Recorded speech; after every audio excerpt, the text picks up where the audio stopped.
At the beginning of the story, a girl is answering the phone. I'm almost there. In the distance, a young man cheerfully waves and calls, Little Lou. Siehi is here, the girl says into the phone. The person on the other end says, I'll be there right away. Don't hang up. Lin Feilu happily runs towards Siehi. Brother Siehi, this girl is the green tea woman, Lin Feilu. She blushes happily and thanks him when Siehi gives her flowers. Then he says, Happy birthday. And the man opposite her is a playboy, the scumbag Siehi. He says excitedly, and this is the birthday present I prepared for you. You have to accept it. After saying that, he takes out a sparkling necklace. Lin Feilu looks surprised. A diamond necklace? Brother Siehi, I can't accept this necklace. Feilu, why not? Siehi asks in confusion. It's too expensive. And while she is speaking, the phone call suddenly disconnects. If I accept such a precious gift, Little Bao will definitely blame me if she finds out. Little Lu replies awkwardly. That woman isn't worthy of such a precious gift at all. Siehi calmly comforts her. Only a beautiful and gentle girl like Feilu deserves to receive it. He keeps whispering sweet words. Meanwhile, in the distance, the back of a girl suddenly appears. Come on, Feilu, let me put it on for you. Just as he raises the necklace, an angry voice shouts, Siehi, you scumbag, we're breaking up. The girl who just appeared storms over and angrily slaps Siehi. Fine, break up then. I stopped liking you ages ago. I still have my beloved Little Lu, he replies stubbornly. But when he turns around, Little Lu is already gone. Bastard, the girl continues cursing. I said long ago, don't look for a boyfriend in the trash. Feilu walks away and tosses the bouquet she just received into a trash can, saying wastefully, a moment later, someone calls her phone. So he picks up and answers, huh? The person on the other end says, Feilu, we've organized a birthday party for you at DC. Hurry over. All right, I'll come by in a bit, Little Lu replies, then crosses the street. A few hours later, Little Lu, I heard that scumbag is looking for you and wants to apologize to you in person, one of her friends asks. He's already pretty miserable. He broke up with his girlfriend because of you, and he even wanted to please you. Her friend speaks up for that Siehi. Feilu merely drives calmly and replies, it's not like I told him to break up. How is this my fault? But you can still count it as doing a good deed. That girl breaking up with a scumbag means she's escaped a sea of suffering, as expected of a grade A green tea master. Your methods really are brilliant, that friend says. Stop praising me. My dad doesn't love me, and my mom doesn't care about me. I was just bored and looking for a little fun, Little Lu says tiredly. Suddenly, a large vehicle up ahead is about to crash straight into them. Little Lu panics and turns the steering wheel. A moment later, her car collides sideways with the truck. The glass shatters and flies everywhere. Her car follows the momentum and plunges straight down a cliff. My birthday becomes my death anniversary. Is this the final ending for a green tea woman? Maybe I did too many bad things, and heaven couldn't stand it anymore, so it punished me. If in the next life I have a chance to keep living, I will definitely be a good person. Feilu lies dazed in the car. Her body floats in some strange dimension. Noble Lady Lan gave birth to a foolish prince and disgraced the imperial bloodline. She is to be sent to the cold palace to repent for the rest of her life, mother consort. Countless images are reflected through the broken glass. Where did this come from? Little Lu wonders in a daze. I'm a fifth princess, but why have I never seen Father Emperor come visit us? A child says, I'm the third princess. You little wretch, you don't even respect Grandpa Yao. Do you want to die? Whose memories are these? Feilu closes her eyes and wonders. Huh, help, save me, save me. Cries for help keep ringing out. The next second, Little Lu wakes up. Before her eyes is an unfamiliar room. This is ancient times? She thinks in panic. Little Lu stretches out her hand. I've even turned into a little child. She becomes even more flustered when she sees her tiny hand. She is transmigrated into the unloved fifth princess of the great Lin dynasty, Lin Feilu. Countless thoughts appear in her mind. Did I really transmigrate and become an ancient princess? I never thought my next life would suddenly begin like this.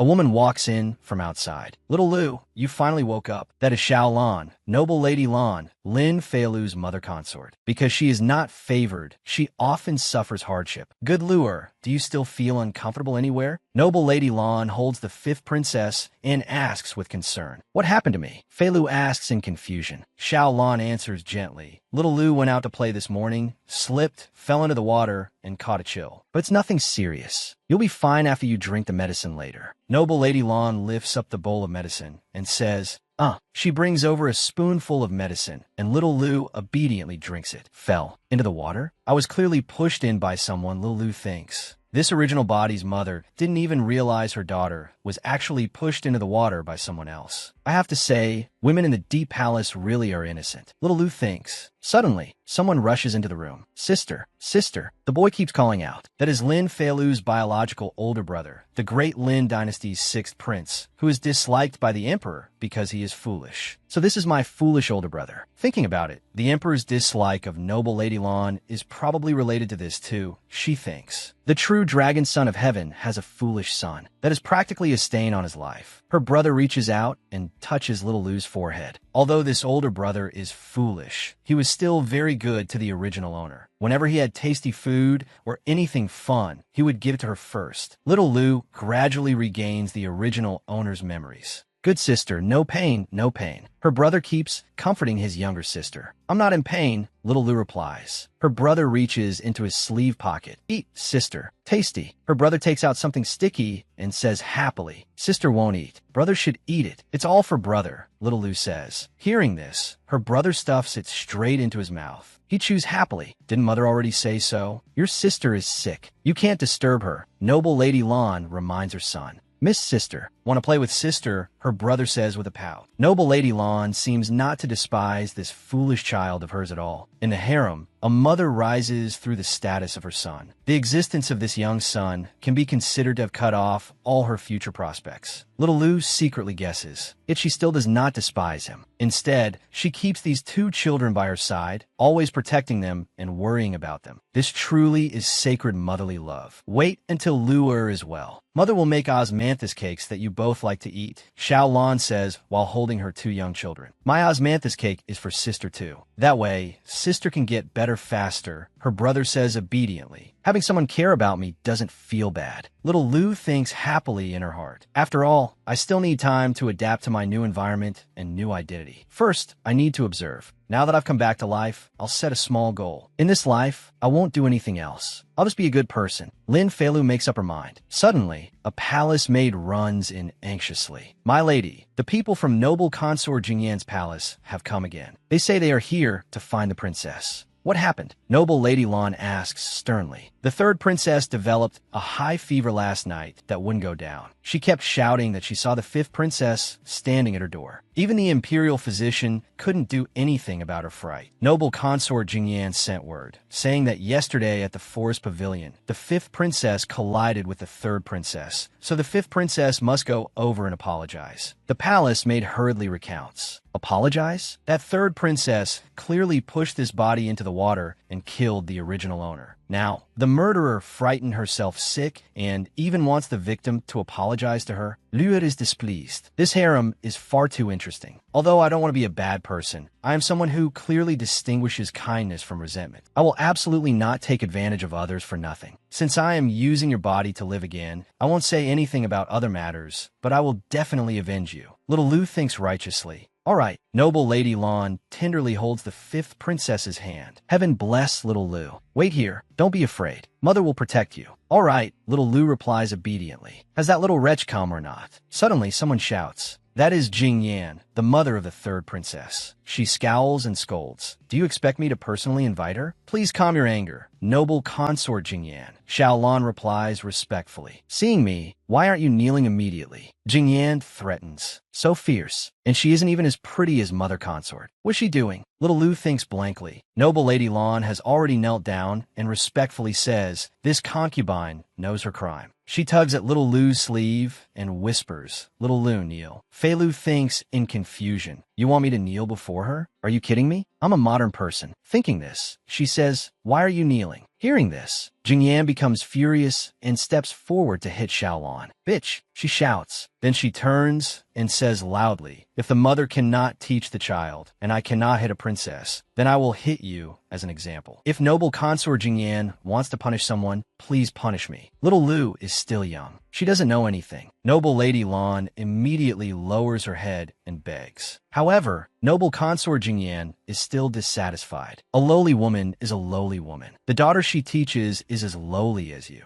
She grinds her teeth. Little Lu stands beside them, furious. So this is the harem. Without power and influence, you can only let others slaughter you. Jing Yan points at little Lu and orders, take her into the hall first. She glances at little Lu. Kneel before the third princess's bed and kowtow to apologize to me, she commands. Inside, the third princess Lin, she smiles smugly. Haha, serves you right. Hearing this, little Lu is not afraid at all. She thinks you brought this on yourself. Don't blame me for being impolite. She's just about to walk toward the third princess's room. Little Lu's eyes suddenly widen, and she says loudly, "There's someone there." Then little Lu's whole body trembles. Boo-hoo, it's so scary. She points toward the door and says, "That person is so scary. Their body is covered in water weeds, and water is still dripping from them." Little Lu covers her ears and cries, "Boo-hoo-hoo, mother consort, I'm scared. Take me back." Little Lu clutches her mother's skirt and stands behind her, wailing nonstop. Seeing this, Jingyan panics and asks, "What did you see? What's there?" "It can't be the palace maid I had drowned coming to find me. Can it?" She thinks fearfully. Little Lu points with a trembling finger and says, "That person has gone in. They went into third sister's room. It's terrifying. Don't go in."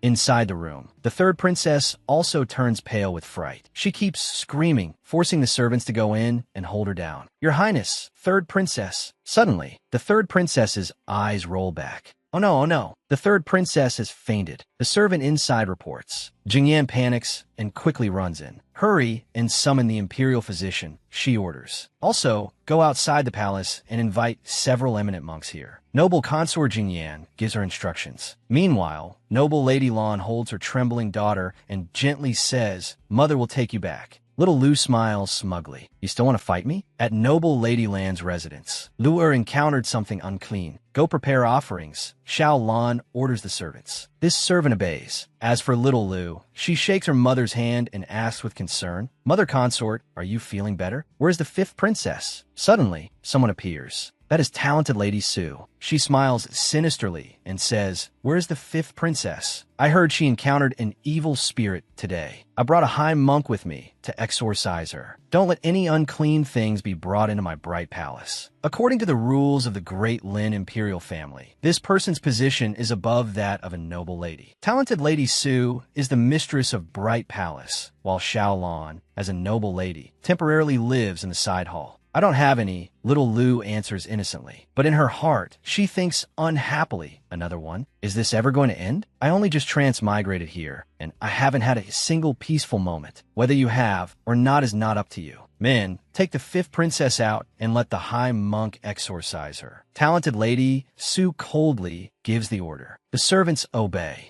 Little Lu struggles in the servant's hands. "Let go of me. Release me. Lu'er." Xiaolan also wants to hold her daughter back, but she is stopped. Mother Lu'er is scared. Lu'er is the fifth princess of Great Lin. Noble Lady Lan speaks up to defend her daughter. "Precisely because she is a princess, I went to great effort to invite someone to exorcise her. This is also an order from Her Majesty the Empress. I cannot disobey it." Talented Lady Su replies sinisterly, "Why haven't you taken the fifth princess away yet?" She urges. "Mother." Little Lu shouts in fear. Two servant women press little Lu face down on a wooden board. "What are you planning to do?" The little girl trembles in fear. Willow branch exorcism. The high monk shakes a branch in his hand. Whipping the body with this willow branch can drive away evil spirits. That old monk smiles dangerously and raises the willow branch in his hand. The next second, he lashes the willow branch onto little Lu's back. The little girl cries out in pain.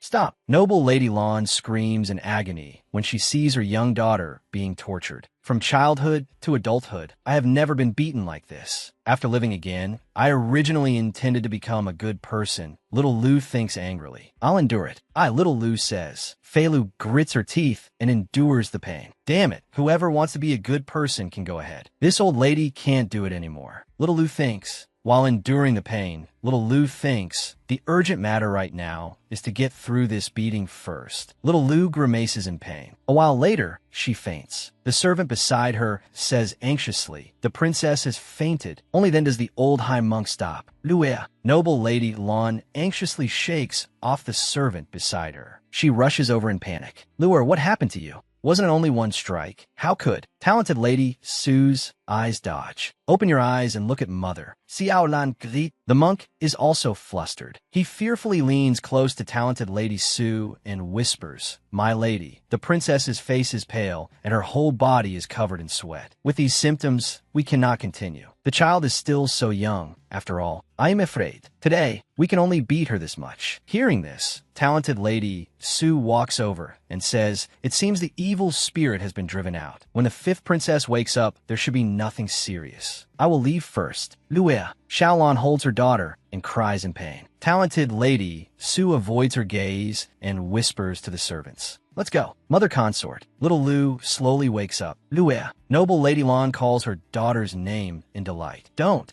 be afraid. They have already left. It's all right. She comforts little Lu.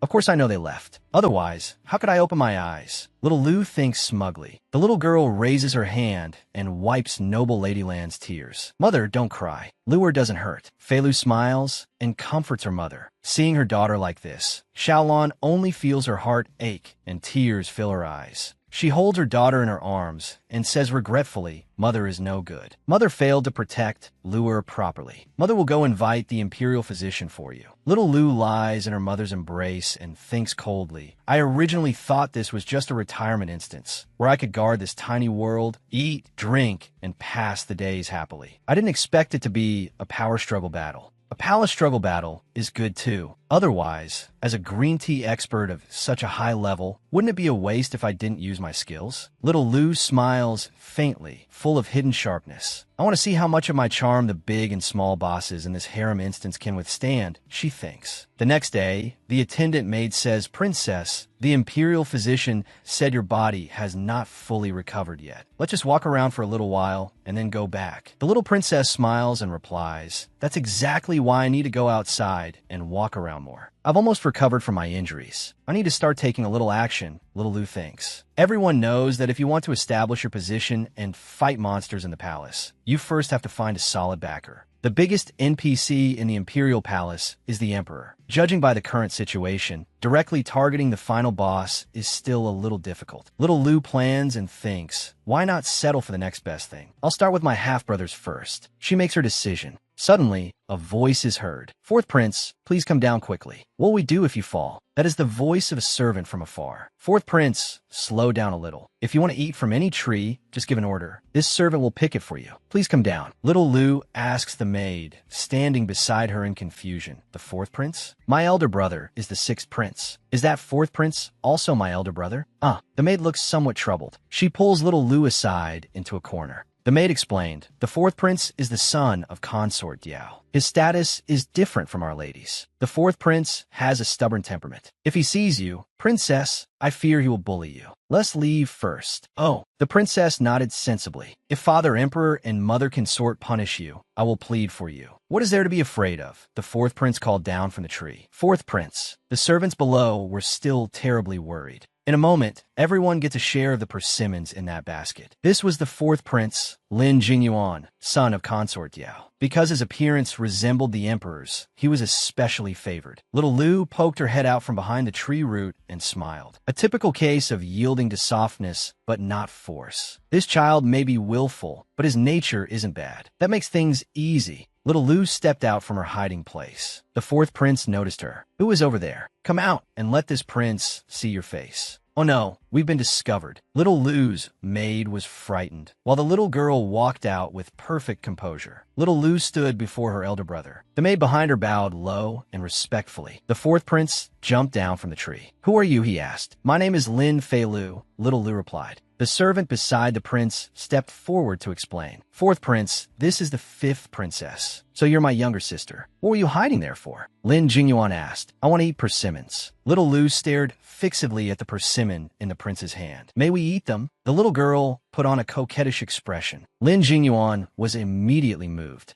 "Ahem, of course you may. Why would you not be able to?" "Give her all the persimmons I just picked," the prince ordered. "Yes." The servant obeyed and carried the basket of persimmons over. "Wow." Little Lu happily reached out to take it. Little Lu could not carry the basket and nearly fell. Seeing this, the fourth prince shouted, "Careful," and caught his younger sister. "Yes." He turned to speak to Little Lu, but his eyes were on the servant. "I meant for a palace made to hold it for her. How could she carry it herself? Yes, fourth prince. The servant understood. Honestly, little Lu happily stood there looking at her elder brother. Thank you, elder brother, she said obediently. She shyly took down the flower pinned to her clothes. Mother Consort said that accepting someone's gift without giving one in return is improper. Elder brother gave me a basket of persimmons, so I will give this begonia flower to you. Little Lu offered the flower to Lin Jingyuan and spoke politely. A four-petal begonia symbolizes good fortune. It is very rare, the little girl added. Lin Feilu will share this good fortune with elder brother. Little Lu placed the entire flower into the fourth prince's hand. After seeing the prince accept it, the little girl hurriedly left. Heavens, she clearly was reluctant to part with it herself, yet she still gave it to me without hesitation. Jingyuan thought in confusion, then looked at the flower. Little Lu stood at the doorway and poked her head out. Goodbye, elder brother, the little girl said with an adorable expression.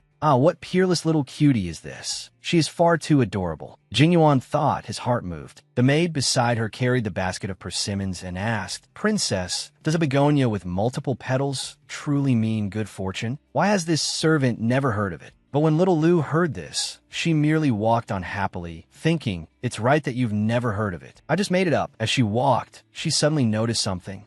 There are actually tangerines over here. The maid beside her explained, Princess, the autumn tangerines planted here are for viewing. The fruit cannot be eaten. They are very sour and bitter. This orange juice is an important prop. Little Lu thought, then pointed at the tree. The green ones are pretty. I want two. The maid smiled. Very well. Then she picked the tangerines for her. Holding the two tangerines in her hands, little Lu began to plan. The guidance of this NPC is complete. Next, it is time to kill small monsters and level up, right? Fatsu. After parting from little Lu in the Golden Lawn Garden, the fourth prince secretly ordered people to send quite a few things to Bright Splendor Palace. The daily food, clothing, and expenses of Lin Feilu and her mother and brother improved a little. Fourth brother is so good. He actually sent so many things. Little Lu happily opened the gifts with her elder brother. Bright Splendor Palace rarely had such a quiet, leisurely day. Lin Feilu played happily with her elder brother, as if making up for the regret that, in her previous life, she had never been able to enjoy family affection. I stepped on it, her elder brother said. Then he raised the toy drum, pointed at little Lu, and said with a smile, You have to stand still. You cannot move. Little Lu obediently listened. If one had to say what was still unsatisfactory about days like these, it would be talented Lady Sue. As always, she often liked to cause trouble for Lin Feilu. Talented Lady Sue stormed in and scolded. Playing around here at night? What sort of conduct is this? Hearing the scolding, the two children turned their heads. She is bullying us. Younger sister, don't be afraid. Elder brother is here. Lin Zhanyuan spread his arms and stood in front, shielding little Lu. Talented Lady Sue loudly found fault with them. You see me and do not even pay respects? You truly have no manners. Little Lu suddenly said fearfully from behind him, There is something behind you. Hearing this, Talented Lady Sue hurriedly turned around to look. My lady, there is nothing. The attendant beside her was also frightened. Elder brother, it is too late. Let's hurry back. Little Lu tugged at her elder brother's hand and was about to leave. Talented Lady Sue opened her mouth in displeasure. It was simply inexplicable. Quickly, help me return. She was angry, but could do nothing, so she returned to her palace. Yes, my lady, the attendant replied.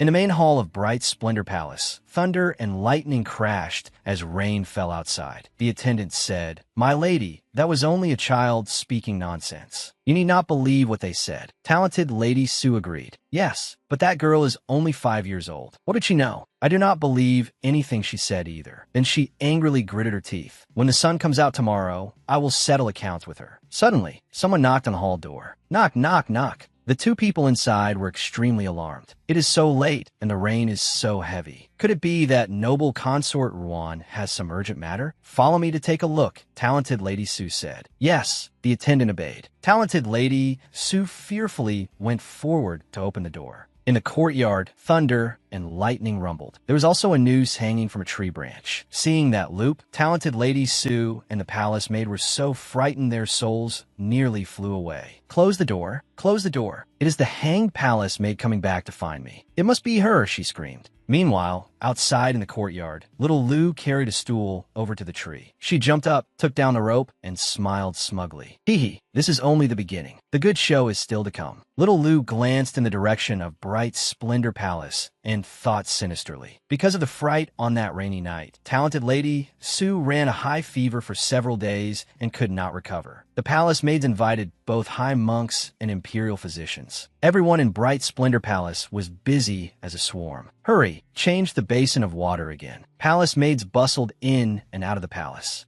This servant will go invite the imperial physician to examine her again. Little Lou stood peeking outside the door. She poured something onto the floor. Ants, so many ants. This. Why would there suddenly be an insect infestation out of nowhere? The maid cried out in fear. From then on, rumors that talented Lady Sue had offended evil spirits grew more and more intense. Talented Lady Sue really has run into something unclean, hasn't she? The palace maids gossiped among themselves. Even her former backer, noble consort Ruan, never again stepped into Bright Splendor Palace. Didn't the high monk already chant scriptures? Who knows what sin that one once committed? I fear the resentment is too heavy and cannot be fully cleansed. Talented Lady Sue was still ill and did not know she had been shunned by the entire palace. All day long, she lay in bed in a daze and terror. Hunger, pour me a cup of water, talented Lady Sue said with difficulty. She opened her eyes and looked around. Little Lou stood right beside her sickbed, looking at her.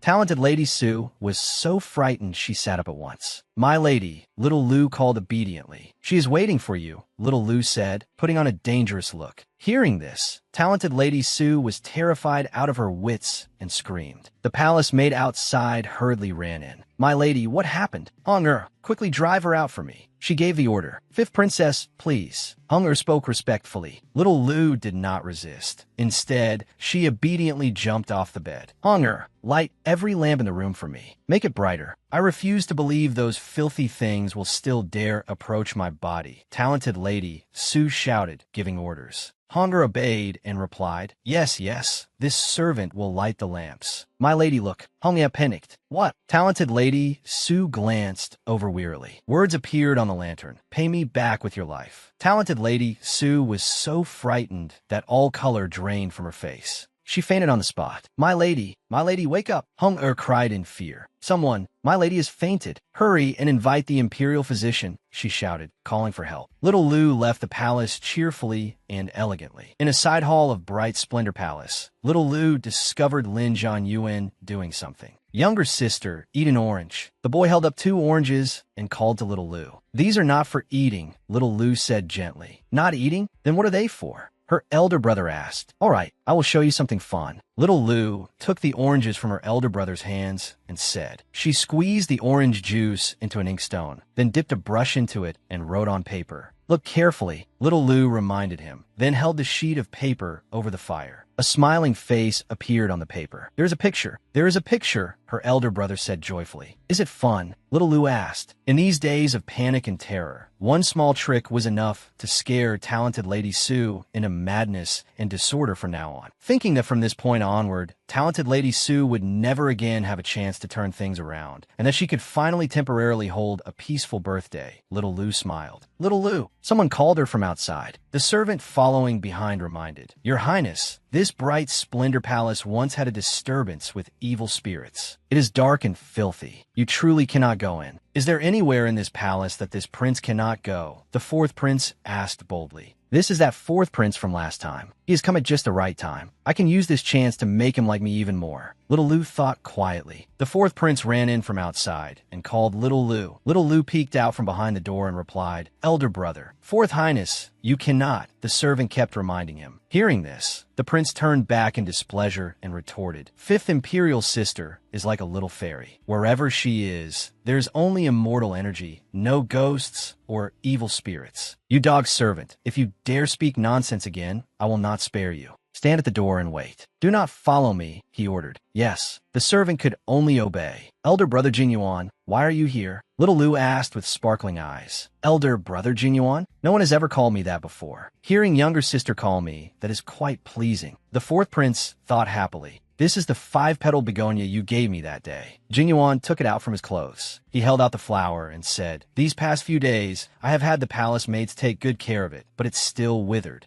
Little Lu looked at the flower, then put on a thoughtful expression. Do not be afraid. I have a way, she said with a smile. Little Lu took the prince's hand and pulled him along. Come with me. Wasn't elder brother still in the room just now? Where did he run off to now? Little Lu wondered. Forget it. For now, proper business is more important. Hey. Little Lu stretched out her hand to take something from up high. Beside her, Jinyuan reminded her, younger sister, be careful. Little Lu took down an old book. Elder brother Jinyuan, give me the flower, she said. What is this for? The fourth prince asked in confusion. Little Lu placed the flower inside the book pages, then closed the book. Little Lu smiled and handed the book to her elder brother. If you do this, the begonia flower will become a bookmark. Even after it withers, it will not lose its beauty. The good fortune will also always be sealed here. Jinyuan accepted the book. A bookmark? This is the first time I have heard of such a thing, he thought. My fifth imperial sister is indeed unlike ordinary people. The fourth prince quickly put the book away, thinking happily. When I go back,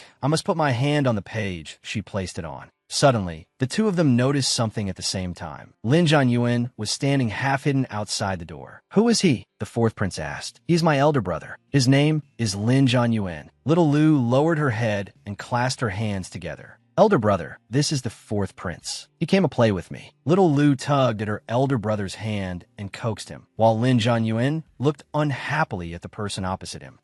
Little Lu whispered into his ear, elder brother, go bring some persimmons here.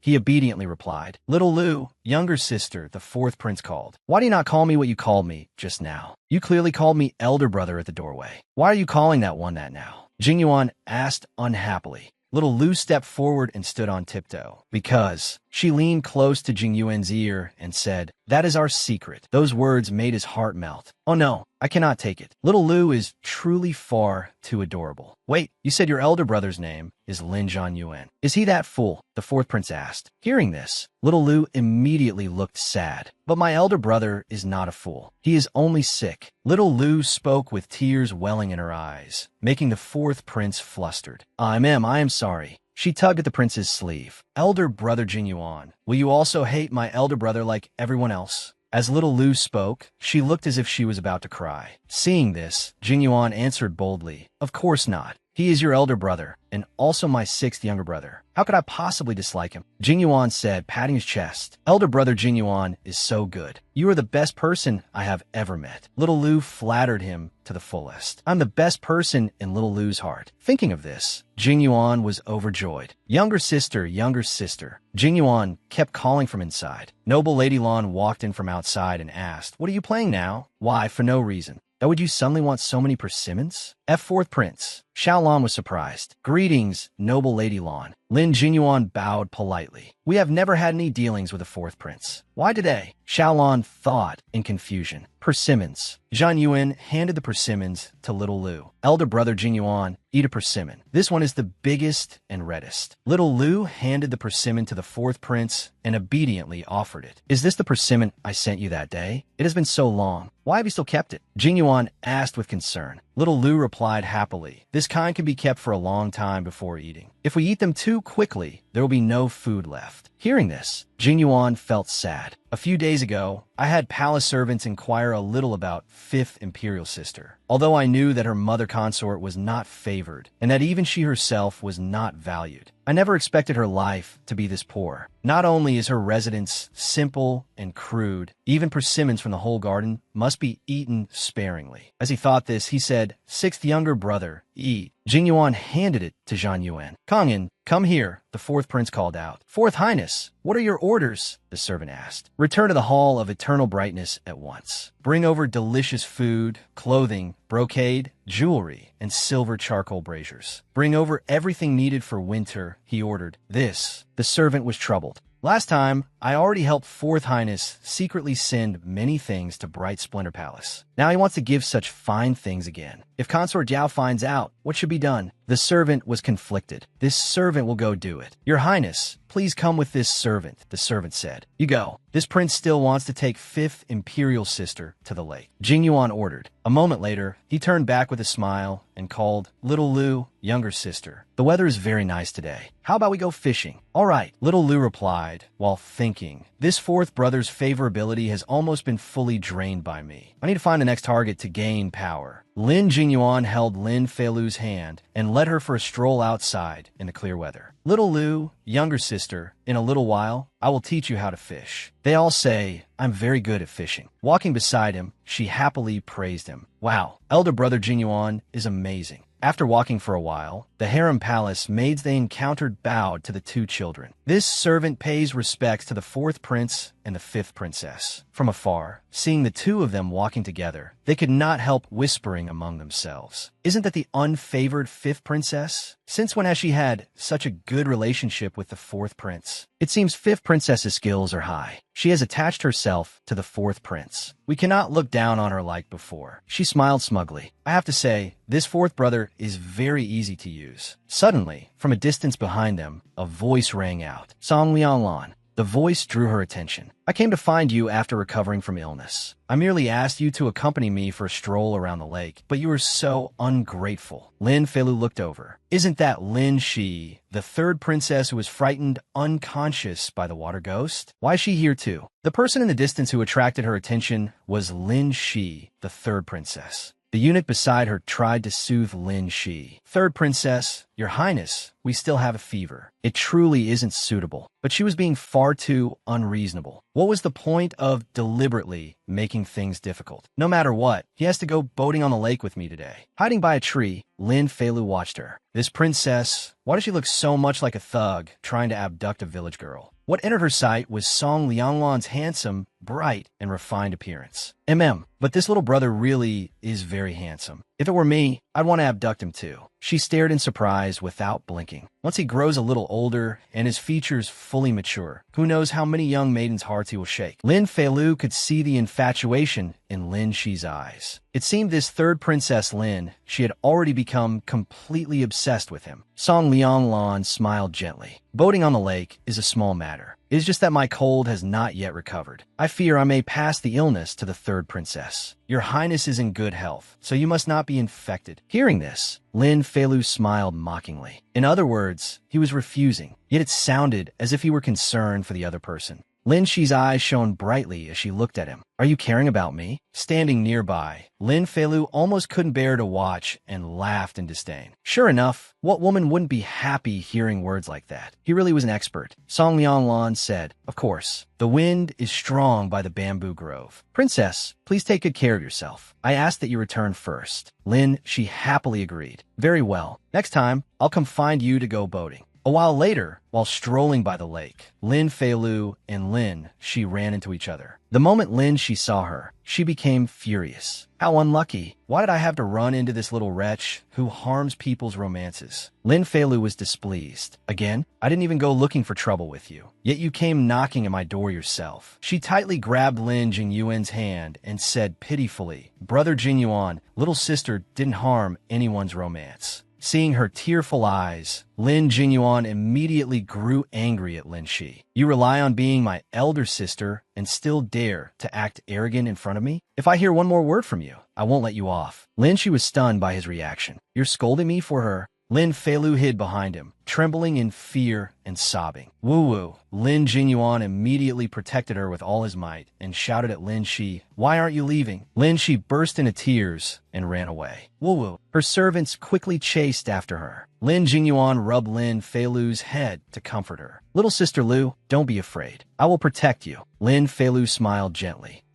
I trust brother Jinyuan. Lin Jinyuan happily continued their outing. Let's keep going. They passed by Song Lianglan, who nodded in greeting. Lin Jinyuan politely nodded back. After walking for a while, Lin Feilu asked him, Brother Jinyuan, who is he? Lin Jingyuan said, is the hostage prince sent here by the Song Kingdom 5 years ago. His name is Song Lianglan. Lin Feilu asked innocently, not understanding. What is a hostage prince? Lin Jingyuan thought of the 3 great dynasties, Lin, Song, and Yong, and explained. Besides our Lin dynasty, there's also the Song Kingdom and the Yong Kingdom. The 3 powers stand in balance like a tripod. The Song Kingdom was originally a powerful country, but the Song ruler became obsessed with beauties and only knew how to indulge himself, so its power grew weaker and weaker. But in previous years, the Yong Kingdom intended to join forces with the Song Kingdom to deal with our Lin dynasty's strong soldiers and powerful cavalry. When Imperial Father learned of this, he was extremely furious. The Song Emperor was frightened into refusing the Yong Kingdom. He was also afraid Imperial Father would send troops to attack the Song Kingdom because of it. To show his sincerity, he sent one of his princes here. That prince is Song Lianglan. Hearing this, Lin Feilu felt a little sympathetic. Sent by his own father to an enemy country as a hostage prince. That handsome little brother is really pitiful. But if one day the Lin dynasty was no longer so eager to compete for dominance, perhaps they would push out a powerless child like her for a political marriage. After thinking it over, she sighed. Thinking about it that way, Song Lianglan and I are neither older brother nor younger sister to each other, but we're both in the same miserable boat. Lin Jingyuan patted her shoulder to bring her back to her senses.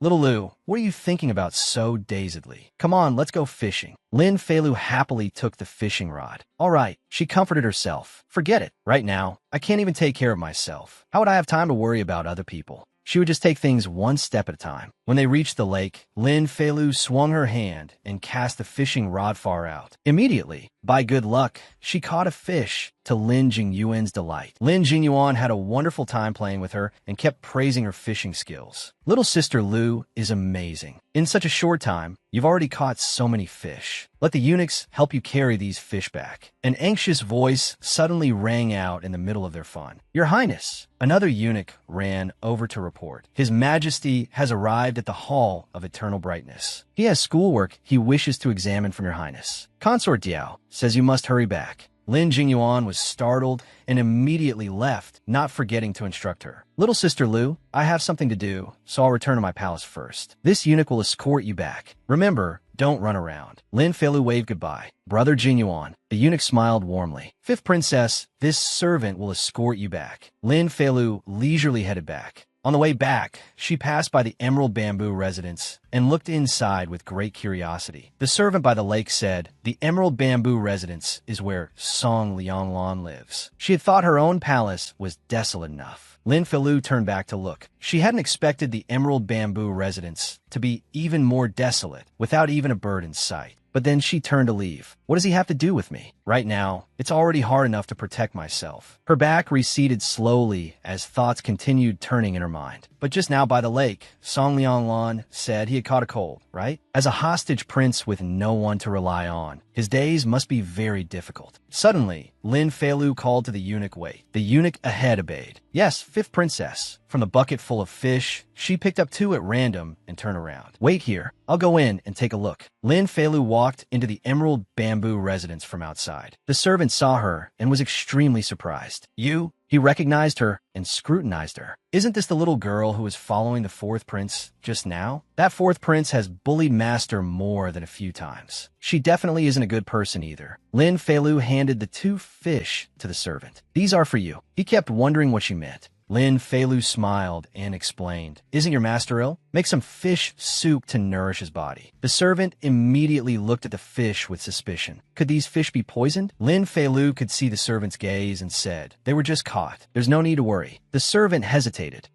At that moment, Song Lianglan walked out from inside, glowing with a brilliant aura and that remarkable beauty. He came near her and accepted the fish. Thank you, 5th princess. Lin Feilu was surprised. You know me? He replied, I heard your highness's name just now. Lin Feilu said happily, is that so? Then take good care of yourself and recover. Remember to cook the fish before eating them. I'll leave now and won't disturb you anymore. But in her mind, she was thinking about his appearance. Although this little brother is sick, he's still very pretty and very polite too. This trip wasn't a loss. She skipped away happily and did not forget to turn back and wave. goodbye. Song Lianglan gently smiled in return. Yes, goodbye. At once, the servant hurriedly spoke up. Your Highness, let me go bury the fish. Song Lianglan handed the fish to him. No, cook them. The servant continued to suspect. But what if these fish were drugged? Song Lianglan's expression was very cheerful as he said, the fish were personally delivered to our door by a princess. No one would be so bold as to act recklessly like that. Eat them without worry. At Bright Splendor Palace, Xiaolon welcomed little Lu.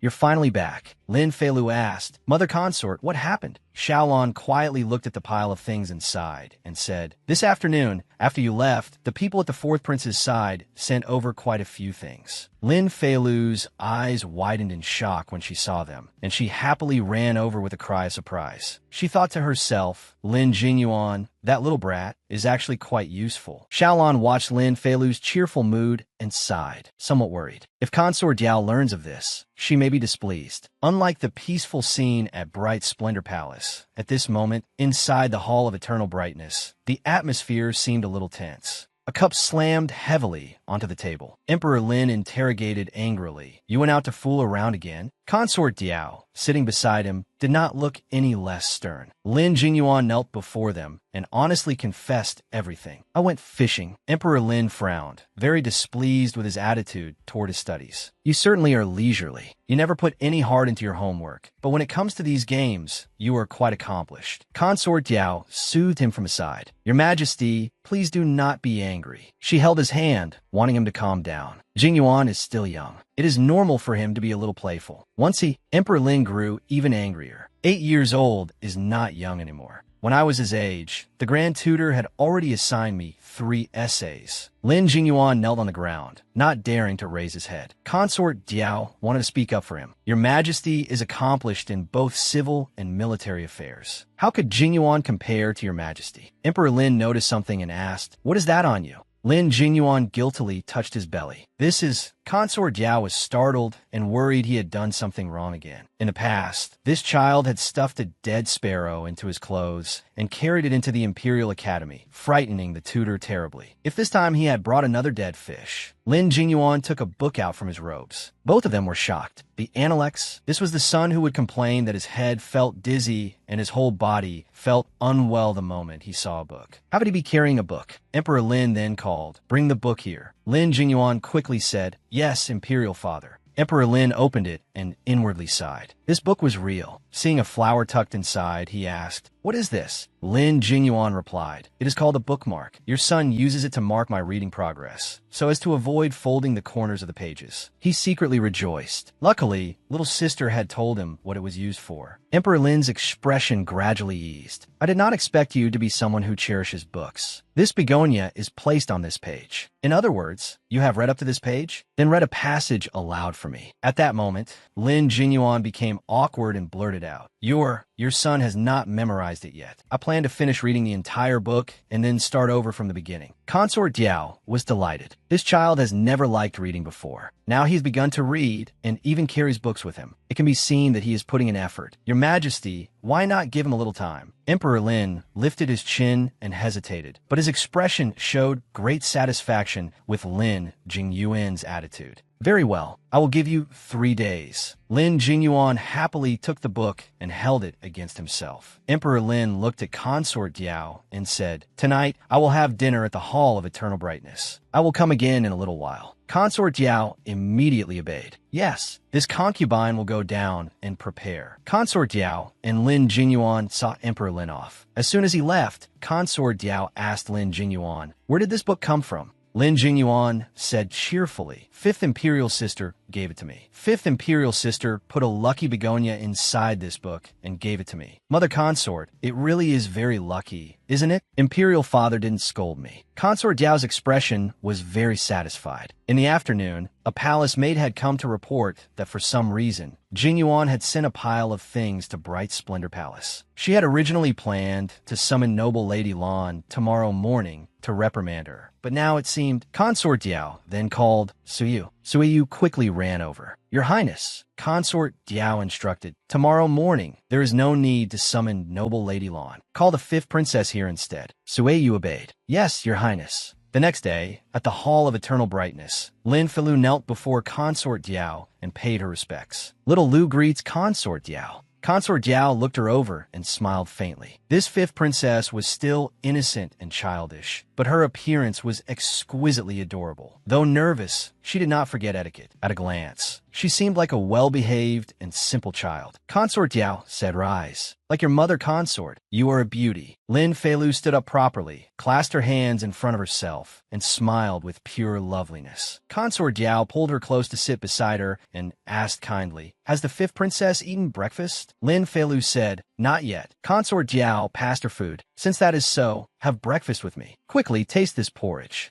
Lin Feilu happily thanked her. "Thank you, Consort Diao." Lin Feilu calmly scooped up a spoonful of porridge of just the right size and put it in her mouth to taste it. Then she revealed an adorable expression. "It's delicious." Seeing her expression, both Consort Diao and Suiyu's heart softened. It seemed the fifth princess truly was a child untouched by worldly affairs. Consort Diao was very satisfied with everything about her and kept smiling. "These pastries were specially ordered by me from the imperial kitchen. If the fifth princess likes them, eat a little more." Lin Feilu politely replied, "Thank you, your highness." Consort Diao remembered what had happened yesterday and asked gently, "The fifth princess is so obedient. No wonder Jingyuan talks about you every day. I heard that yesterday you gave Jingyuan a copy of the Anicaps." Lin Feilu replied, "Yes." Consort Diao wondered, "Why did you give Jingyuan the Anicaps?" Lin Feilu said, "Yesterday, fourth imperial brother gave me many gifts. As the saying goes, it is impolite not to return courtesy with courtesy. I should give him a gift too." Suddenly, Lin Feilu put down her spoon, but her expression became sad. "But fourth imperial brother lacks nothing, and I don't have anything I can give him." Later, I remembered Mother Consort once said that within books, there are beauties like jade. So I gave him the Anilex in return. Consort Diao felt that although Lin Feilu was young, she was very sensible. "I did not expect the fifth princess to be so young, yet already so courteous and fond of learning. If Jingyuan were as sensible as you, I could be at ease." Lin Feilu praised Lin Jingyuan. "Fourth imperial brother is very good. He is especially good." Consort Diao laughed inwardly. "You're the first person to praise him like this." Seeing Lin Feilu, Consort Diao naturally felt quite satisfied. Jingyuan had hated reading since childhood. Even the words of herself and his majesty could not enter his ears. Yet now, he was willing to accept the book the fifth princess gave him and even cherished it so much. It could be seen that he truly liked this younger sister. Perhaps she could use this child to persuade Jingyuan to move forward in his studies. Consort Diao wanted to ask Lin Feilu for help. Jingyuan is playful and cannot compare to little Lu's intelligence. Since he is willing to listen to you, you should advise him more often to read a little more. If nothing else, he should at least memorize the Anilex you gave him as soon as possible. Only then will he be worthy of your sincere intentions. Lin Feilu agreed. "Yes, little Lu understands." Consort Diao then instructed the palace maidsu, "Go prepare some food. Later, personally lead the servants to escort the fifth princess back to Bright Splendor Palace. Also, tell noble Lady Lan that when she has nothing to do, she may come sit at the Hall of Eternal Brightness for a while." Suiyu obeyed. "Yes, your highness." Consort Diao gently stroked Lin Feilu's head. "I like the fifth princess and regard her as my own daughter. In the future, if Bright Splendor Palace lacks anything, just have noble Lady Lan tell me." Lin Feilu's face immediately lit up with joy. "Thank you, Consort Diao." She secretly rejoiced. With Consort Diao as such a powerful backer, my family's life can be considered to have stepped onto a broad and smooth road. Under Consort Diao's protection, Lin Feilu's family's quality of life suddenly rose by a level. Suiyu looked at the rewards Lin Feilu had received and sighed in admiration. The little princess truly is blessed. Consort Diao granted so many things at once. She brought the bolts of silk before Lin Feilu and said, "With these materials, winter clothes can be made for the two siblings. You won't have to suffer the cold this winter." The side hall, which had originally been deserted and bleak, also gained quite a bit of life and gradually became lively. Seeing noble Lady Lan gain favor, the concubines all tried to claim connections with her. "Little sister Xiaolan, in the future, if you have nothing to do, come to our palace and chat for a while." "That's right. The fifth princess is adorable and obedient. We sisters all like her very much. Xiaolan felt somewhat grateful. Thank you, sisters. I will. Meanwhile, Lin Feilu was also keeping her promise to consort Yao and earnestly urging Lin Jinyuan to study. Outside the palace, Lin Feilu was studying with Lin Jinyuan. She looked at the book and pretended not to understand. Brother Jinyuan, how is this character read? Lin Jinyuan immediately put on the air of a learned scholar. You don't know this? This is read as June. Lin Feilu clapped and cheered. Wow, Brother Jinyuan is amazing. This made Lin Jinyuan raise his nose proudly, looking very impressive. Taking advantage of the situation, Lin Feilu kept asking, Brother Jinyuan, what does to hear the way in the morning and die in the evening is acceptable mean? Lin Feilu continued asking, what does to learn and at due times practice what one has learned mean? What is the gentleman is harmonious, but does not merely conform. The petty man conforms, but is not harmonious mean. Lin Jinyuan was overwhelmed by her questions and had no idea how to answer. Lin Jinyuan felt rather embarrassed. Starting today, I must not only memorize the Anilex, but also understand their meaning. But before I have read the entire Anilex, I will not come to find little sister Lu again, so as to preserve my last bit of dignity. He quickly left the garden. Little sister Lu, I'll come find you play next time. Lin Feilu said goodbye to him. Goodbye, Brother Jinyuan. Lin Feilu looked triumphant. Mission accomplished. Suddenly, someone called her from behind. Little sister. She turned to look. It was Lin Jianyuan. His eyes were full of tears. Bad little sister. Little sister plays with other people, but won't play with me. Lin Feilu hurriedly ran over to comfort him. I'm sorry, brother. It's all little sister's fault. How does brother want to play? Little sister will play with brother. Lin Jianyuan said with an aggrieved expression, I have to eat the crisp dates from the green cypress garden before I'll forgive little sister. Lin Feilu immediately agreed. All right. She rubbed his forehead. Your little sister will go pick some for you, brother. Brother, you have to wait obediently for me, all right? His mood immediately brightened again.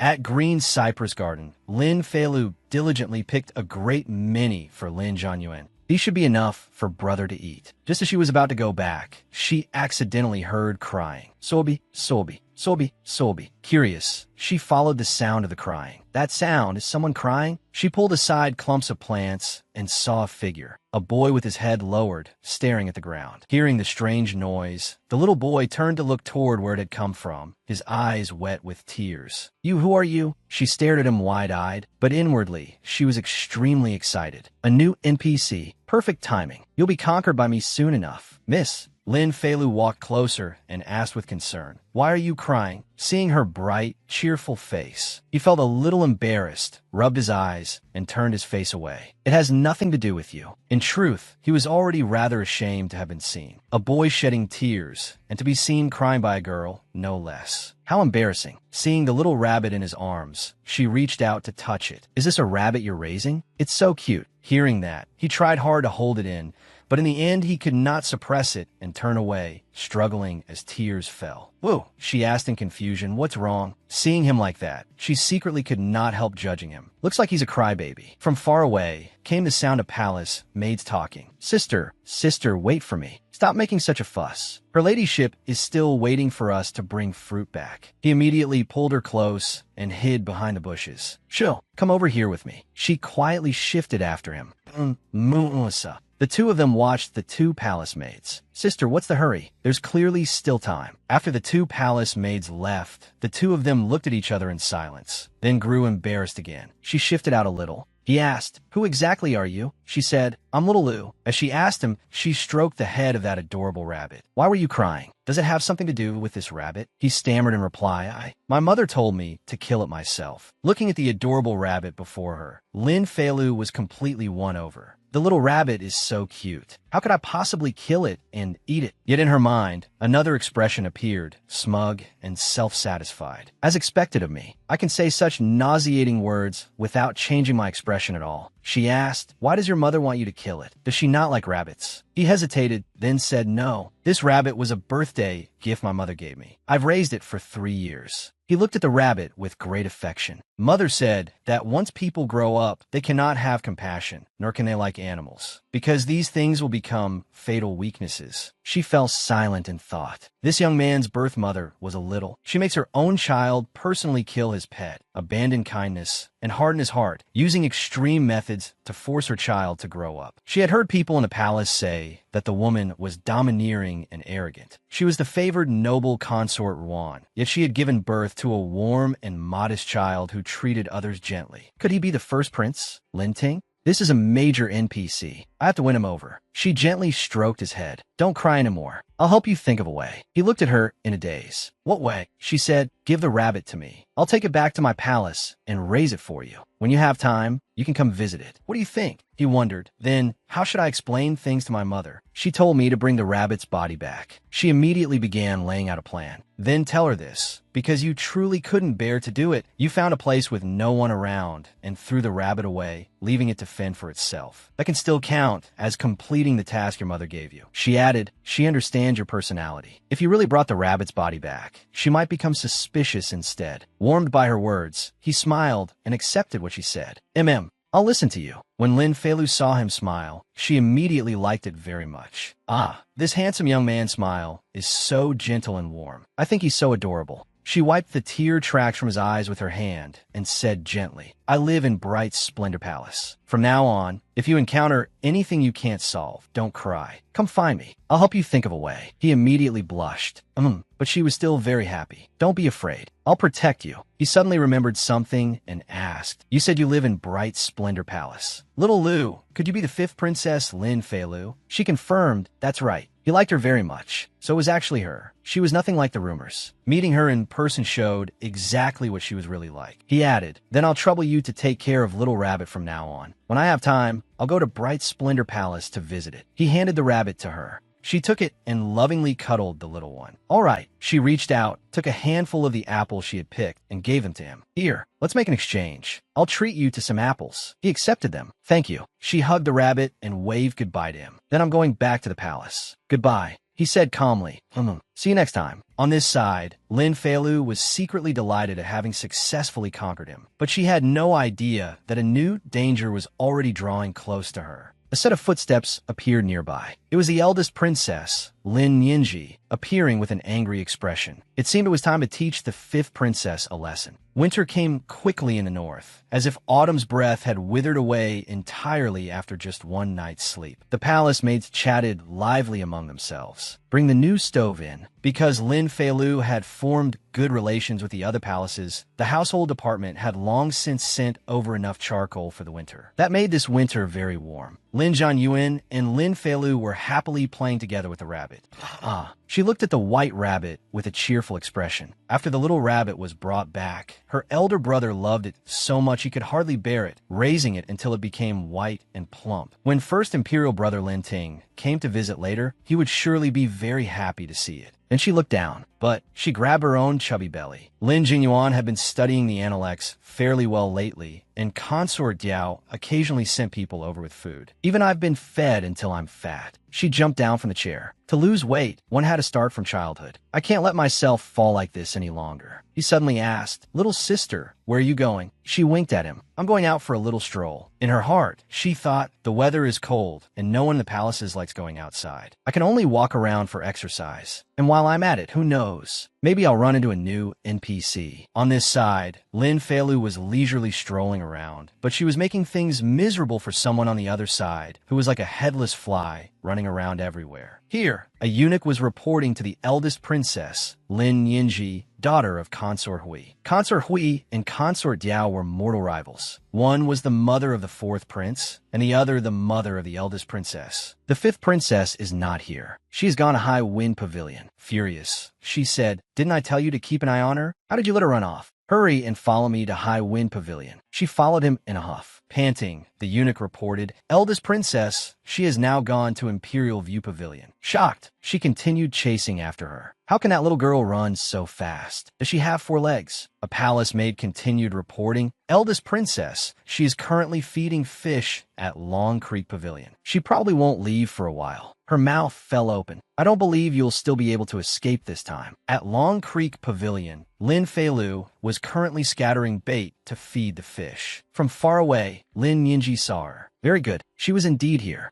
She sat down firmly in a sheltered spot. During this period, she had dared to get mixed up with Consort Diao and cause trouble for my mother. Let's see how I teach you a lesson. She signaled to her palace maid, who immediately obeyed. Her palace maid shouted loudly at Lin Feilu, who was over there, seeing the eldest princess. Why have you not come over to pay your respects? Hearing this, she turned and saw the eldest princess's displeased expression. The eldest princess, she dusted off her hands. In her mind, she was sorting out the situation. Consort Diao and Consort Hui are mortal rivals. Consort Diao is the fourth prince's mother. Consort Hui is the eldest princess's mother. The eldest princess, Consort Hui's daughter, is Consort Diao's sworn enemy. She's here to make trouble? An NPC I haven't seen in a long time. I've run into a little boss. My luck isn't bad at all. She secretly curved her lips into a smile. Interesting, interesting. Then she turned and walked toward the eldest princess. At Lin Yinji's seat in the pavilion, the wind blew fiercely against her, making her shiver with cold. Why is the wind so strong today? I'm so cold I'm about to freeze. She hugged her arms, trembling from the cold. Why didn't I wait until spring to come teach her a lesson? Right now, who exactly is teaching whom a lesson? Hey, she folded her arms across her chest. You. Lin Feilu looked up at her and stared. Startled, she asked, "What are you looking at?" She warned, "Hey, I'm telling you. Don't think that just because Consort Diao is backing you."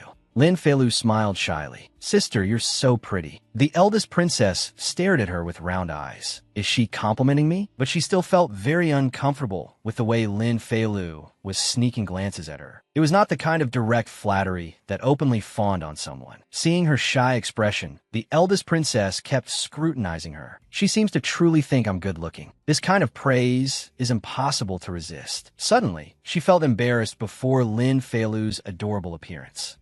Why is she so cute when she secretly looks at me? All of a sudden, it felt as though she could no longer be angry. She pretended to be stern. From now on, you're not allowed to get too close to Consort Diao. Do you hear me? If I discover it, I'll punish you by making you do palace maid work. Serving tea, pouring water, running errands, all of it once through. She tried hard to avoid Lin Feilu's eyes. Even if she is cute, I can't forget the purpose of coming here today. I must give her a show of authority. Lin Feilu answered adorably and obediently, yes. The eldest princess said, I'll let you off for now this time. Since the weather is cold, why aren't you properly staying in your palace? Why did you run here? Lin Feilu turned to look at the fish pond. To feed the fish. That made the eldest princess follow her gaze. Lin Feilu said, the fish have no food in winter. If they don't have food, I'm afraid they'll die. The eldest princess felt that she could not tell whether Lin Feilu was pretending or truly foolish. Fish can starve to death? This fifth imperial sister looks stupid no matter how I see her. I heard her elder brother is a fool. It seems she was affected by him to some extent. But the words of fools are the most sincere. Yet she also felt Lin Feilu was very simple. So what she said when she complimented me just now was the most sincere. Suddenly, she sneezed from the cold. Achoo! Then Lin Feilu called sister. She took something out from inside her clothes. This is for you. With an adorable expression, she handed over a hand warmer pouch. It's very warm. This left the eldest princess a little dazed. Then she slowly accepted it. But in her heart, flowers were blooming. The hand warmer was so warm. Suddenly, her expression changed in a single second. All right, you may withdraw. Lin Feilu clasped her hands together because of the cold, but still answered happily, yes. She gave a proper salute. Goodbye, sister. Lin Feilu left, but then turned back to look at her again. She gave an innocent, adorable smile, then ran off. The eldest princess hugged Lin Feilu's hand warmer tightly, her face flushing because of Lin Feilu's cuteness. Damn it, this fifth sister is actually very cute. On the way back, Lin Feilu was extremely pleased with herself. The eldest princess's reputation outside is so fierce. I thought she would be very hard to conquer. Just now, I only used a sugar-coated cannonball skill as a probe. I didn't expect her to fall for it directly. She giggled with delight. But thinking about it, it's understandable. These princes and princesses in the palace have grown up surrounded by people who fawn over them like stars around the moon. They only have their tempers and no schemes. They really are easy to deceive. She was about to take off her cloak as she planned her next step. However, After truly turning an enemy into a friend, she still had to press the advantage and gain another wave of favor. Only then could it count as victory. She took off her cloak and accepted the cold and the freezing weather. Let me see whether you, eldest princess, will take the bait. Lin Fei-Lu took off her cloak and walked back to Bright Splendor Palace against the cold wind. Sure enough, just as she had expected, a child's frail body was blown by the cold wind all along the way. As soon as she returned to the palace, she immediately fell ill. The frigid winter covered the outside of Bright Splendor Palace. Lin Fei-Lu sat weakly on the bed, coughing nonstop. Cough, cough. Xiaolon brought medicine over and coaxed her. Be good, little Lu. If you drink the medicine, you won't cough anymore. She opened her mouth and drank the medicine spoonful by spoonful as her mother fed it to her. Suddenly, a palace maid rushed in a panic and called, "Your ladyship, a palace maid outside the hall has reported that someone has come to find the fifth princess." Xiaolon asked angrily, "Who has come to make you so flustered and without proper manners?" Lin Fei-Lu was pleased. Seeing Qin Yin so nervous, it must be the eldest princess coming. Oh, but the person who walked in was a man. He asked, "Is fifth imperial sister all right?" It was Lin Ting, who had come to visit her. The palace maids hurriedly saluted him. "This servant greets the first prince." Xiaolon froze, unable to believe her eyes. "Noble consort, Ruan has never had any dealings with me. How could the first prince come here?" Fei-Lu was both surprised and a little disappointed. Why is the one who came the first prince? Whatever. First, I'll pretend not to recognize his identity and follow his lead. She still smiled and asked, "It's you? Are you my first imperial brother?" Lin Ting nodded.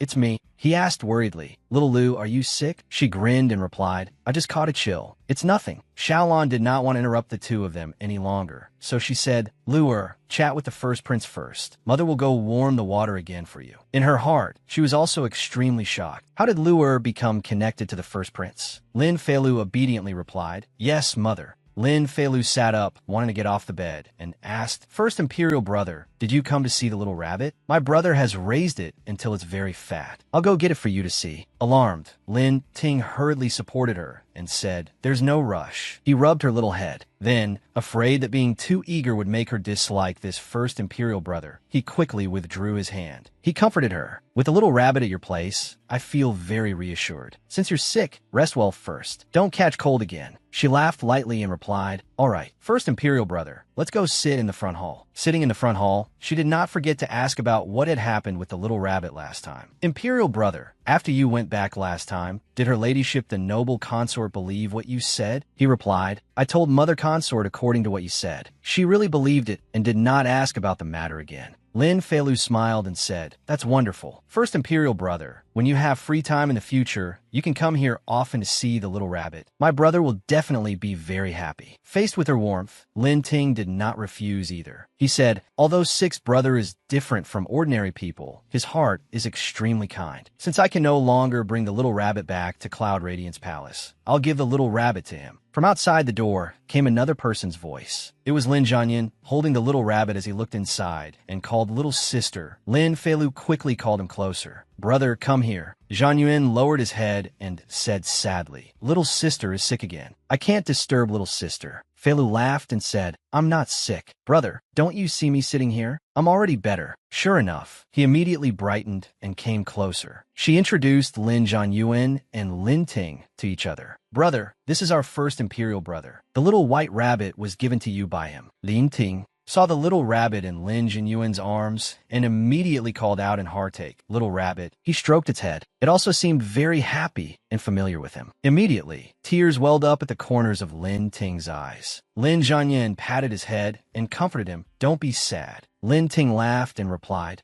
"I'm not sad. Thank you, sixth brother." Lin Jianyuan pulled Lin Ting along. "Let's go outside and play with little rabbit. Come on." Lin Ting did not refuse and hurriedly followed. "All right, let's go." Lin Fei-Lu waved goodbye to them and said, "You two have fun." She thought to herself, although the eldest princess didn't come, I gained a wave of favor in front of the first prince. That can also be considered an unexpected joy. Just then, a palace maid once again rushed in a panic and reported, "Princess, outside the hall." Outside the hall, many imperial physicians have arrived. She asked in surprise, "Didn't Fang Jun already call an imperial physician to treat me?" Xiaolon carried in the warm medicine and called to her, "Luer, mother has warmed the medicine again for you." She was shocked by the scene before her. Stammering, she could not form a complete sentence. This, Lin Feilu sat in the middle, surrounded by 4 imperial physicians, and called, Mother. The imperial physician who looked the youngest among them spoke first. Your ladyship, I was sent by the eldest princess to take the 5th princess's pulse. Another bowed his head and said, I was sent by the 4th prince to examine the 5th princess. The oldest and most experienced imperial physician said, I was sent by Consort Diao to prescribe medicine for the 5th princess once more. The last one said, I was sent by the 1st prince to treat the 5th princess's health. Xiao Lan stood frozen in place. First it had been the 4th prince, then Consort Diao, and now even the 1st prince and the eldest princess. These were people she had never even dared to think about before, yet they had suddenly begun showing goodwill. As she observed Lin Feilu during this recent period, suspicion rose in her heart. All of this seemed to have begun after Luer fell into the water at Lingsing Pavilion. Was this child truly her Lua?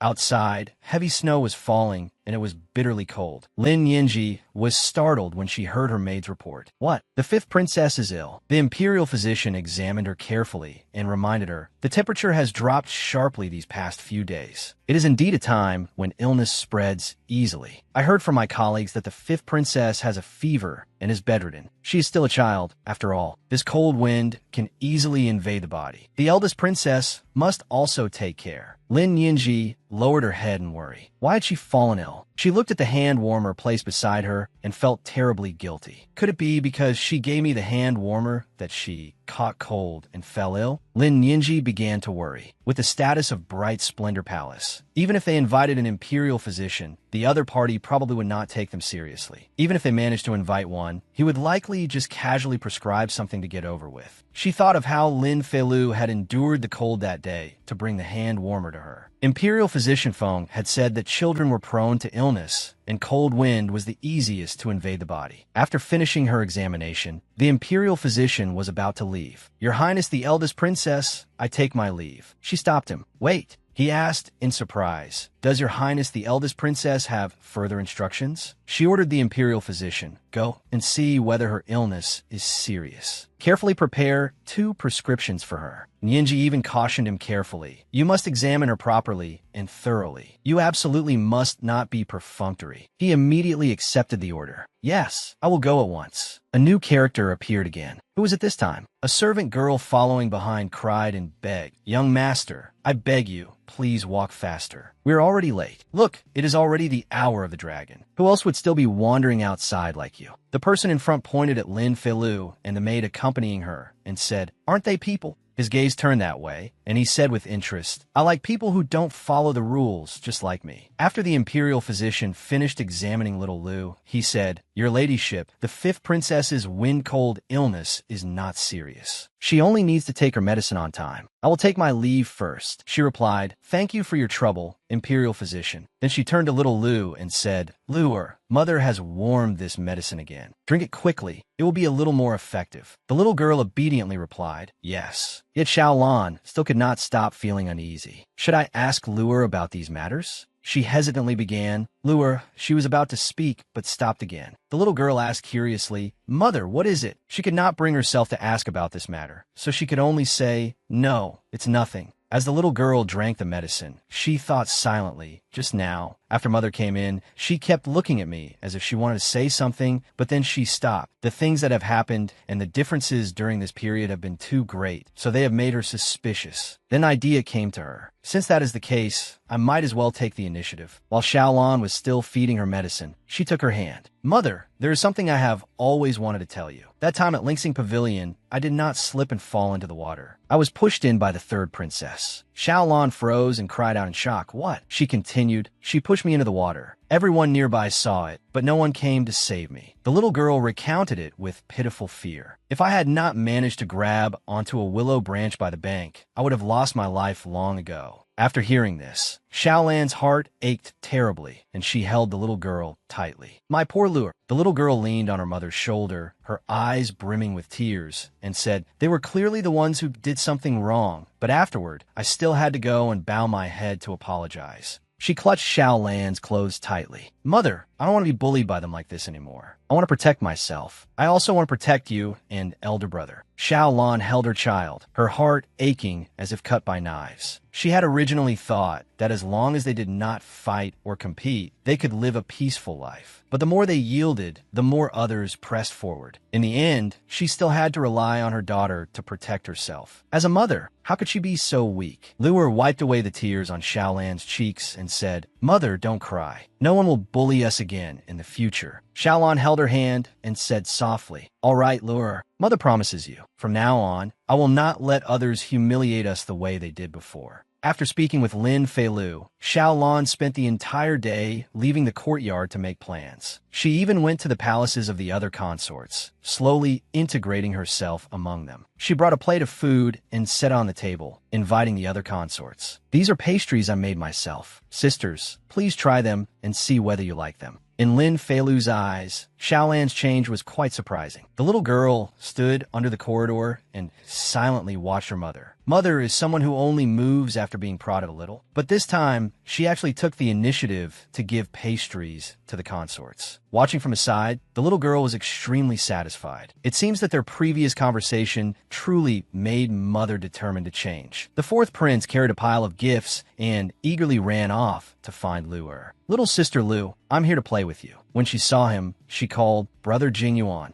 She and her elder brother were playing with Song Lianglan's rabbit. When she saw him, she ran over, but when he saw the rabbit, he was slightly surprised. Isn't that the rabbit eldest imperial brother likes the most? He seemed to suffer a huge blow, and the things in his hands dropped clumsily to the ground. "So little sister Lu has not come to play with me recently because she has a rabbit?" Seeing his strange expression, Feilu was a little puzzled. She tugged on his hand and called several times, "Brother Jingyuan, Brother Jingyuan." She said in an adorable tone, "I missed you so much." Such a soft sentence instantly made him melt.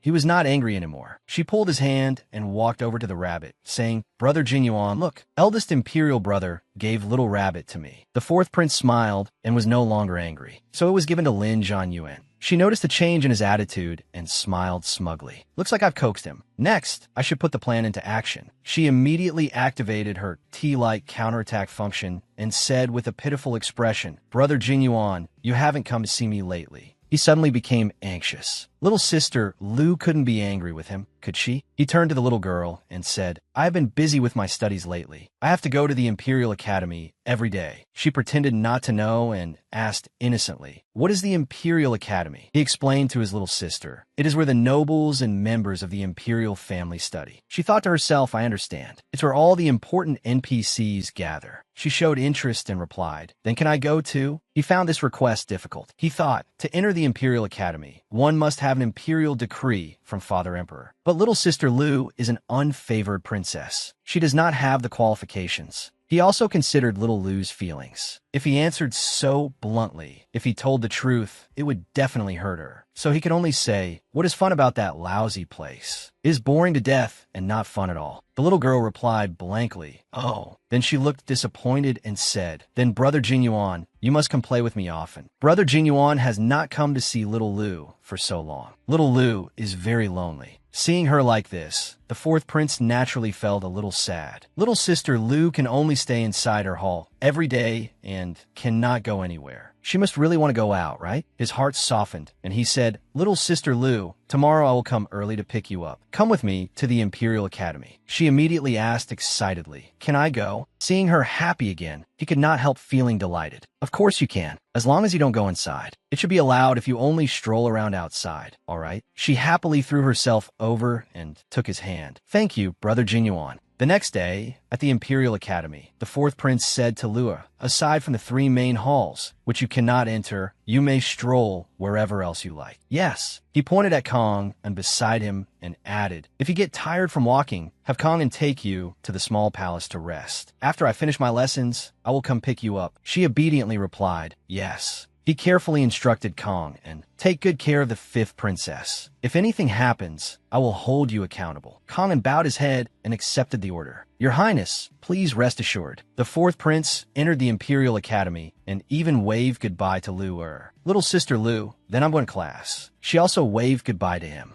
Brother Jinyuan, goodbye. Only after the fourth prince left did she turn to Kong and ask, do you know any fun places here? Take me for a walk. He replied, not far ahead, there's a rockery garden for viewing. The scenery is elegant and beautiful, and it is worth seeing. And so they chose to go there to play. In another scene, an attendant was hurriedly chasing after someone, wailing, young master, I beg you, please walk faster. We are already late. Look at this hour. Who else is outside like us? The young man pointed at Fei Lu and Kong, who were also strolling on the other side, and said, aren't they people? He observed them and said, I happen to like people who don't follow the rules, just like me. It turned out that he was the son of the Marquis who guards the north, Shi Xingjiang. He said excitedly, come on, let's hurry over. Let's go make friends. Fei Lu was absorbed in admiring the fragrant, beautiful flowers. Shi Xingjiang was walking toward her. He came over and asked Kong, aren't you the person beside the fourth prince? Kong bowed and saluted. This servant pays respects to your highness heir. Then he answered his question. That is correct. Shi Xingjiang asked again, who is this little bean? Why isn't she in class when it's lesson time? Little Lu, who stood beside them, was also curious about him. Kong replied, reporting to your highness, heir, this is the fifth princess. She has not yet been admitted to study at the Imperial Academy. The fourth prince has gone to class and ordered this servant to take the fifth princess for a walk. He wondered, the fifth princess? Why have I never seen her before? He held his hand out in front of little Lu to measure her height and thought, this little bean only reaches my leg. Even talking to her takes so much effort. He had no choice but to crouch down until his eyes were level with the little girl's, then started a conversation. Little princess, hello. My name is Shi Xingjiang. Shall we be friends? Her eyes suddenly lit up when she heard the surname Shi. I remember that in the palace, only the noble consort has the surname Shi. The noble consort's elder brother is the great general who guards the north of the Lin dynasty. As for his descendants, there's one. It seems this little heir, surnamed Shi, is the great general's son, the noble consort's nephew.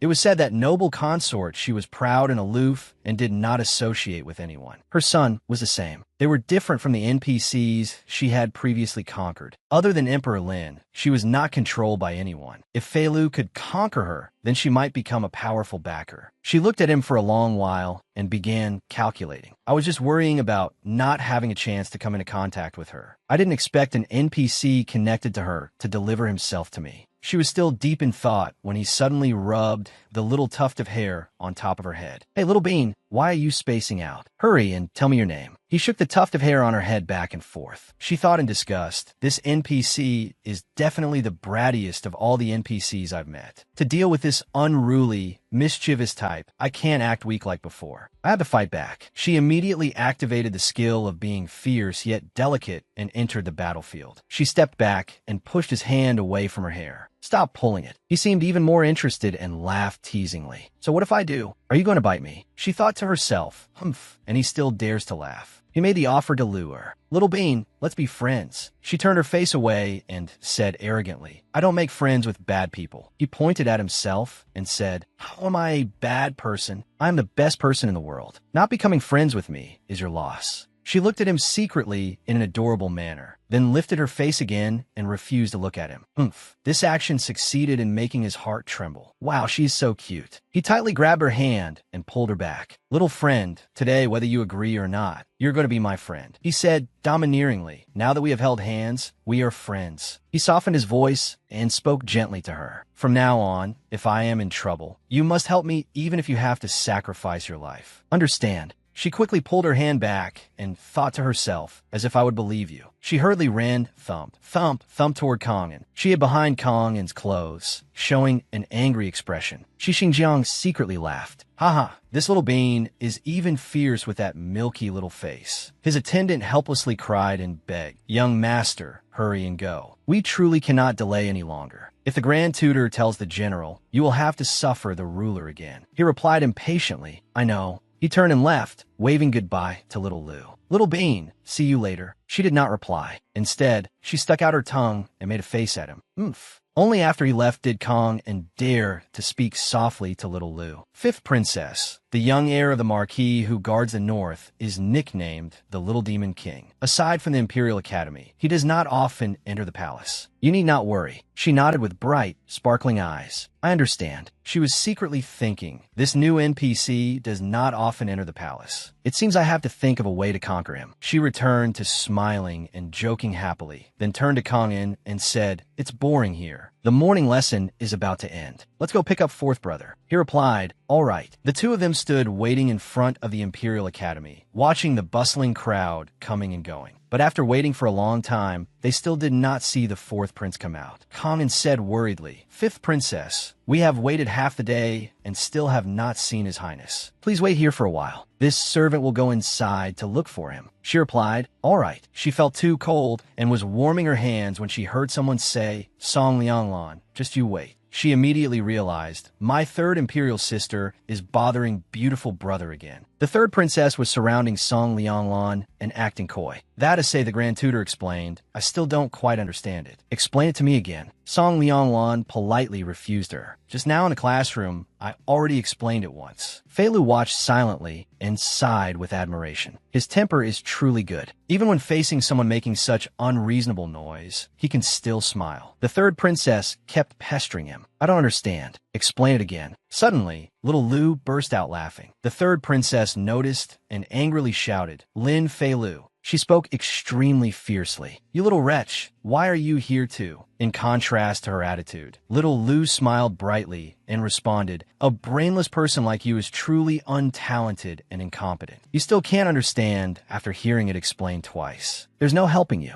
Besides, why can't I come? The third princess froze, realizing, since when did this little wretch become so sharp-tongued? In the past, when I bullied her, she did not dare to retort even half a word. Now she actually dares to scold me. She stammered angrily and could not speak, pointing at little Lu. You. She raised her hand, intending to hit Fei Lu. Are you seeking death? The third princess raised her hand, about to strike Lin Fei Lu. Song Lianglan hurriedly stopped her. Third princess. Little Lu glanced over and saw that Kong and had found the fourth prince. They were coming toward them together with Song Lianglan. They arrived at exactly the right time. She deliberately let the third princess hit her. The third princess was still extremely smug and shouted loudly, You little wretch, don't even think about running. Fei Lu fell forward and cried out, Ah! She thought to herself, pretending to be sick is my specialty. She fell to the ground and cried out in pain, ouch. Suddenly, she made an extremely strange set of expressions. So this is how it is. Quick guide to acting sick. Hold your breath, break into a sweat, turn pale, and appear weak. The third princess was still very aggressive and did not realize at all that she had fallen into Lin Fei Lu's trap. Weren't you running your mouth and scolding me just now? Let me see you scold me again. Just as her hand came down, Song Lianglan caught it. Stop! What are you doing? The fourth prince rushed over and supported Fei Lu.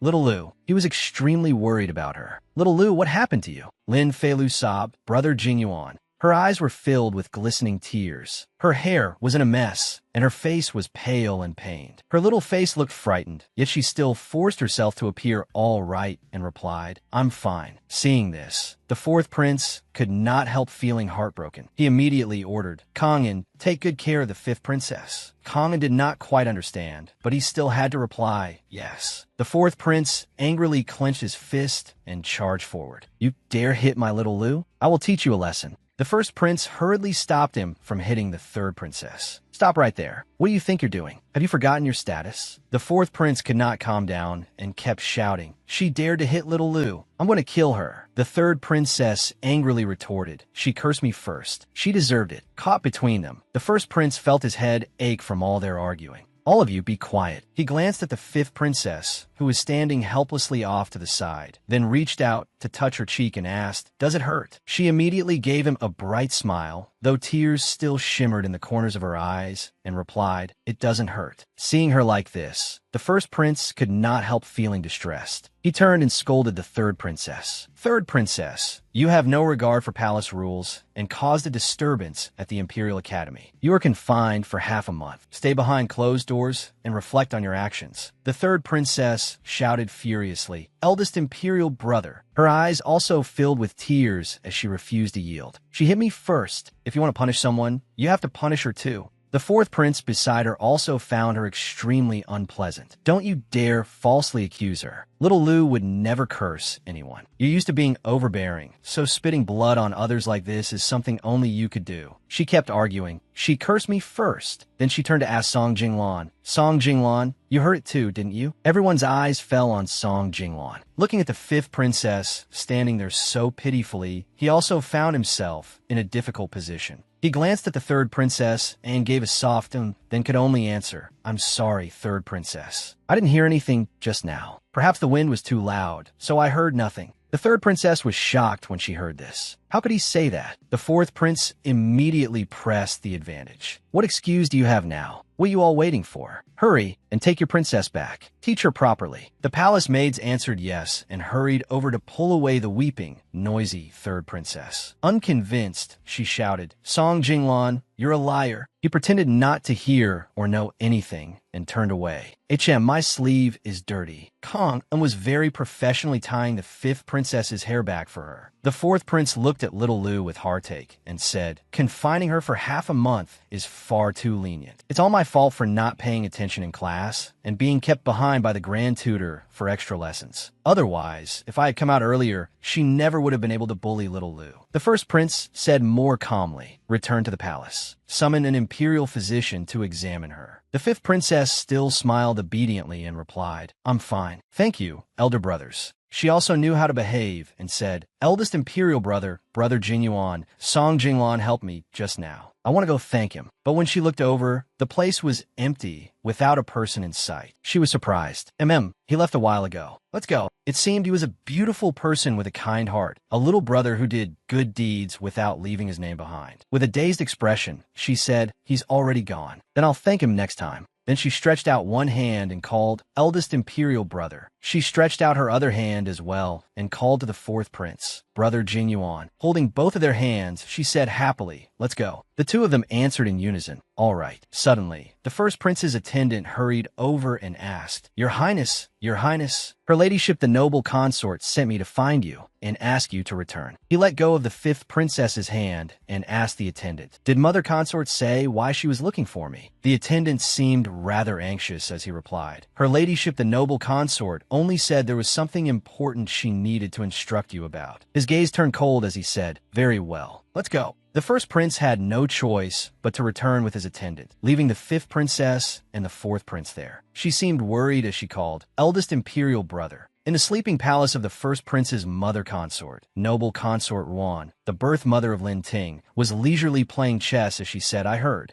that you punished that little girl Lin Shi today? He immediately knelt on the ground in fear. His expression was extremely frightened as he said, yes, I asked mother consort to punish me. She smiled leisurely and replied, silly child, why would mother punish you? She reached out and helped the first prince up. She even praised him, saying he had done very well. She continued, you are His Majesty's eldest imperial son. This is how you should be. The people in this palace must fear you and respect you. Only then can your majesty and authority be shown. He could only answer quietly, your son understands. She also thought to herself, Ting'er has always been weak. I have used every method to cultivate him. Today, he finally showed some firmness for once. Not only was she not angry, she was extremely satisfied. If he could continue like this, then in the future, against the crown prince's faction, a cunning smile appeared on her face. Competing with them would not be impossible. In her own palace, the fifth princess was sitting alone in the hall, playing. Noble Lady Lan came over carrying a plate of pastries and called her. The little girl smiled and replied, Mother. Noble Lady Lan brought the plate of pastries to her and said, I didn't see you eat much at lunch. Mother brought you some fresh pastries to try. The little girl answered happily, yes. Lu quickly picked up a pastry and ate it. In excellent spirits, she praised, it's so delicious.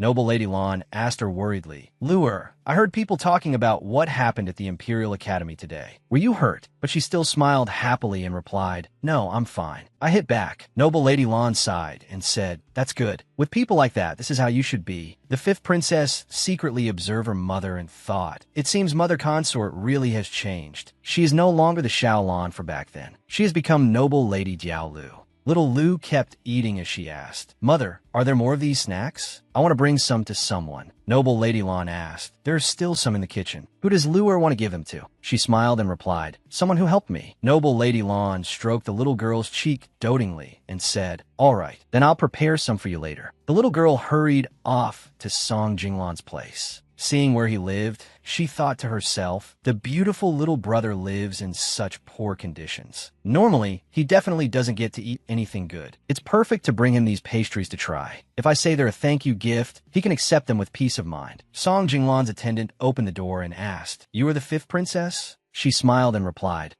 "Where's your prince?" The attendant invited her in and answered, "His Highness is reading in his room." "Fifth princess, please follow me." Hearing the attendant say this, she could not help praising him. He started reading so early in the morning. The beautiful elder brother really is a diligent and studious child. My fourth imperial brother does no proper work and studies nothing. He really should learn from him. The fifth princess followed the attendant inside. Song Jinglon was in his room, reading with full concentration when a sage serves the people. Little Lu stared at him, dazed for a moment. He was like a painting, beautiful enough to bewitch the soul. The attendant reported to him, "Your Highness, the fifth princess is here." Only then did he raise his head. Song Jinglon came over to greet her. "Why has the fifth princess come here?" She handed the pastries to him and said, "Mother made some snacks. I brought a few for you to try." He also spoke up, "If your Highness does not mind, please sit and eat with me." She smiled and replied, "All right." The two of them sat down at the table together. Suddenly, smoke from the charcoal brazier drifted over, making the fifth princess uncomfortable. Ashu. She sneezed unhappily. Song Jinglon immediately told the attendant, "Open the window and let the charcoal smoke out." "Yes." He observed her and then continued, "Also, go to the kitchen and prepare a small hand warmer. Remember, the temperature must be just right." The attendant quickly answered, "Yes, Your Highness." The fifth princess, meanwhile, was focused on taking out the pastries. She invited Jinglon. "The pastries are still warm. Your Highness, hurry and try one." He answered, "All right," and quickly took one to taste. He slowly savored the pastry. As expected of a prince, his bearing was extremely calm and graceful. After eating, he smiled at the fifth princess and said, "It is very good." "Thank you, fifth princess." She secretly observed him and thought, one piece isn't enough at all. Even when he eats, he's so careful. He must have been made things difficult for him many times in daily life. His own situation is clearly already so difficult. So why did he still offend Lin Shi in order to help me? Puzzled, she hesitantly asked, "Song Jinglon, Your Highness, why did you help me yesterday?" He smiled leisurely and replied, "The princess is so adorable. In that kind of situation yesterday, anyone would have been willing to help you." In her heart, she silently screamed, "Heavens, hurry and look. This little young master is too adorable." The attendant came in and reported, "Your Highness, the small hand warmer is ready." He took the hand warmer in his hands and carefully checked whether the temperature was right. Then he handed it to the fifth princess. "Princess, take this. The temperature is just right now." She accepted it and said politely, "Thank you." In her heart, she was also thinking, this little brother is far too considerate. She took the small hand warmer from Song Jinglon's hand. Suddenly, she noticed the small cracks and wounds on his hands. His hands were frostbitten. Clearly, they were not the hands of someone who had lived in comfort and ease. Because the winter weather was so cold, even the tiny cracks looked painful. But with his personality, he probably only endured it silently by himself. Song Jinglon withdrew his hand, still maintaining that elegant demeanor. Holding the small hand warmer, she lowered her head and asked softly, "Your Highness, what are your plans regarding the third princess?" At the eldest princess's place, the third princess, Lin Shi, was crying as she told her what had happened. "Boohoo, eldest sister, this is what happened."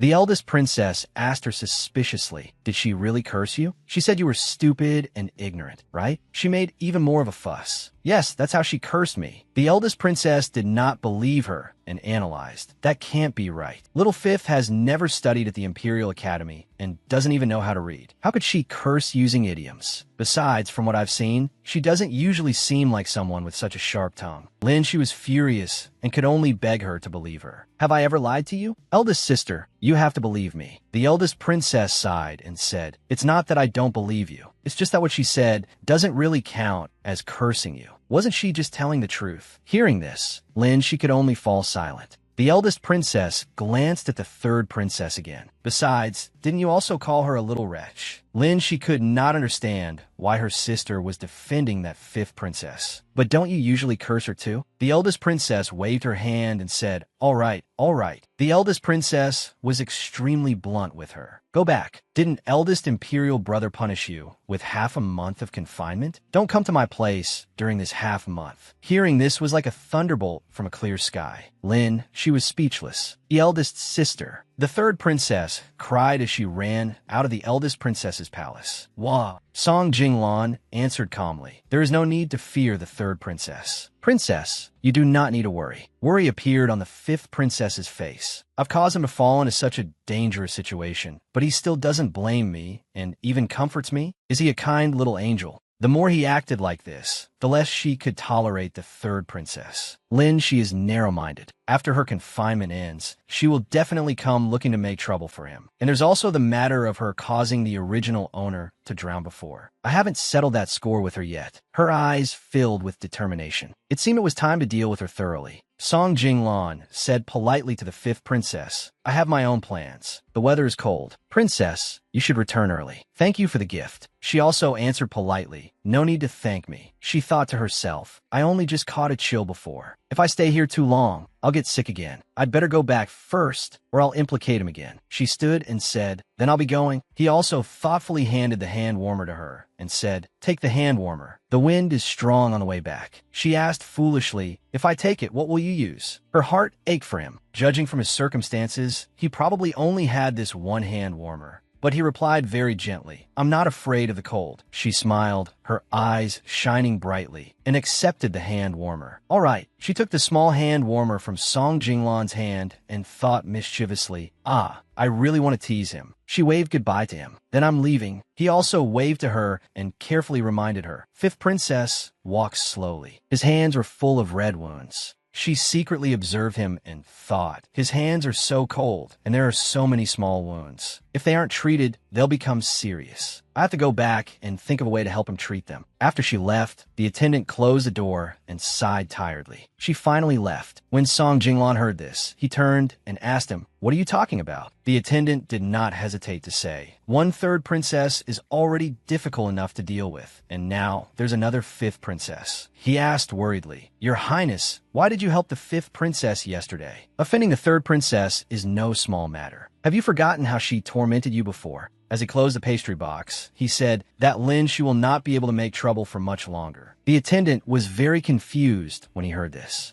He said calmly, she is no match for this fifth princess. Plum blossoms were blooming across the sky. The fifth princess was with her servants, picking up the fallen flowers on the ground. A palace maid asked her curiously, Princess, what are you picking up these white plum blossoms for? If we don't go back, her ladyship will worry. She did not answer and only instructed, keep it a secret for now. She held the flowers in her hands, extremely delighted. She put them all into a pouch and said to the maid, once the pouch is full, we'll go back. Suddenly, she heard noise coming from the other side. Do you believe I'll call people to beat you up? Another voice answered, I'm so scared. I'm so scared I won't even be able to sleep. It was the eldest princess's voice, shouting angrily, Xingjiang, don't go too far. The fifth princess vaguely remembered. Xingjiang? Is it the one who grabbed my hand yesterday and asked me to be friends? An idea immediately came to her. Before, I was still worrying that I wouldn't get to meet him. I didn't expect him to deliver himself to my door. If I don't go guide things a little, wouldn't that let this chance encounter down? With that thought, she ran over. The palace maid hurriedly chased after her. Princess, wait for me. Xingjiang was still teasing the eldest princess. Why aren't you saying anything? Is it because you don't dare? Lin Yinji was so angry she could not speak. Suddenly, they heard someone running over, which drew their attention. The fifth princess was also looking at them curiously. Xingjiang was extremely amused when he saw her. Isn't this the little bean sprout I met at the Imperial Academy last time? He immediately ran over, grabbed one side of the fifth princess's hair, and teased her. Little bean sprout, we meet again. She angrily cried out, don't grab my hair and twist it. Xingjiang teased her, still so fierce. Suddenly, she turned toward Lin Yinji. With a dazed expression, the fifth princess affectionately called eldest imperial sister. Xingjiang was also stunned by this rapid change. She changes faces that quickly. The eldest princess was surprised, but still seemed a little angry as she asked, why are you here? What are you doing here? With bright, adorable eyes, she answered,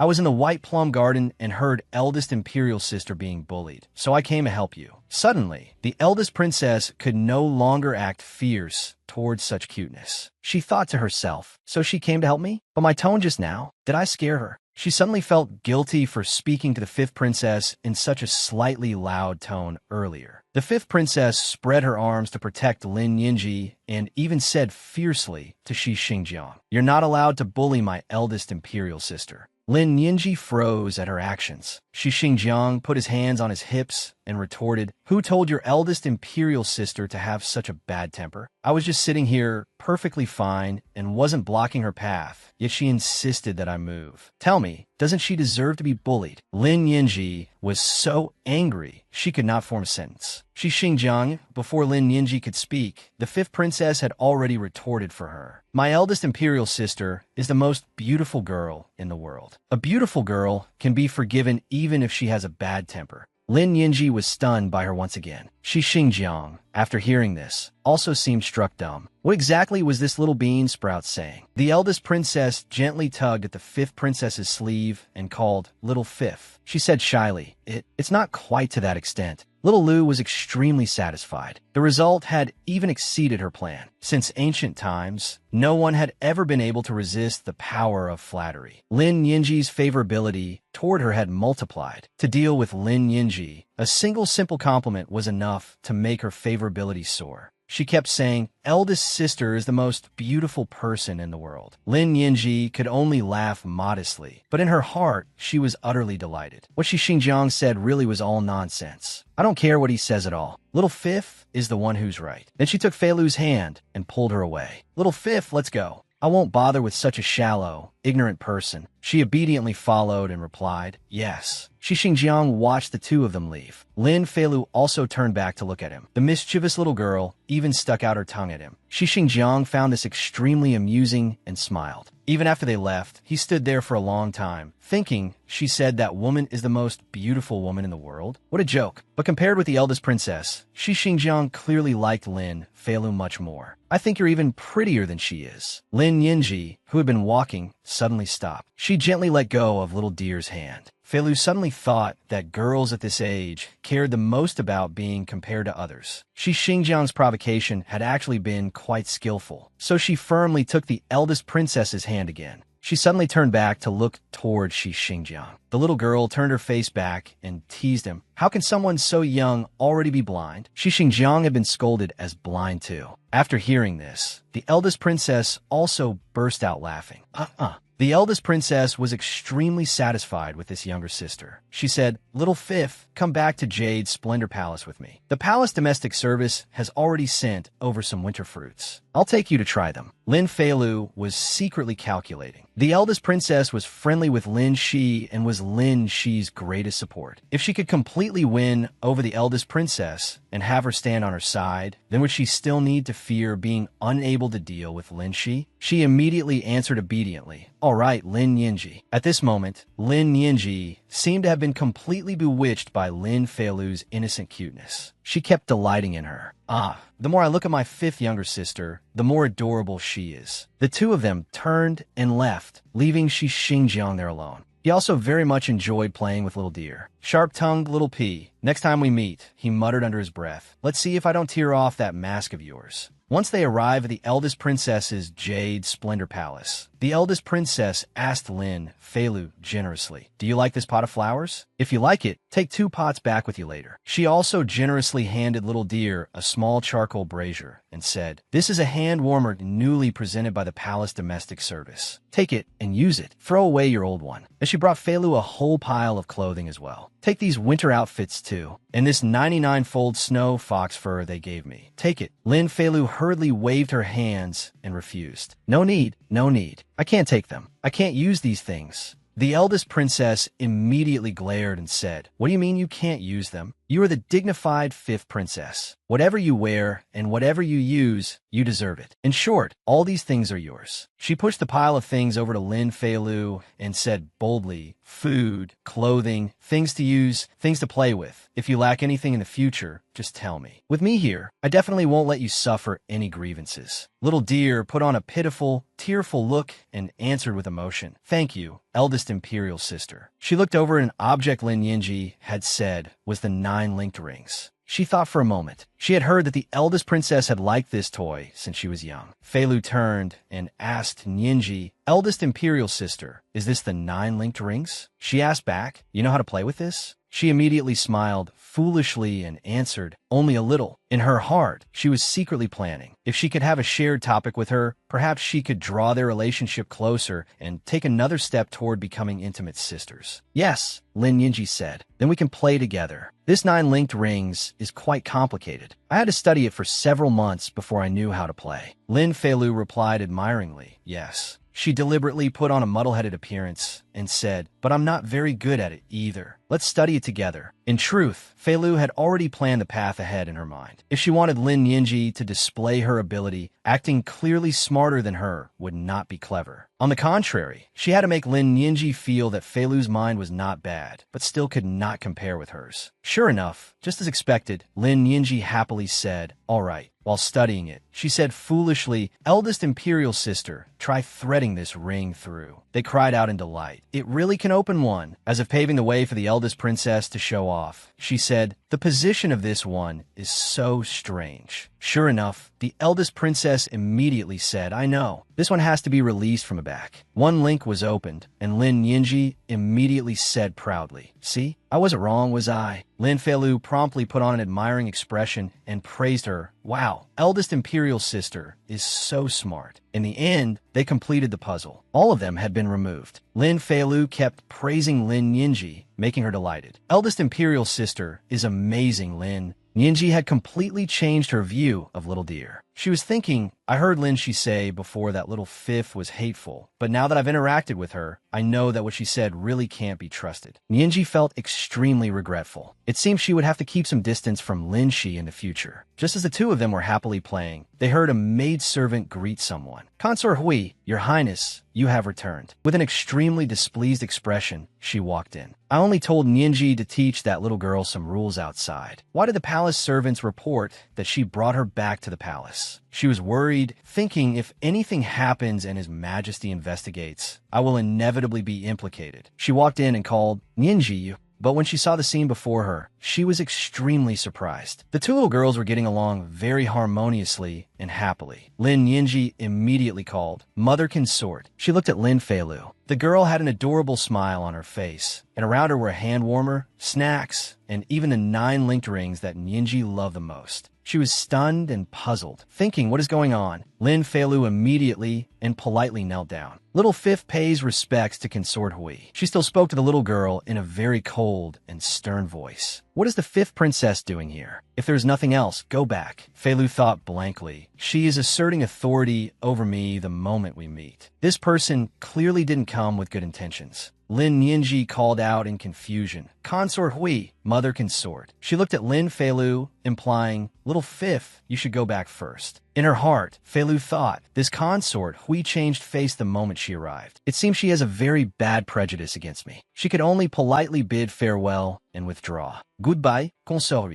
Goodbye, eldest imperial sister. Naturally, she calculated very carefully. She could not clash head-on. She would find another chance to try again next time. As soon as Lin Feilu left, Consort Hui angrily questioned Lin Yinji. I told you to teach her rules outside. Why did you bring her back to the palace? Furious, she said, in the future, have less contact with her. Don't you know that Lin, she was punished by the first prince because of that girl? Lin Yinji immediately defended Little Deer and replied, that was because Lin Shi herself was stupid, Mother Consort. I have decided that I won't associate with Lin Shi anymore in the future. She was extremely puzzled and asked, why? Didn't the two of you grow up together as sisters from childhood? She did not give in at all and spoke bluntly. Those who stay near ink become black. Those who stay near lamps become bright. I'm worried that Lin Shi's stupidity will affect my intelligent mind. Consort Hui angrily thought to herself, Nianji and Lin, she have always been on good terms. How did Lin Feilu make Nianji draw such a clear line between herself and Lin Shi? Her impression of Lin Feilu became extremely bad. I didn't expect that child to already be so scheming at such a young age. In the future, she definitely won't be simple. Outside, Outside, a maidservant said to Little Deer, "Princess, this hand warmer is truly exquisite. When we return to the palace, this servant will make a pouch to wrap it. That way, it will keep you even warmer." She happily replied, "All right." Suddenly, a stone was thrown toward Feilu. She was so frightened that she stared wide-eyed, unable to react in time. The maidservant immediately shielded Lin Feilu and shouted, "Who is so insolent? How dare you attempt to assassinate the fifth princess inside the palace?" As for her, she was still staring blankly at the stone. She raised her head and looked up. It was she, Xingjiang, who had shot the stone down from a tree to teach her a lesson. "Little P, weren't you very fierce just now? Afraid of slingshot pellets now?" She thought unhappily, this heir is really patient. He actually waited here for so long. Watch how I punish you without using a weapon. She kept her fierce expression and said to him, "I'm not afraid. Come down here." He challenged her. "If you've got the ability, come up here." She said fiercely, "Only monkeys climb trees. It's ugly." He immediately replied, "Who said I climbed up? I flew up here." She stuck out her tongue and teased him. "I don't believe you. Unless you fly again and let me see." After being challenged, he said, "Then I'll fly once for you to see." He immediately leaped down from the tree. Oh, he flew down like a gust of wind. Under Lin Feilu's astonished gaze, he flew straight down toward Lin Feilu. She smiled and teased, "Why did you come down?" In her mind, she had already predicted it. Using psychology to deal with this kind of person was simply foolproof. Only then did Xingjiang come back to his senses. "That's right. Why did I come down? I actually fell into this little P's trap." As he spoke, he raised his hand and approached her. "Little P, Feilu immediately retreated, covering her hair with one hand and blocking him with the other. "You're not allowed to touch my hair buns." He could only withdraw his hand and reply, "Who told your hair buns to be so cute?" Little Deer froze, shy and dazed. "Oh." With an incredibly adorable expression, she covered the two little tufts of hair and said, "Even so, you still can't touch them." Her cute expression made even him laugh. All right, I won't touch them." In his heart, he thought delightedly, "This little P is too adorable." Curious, he crouched down in front of Lin Feilu, pointed at her small pouch, and asked, "What's in this pouch? Why does it smell so good?" The little girl answered, 100 flowers." He pointed at the bulging pouch in front of her stomach. "For a fragrant sachet like this, putting in a little is enough. Why bring so much? It's neither pretty nor convenient." She turned her face away.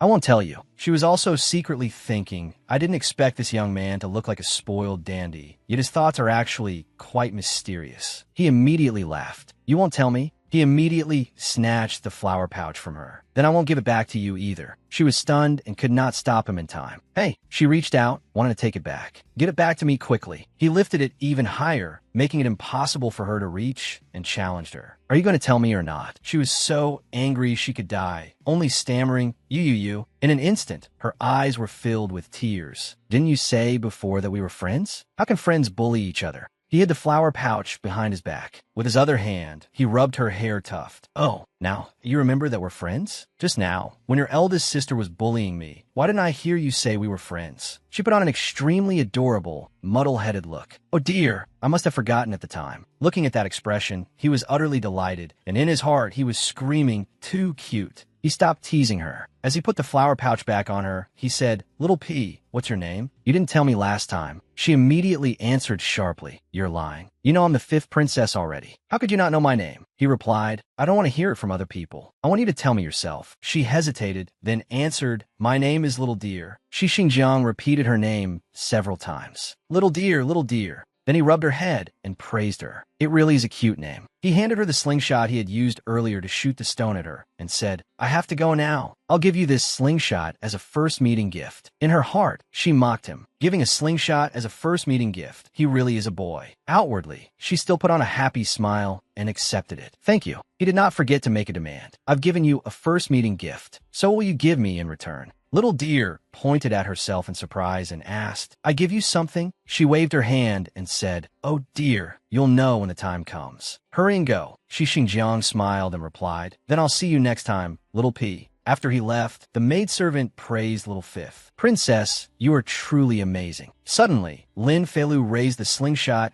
and aimed it at Xingjiang. The maidservant called out in surprise, "Princess." She aimed the slingshot straight at him. "There is no one I can't handle." Then she released her hand and let the pellet fly. In her heart, she was still pleased. Eliminate the spoiled dandy. As the end of the year approached, the weather grew colder and colder. Thinking of Song Jinglan's harsh circumstances, Lin Feilu sent people to deliver silver charcoal and a stove to him. She also carefully instructed them, "You must personally deliver these things into his hands." The maidservant immediately replied, "Yes." Thanks to the stove, both Song Jinglan and his maidservant were warm and happy. This year, they suddenly had silver charcoal to burn. It was rare for green bamboo residents to have a warm winter. In her own palace, Lin Feilu still remembered the chilblain burns on Song Jinglan's hands. She also began using white plum blossoms to make hand balm. In less than a few days, the hand balm was finished. Lin Feilu brought it and ran to Song Jinglan's place to check on him. When Song Jinglan saw her, he asked, "The weather is so cold. Why has the fifth princess come here?" She smiled and answered, "I came to give you something." She handed the thing she wanted to give him over and said, "This is the hand balm I made. Your Highness, please use it." Song Jinglan was a little surprised as he accepted the thing she had given him. He opened it and looked, then asked, "The princess made this?" She smiled foolishly and said, Yes.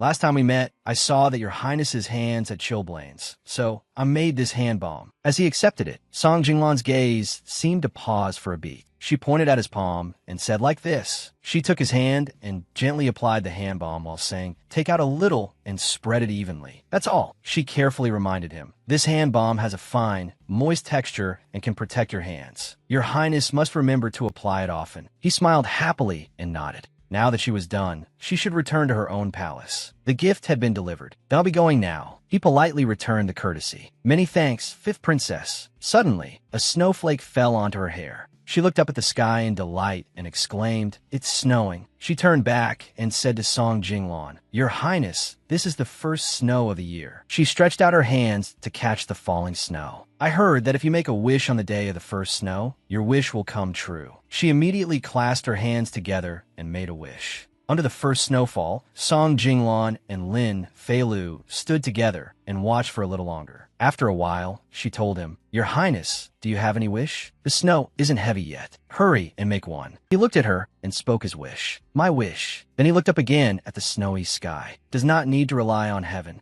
Little Deer was also slightly stunned by Song Jinglan's wish. She had not expected this young older brother to be someone who wanted to rely on himself. She also had to say farewell and leave. "Your Highness, while the snow is not yet heavy, I'll be going first." He nodded and replied, "Ahem." On the road, she was still calculating. Flower Crossing Palace was not far from Green Bamboo residence. Fortunately, she still had some hand balm left. Why not go see Lin Yinji to gain some favor and conveniently inquire about Consort Hui? When she arrived at Flower Crossing Palace, she asked the maidservant, "Is eldest imperial sister here?" The maidservant immediately replied, "Fifth princess, please follow this servant." But when she entered the palace, she did not see Lin Yinji. Instead, she saw Consort Hui. "Why is it her?" She immediately bowed respectfully. "Greetings to Consort Hui." She still maintained that cold attitude and asked her, "What are you looking for the eldest princess for?" She lowered her face and put on a frightened look as she replied, "Little Fifth made a small item and wanted to give it to eldest imperial sister." She gave a cold smile. "Ah, you are thoughtful." She stood up and left, saying, "The eldest princess is taking her afternoon nap. Since you are so thoughtful, wait here until she wakes, then personally give it to her." Then she told the maidservant, "Return to my chamber. I am tired." The maidservant replied, "Yes, your Highness." They left her standing alone beneath the falling snow. Her two hands clenched tightly. This consort Hui seemed not easy to deal with. She had heard palace maids say before that Consort Hui and Consort Xian were enemies. That was because Consort Hui's first child had been harmed to death by Consort Xian. This hatred would probably be something she could never forget for the rest of her life. She would fight until death. And I helped Consort Xian before. In Consort Hui's eyes, I already belonged to Consort Xian's side. She calculated for a moment. Consort Hui would be extremely difficult to win over. Unless I leave Consort Xian's side, or should I just forget it? Having the eldest princess is enough. But Consort Hui clearly knew that Lin Yinji was close to me, yet she still wants to make things difficult for me. Isn't this actively driving a wedge between herself and her daughter and handing that opportunity to me? After standing in the snow for a long while, her feet were already freezing. She had made her decision. Since that was the case, she would follow Consort Hui's intentions and look pitiful in front of Lin Yinji. She stood coldly beneath the snowy sky, not daring to leave. So cold. Before long, Lin Yinji appeared and called, "Little Fifth, Little Fifth." She hurriedly ran over. "Little Fifth, start moving." The greedy heart of this little pitiful thing. She began putting on a pitiful look and called out, "Eldest sister." Lin Yinji placed the little hand warmer into little deer's hands and said worriedly, "Little Fifth, are you stupid? She scolded my mother consort and told you to stand. So you just stood there? Don't you know how to leave?" Even after being scolded like that, Lin Feilu still giggled. She took the cup of water from the servant and said, "I'll be sleeping here. Next time you come, just have the palace maid beside you send word. It's so cold. Aren't you afraid of becoming stupid?" Lin Yinji handed Lin Feilu the cup of water and said, "Drink some hot tea." Taking the teacup, Feilu gulped it down noisily. Lin Yinji had to stop her. "Drink slowly. Don't rush like that. There's more." "Yes." She immediately turned and instructed the maid, "Go brew another pot of hot tea. Hurry." The maid quickly replied, "Yes, princess." Little deer called to her eldest sister. Lin Yinji turned around. Feilu handed her the hand cream and said, "This is for you." She held it in surprise. "What is this? Rouge?" She opened it and immediately praised it. "It smells wonderful." Little deer said, "This is hand cream. Applying this to your hands will help protect them." She smiled and scratched her head. "I made it myself." Lin Yinji tried applying it to her hands and immediately liked it. Her skin felt soft and fragrant. After rubbing it in, her hands were indeed much smoother. Suddenly, she could not help feeling moved. "You stood out in the cold for so long just to bring this to me." Lin Feilu immediately nodded. "That's right." She rubbed the little deer's head and reminded her, "Next time, just have your palace maid bring it. There's no need to come yourself." She put on an adorable and earnest expression and said, "But I wanted to visit eldest sister." Hearing this, the other girl was naturally delighted, but she still forced herself to maintain a stern expression and said, "If younger sister wants to come, then come." Lin Yinji carefully reminded her again, "Just don't be like this time. Don't foolishly stand outside in the cold and wait." Lin Feilu obediently replied, "Yes." Lin Yinji fastened the cloak tightly around her after giving her the things. "Hurry back. If the snow gets heavier later, you won't be able to leave." Although she did not want Little Deer to leave, she had no choice. Her mother consort had probably woken from her afternoon nap by now. If she saw Little Fifth, she would get angry and make things difficult for her. It was better to have Little Fifth go back. The maid went ahead and said to Little Deer, "Fifth princess, please follow me." Lin Feilu followed her, but turned back and said, "Eldest sister, then I'll come visit you again next time." Yinji also nodded and replied, "Mm." Feilu turned away, waving at Lin Yinji, while secretly thinking, "With this box of hand cream, my sisterly affection with the eldest princess has increased again. In the future, if Consort Hui wants to harm me, the eldest princess won't just stand by." As soon as she left, Consort Hui entered and called out to Lin Yinji, "Nyenner." She also asked, "Mother consort?" Seeing the box in her hand, the woman asked, "What is that in your hand?" She drew her hand back and answered, "Nothing." Consort Hui suddenly noticed something unusual about her. "Nyenna has never been close to me before. How is it that now this girl has even learned to lie to me?" She asked angrily, "Did that little wretch give you something?" Lin Yinji carefully reminded her, "Mother consort, no matter what, Little Fifth is still a princess. She's Father Emperor's daughter. If someone nearby hears you speak of her like that, I fear it will bring trouble upon you." Consort Hui became even angrier when Yinji defended Little Deer like this. "You are blaming your own mother consort because of that little wretch?"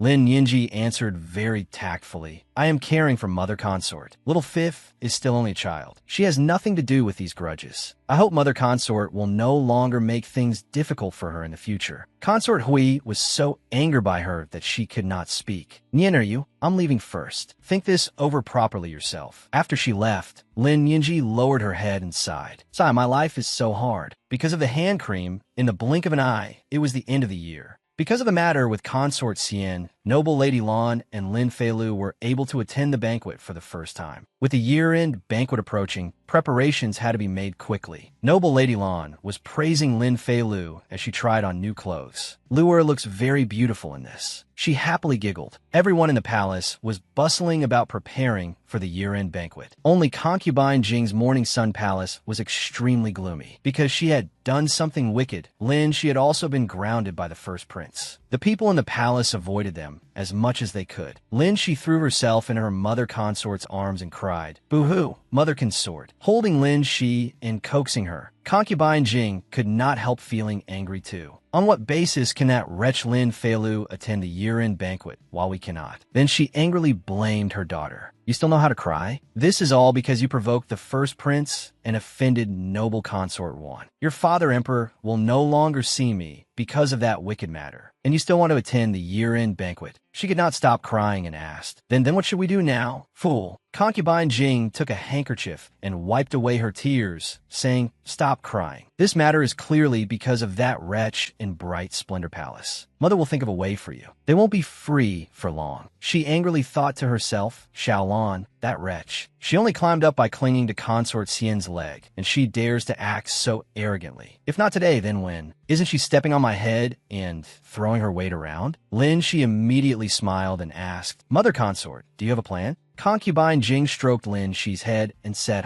Don't they want to attend that year-end banquet? Then I will give them a great gift, one they will never forget. Someone was standing outside, observing the banquet hall. Then that person left, slipping away beneath the heavy, falling snow. He headed towards Song Jinglan's residence. Song Jinglan was sitting and reading under the warm lamplight. The door to his room was opened. The person from earlier entered his residence. He removed the scarf covering his face. Song Jinglan called Mr. Ji, the world's greatest swordsman, Ji Liang, who had been entrusted by Song Jinglan's uncle, Rong Hung, had always been secretly protecting Song Jinglan. Song Jinglan smiled at him and called, Uncle Ji, you're back. The man did not respond, only saying briefly, Morning Sun Palace. That was the palace of concubine Jing and the third princess, Lin Shi. Song Jinglan asked, Uncle Ji, did you help me look into it? He was speechless. This boy. The maid had no choice but to ask on his behalf with proper courtesy. Mr. Ji, when you went to Morning Sun Palace, what did you hear? Could it be that the third princess is preparing to do something harmful to His Highness again? That third princess, Lin Shi, had always come to trouble His Highness. Fortunately, Mr. Ji had always watched them from the shadows, allowing His Highness to turn danger into safety several times before. He said no. This matter has nothing to do with you. Song Jinglan was surprised. Nothing to do with me? Then are they trying to deal with the fifth princess? The maid said, Mr. Ji, you don't know. During the 2 months you were gone, another princess has taken a liking to our highness. Hearing this, he vaguely understood. The fifth princess? The maid kept praising Lin Feilu. This fifth princess is different from the third princess. She's quite a good person. She pointed at the brazier and said, Mr. Ji, look, she brought this over. She kept going. She also brought pastries and skincare cream for our highness. Afraid that his uncle would be unhappy, Song Jinglan quickly stopped his maid. Tiandong. Then he asked, Uncle Ji, what do you plan to do about Morning Sun Palace? He said, in a few days, it will be the year-end banquet. Concubine Jing plans to take advantage of the crowd. He told Song Jinglan everything he knew. That is how it is. Tiandong also exclaimed angrily on his behalf. That is too much. Song Jinglan lowered his eyes in thought and said nothing. Mr. Ji noticed the difference and asked him, You want me to help her? He nodded.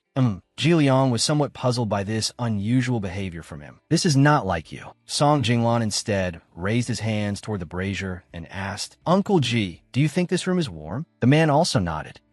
Ji Liang also warmed his hands over the brazier. I also feel it is warm. Song Jinglan used that gentle smile to put him in a position where he could no longer refuse. Thus, in her own palace, Lin Feilu was sitting and reading under the warm lamplight when something was suddenly thrown into the room, startling her. Who is it? She immediately opened the window to see who it was and could not help feeling worried. It's so late. Who is playing a prank? Or perhaps she picked up the thing that had been thrown in through the window. It was a piece of paper wrapped around a stone and tied tightly. The note read, Prepare early. Act carefully. At the year-end banquet, concubine Jing will harm noble Lady Lan. After reading the note, she curled her lips into a smile. This concubine Jing really lacks discipline. She still dares to touch me. She immediately crushed the note in her hand. Since that is the case, I will completely deal with her at the year-end banquet. She looked out the window again. The surroundings were utterly silent, with not a sound. She called out to the person who had thrown the note through the window. Hey, can you hear me? She smiled adorably and said, Thank you. Mr. Ji was still outside and heard it very clearly. He also smiled faintly. 5 days later, at the year-end banquet, Emperor Lin sat leisurely at the banquet. Lin Feilu looked at all the emperor's women sitting in a row and felt curious. Why does the emperor have so many women? Are these only the favored ones who have been summoned to serve him? Noble Lady Lan handed Lin Feilu a cup of tea and said, "Luer, there is too much meat at the banquet and it can get greasy. Drink some tea to cut through it." Lin Feilu took it and obediently replied, "Thank you, mother consort." Lin Shi and her mother, off to the side, saw this and glared at them with extreme jealousy. The malice on their faces was plainly visible. They kept glaring at Noble Lady Lan and Lin Feilu until their eyes almost hurt, but Little Deer was not afraid and even wanted to provoke them. She lifted her teacup and smiled, as if saying, "This cup is in your honor." Her action made Lin Shi even angrier. This wretch actually dares to show off in front of me. Concubine Jing, beside her, tried to calm her down. "Sheer, don't worry. Mother has arranged everything." She curled her lips in a smug smile. "We just have to wait and watch the show." "Yes." The Empress stood and said, "His Majesty has been busy with government affairs lately and has already left early to handle state matters. Sisters, why don't you follow me to Heavenly Star Garden to admire the fireworks?" Watching the snow and the fireworks was also a fine idea. The other consorts answered in unison, "Yes, Your Majesty the Empress." They were preparing to leave when the fourth prince ran over and called, "Little Deer." She also turned around and called, "Brother Jingyuan." He took Lin Feilu's hand and said, "Let's go watch the fireworks together." She smiled brightly and replied, "All right." The fourth prince asked her, "Then let's go quickly." "Little Deer, are you full? I even brought 2 pastries." Later, Brother Will. Before he finished speaking, someone suddenly called from behind, "Noble Lady Lan." A female servant lowered her head and greeted her. "Greetings, Noble Lady Lan. Does her ladyship still recognize this servant?" Noble Lady Lan seemed surprised and asked, "I truly do not recognize you. May I ask who you are?"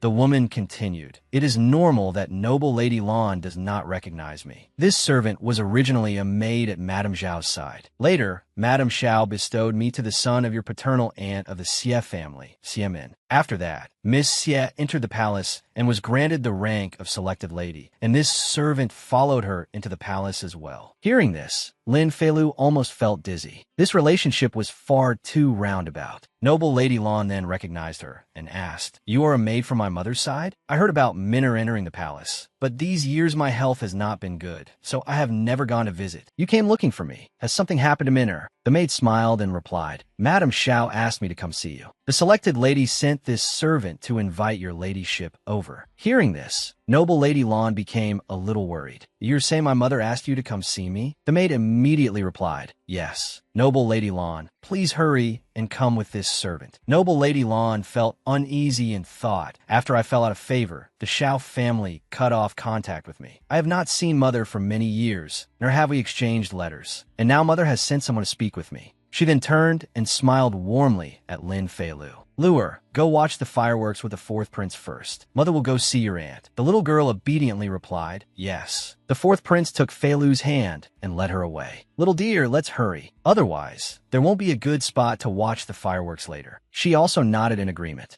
Meanwhile, Noble Lady Lan followed that maid. Concubine Jing stood behind them watching, smugly smiling to herself. The good show is about to begin. Lin Feilu naturally knew she had been standing there watching the whole time. She also smiled and thought, "Concubine Jing, you had better not disappoint me." Many people were walking along the road in luxurious clothing, talking to one another. "Sister, look at those fireworks." "Brother Jingyuan, let's play balloon stomping. Whoever stomps the other person's balloon first wins and can receive a gift from the other." He replied, "All right." She smiled while secretly thinking, just in time, when she saw a servant carrying a cup of tea over. She began running as she said, "Start. Brother Jingyuan, hurry and chase me." He replied, "Little Deer, wait for me." She ran close to that servant and said, "Here, here." He tried hard to run over and reach out, saying, "Little Deer, I caught you." Unexpectedly, his hand knocked into the cup the servant was carrying. The cup spilled onto the woman and attracted the attention of everyone around them. After being splashed, the woman said, "What is going on? You cannot even carry tea properly." The servant knelt down and said, "Your ladyship, forgive me. Your ladyship, forgive me." Seeing this, the woman said, "Jingyuan, come here." why are you running around wildly? He said, another person came over and said, the fireworks will begin soon. Concubine Jing, go change your clothes so the wet garments do not harm your health. She replied, yes. The servant supported her and said, while Concubine Jing thought to herself, your ladyship, Concubine Jing, please follow this servant this way.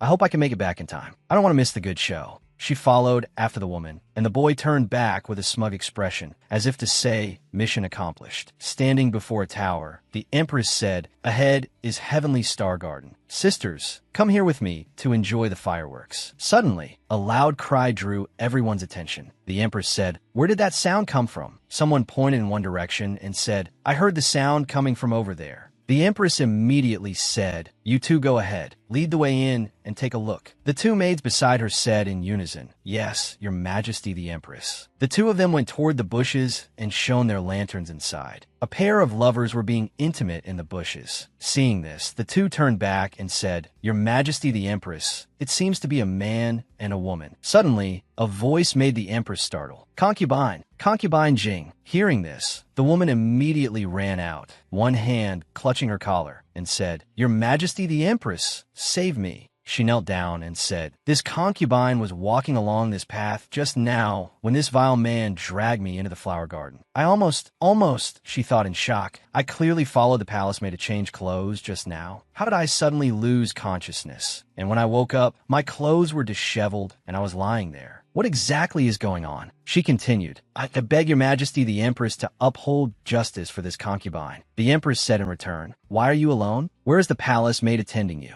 As she spoke, she pointed to the person behind her. She was knocked unconscious by this vile man. Hearing her, he only managed to say, then he said nothing more and merely knelt there. The two people nearby saw this scene and leaned toward each other, saying, if this man really is a vile criminal, why does he look so wrong? The other said, exactly. Look at him dressed as a disguise guard. There must be someone inside the palace covering for him. Concubine Jing lowered her head and continued, this concubine has been wronged. I beg your majesty the Empress to uphold justice. As she lowered her head and cried, she thought, even if I believe you today, there will no longer be a place for you in this harem, and His Majesty will trust and favor you even less. Vicious, truly vicious. The Empress immediately said, you two maids, go find the palace maid who was knocked unconscious and bring her here. The maids replied, yes. Meanwhile, Concubine Jing thought, this was clearly the trick I arranged for Xiaolon. I sent someone to lead her here, but why is there no trace of her? Instead, I was the one plotted against. Who ruined my plan? She immediately stood up and said, it was you. It must have been you. She struck the man beside her and said, you lowly beast. You deliberately set me up. As she struck him with tears in her eyes, she looked over. Seeing the girl, she thought, could it be? Seeing the girl's obedient expression, she thought again, no, impossible. She is only a stinking little girl. How could she possibly ruin my plan and then plot against me? Seeing this, the girl shrank behind the boy and said, Brother Jinyuan, Concubine Jing's gaze is so frightening. I am scared. Seeing this, he stroked her head and said, little dear, don't be afraid. Brother is here. Concubine Jing looked at her and thought again, if all of this was her doing, then at such a young age, she already has such a vicious mind. How is this a child? The girl put on an adorable expression, but Concubine Jing still thought, she is clearly a demon. Your Majesty the Empress, this maid has woken up. Her attendants brought a maidservant over to kneel before her. The Empress raised her sharp voice. I ask you, what happened just now? Why did you faint here? Tell the truth. Hearing the Empress question her, the maid was frightened and answered honestly. Just now, I followed her ladyship, Concubine Jing, to change clothes. On the way, we suddenly heard someone in the bushes calling to her ladyship. Her ladyship told me to wait there, so I stood there. But I don't know why I was knocked unconscious. When the other palace maids heard what she said, they began whispering. What this maid says is different from what Concubine Jing said earlier. It seems Concubine Jing wasn't kidnapped at all. She clearly went there herself. You wretched slave, what nonsense are you spouting? Concubine Jing panicked. I set a trap to harm Xiaolon, but it backfired on me. What should I do? How am I supposed to explain this to Her Majesty the Empress? Then she rushed forward, grabbed her maidservant by the hair, and beat her. You're slandering me. You're all framing me. Your ladyship, spare me. Your ladyship, spare me.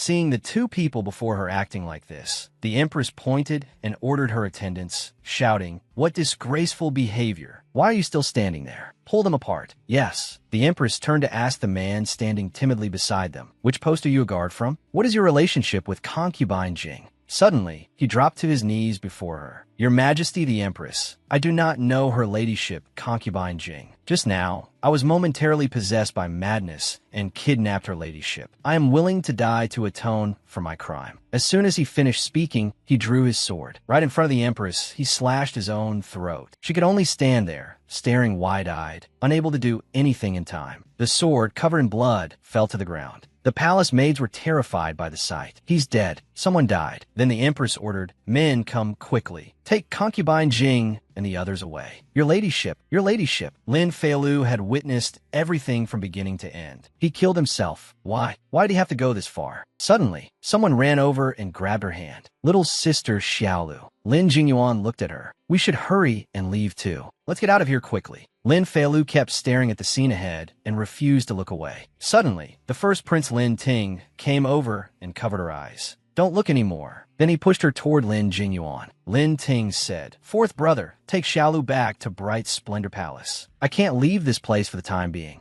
"All right, little sister Xiaolu, don't be afraid. I'll take you back." Yet she still turned her head and glanced once more at the corpse that had already been covered with a white cloth. After he brought her back, he patted her head. "Little sister Xiaolu, I'll go first. Goodbye, brother Jingyuan." From afar, someone called her name. "Luea." Hearing someone call her, she turned to look. Mother consort. It turned out to be her mother hurrying over. Seeing her daughter, Xiaolon pulled her tightly into her arms. "Lure, let's go inside." "Mother consort, he died." She sobbed as she held her mother and said, "Before he died, he was still looking at me. Was he reminding me of the agreement between him and me?" "Mother consort, in truth, he was only a pitiful person. He wanted to protect his younger sister. He clearly knew concubine Jing's methods were vicious, yet he had no choice but to obey her orders. After I learned of concubine Jing's plan, I went to find him." She recalled how she had secretly gone to him at that time. "Your younger sister is innocent, but are we not innocent too? Using such a cruel method to harm my mother consort, harm my brother, harm me, and even implicate my Xiao family. Do you not feel ashamed?" He knelt down and lowered his head. "I am sorry, princess. I am sorry." Seeing that, she went over and helped him up. "You harmed my mother consort, so you yourself cannot escape death. But have you ever thought about what will happen to your younger sister after you die? Concubine Jing is so vicious. She will never let her off." I don't know," he stammered. "If you agree to cooperate with me and turn the accusation back on a concubine Jing, after this is over, I will bring your younger sister to Bright Splendor Palace. As long as I am alive, I will protect her." "All right, I agree to the princess's request. Although I knew he would die, I didn't expect him to kill himself in front of everyone." She remembered the scene of him kneeling before the Empress. His words before his death seemed, on the surface, to be defending concubine Jing. But in reality, they completely condemned concubine Jing. With his death, he made sure she would never be able to turn the situation around. Seeing Lin Feilu sob and blame herself, Xiaolon comforted her. "Lure, this is not your fault. It is not our fault. We were only protecting ourselves. She was the one who wanted to harm us today. If not for her, the ones dead would have been us. Mother consort, this is the first time I've seen someone die. I'm a little scared." "Lure, don't be afraid. Mother is here." Xiaolon stroked her cheek tenderly. "Thank you, mother consort. I feel better now." Because of what happened with concubine Jing, the year-end banquet was interrupted. The Empress was so furious that she fainted. Because of this matter, all the concubines in the palace also fell ill. When Emperor Lin heard about this, he was enraged and directly bestowed poisoned wine upon concubine Jing. The third Princess Lin, she was sent to guard the imperial mausoleum and would never be allowed to return to the palace for the rest of her life. After concubine Jing died, Emperor Lin issued an edict sealing Morning Sun Palace. The palace servants there were reassigned by the Department of Internal Affairs. Lin Feilu found an opportunity when she went to pay respects to Consort Xian and asked to bring back the guard's younger sister, Songyu. Seeing the girl before her, Lin Feilu happily asked, "You are Songyu?" "This servant is Songyu." Lin Feilu ran over and held Songyu's hand. "From now on, you'll be my palace maid. We must live happily together." Hearing the princess's words, Songyu was very surprised. She was so moved that tears welled in her eyes. On the last day of the year, someone had died. The Empress felt this was inauspicious, so at the start of the new year, she invited eminent monks to perform rituals, pray for blessings in the palace, and repent. The merit of it was immeasurable. In the past, Lin Feilu had not believed in such things, but now she felt at least some reverence in her heart. She sincerely prayed for blessings together with Xiaolon. Otherwise, she stayed in her room practicing calligraphy and reading, not even stepping outside the door. As she held her brush and wrote, she suddenly called out Songyu. She pointed at the characters she had just written. Look, this is how your name is written. Thank you, princess. This servant will remember it. Suddenly, a pebble flew over and struck her door with a thud. Hearing the sound, the two of them turned to look toward where it had come from. Thud, thud, thud. Could it be someone coming to wreck my window? Princess, this servant will go take a look. It's all right. I'll go. But in broad daylight, who would dare do something so outrageous? She thought. Then she went over and opened the door. What met her eyes was someone sitting in a tree. When that person saw her, he called out, "Little bean sprout." He winked mischievously. "Long time no see, scoundrel." "A little bean sprout, where's my gift?" "Gift?" she asked back. Then she suddenly remembered. Last time at White Plum Garden, it seemed she had promised to give him a present. Hearing her ask back, he shouted, "Ah, don't tell me you forgot." Suddenly, he stood up. "You're a liar." With a leap, he jumped down toward her. "I'll take down your hair bun." Hearing Shi Xingjiang say that, she hurriedly held onto her hair and said, "Who forgot? Then give it to me now." She fell silent, then slowly rummaged inside her robe for something. "Here, this is for you." Fortunately, after giving some to brother, there was still one box of hand cream left. Otherwise, she really would not have known how to explain it. "What is this? Why does it smell so good?" He brought it up to his nose. "This is hand cream. It can protect your hands from frostbite. If you don't want it, give it back to me." Seeing that she was about to take it back, Shi Xingjiang immediately hit it on himself. "Who said I don't want it? Little bean sprout, I heard someone died in your palace a few days ago." Hearing him ask that, she lowered her head dejectedly and sighed. Seeing her like that, he was startled. "Hey, I was just asking casually. Are you scared?" Thinking she was frightened, he patted her head to comfort her. It's all right. It's just one person dying. I've been to the battlefield many times and seen many dead people." Hearing Shi Xingjiang comfort her like that, she felt helpless. What kind of straight man way of comforting someone is this? Can this sort of person really survive? "Songyu, go brew some hot tea for the air." Shi Xingjiang talked too much. If he kept speaking like this, Songyu would definitely find it strange. It was better to send her away to bring water. "Yes, princess. You said just now that you've been to the battlefield?" she asked. "Of course. When I was young, I lived with my father at the border for several years. It was much colder there than it is now. The ice froze so thick that even cavalry could ride horses across it." "Oh, right. Have you ever ridden a horse? How about I take you to the hunting grounds to ride?" Hearing that, her eyes lit up. "Where are the hunting grounds?" "There are some inside the palace. On ordinary days, your brothers are always there practicing riding. You've never been?" A thought suddenly came to her. A place where her brothers ride horses. Looks like it's another gathering place for major NPCs. "I can't miss it. Go, go, go. I'll take you." As soon as Shi Xingjiang finished speaking, he picked her up. "I also have a horse over there. I'll take you to see it." Then he jumped outside and landed lightly. "What are you doing? Put me down."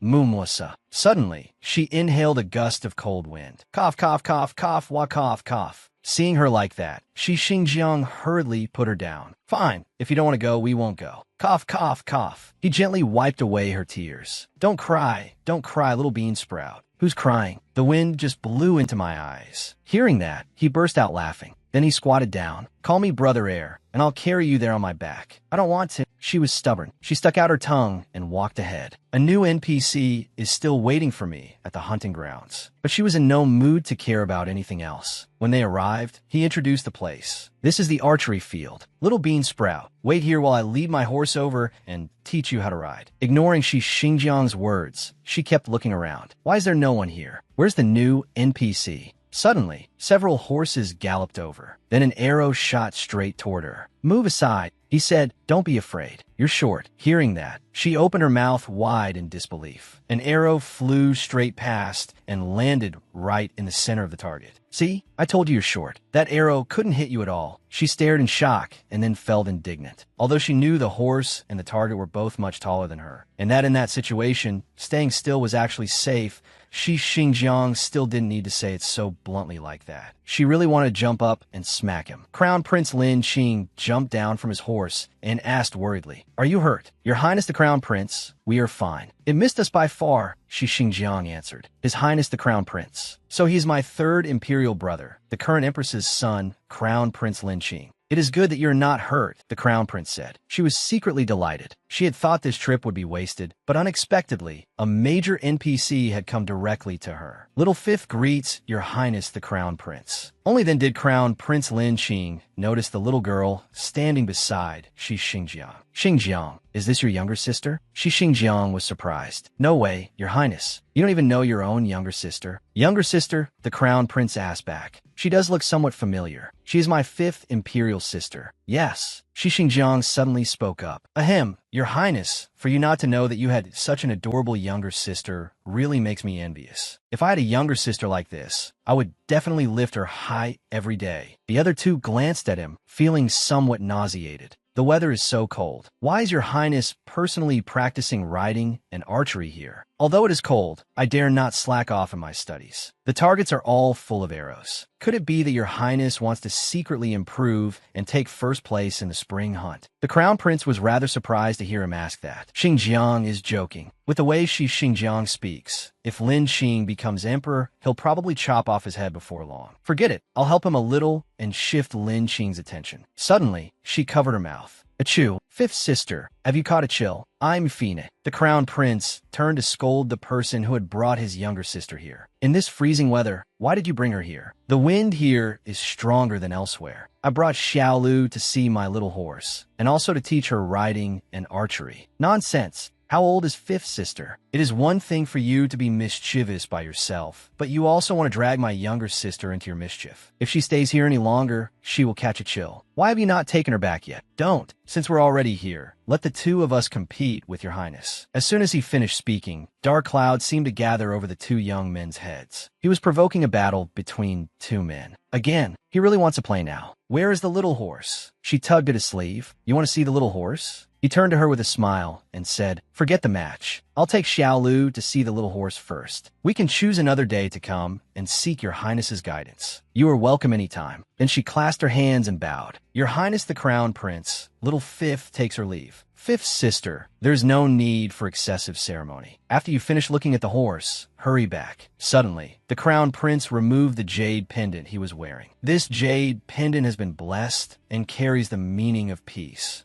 Our first meeting was hurried. Consider this jade pendant my gift to fifth sister." She took the jade pendant. "Little Fifth did not bring anything with me. Next time we meet, Little Fifth will give Your Highness a gift in return." "There is no need. Your thoughtfulness is enough. I still have matters to attend to, so I will leave first." She stood there watching the Crown Prince turn and walk away. "His Highness the Crown Prince is truly kind." "I think so too," Shi Xingjiang said with a cheerful smile. "You think so too, my foot." With one sentence, you offended him 2 or 3 times. One day, you'll die at his hands and still not know why. Shi Xingjiang's political sensitivity was practically zero. As the heir of the Marquis of Northern Pacification's manor, he would become a general in the future. After Lin Qing ascended the throne, if he remained this brainless, his good days would be over. She sighed. "If there's a chance in the future, I'll have to remind him. I really get a headache over these NPCs." Shi Xingjiang stroked his fine horse while turning to speak to her. "Little Bean Sprout, this is the little horse I'm raising. Isn't it very impressive?" As soon as he finished speaking, the little horse showed its attitude. She burst into happy laughter. "Ha ha ha!" The little horse turned its face away. Shi Xingjiang looked at it with satisfaction and said, "A strong horse must be tamed. When it grows up, I'll train it for you to see." Seeing her small figure standing beside him, he said to her, "Once I tame it, how about I give it to you?" She happily accepted at once. Really, taking advantage of the situation, he immediately coaxed her. "Then call me Brother Air first. Maybe if I'm happy, I'll give it to you right now." As soon as she heard that proposal, she pouted and scolded him. Shi Xingjiang, shameless. After saying that, she playfully ran away and he chased after her. What did you just call me? You little bean sprout. You have no respect for rank or order. She shouted happily. I called you that, so what? She had only run a few steps when he caught up to her and grabbed her hood. He said gently, all right, I won't argue with you this time. She looked at the hand he had on her hood. He continued, the snow is getting heavier. I'll take you home first. After the weather improve a little, I'll bring you out to ride the little horse. In her heart, she thought, I've already met the new NPC, Crown Prince Lin Qing. This trip wasn't wasted. Going back early is fine too. I can still think about how to strategize for this new character afterward. Holding the jade pendant in her hand, she examined it for a long while and thought. From the encounter at the hunting grounds, it seems this crown prince is different from the princes I met before. He is someone with deep schemes. This isn't something I can obtain just by calling him brother once. It's a little difficult, but she held the jade pendant in her hand. Since he has already given me a jade pendant, I might as well start by returning a gift. Thinking of this, she began calculating again. But what should I give? He was established as heir apparent from a young age, and whatever he does is watched by others. If I give him something too valuable, it might instead create trouble for him. Suddenly, she came up with a good idea. Her eyes brightened. I've got it. With that, she poked her head out of the room and called for her maid. Qingyin, go pick a few of the orchids from the potted plant the eldest princess gave me earlier. Make them into dried flowers and give them to Mother Consort. Ask her to help me sew them into a sachet and say it is a gift for His Highness the Crown Prince. She gave careful instructions, and Qingyin happily answered, yes, princess. After giving her instructions, she turned away and thought to herself, the crown prince has a noble status, after all. As this princess, I normally have no chance to see him. It seems it is time to bring my #1 NPC on stage to lend hand. After thinking this, the corner of her mouth curved into a sly smile. A few days later, the fourth prince walked out of class in high spirits. This was probably her #1 NPC. He secretly rejoiced. Today, to his surprise, the grand tutor had kept him behind to praise him for studying diligently lately, and had even rewarded him with this exquisitely crafted writing brush. He smiled happily as he thought of her and silently thanked her. Thanks to little dear coming to the academy every morning despite the hardship, going to Bright Splendor Palace to wake him up, taking him to class, and picking him up after school, he had achieved the record of not arriving late or leaving early for 7 days in a row. Every morning, she would come to wake him while he was still fast asleep. Brother Jinyuan, wake up. You have to go to the Imperial Academy to study. Then she would follow him all the way to his classroom and keep encouraging him. Little dear will wait here for Brother Jinyuan to finish class. Brother Jinyuan must study hard. He had only just thought of her when he saw her appear. He called out, little dear. Her face was radiant. Thank you, Your Highness the Crown Prince. Seeing her and the Crown Prince, he immediately wanted to cry. Little dear and third brother. His heart shattered. She held out her hand. It was a beautifully decorated blue sachet. Your Highness, this is little Fifth's return gift. He was surprised. Didn't I say there was no need for a return gift? She secretly thought that her goal had been achieved. After waiting at the Imperial Academy for several days, she had finally managed to meet him. He asked her in confusion, but why is Fifth sister giving me this? He quietly examined the little sachet. This sachet was made in a uniquely exquisite style. Magnolia and slender bamboo were embroidered on it, and one could tell at a glance that great care had been put into it. She casually replied with a line of poetry. The lament says, I gathered river angelica and evening blossoms, and strung autumn orchids as a pendant. Your Highness the Crown Prince is like noble orchids and a jade tree. You should wear autumn orchids. He looked at her in surprise. She secretly thought, everyone in the world says the Crown Prince is like orchids and a jade tree. These flattering words of mine should be just right, shouldn't they? She looked at him with innocent, clear eyes. He thought, unexpectedly, this fifth sister of mine is well versed in poetry and books and speaks so properly. He praised her. I did not expect that this fifth sister of mine would be so well versed in poetry and books and speak so properly. As he spoke, he tied the sachet to his belt. Suddenly, the third prince appeared, startling both of them. He asked, third brother, little dear, what are you two talking about so happily? His eyes had already noticed the sachet on his third brother. He immediately became aggrieved. Ah, sachet. That was made by little dear stitch by stitch with her own hands. Each orchid inside was also picked by her herself. I'm so jealous. Why don't I have one? He asked him, fourth brother, you're out? Right? What did the grand tutor keep you behind for just now? Did you fail to copy your lesson again? He immediately retorted, who said that? The grand tutor kept me behind to praise me, and even gave me a writing brush. As he spoke, he showed off his achievement. The crown prince took it and praised it.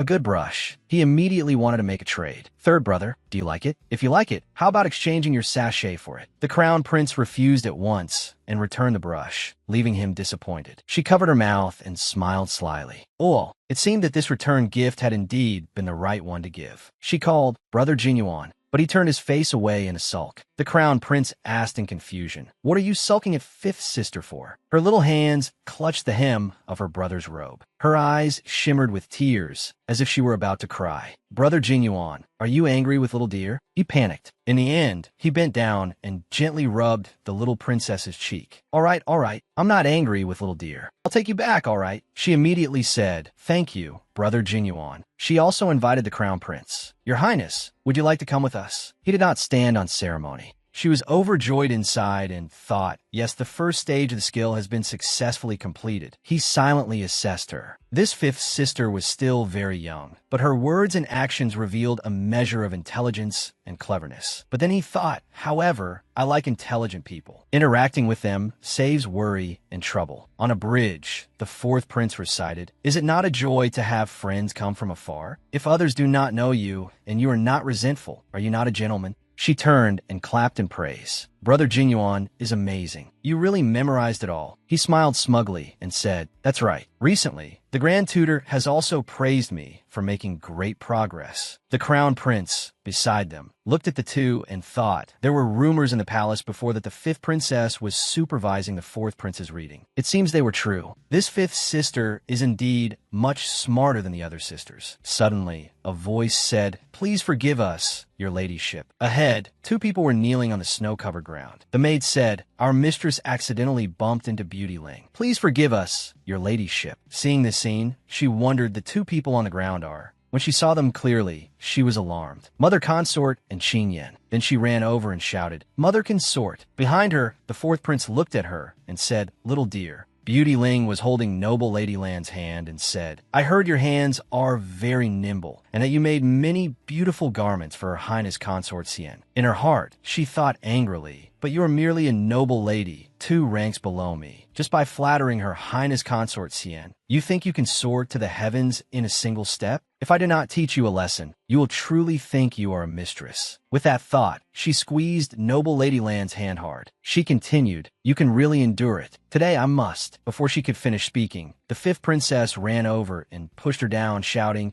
"You are not allowed to bully my mother consort." Beauty Ling had been pushed unexpectedly, so she lost her footing and fell into the consorts and concubines following her. They supported her and said, "Sister Ling." The fifth princess went forward to help Noble Lady Lan up and said, "Mother consort, hurry and get up." The maid beside her was secretly overjoyed. "Princess." After falling, Beauty Ling stood up and shouted, "Who is so blind as to dare be insolent to me?" Seeing her like that, the fifth princess stood in front of Noble Lady Lan, spreading both arms to protect her. Noble Lady Lan said, "Ugh." At this moment, the crown prince arrived and said, "In my view, you are the insolent one." Seeing the crown prince, Beauty Ling knelt down. "Greetings, your highness the crown prince." Then he shouted, "You saw a princess and did not pay respects. You bullied an imperial concubine and caused disorder in the inner palace. Are the teachings of Majesty the Empress usually gives you nothing but wine past your ears?" Beauty Ling raised her face and said fearfully, "Your highness the crown prince, it was Noble Lady Lan who..." Before she could finish, the fourth prince shouted, "What are you looking at? Do you also want to bully an imperial prince?" She immediately lowered her head and fell silent. The crown prince said, "Imperial father is busy with affairs of state, and imperial mother manages the inner palace. As imperial concubines, you should obey palace rules. Yet you stir up trouble and throw your weight around. Do you truly regard the rules of the palace as mere decoration?" The three of them said in unison, "Please forgive us, your highness the crown prince." He waved his hand to dismiss them and said, "I will report this matter to Imperial Mother when I return and have her handle it. Why are you not leaving at once?" They said fearfully and respectfully, "Yes,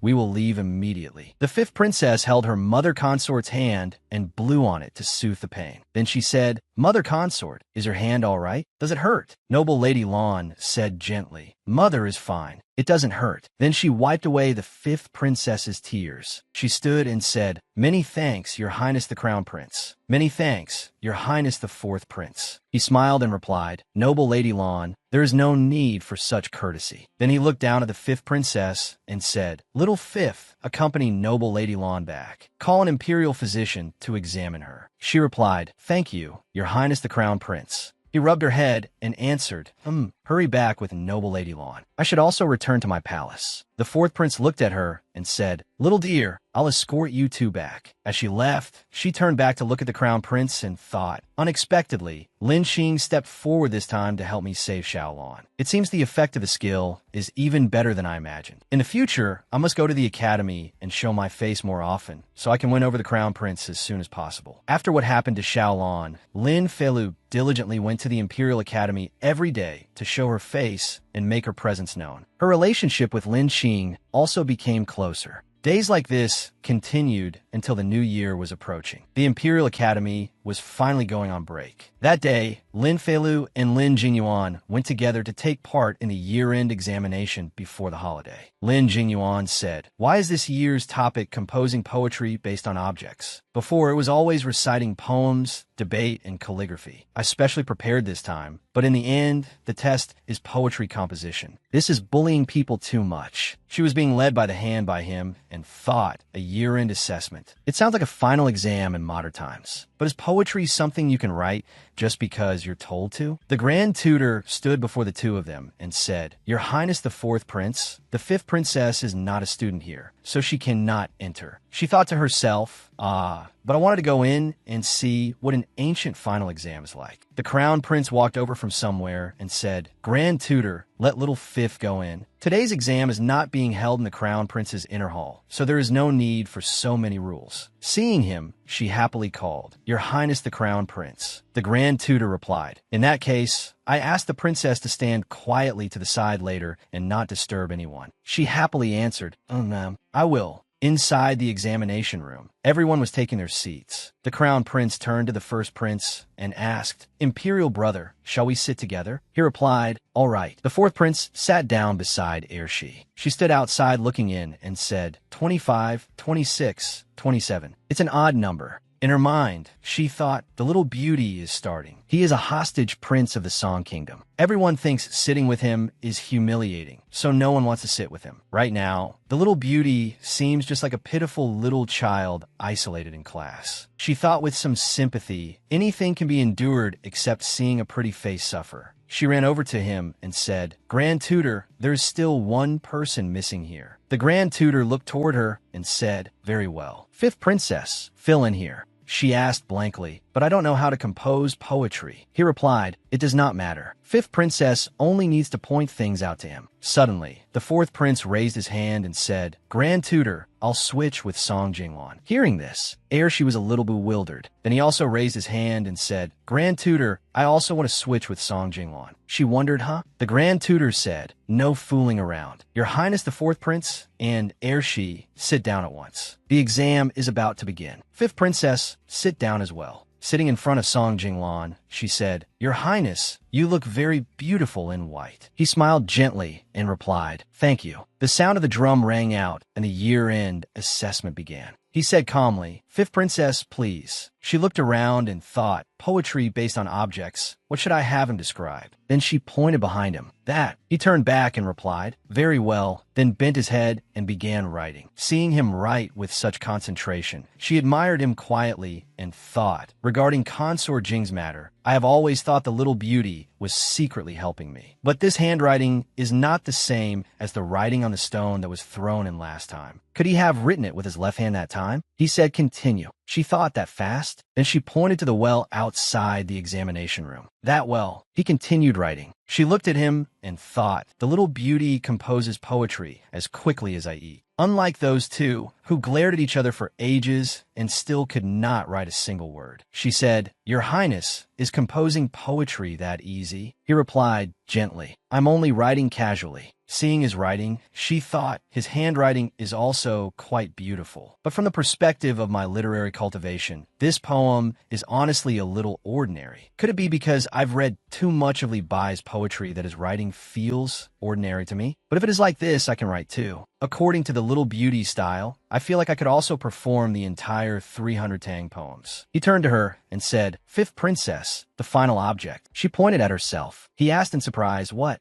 She said happily, me? He replied, all right, and then continued writing. Looking at him, she thought again. His speed this time is the same as before. I'm guessing he's writing about a little girl, fair and adorable. The soldier, beating the drum, shouted loudly, time is up. Everyone handed their papers to the Grand Tutor. She turned to him and asked, Your Highness, what did you write at the end? He replied, my learning is still shallow. I only wrote casually. Princess, there is no need to pay it any mind. She continued, this is the first time someone has written a poem for me. It is of extraordinary significance. Your Highness, have you never heard that song? He asked in confusion. She pretended to cough. Ahem, she said, writing poems for you, standing still for you, doing impossible things for you, learning to play music for you, losing reason for you. Hearing this, he became a little embarrassed. Then she thought, I should really change my habit of teasing beautiful older brothers. He smiled faintly. So the fifth princess has never heard it before either. Seeing him speak, she blushed and thought, he is always smiling, and I've already grown used to how he looks when he smiles. But when he smiles like this, I realized that smiles are actually different. There was warmth in his eyes. The little beauty looked even more beautiful like this. A few days later, the results of the Imperial Academy examination were out. The Grand Tutors selected 10 poems from among 100 and sent them anonymously to Emperor Lin. Emperor Lin decided to choose 3 names. Emperor Lin said, this poem praising a little girl is truly excellent. I wonder whose it is. Which of my princes composed it? The Grand Tutor beside him said respectfully, reporting to your majesty, this poem was composed by Song Jinglan, the prince of the Song Kingdom. He replied, the prince of the Song Kingdom? I remember his studies were average. Last year, he was not this outstanding. The Grand Tutor replied, speaking of it, it is rather strange. I saw that this prince of the Song Kingdom composed 9 poems himself. The other 8 were plain, stale, and mediocre. Emperor Lin answered, it seems it was probably just a coincidence. In that case, place him 3rd. A reward must be given where one is due. Do not make Great Lin look bad. The final results of the examination were released. The Crown Prince, Lin Qing, was ranked 1st. The first prince, Lin Ting, was ranked 2nd. Song Jinglan was ranked 3rd.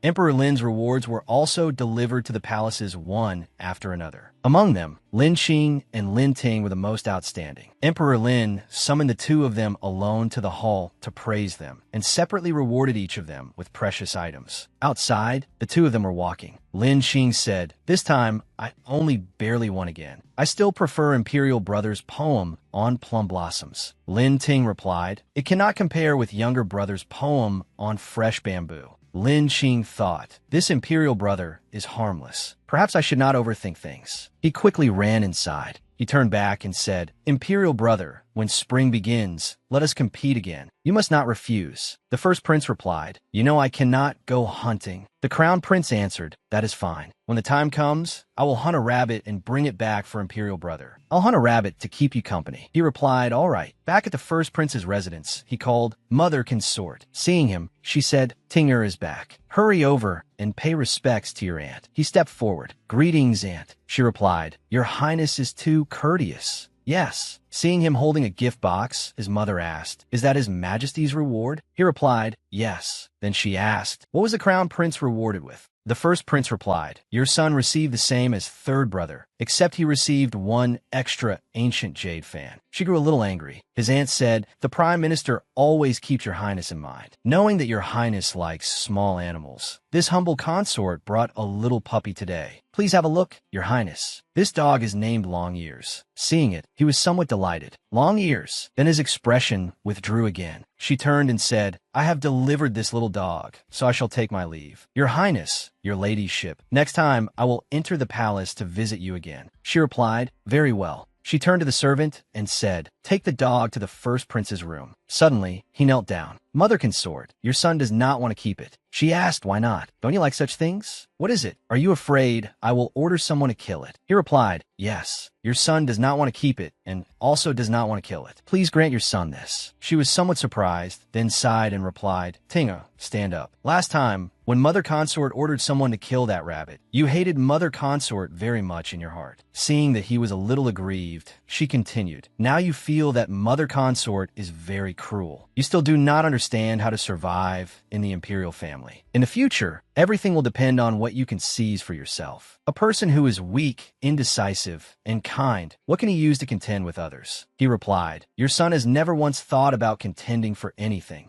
She said, whether you want to or not, it makes no difference. Everything about your current position was already decided long ago. He said, somewhat upset, but your son. She interrupted him. Enough. I have been ill these past few days and cannot speak with you much. Since you do not want to keep it, throw it into the beast garden. He said in shock, Mother consort. In his mind, he thought, the beast garden is where large ferocious beasts are kept. If such a small, weak dog is thrown in, it will become food for the wild beasts. She turned and left, saying to the servant, Wang Yang, go with His Highness. After you see His Highness throw it in with your own eyes, come back and report to me. Yes, your ladyship. Following the first prince, the servant spoke. Your Highness, her ladyship is also doing this for your own good. When your Highness grows up in the future, you will understand. Just think of the dog as already dead. Close your eyes and throw into the beast garden. Looking at the adorable little dog, he thought to himself, ever since I was small, I have liked animals, and animals have also liked being close to me. But I have never been able to protect them well. He lowered his head and said to the puppy, I'm sorry, then let it go. Seeing this, the servant called out in a fluster, Your Highness. After releasing the puppy, he turned back and said, Go ahead and complain to Mother Consort if you want. Having no other choice, the servant could only run back to report. That is exactly what happened. His Highness let the little dog go. She said, You should have been firmer. Elsewhere,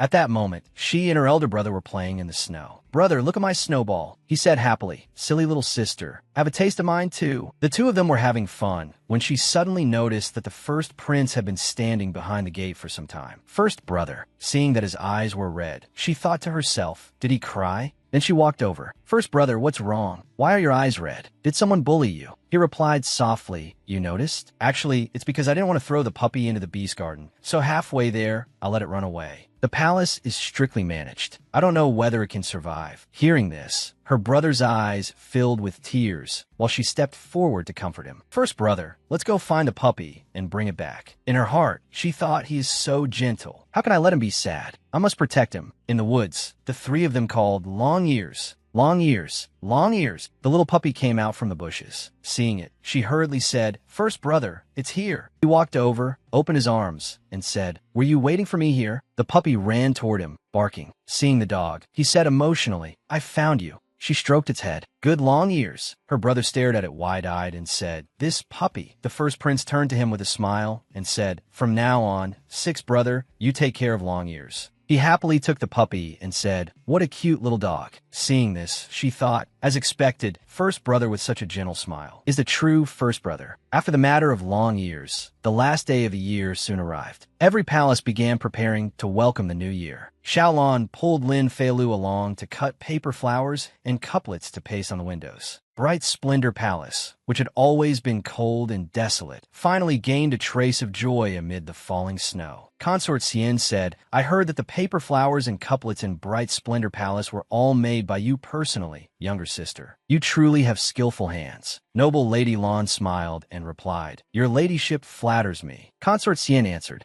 Actually, I came today because there is something I wish to discuss with you. Your ladyship, please speak. Consort Xian said, For the past 2 years, no new women have entered the harem, and His Majesty has come to the harem less often as well. They are all familiar faces. Perhaps he has grown tired of them. Though you have been in the palace for many years, your beauty is no less than it was back then. If His Majesty sees you, he will surely still like you. Hearing her say this, noble Lady Lan thought to herself these words. Consort Xian continued, In recent days, the red plum blossoms in the palace have bloomed brilliantly. Together with the white snow, it is truly a wonderful sight. How about tomorrow? you accompany me to admire the plum blossoms? Noble Lady Lan thought. Although from the moment I took the initiative to approach Consort Cien, I had already prepared myself for her to push me before His Majesty. Now that this moment has truly arrived, it still feels a little too soon. But for Luer and Yuaner, I must stand up. Only then can I better protect them. She replied, yes, I will follow your ladyship's arrangements. At the plum garden, the servant beside Emperor Lin said, Your Majesty has been working hard recently. The plum blossoms in the plum garden happen to be in full bloom. Coming here for a walk and some relaxation is truly most suitable. As they walked, Emperor Lin saw two people ahead. The servant turned to Emperor Lin and said, Your Majesty, it seems there are people in the plum garden. He replied, It is no matter. From a voice, it seems to be Consort Cien. It has also been a long time since I checked Jingyuan studies. I can ask her about them while I'm here. In his heart, he thought, but who is the woman beside Consort Cien? Just her back view alone stirs the imagination. These past 2 years, I have devoted myself to state affairs and have not selected any consorts. I did not know there was still such an unfamiliar beauty in the palace.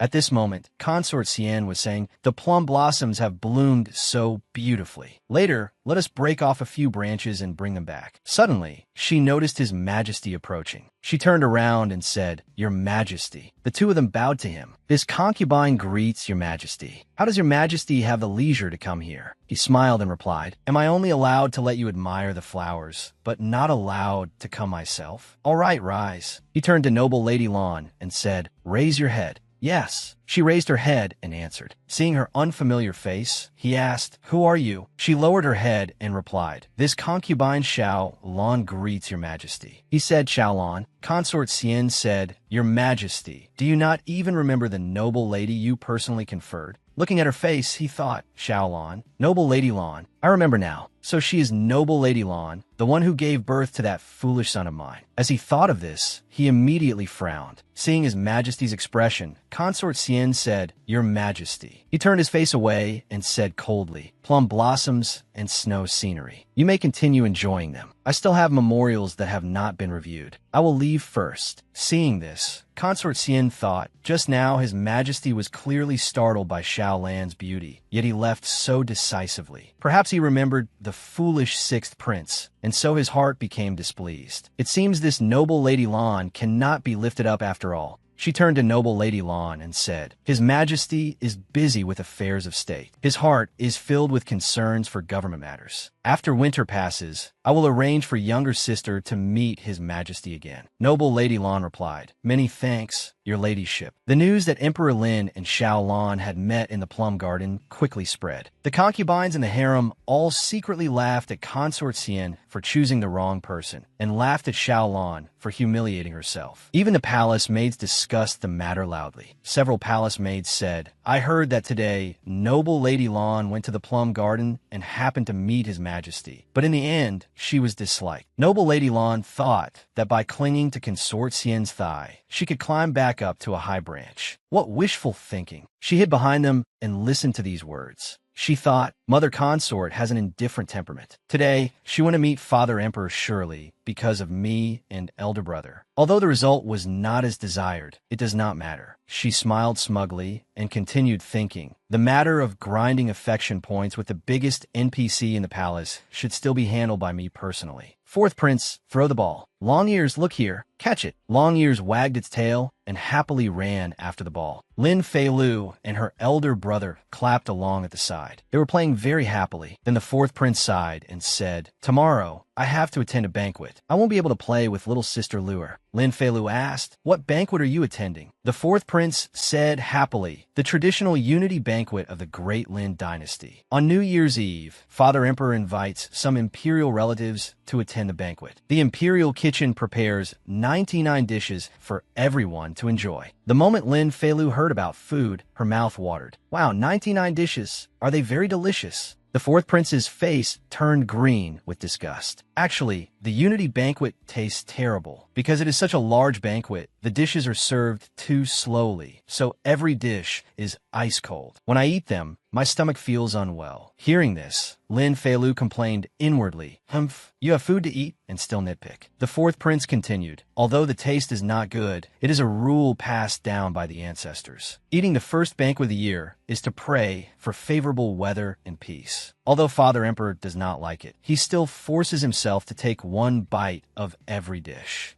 Lin Feilu looked doubtful. Father Emperor doesn't like it? Are you sure? The fourth prince replied, that's right. Father Emperor's taste is the same as mine. He cannot eat anything too greasy. After saying that, he leaned close to Lin Feilu's ear and whispered. Also, every year during the banquet, Father Emperor leaves halfway through and goes to the nearby plum garden to cut the grease. Ripples stirred in Lin Feilu's heart. She had still been worrying over how to find a way to grind affection points with this major boss. Wasn't this opportunity delivered right to her door? Lin Feilu's eyes shone like stars as she thought. Lin Jinyuan really is my little lucky treasure. On the other side, the fourth prince turned away with a red face. Ah, my little sister Luer is admiring me. That evening, Luer, it is already dark. Where are you still going? Lin Feilu wore a fur cloak and held a lantern in her hand as she looked back. Lin Feilu answered briskly. Mother consort, I made an appointment with Brother Jinyuan to meet at the plum garden. He will give me food from the banquet, so I'm going there to bring it back. In her heart, Feilu thought, it is still better not to tell Xiao Lan the truth for now. Otherwise, Xiao Lan will worry. Noble Lady Lan forced a smile. But it is dark and cold. It is dangerous for you to go out like this. Why not go tomorrow? Lin Feiluan servinecently.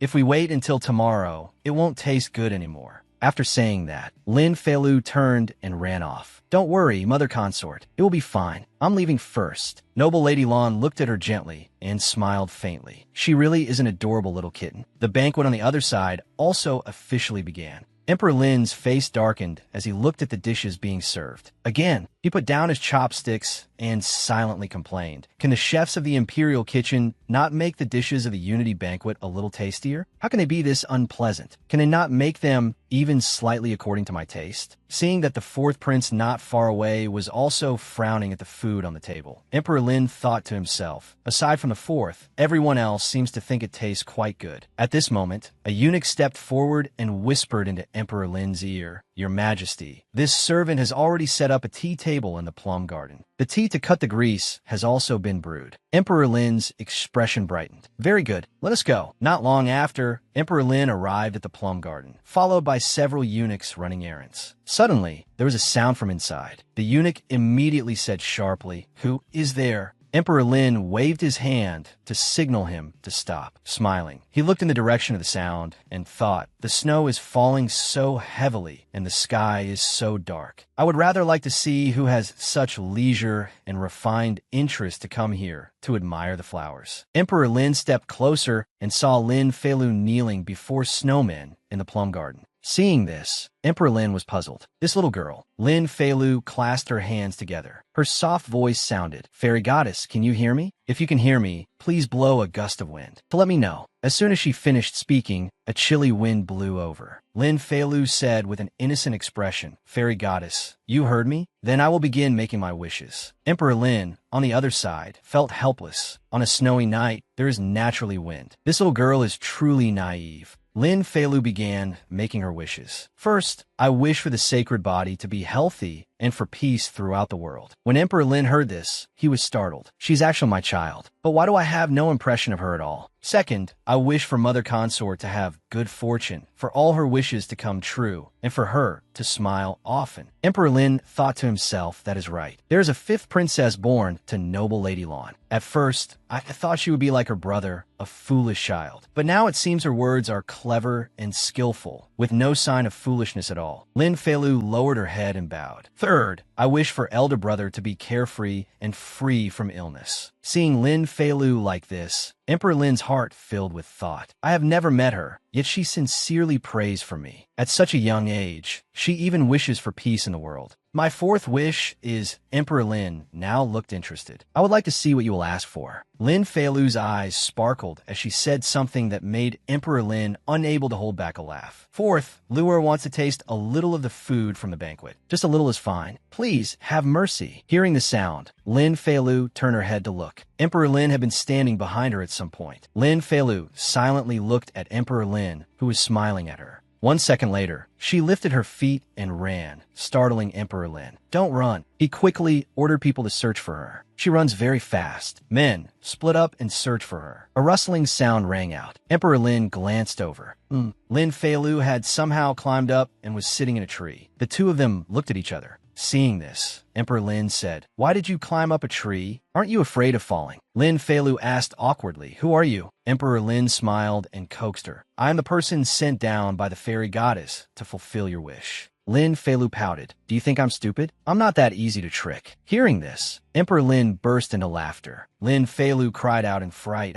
Emperor Lin stretched out his arms. "Jump down. I will catch you." Lin Feilu said tearfully, I don't dare." Emperor Lin smiled gently and replied, "Do not be afraid. Jump down, and I will catch you." Lin Feilu's childish voice sounded. "Really? You really will catch me?" Emperor Lin smiled. "Really? Cool, mate." Lin Feilu took a deep breath. Her little hands released the branch. She bravely jumped down. Emperor Lin held Lin Feilu tightly in both arms. Lin Feilu slowly opened her eyes. Seeing that she was already safely in Emperor Lin's arms, she smiled and said, "You caught me." Emperor Lin also replied, I caught you." Lin Feilu was secretly pleased. Step 1 of the Green Tea Strategy Guide. Successfully become a familiar face. She smiled and spoke to him in a spoiled voice. "Thank you, uncle." He stood there holding her and thought to himself, Xiao Lan's beauty. This child seems to have inherited all of it. He stroked her head and asked, "Your name is Little Lu?" She obediently replied, "Yes." Then he pointed at the snowmen she had made earlier and asked, "Did you make these?" Seeing this, she proudly turned and ran back to the snowmen. "Yes, these are snow dolls." He continued asking her, pointing at each of the snow dolls she had made. "Who is this?" She hugged the largest snow doll, which wore a red scarf, and said, "This is my father, Emperor." Then she pointed one by one at the snow dolls beside it. "This is Mother Consort, this is Elder Brother, and this is me," she said proudly. "A complete family of 4. His mood sank slightly as he thought, "This child is truly adorable, but Xiao Lan and that foolish son she gave birth to..." She lowered her head and said to him, "Let me tell you, building snow dolls is very hard, especially the head. You have to make it like this first before you can put it on." Then she turned back to show him. "Uncle, look at the pattern on these clothes." Suddenly, she paused and looked at him. He lowered his head and asked her, "What is it?" She said shyly and bashfully, "Are you His Majesty?" A smile seemed to appear on his lips as he asked her, "Why do you think so?" He thought to himself, "What a clever child." She said in surprise, Then, startled, she knelt down. "This little girl greets Father Emperor." He thought to himself, "It seems I frightened her." Thinking this, he gently lifted her hand and said, "Rise. I am your Father Emperor. You do not need to fear me." Then he stroked her head with great gentleness. The eunuch standing beside him stepped forward and said, "Your Majesty, it is time. You should return." He turned back and said to the eunuch, Then, let us return." She lowered her head. Little Fifth respectfully sees Father Emperor off. He smiled as he looked at her. "Are you trying to drive me away?" She covered her mouth and said hesitantly, No, I'm not." Then he turned back and said to the eunuch, "Find 2 people to escort the 5th princess back to her palace. The road is dark, so be careful." As he spoke, he stroked her head. When she heard him say this, she said, "I'm not going back. I still have to stay here and wait for someone." He asked curiously, "Oh, who are you waiting for?" She scratched her head bashfully and said, "I'm waiting for 4th Imperial Brother to bring me food." He thought to himself, "It seems this little child is quite greedy." No wonder the 4th could not sit still in the hall and kept looking outside. So the 2 of them had made an appointment. He said gently to her, "Then wait here for the 4th. You should arrive soon. Do not run around." She smiled.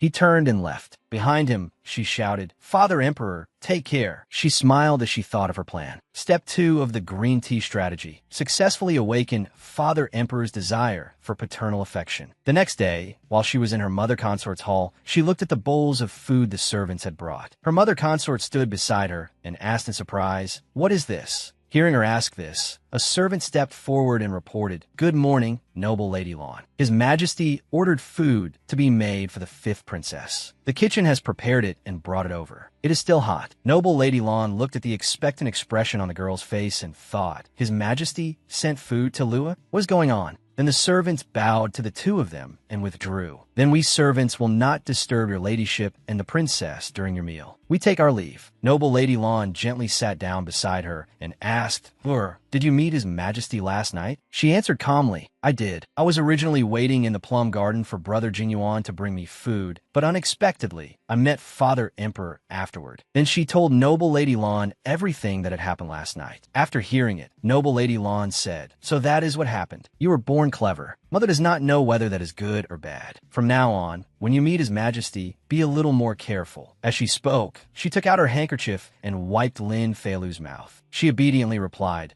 I know. She picked up the food on the table and ate while thinking. One meal, one banquet was not enough. As for conquering Emperor Lin, it had only just begun. Lin Feilu was wearing a round-collared green outfit and a thick fur coat to keep warm because snow was falling outside. She held her pet in her arms, holding a piece of food in front of it. Do you want to eat? Woof, woof. Suddenly, Lin Jinyuan arrived. He raised his hand and greeted her. Little dear, little sister. Seeing him, she cried out happily, Brother Jinyuan. He came to the steps and sat beside her, asking, I heard from Mother Consort that you met Father Emperor last night. As he spoke, he stroked the little puppy's head. Being patted made it so delighted that it stuck out its tongue. She looked at him with wide, round eyes. Then she lowered her face sadly. Brother Jinyuan, I'm sorry. She burst into sobs. I only wanted to see Father Emperor for a little while. I had never met him before. He wiped away her tears and comforted her. Little dear, don't cry, don't cry. She clenched her hands tightly and explained, I originally wanted to tell you last night, but I was afraid you would be angry with me. Hearing that, he immediately explained, why would I be angry with you? Besides, what is there to be angry about? Ever since you were born, you had never seen Father Emperor. You did not even know what he looked like. Usually, you only heard me mention him. Wanting to see him is only natural. Mother Consort said Father Emperor wanted to reward you with a banquet. So you met Father Emperor just to say you wanted a meal? She nodded repeatedly.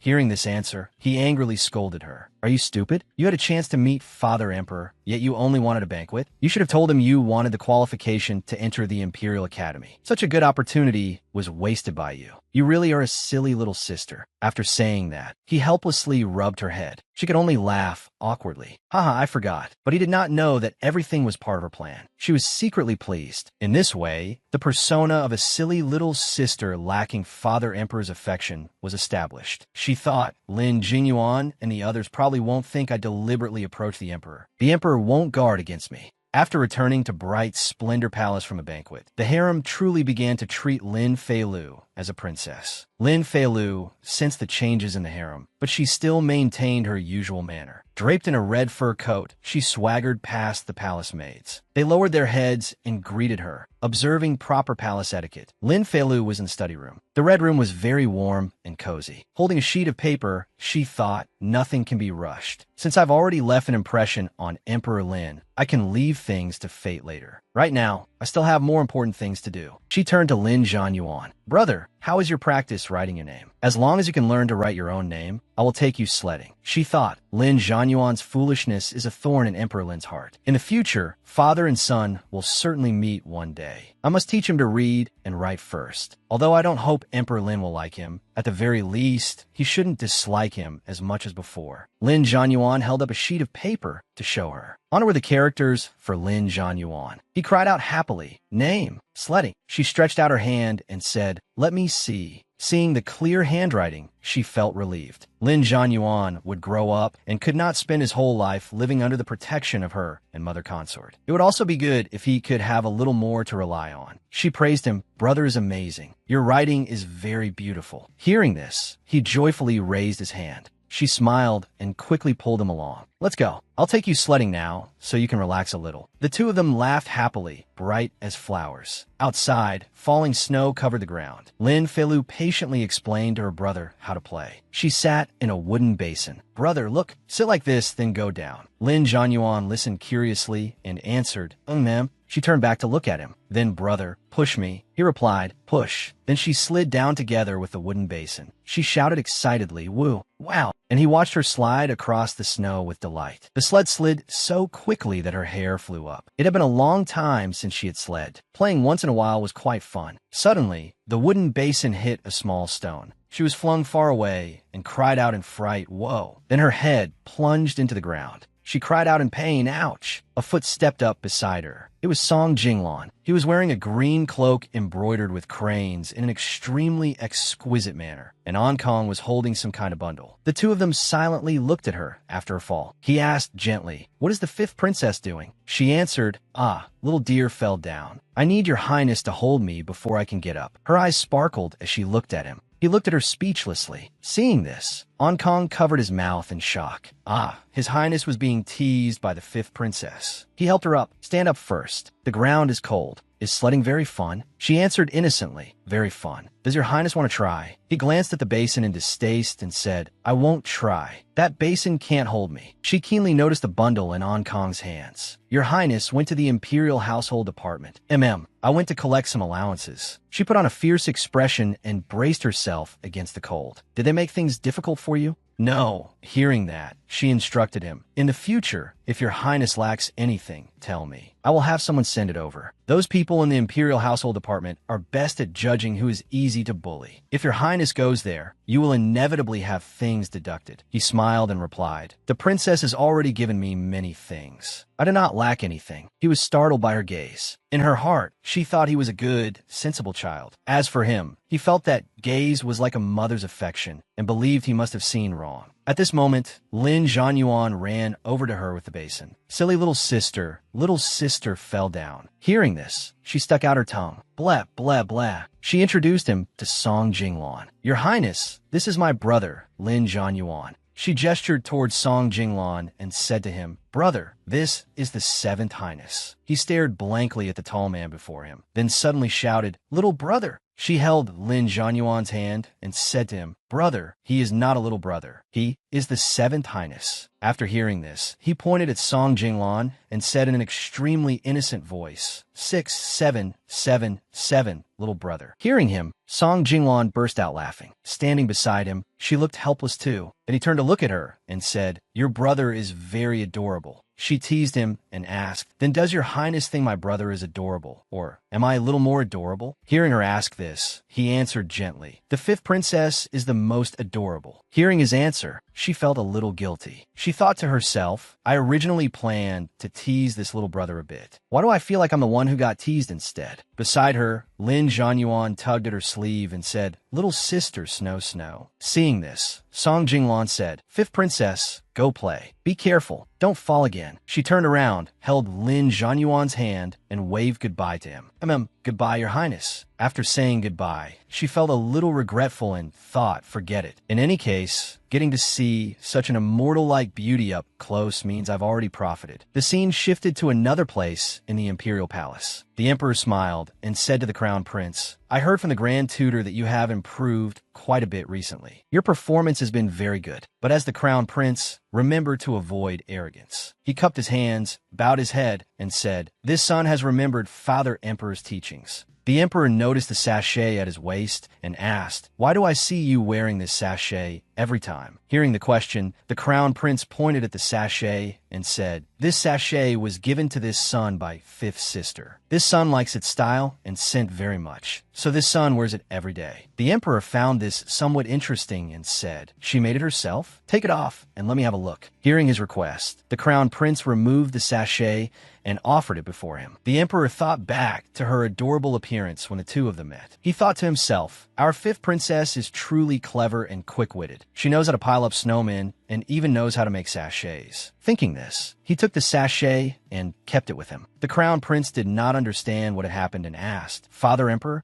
The emperor gave a perfunctory explanation. "Recently, my mind has been unsettled. Smelling the scent of this sachet makes me feel much clearer." The crown prince beside him felt somewhat regretful, but the emperor turned and said, "Do you have anything else? If not, withdraw." Although the crown prince was unwilling, he could only accept that the sachet fifth sister had given him had been taken by the emperor. He silently bowed and withdrew. When he reached the doorway, a voice called him third brother. He turned to look toward the voice. It turned out to be the fourth prince. The two of them walked and talked. The fourth prince noticed something different about the crown prince's clothes and asked, "Third brother, where is that sachet? Why don't I see you wearing it?" The crown prince was just about to answer that. Before he could finish, the fourth prince said, "Could it be that you don't like it anymore? Then give it to me." The crown prince was helpless. He thought to himself, what exactly is wrong with all these people? He turned back to look at him and said, "The sachet was taken by Father Emperor. If you want it, go ask Father Emperor for it." Hearing this answer, the fourth prince turned around, placed a hand on his chest, and said in a teasing tone, "Luckily, I still have the anilex, the crabapple flower, and the wrist guards. I am truly fortunate." Hearing this, the crown prince looked at him helplessly, then turned and walked away. Seeing him like that, the fourth prince merely smiled smugly, proud that he was the winner. At the Eastern Palace, a eunuch stood at the door and reported, "Your Highness the Crown Prince, the fifth princess has arrived. She is waiting for you in the front hall." Hearing that the fifth princess had come, his mood became somewhat cheerful. He said to the eunuch, "I know. Go bring some tea and snacks here." He thought to himself, just now I was angry at fourth brother because of the sachet. That was truly undignified. Forget it. I won't think about it anymore. Then he stepped into the front hall, where she had already been waiting for a while. He called out, "Fifth sister." Hearing him call her, she ran over. "Crown Prince brother." He pointed at the chair. "Sit here." Seeing this, she walked over and said, "Thank you."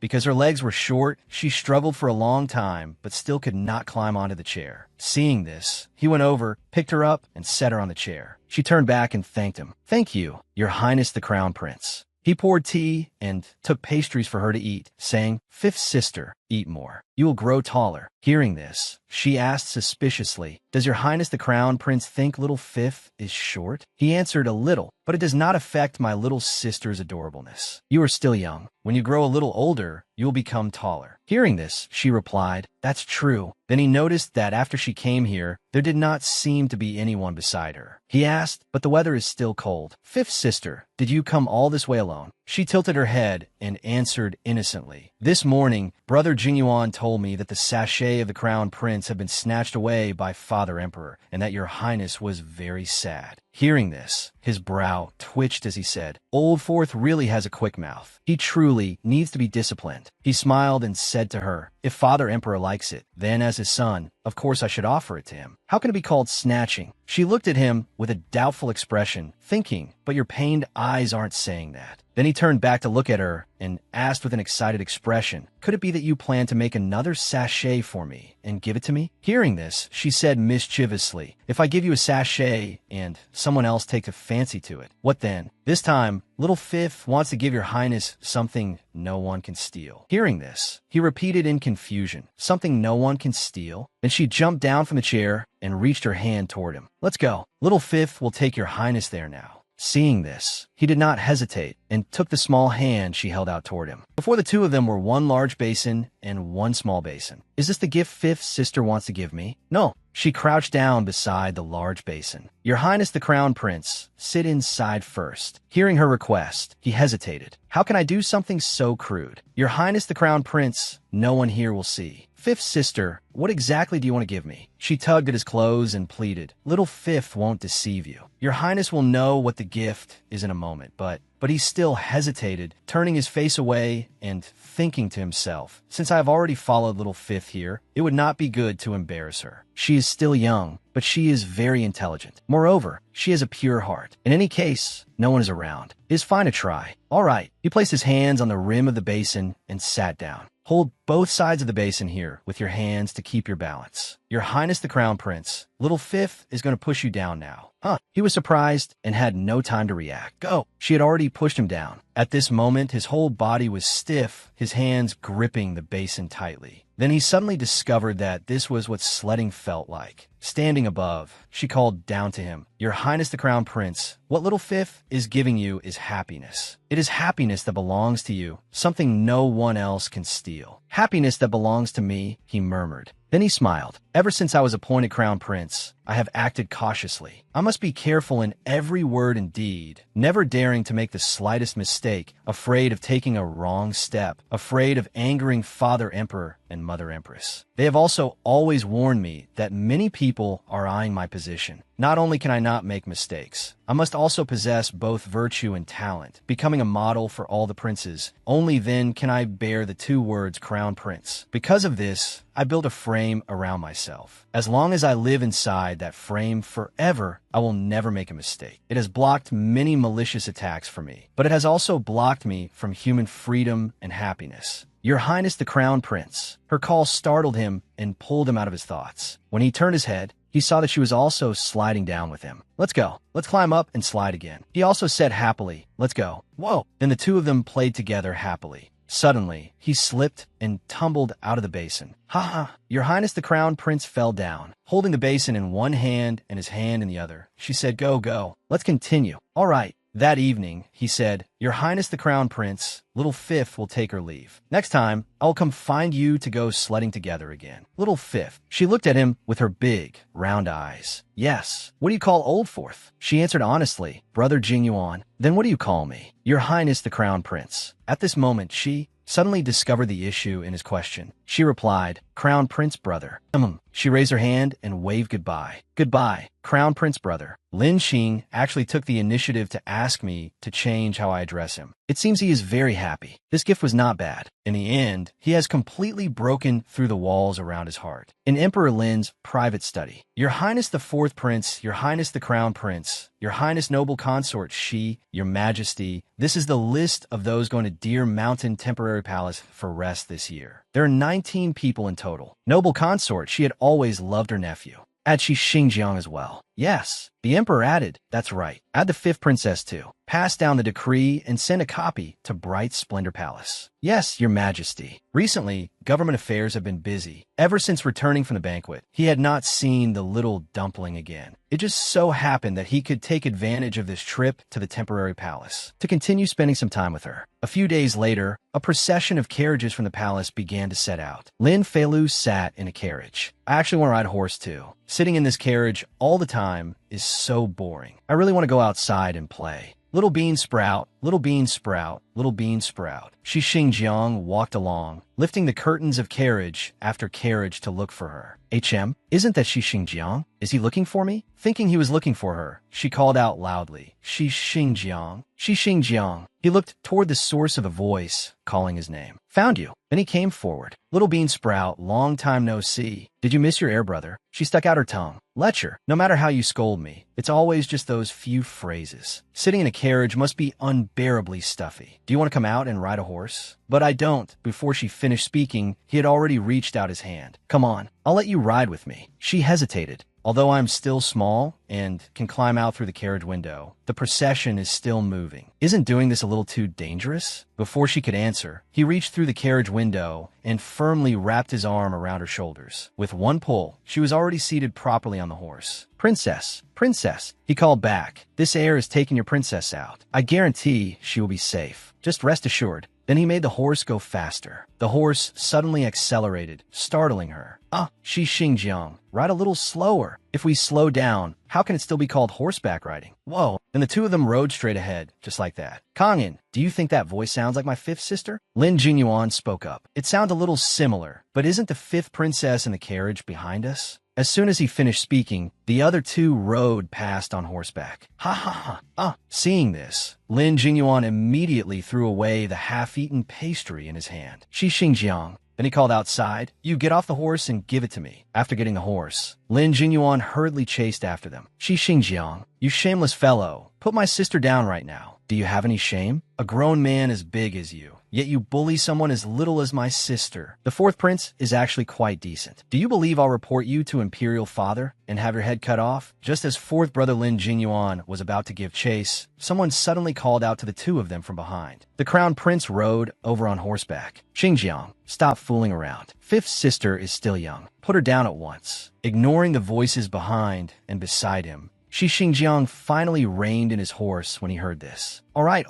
Then he slowly helped her down. What's wrong? She said in utter despair. I will never hate carriages again. Carriages are wonderful, truly wonderful. Little bean, get down. Then all three of them helped her down together. Fifth sister, are you all right? Fifth sister, are you hurt? I'm Fina. I'm just a little cold. I only took her for a ride on a horse. Yet your highnesses can't bear even that. Suddenly, Lin Jingyuan grabbed Shi Xingjiang by the collar and lifted him up, making him struggle to breathe. Cough, cough, cough. I was only teasing her. Who would want to marry a little bean sprout whose legs aren't even as long as mine? She felt rather annoyed when she heard someone mock her for being short. Fine, then you'll have to pay for this twice over. Just as Shi Xingjiang and Lin Jingyuan were about to rush at each other and fight, the crown prince hurried over and separated them. Enough. You're shoving and grabbing each other in broad daylight. What kind of propriety is this? Since we are traveling outside the palace, you must follow the rules. You must not disturb the imperial procession. Lin Jingyuan was still quite angry.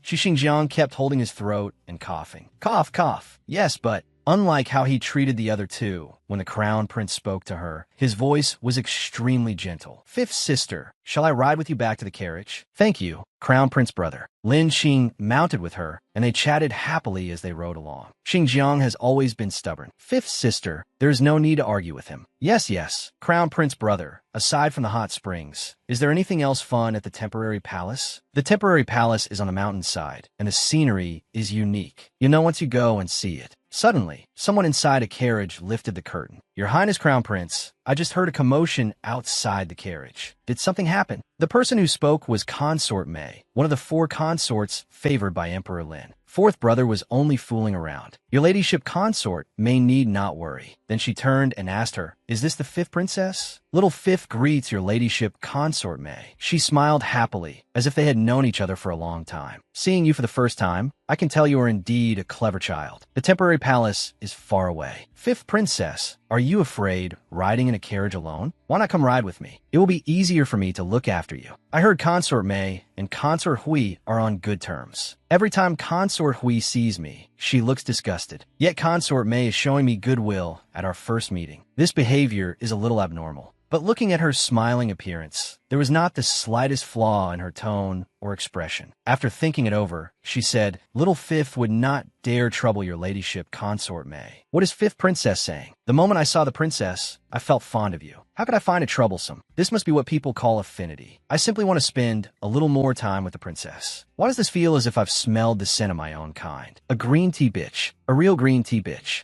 Then she looked up at Lin Xing, signaling for him to refuse on her behalf. Crown Prince brother, seeing that 5th sister did not want to ride with Consort May, he said, many thanks for your ladyship's kind intention. However, I have already arranged with little Fifth that she will ride in my carriage. Your ladyship's good intentions will have to wait until next time. Since that is the case, then let it be next time. Only after they passed her carriage did she let out a breath of relief. You scared me to death. You are an imperial princess. She is merely a consort. What are you afraid she will do? But I am an unfavored princess. Even if I am a princess, I cannot compare to her. She only kept these words in her heart and could not say them aloud. Then he added, among imperial father's consorts, your ladyship consort May has the kindest and gentlest temperament. You do not need to be afraid of her. She can actually leave such a good impression on Lin Xing, as expected of one of my own kind. Consort May must not be underestimated. Come, 5th sister, I'll take you to my carriage. Inside Lin Xing's carriage, he brought out all the pastries, sweets, and tea to treat her. So comfortable. This is what an outing should be like, she thought. 5th sister. She saw Lin Jingyuan and said happily, Brother Jingyuan. Then he came in and sat with them. I was just saying I would bring little Lu to Mother Consort. 3rd brother. Why did you bring her here? What's the matter? Can't I bring her here? He was clearly determined to compete. I was obviously the first to rescue 5th sister. Yet in the end, 3rd brother stole the credit. Hearing him say that, Lin Xing was also speechless. Is this kind of fighting for favor serious? After saying that, he took her hand. Come, Luea.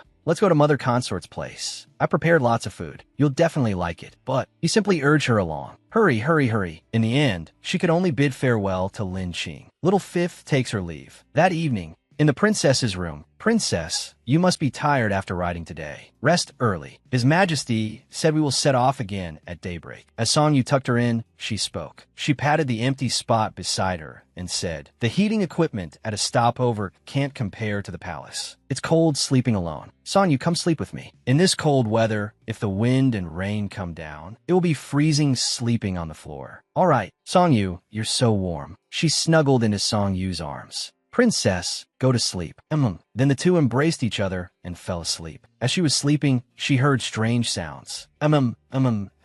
Mumwasa. She turned to call Song-yu, but was suddenly startled when she saw a man in black covering Song-yu's mouth. Mumwasa. The man in black was rather frightened when he saw that she had awakened. Yu. Then she screamed at the top of her lungs, "Someone come! Murder!" Seeing that she had woken, the man in black was about to grab her. "Save me! There's an assassin!" When Song-yu saw that she was about to be caught, she threw herself forward, shielded her, and kicked the man. "Someone come! There's an assassin trying to kill the princess." At that moment, several sets of footsteps rushed over. Thud, thud, thud. Seeing this, he cursed under his breath. Damn it. Then he quickly fled. At the same time, Shi Xingjiang also charged into her room. "Luea, where's the assassin?" Song-yu quickly cooperated and pointed in the direction the assassin had gone. The assassin escaped through the window. Then he ordered the two men who had come with him. "You two, one of you lead people down to search. The other go summon an imperial physician. I will stay here and guard her. Heir, someone is trying to kill our princess." Cough, cough, cough. She coughed a few times. He said solemnly, "Help your princess straighten her clothes." "Yes, yes." Song-yu hurriedly draped a robe over her. After that, he walked closer, sat down, and rubbed her head. "Luer, are you hurt?" She answered weakly. No, she was extremely panicked at this moment. "Luea, little sister." After receiving the news, everyone rushed to her room. Lin Jingyuan spoke first. "Who dares cause trouble here? Where are the guards?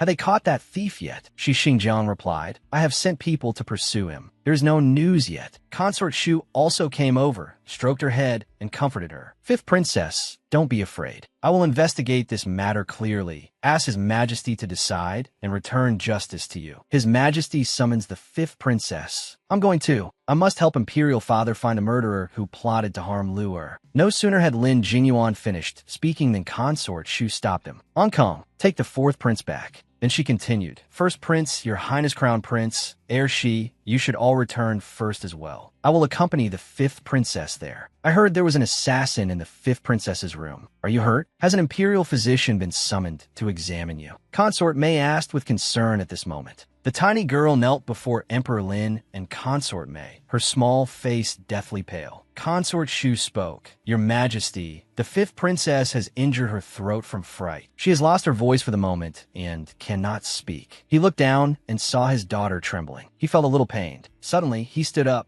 reached out, and lifted his daughter into his arms. "Don't be afraid. Imperial Father is here." Hearing those words, her tears fell. Then she threw her arms around him and sobbed. "Sobi." He looked toward Song-yu and spoke. "You are little fifth's palace maid. Tell us exactly what happened just now." "Yes, just now. If the princess had not been worried that this servant would be cold sleeping outside and told this servant to sleep on the bed, I fear that assassin would have silently suffocated the princess to death." He then asked the guards, "Have you found the assassin?" Reporting to your Majesty, "The assassin ran too quickly. The night is too dark, and we have not yet found him. A pack of trash. You even let such a thing happen right under our nose. If the assassin's target had been us, would all of you have been equally helpless? Your Majesty, spare us." Consort Shu, what do you think of this matter? This consort believes the fifth princess is still young, an innocent child without grudges. I fear this matter still requires investigation. This consort does not dare make a judgment yet. She silently considered it. Xiaolan has been out of favor in the palace for many years. Recently, His Majesty has begun to pay some attention to the fifth princess. Perhaps some people are worried that Xiaolan might regain favor because of her daughter and take advantage of this trip to rise again. So they acted. Consort Mei suddenly spoke. "Your Majesty, do not let your anger harm your health." As for the assassin,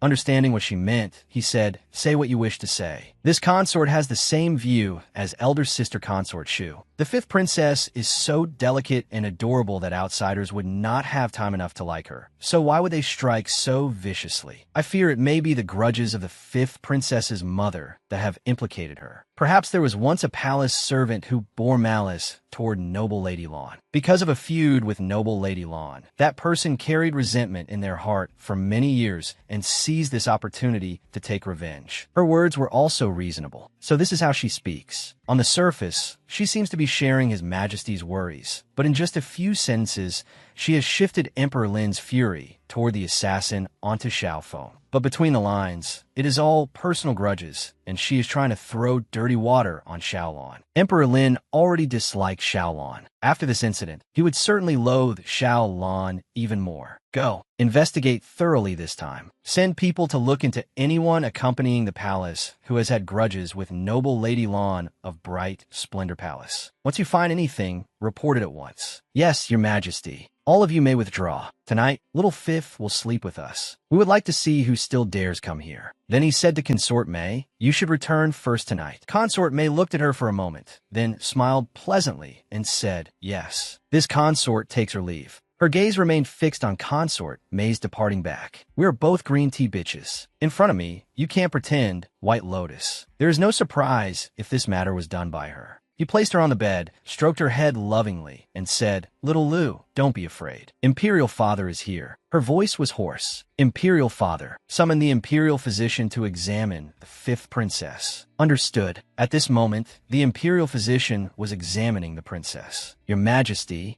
the little princess was frightened and injured her throat. This minister will write a prescription. Once it is decocted and she drinks it, she should recover after resting for one night. We understand. Hung Man, have someone go decoct the medicine with the Imperial Physician. Understood. He yawned widely. Your Majesty, it is already midnight. Let this servant keep watch. You should rest. There is still a full day's journey tomorrow. Seeing this, she also said, Imperial Father, go to sleep. We are not sleepy. We will sleep only after our fifth princess has finished her medicine. Hearing him say this, she was so moved that tears welled in her eyes. Then she threw herself into his arms and hugged her father tightly. This coquettish skill of hers, this gesture from little Lu, made our heart soften unconsciously even further. All right, don't be afraid, don't be afraid. And just like that, he gently patted her back to make her feel more at ease. Early the next morning, the carriage began to roll forward. Little Lu, the next stretch is the road to the temporary palace. Sit with us.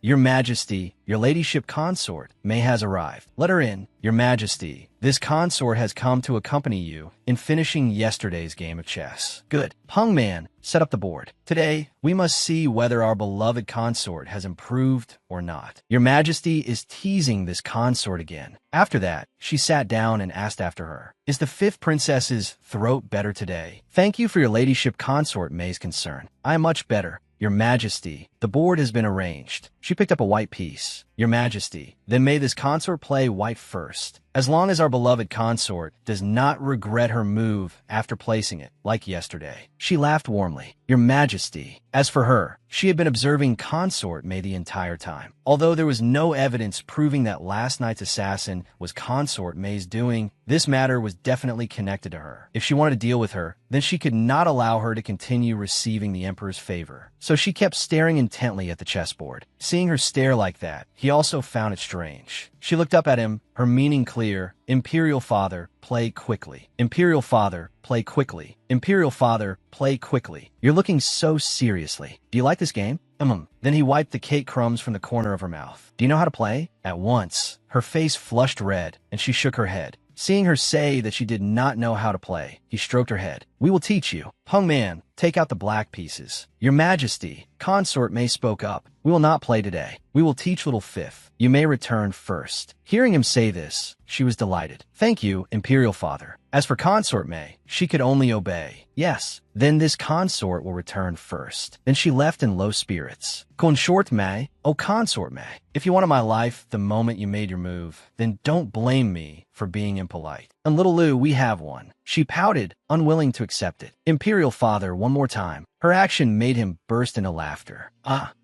Then he silently evaluated his daughter. In just one morning, little Lu has already clearly understood the rules of chess. She can already play against us. Although she has been trapped and killed by us several times, she is only 5 years old. She is already this intelligent. She sat there arranging the pieces again. This round, I must stay calm. Then he remembered the first time he met his daughter. First, I pray for Imperial royal father's health and safety. Second, I pray for peace in the world. The first time they met in the plum garden, she had prayed for peace in the world. Perhaps at that time, we should have understood that she was different from others. Shaolin gave us one foolish child, yet also gave us a little princess of innate intelligence. This must be heaven's mercy. Looking at it now, Shaolin is not guilty of some unforgivable crime either. That night, guards were stationed strictly everywhere. She and Song Yu walked around the residence. Unexpectedly, this time, there was fortune in misfortune. She had obtained Emperor Lin's favor. With the Imperial guards he had sent to protect her, she could sleep soundly tonight. Princess, tonight this servant should still sleep with you. The assassin isn't stupid. He definitely won't be fooled again. Don't worry. With the Imperial guards protecting the door, the assassin won't dare come again. No sooner had she finished speaking than one of the Imperial guards shouted, "Who dares climb the wall? Bring him down." Hearing this, she fearfully hid behind a pillar. No way. It's only just gotten dark. The other side already can't wait to take my life. Two men dragged Shi Xingjiang down while he held something in his arms and hurriedly shouted, "It's me, it's me. Ow, ow, ow. Let go of me. Look clearly and see who this heir is. Greetings, Your Highness Heir. Your Highness Heir, this is..." The Imperial guards all stared at the thing Shi Xingjiang was holding. "Shi Xingjiang, what are you doing?" Hearing her voice, he hurried over.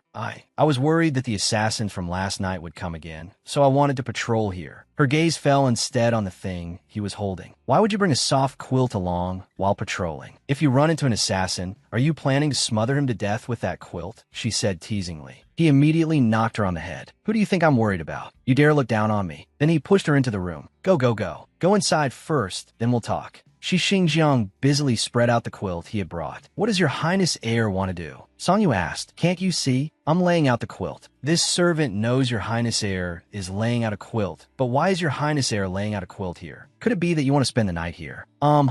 Your Highness Heir, you cannot. Although our princess is still young, she is a girl. Men and women must not touch hands when giving or receiving. If Your Highness Heir spends the night in the princess's room and word spreads, the princess's reputation will be ruined." He shouted, "Her life is almost gone, and you still care about reputation?" Then he said, loudly with determination, "Before we return to the palace, this heir will keep watch here. If that vile person dares come again, if one comes, I'll kill one. If two come, I'll kill two." Then he lay down comfortably. "All right, you all sleep first." She was currently trying to stay calm. "Get out of here. Girls shouldn't be so rough. Hey, Little Bean Sprout, I'm very curious. In front of your Imperial brothers, you're soft and adorable. Why can't you be even half as sweet in front of me? Not even a little. Get up right now." Just then, Lin Jingyuan arrived. "Little Lu, I'm here." Shi Xingjiang still refused to listen to her. When Lin Jingyuan saw that Shi Xingjiang was in his younger sister's room, he rushed over, wanting to beat him up. "Shi Xingjiang, you shameless bastard. What are you doing in my sister's room?" Wait. I came to protect Little Lu."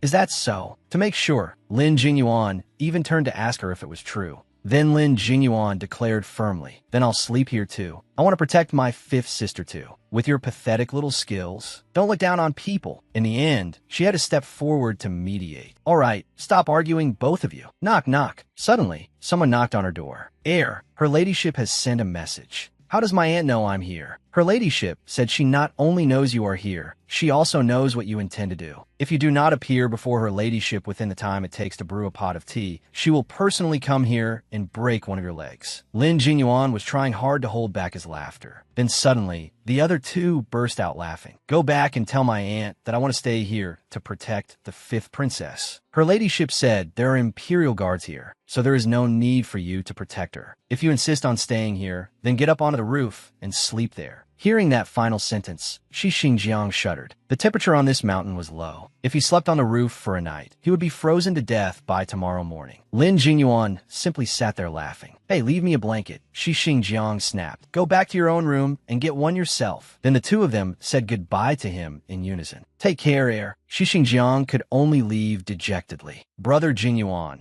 her ladyship that eunuch mentioned just now, was noble consort Shi, right? If not her, who else could keep Shi Xingjiang in line? In her mind, she began imagining the image of noble consort Shi. Although she had never met this noble consort before, judging from what that eunuch had said, she must be a very interesting person. She really wanted to get to know her. "Brother Jingyuan, you should go back too. Otherwise, Consort Xian will send someone over in a little while as well." Hearing her say that, he was left speechless. Then he also quietly left. All right, then I'll go back. Ankong, stay here and take care of the fifth princess. Yes, your highness. Goodbye, brother Jinyuan. Phew, she had finally sent these two brats away. She was so sleepy she could die. Time to sleep. Songyu. Yes, princess. She was just about to sleep when a voice called from outside. Princess, outside. People sent by the first prince and his highness the crown prince have arrived. They say they wish to keep night watch together with us servants. At this point, she truly felt helpless. If she transmigrated to the modern era in the future, perhaps she could write a novel titled The Days When I Was Doted On by Three Imperial Brothers. It would definitely sell well. Lin Feilu strolled leisurely through the garden, thinking, after drinking the medicinal porridge Imperial eldest sister brought this morning, my whole body feels warm. Suddenly, someone called her. Little Lu. She smiled brightly and asked, Eldest Imperial Brother, are you also here to pay respects to Father Emperor? Lin Ting nodded and said yes. Did you sleep well last night? She smiled like a blooming flower and replied, very well. Suddenly, she began looking around. Lin Ting was surprised. She asked quietly, Eldest Imperial Brother, noble consort Yuan did not come to the temporary palace this time, right? He wanted to know what her purpose was. So he asked, so? She answered excitedly, so we can go up the mountain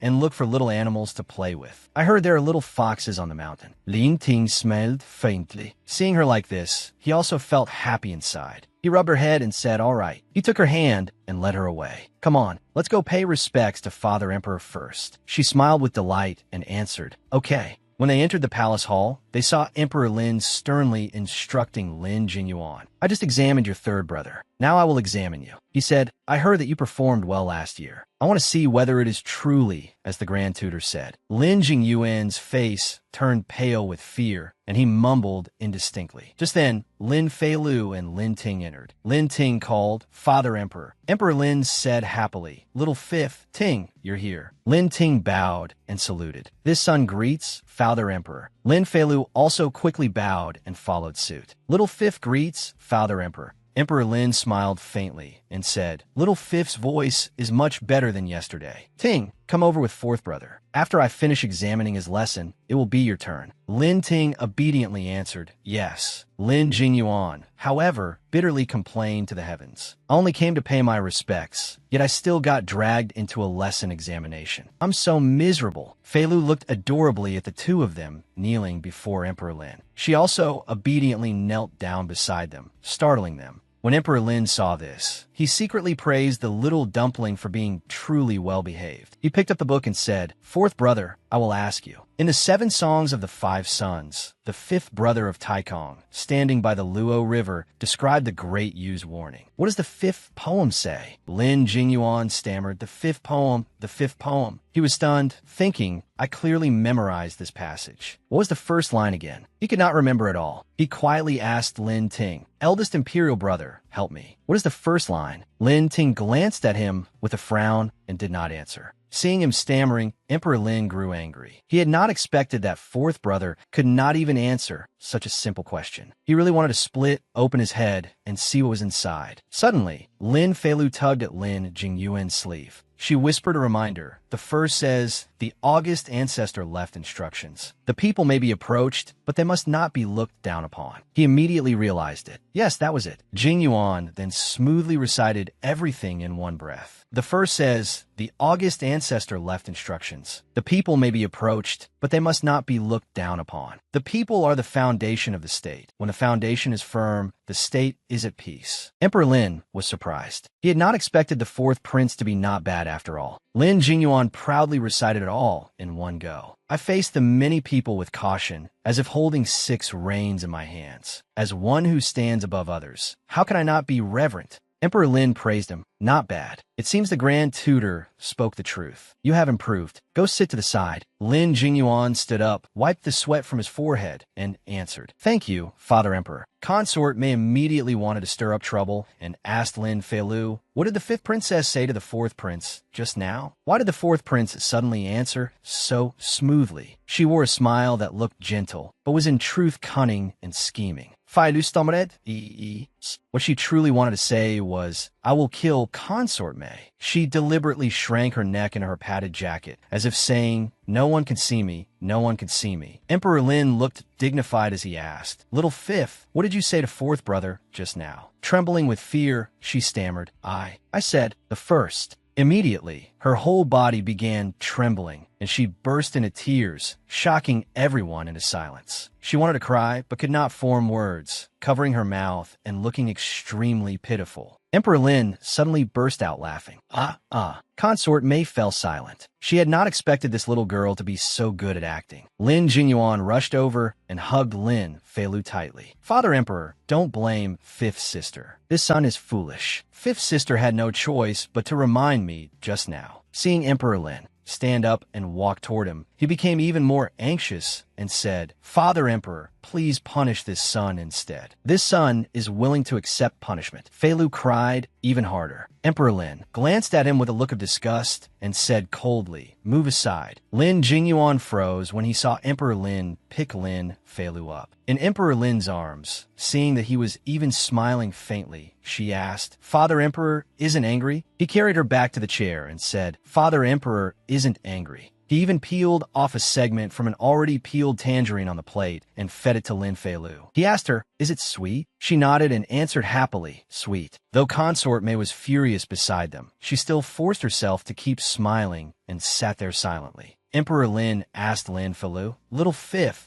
were you able to remind fourth brother of the text just now because you have read the book of documents before? She answered, I've read a little. He looked at her thoughtfully. I have long known that Little Fifth is clever, but I did not know you could also read books and recognize characters. For fourth brother, who has studied for several years at the Imperial Academy, the book of documents is very simple. But for a 5-year-old child who has never attended the Imperial Academy, it is very difficult. Suddenly, he remembered. That was right. Xiaolan could read. He suddenly recalled 7 years ago. He still remembered that when she first entered the palace, people in the palace said there was a refined lady from a scholarly family who had brought several large trunks into the palace. Inside were all brushes and books. Because of this, the first new arrival whose tablet he chose was Xiaolan. Xiaolan's beauty could topple cities and nations, and she was talented and refined. She truly had the kind of appearance he liked by nature. Her only flaw was that she did not know how to please others. She was too quiet. She had never once taken the initiative to speak with him. She always answered one question with one response, as if she did not want to say even a single extra word. If another person had this kind of temperament, he would have disliked her long ago. He sighed softly, but he had favored her for 3 whole years, until she gave birth to a fool for him. Emperor Lin suddenly looked back at Lin Feilu, who was in his arms. Still, Xiaolan had taught this daughter very well. The little girl obediently handed him a piece of tangerine and said, Father Emperor, you should eat some tangerine too. He turned to look at Consort May and said, Beloved consort, I remember that you and Little Fifth's mother entered the palace in the same year. Did you not? She smiled, maintaining her graceful bearing, and replied, Yes. Time passes so quickly. This consort has already been by your majesty's side for 7 years. He ordered Lin Ting and Lin Jinyuan to withdraw first. The two answered in unison, Yes. This son takes his leave. He asked Lin Feilu, Little Fifth, you did not finish learning chess yesterday. Do you want to keep learning now? She smiled like a flower and said obediently, Yes. He stood up and ordered the servant Peng Man to set out the chessboard. He also did not forget to turn back and look at Consort May, saying, The fruit you peeled just now is not bad. Little Fifth likes eating it, so peel some more. She smiled until her eyes curved and answered, Yes. Lin Feilu looked at her with disgust. As expected of an expert, even in this situation, her expression management was still perfect. Emperor Lin picked up a chess piece and carefully taught her. Look, you must hold a chess piece like this. Consort May sat down beside them and said, Then this consort will also borrow the 5th princess's good fortune and learn chess together with your majesty. Back then, when this consort learned chess with your majesty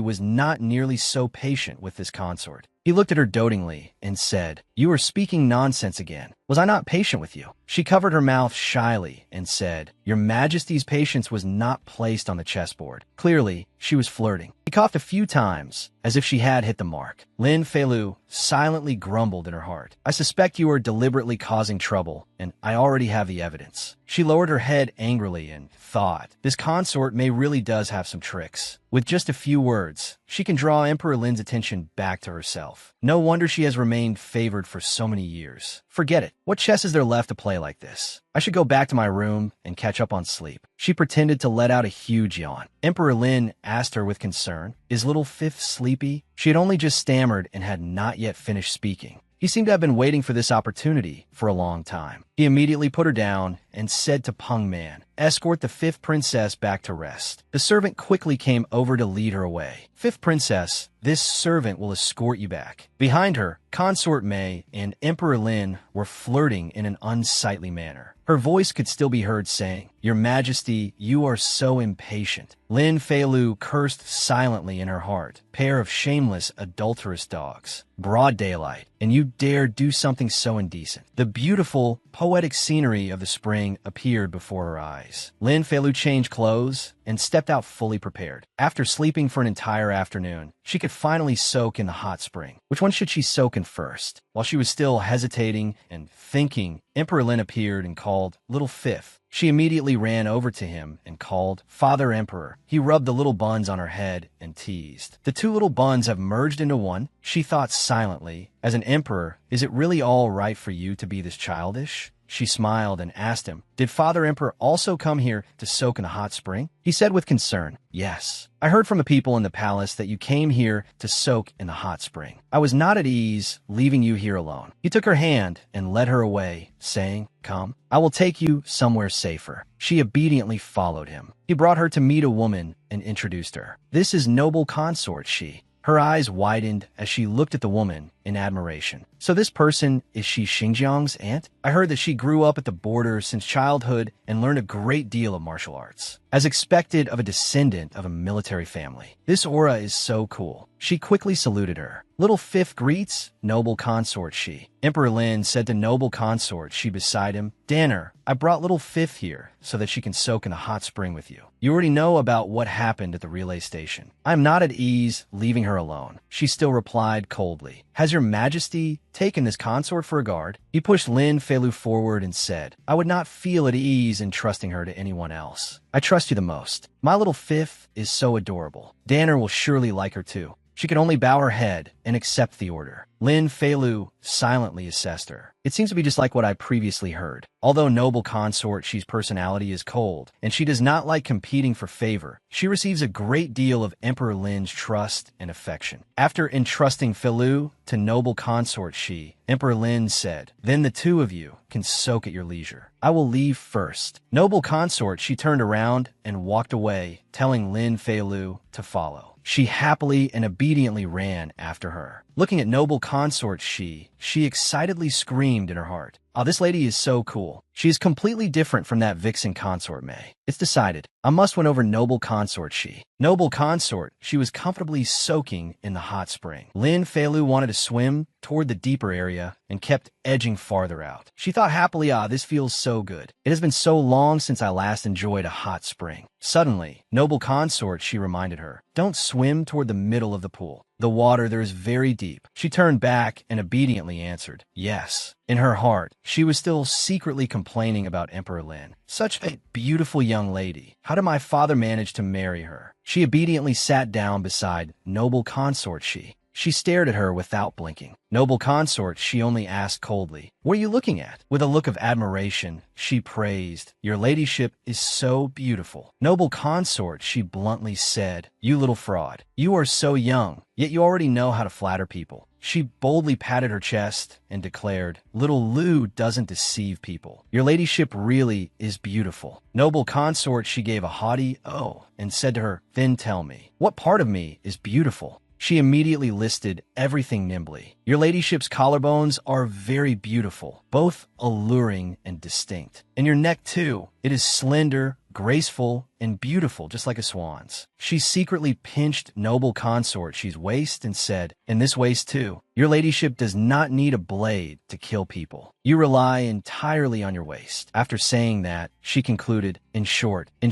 you are very beautiful." Noble consort, she smiled faintly. She rubbed Lin Feilu's head and praised her. "The way you describe things is very much like Xinjiang. You are a very interesting little girl." She laughed happily. Noble consort, she was very sparing with words and turned back to enjoy her hot spring. Lin Feilu thought, "Noble consort, she is cold and speaks little. If I want to increase her fondness for me, I must not be noisy. I should obediently soak in the hot spring first." After soaking in the hot water for a long time, Lin Feilu gradually grew sleepy. Her eyes were already narrowing, and she was no longer as energetic as before. "Noble consort," she said to the palace maids, "take the 5th princess out." She came awake again. She held noble consort She's hand and said, "I still want to soak with your ladyship a little longer." Noble consort, she asked in surprise why. She began flattering again, saying, "If I soak with your ladyship a little longer, maybe I can get long legs like your ladyship. Shi Xinjiang is always scolding me for being short." Noble consort She's way of comforting people was rather unique. She said, "No need to pay attention to him. Once I break his legs, you will be taller than him." The palace maids came over to help her dry herself carefully with towels. She looked pleadingly at noble consort She and called, "Your ladyship." But noble consort She did not pay much attention. She only said coldly, "Come soak again tomorrow. This pool is not going to run away." She immediately became excited and asked, "Then may I soak with your ladyship again tomorrow?" Noble consort, she turned away without looking at her and replied, "If you want to come, then come." Of course, Lin Feilu would not refuse such an invitation. She walked through the garden with the palace maids. A palace maid said, "5th princess, shall this servant take you for a few strolls around here?" She gently introduced the place. "This is the hot springs hall that His Majesty bestowed upon her ladyship. Aside from her ladyship, no one else may enter without permission." Lin Feilu observed her surroundings and silently assessed it. The hot springs temporary palace was renovated by Emperor Lin as a place to escape the summer heat. This hot springs hall was one of the best places here. It seemed Emperor Lin valued noble consort She very much. Suddenly, there came a scratching sound from the roof. Something up there kept cawing noisily. The palace maid anxiously said to the 5th princess, "Princess, please go to the main hall first. I will call the guards over to take a look." Suddenly, a dignified voice came over and asked what was going on. Noble consort, she walked over, and the 5th princess immediately called, "Your Highness." The palace maid pointed at the roof and said, "Your Highness." Suddenly, from the roof on the opposite side, there was a noise. "I do not know what is up there," she calmly said. "I will go up and take a look." With just one step, she leapt off the ground. Then she easily flew upward, light as a feather, weightless as air, and landed on the roof, leaving the 5th princess utterly shocked. She still stood frozen in place, eyes wide and mouth open in astonishment. She flew. She actually flew up? The 5th princess stared blankly at noble consort, she flying onto the roof. This roof was even taller than that tree earlier. Shi Xinjiang could fly up there. Did that guy know how to fly too?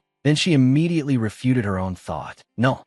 Was this some kind of martial art that violated Newton's laws? Noble consort, she once again landed lightly on the ground. She brought down the crow that had been cawing on the roof and said casually, "It is only a crow with a broken wing. Throw it outside." The palace maid hurriedly obeyed. "Yes, your highness." She turned away again and coldly said one word to the 5th princess, "Go." The girl hurried over, tugged at her clothes, and pleaded, "Your highness, please wait." She asked in surprise, "What is it?" The girl said simply, "I want to learn." She said, "You are still so young. What would you learn this for? You do not need to go to war." The girl began acting spoiled again, begging her, "I want to learn. I want to learn. I want to learn." In her heart, she secretly felt pleased. Acting cute was a child's most powerful weapon. Noble consort, she would surely agree too. Suddenly, Shi Xinjiang's voice surfaced in noble consort Shi's mind. "Aunt, did you not see that little dimple?" he had said excitedly. "She is so adorable. She makes people want to protect her, and they cannot bear to hurt her." She thought to herself about Shi Xinjiang. That useless nephew of hers had actually described it quite well. She could not bear to refuse either, so she agreed. The girl happily jumped up like a little rabbit. Noble consort, she coldly instructed her. "To learn martial arts, you must first build a foundation. Start today. Stand in a horse stance here for 2 double hours. The fifth princess simply stood there in a daze. She asked, "Do you not know how to stand in a horse stance?" Then she demonstrated, bending both legs, clenching her fists, and placing them at her waist. Like this. Then she turned away and said to her, "If you understand, begin." The girl immediately performed the movement seriously, just as she had done. She knew very well that it seemed noble consort she wanted to take this chance to test her. She had to perform well. 10 minutes later, seeing her trembling all over, the palace maid said, "Princess, why not stop?" The palace maid tried hard to coax her into giving up. "Do not look at how formidable her highness is now. In truth, back then, she must have suffered many hardships. You are still young. How could you endure it?" But she still shouted firmly, "No, it was not easy for noble consort she to agree to teach me. I cannot give up halfway." She stomped her feet hard on the ground again to regain her balance. She shouted loudly, full of fiery spirit. Noble consort she, inside, saw everything happening outside. She wondered aloud, "Is this little thing saying that on purpose for me to hear?" The palace maid beside her tried to advise her. "Your highness, the fifth princess is still young. If you truly wish to teach her slowly. Do not rush and harm her body." She slowly lifted the lid of her teacup and said, "She is the first person who has ever said she wanted to learn martial arts from me." She smiled faintly and said, "Of course I must test her aptitude and perseverance." Suddenly, Shi Xingjiang walked over and was very surprised to see her standing in a horse stance. He hurried over to the fifth princess and called, "Little Bean Sprout." He crouched down beside her and asked, "Little Bean Sprout, did my aunt punish you too?" She answered shakily, "I am learning martial arts from her highness." He rubbed her head and teased her, "Learning martial arts? Look at you. You are so young. Why have you already lost your mind?" He asked her, "Do you know what my aunt was called when she was at the border in the past?" She asked him what. He emphasized each word. "The female Yama." She froze for a few seconds. Immediately afterward, she quickly shouted, "Nonsense! Her highness is not the female Yama. Her highness is a fairy." He panicked and tried to cover her mouth, begging, "Little Bean Sprout, keep your voice down." Inside, noble consort, she had heard everything and said to him, "Shi Xingjiang, get in here." The fifth princess laughed gleefully. He grabbed the little bun on top of her head and said angrily, "I will settle accounts with you next time." As soon as he ran off, she also collapsed on the ground, panting, "Ha ha ha, I have no strength left." The palace maid came over to massage her legs and said, "Princess, rest for a while." "Noble consort," she came out. The girl softly called, "Your highness." The palace maid supported her over to noble consort she. She said regretfully, "Your highness, little dear, already tried her best." She did not answer the girl, but instructed the palace maid, "When you return later, soak your princess's feet in warm water. The temperature must be suitable, not too hot. Also, little dear, massage them for her so she can relax." The palace maid heard it all and remembered everything. The fifth princess tugged at noble consort she's sleeve. She lowered her head and asked softly, "Your highness, did I fail the test?" The fifth princess lowered her head in disappointment. She had only stood in a horse stance for a little while before she could not endure it anymore. She was far from the 2 double hours noble consort she had mentioned. She probably had not passed. Unexpectedly, "Noble consort," she said to her, "before we leave the temporary palace, finish standing for the full 2 double hours. Not a single quarter hour may be missing." She immediately brightened. She thought, "We will be staying at the temporary palace for a long time. Does that not mean the 2 double hours can be split into many minutes?" She immediately threw herself into the consort's arms, hugged her tightly, and said, "Your highness is so good." As expected, a beautiful person has a beautiful heart too. Yet the consort coldly scolded her. "Whether I am a fairy or not remains unknown, but you truly are foolish."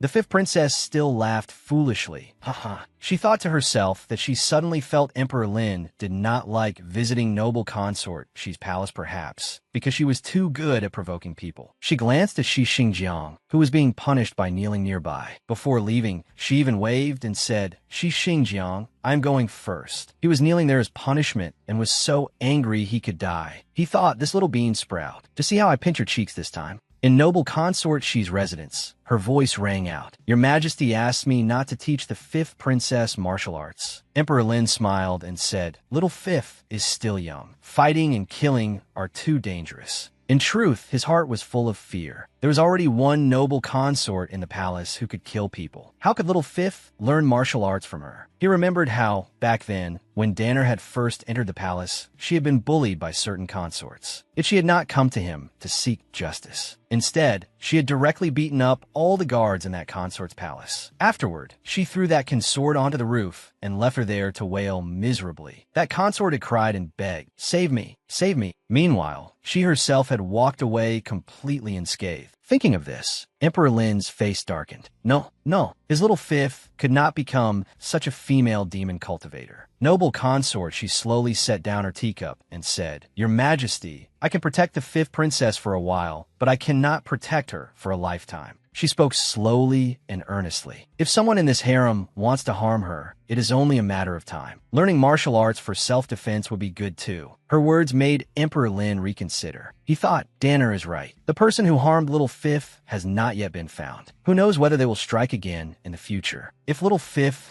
knows a little martial arts, she can protect herself too. He then agreed. Danner speaks reasonably. Then I will entrust the fifth princess to you. He also carefully reminded her, only learning martial arts for self-defense is acceptable. Forget the rest. Noble consort, she naturally did not refuse and said, I obey. After Little Deer began learning martial arts from Noble Consort, she went to the courtyard every day to stand in a horse stance. Although Noble Consort, she said nothing. She saw it all. Horse stances, soaking in water. The fifth princess also had to think of a way to deal with Consort May. As she soaked in a hot spring, she kept thinking, what exactly can I do to make Consort May lose Father Emperor's favor? Occasionally, when thinking gave her a headache, she told herself not to think anymore. Stop thinking, stop thinking. I will go play with eldest imperial brother, the fifth princess. The fifth princess liked going up the mountain with the crown prince to play with the small animals. She happily parted a clump of grass and called, Crown Prince brother, there's a fox here. The little fox, injured in one paw, stood there blankly looking at her. The crown prince looked at the wound on its leg and asked,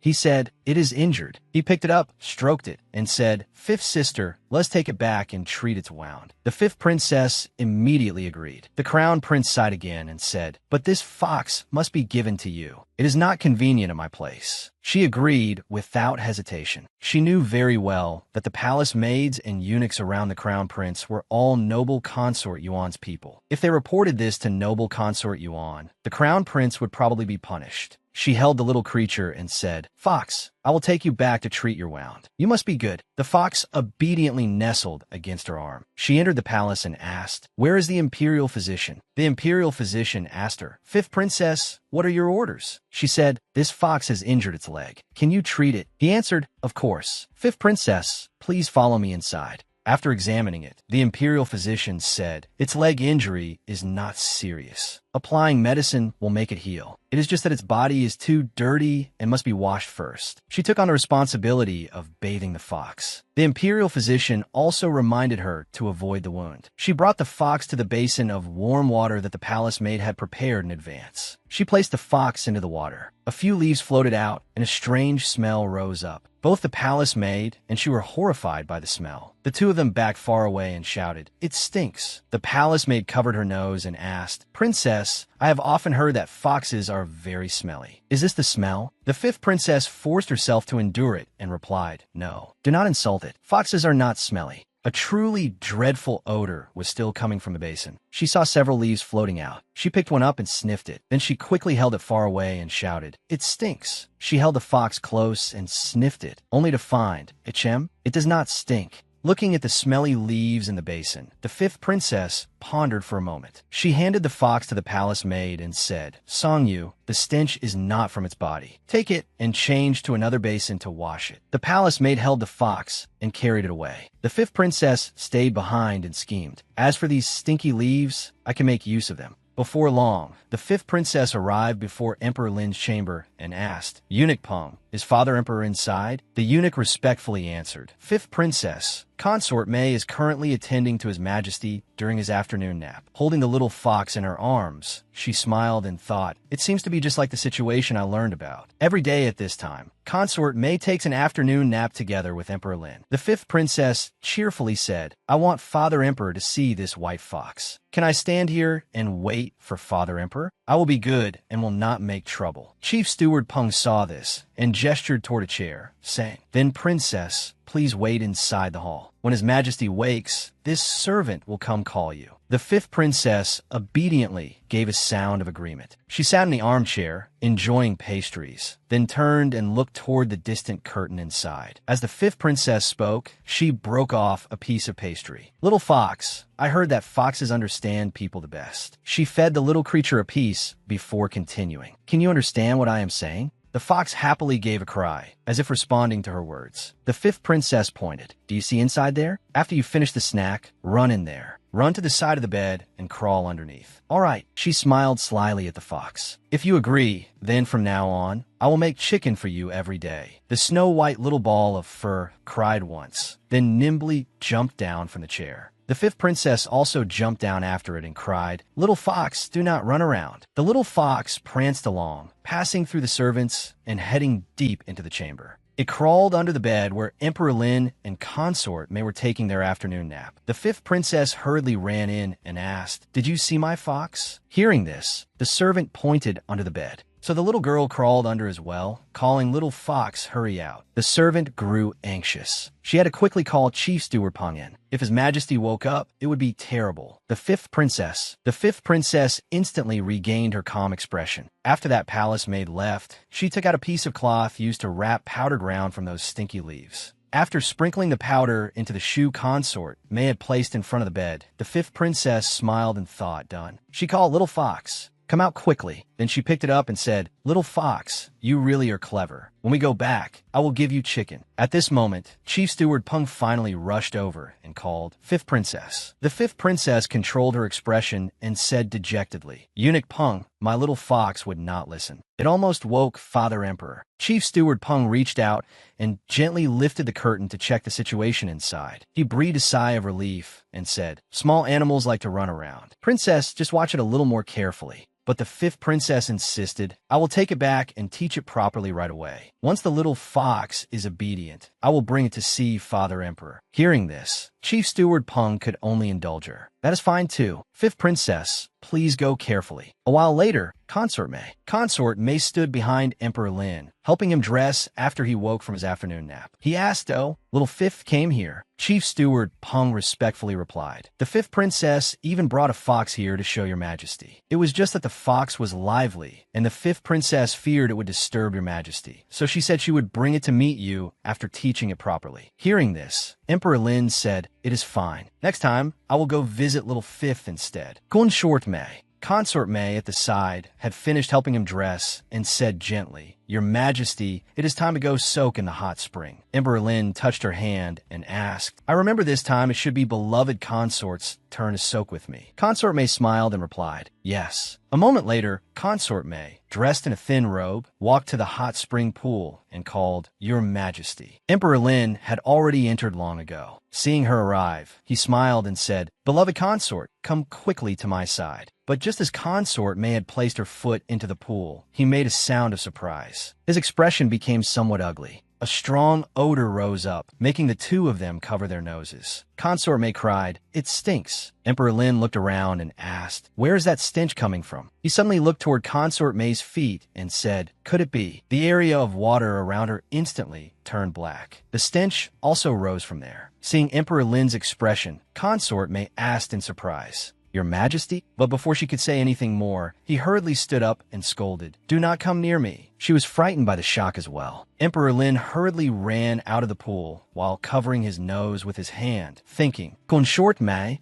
Consort May, I never expected your feet to stink. You have truly disappointed me too much. In the magnificent chamber, Consort May lay face down on the bed, sobbing, her body and heart full of grievance. Stinky feet, stinky feet. The beautiful, otherworldly image I painstakingly maintained for 7 years was destroyed by a madman in an instant. Consort Hui, the mother of the eldest princess, sat beside her and comforted her. Younger sister, stop crying. Your eyes will swell in a while. She said, In my view, I fear there is something hidden behind this matter. Hearing this, Consort May raised her tear-filled eyes and asked, "Something hidden?" Consort Hui reasoned seriously. "We sisters have lived together for many years. I know you are strict in managing your appearance and body. You have never had foot odor. How could you embarrass yourself before His Majesty today?" Consort May seemed to realize something. She sat up abruptly and murmured, "Could it be?" She picked up the shoe that still had black marks stuck to it. Consort Hui frowned and asked, "This powder is—" But Consort May quickly ordered the servants to bring hot water. The shoe was thrown into the basin of water, and soon a thick black color spread through it. The two consorts immediately raised their hands to cover their noses. "Ugh, it stinks!" Consort May cried out in shock. "Sure enough, someone harmed me. Who exactly was it?" Consort Hui was no less surprised and said, "A private item like a shoe requires someone close to you to make a move. Perhaps younger sister should investigate the people around you." Consort May denied it. "Impossible.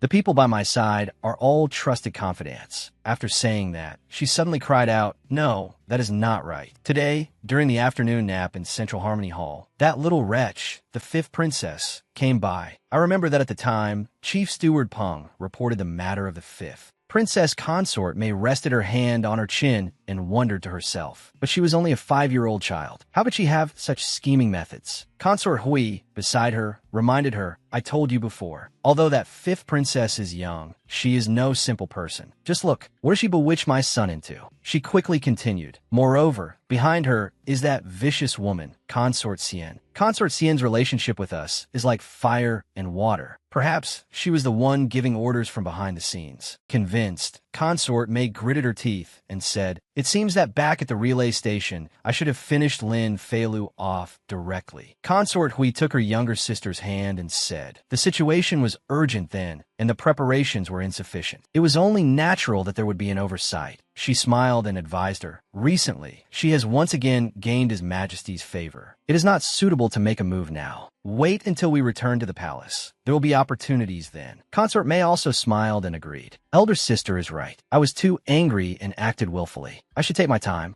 After the incident at the Hot Springs Hall, Emperor Lin had never again stayed with Consort May. And so, every day, Lin Feilu held the little fox and played chess with Emperor Lin. The relationship between father and daughter also became much closer. At this moment, Emperor Lin picked up a black piece, placed it on the board, and called out, "Captured." Lin Feilu was extremely startled. She hugged the fox coquettishly and said, "Imperial father, can you let me take back one move?" Seeing this, Emperor Lin laughed loudly and indulgently said, All right.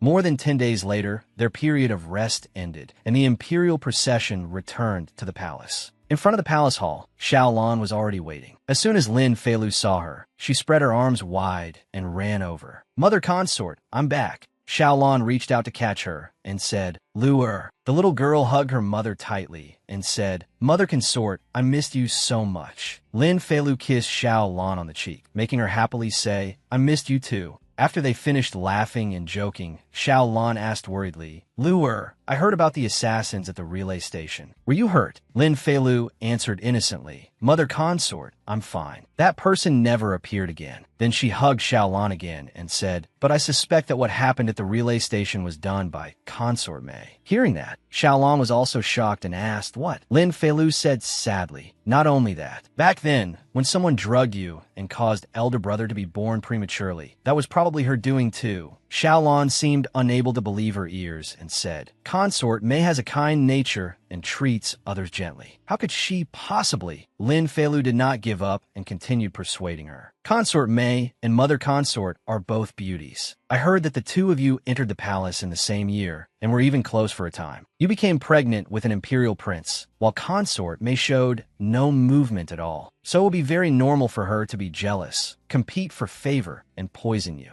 Xiaolan was persuaded and hesitantly said, "That is also possible." She looked toward Lin Zhanyuan, who was happily eating fruit, and made up her mind. If it really was her, I absolutely will not spare her." Seeing this, Lin Feilu secretly let out a breath. At the Hot Springs temporary palace, Consort May had been jealous of me. After returning to the palace, she will definitely make a move. Perhaps she will target Xiaolan. Now that Xiaolan is on guard against her, she will not be able to succeed so easily. she said to Xiaolon. Mother consort, put me down. I should go to noble consort. She's placed to practice my stance now. At the same time, Lin Feilu secretly laughed in her heart. It was not easy to get close to noble consort Shi. I need to spend more time with her and seize the time to build my inner strength. Xiaolon gently put her down and said, all right, I heard from Songyu. You are learning martial arts from Her Highness. Since Her Highness values you, you must not disappoint her. Lin Feilu nodded repeatedly at her mother's words. A little later, inside the magnificent sleeping chamber, noble consort, she closed her eyes, holding a hand warmer in her hands, and sat silently in a chair. A servant led Lin Feilu inside and reported, Your Highness, the fifth princess has arrived. Lin Feilu also greeted her, Your Highness. When the servant went to close the door, she suddenly started and thought, it's so hot. Lin Feilu looked around the hall and sighed inwardly. It was like this back at the temporary palace too. The brazier and noble consort, she's sleeping chamber, is always burning. I thought that a martial artist like her would have excellent physical condition and would not fear the cold. Noble consort, she sat up and said, You're here. Lin Feilu clasped her hands in salute to noble consort Shi and lowered her head. Little Fifth pays respects to Your Highness. After greeting her, Lin Feilu asked curiously, Winter is almost over now. Does Your Highness still keep the brazier burning so hot in your room? Perhaps there is too much cold energy in your body, causing your hands and feet to be cold. You should call an imperial physician to examine you and prescribe medicine to treat it. Noble consort, she silently drank her tea, lowering her eyes to look at the fifth princess standing before her. The servant beside her happily said, The fifth princess is concerned about Your Highness. Only then did noble consort she put down the teacup and say, I am not afraid of the cold. There is no cold energy in my body, and my hands and feet are not cold either. Lin Feilu secretly laughed and asked, What is she doing? Is she covering it up? Noble consort, she continued. It is only that I was injured when I was young, and my meridians were damaged. When the weather is cold, they ache. That is why I need the room a little warmer. Lin Feilu raised her head blankly and thought, I used to be curious. A woman like her did not become a female general, awe-inspiring and majestic, but instead entered the palace. There must be a reason. Then she awkwardly lowered her head, showing pity for noble consort Shi. She said it so simply, but for her meridians to be damaged to the point that she cannot endure the cold, the injury must have been very serious. This expression was caught by noble consort Shi. She said, Why are you making that expression? Go outside and stand. Hearing this, Lin Feilu tilted her head and asked, Stand. When they reached the training yard, Lin Feilu clasped her hands together and asked in surprise, Are these the legendary plum blossom stakes? Noble consort, she followed behind and said proudly, You know quite a lot. She instructed, Go up and stand there for half an hour, then come down. If you fall midway, the time starts over. Lin Feilu answered with a yes, then nimbly stepped up. She thought, It's only half an hour. This is much easier than holding a horse stance. But after only taking a few steps, the wooden stakes began to sway, making her panic. She muttered this thing with a thud. The fifth princess fell flat onto the ground. Whimpering inwardly, she thought, Looks like I'll have to practice yoga balance when I get back. Noble consort, she sat at a distance drinking tea, watching Lin Feilu stubbornly climb back onto the wooden stakes. She curled her lips and secretly praised her. She is quite tenacious. A while later, Lin Feilu returned. Her face and clothes were covered in mud, and she reported tiredly, Your Highness, I have stood for a full hour. Noble consort, she nodded with a smile and said, Continue tomorrow. Lin Feilu answered dejectedly, Yes. The little girl left in a rather unhappy state, grumbling in her head. After stepping on those stakes, my whole body hurts. Originally, she had wanted to stop by Emperor Lin's place on the way to pay respects, but the Hall of Mental Cultivation was truly too far from Brocade Cloud Palace. Suddenly, she remembered something, and her expression brightened again. Although Brocade Cloud Palace is quite far from the Hall of Mental Cultivation, it is quite close to Song Lianglong's Emerald Bamboo residence. In any case, it has been a long time since I saw the little beauty. Since it's on the way, I must go visit him. Thinking this, Lin Feilu happily turned onto another small path. At the simple wooden house in the middle of the bamboo grove, Song Lianglang was digging bamboo shoots when he heard the voice calling, Your Highness, from outside. When he saw who had arrived, he stood up and greeted her. Fifth Princess, Lin Feilu happily replied, Your Highness. Seeing her appearance, Song Lianglang asked, Fifth Princess, did you just fall into a mud pit and come back? She said awkwardly, No, I was practicing martial arts with noble consort Shi. This happened because I fell from the plum blossom stakes. Seeing this, He took her hand and gently said, "Let me take you to tidy up a little." Lin Feilu happily made a sound of agreement. She obediently sat still in front of the steps. Song Lianglang went to fetch a basin of water. Seeing her there, he asked, "Why doesn't the princess go inside and wait?" Lin Feilu simply said, "It would not be good if water splashed inside the room." Hearing this, he could only dip a towel into the water and wring it out. Just as he was about to lift it to Lin Feilu's face, she shyly said, "Your Highness, let me wipe myself." But Song Lianglang smiled and said, "Your hands are dirty. The more you wipe, the dirtier you'll get." Then he leaned over and helped her wipe away the smudges on her face. Lin Feilu sighed softly. Then she reached out and grabbed the corner of Song Lianglang's robe. When she let go, several black marks were left on it. She secretly laughed and thought, now you're dirty too." As for Song Lianglang, he pretended not to know and continued carefully wiping her face. A moment later, he put down the towel and said, "All right." Lin Feilu happily cried, "Thank you, Your Highness." Her face was now bright and clean again. Song Lianglang invited her. If the princess is not in a hurry to return,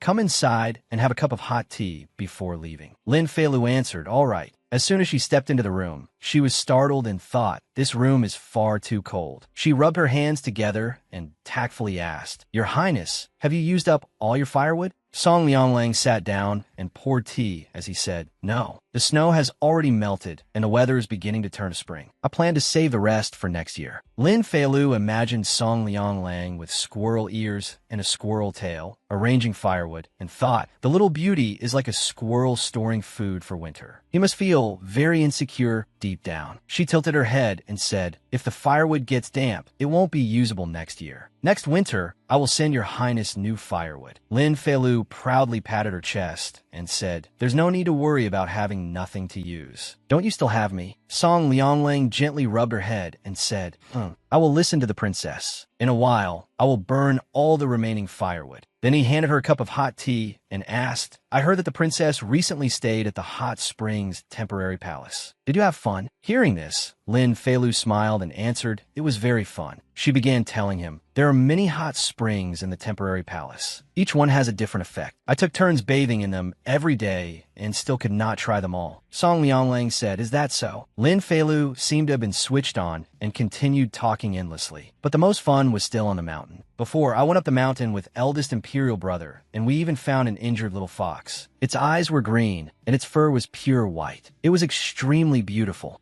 As she was speaking, Lin Feilu suddenly noticed Song Lianglang's gaze as he sat opposite her. She thought to herself, "The little beauty looks at me far too gently. In the past, I could never withstand this type of man. He is not even really a scumbag. With him like this, I simply cannot bear to harm him." Song Lianglang, who had been listening, asked, "Princess, what is wrong?" Lin Feilu suddenly fell silent. She only sat there looking at the person opposite her, her soul having flown off somewhere. Seeing that she was dazed, Song Lianglang asked worriedly, "Princess?" Only then did Lin Feilu come back to herself and let out an ah. She coughed awkwardly and said, "I finished speaking. The Hot Springs Temporary Palace is very fun. If there's a chance next time, we can go together." Then she put the teacup down on the table and continued, "Your Highness, I remember that I still have something to do. I'll go back first." Lin Feilu stood up and left at once. Song Lianglang's attendant had just returned from outside and, seeing her, asked, "Ah, is the fifth princess leaving already?" Yet she hurried away without looking back, leaving the young attendant extremely surprised. He turned back and asked in puzzlement, "Your Highness, was the fifth princess embarrassed?" I saw that her ears had turned red. Song Lianglang sat there and looked at his attendant coldly. Seeing this, the attendant immediately covered his mouth and said, "I didn't see anything."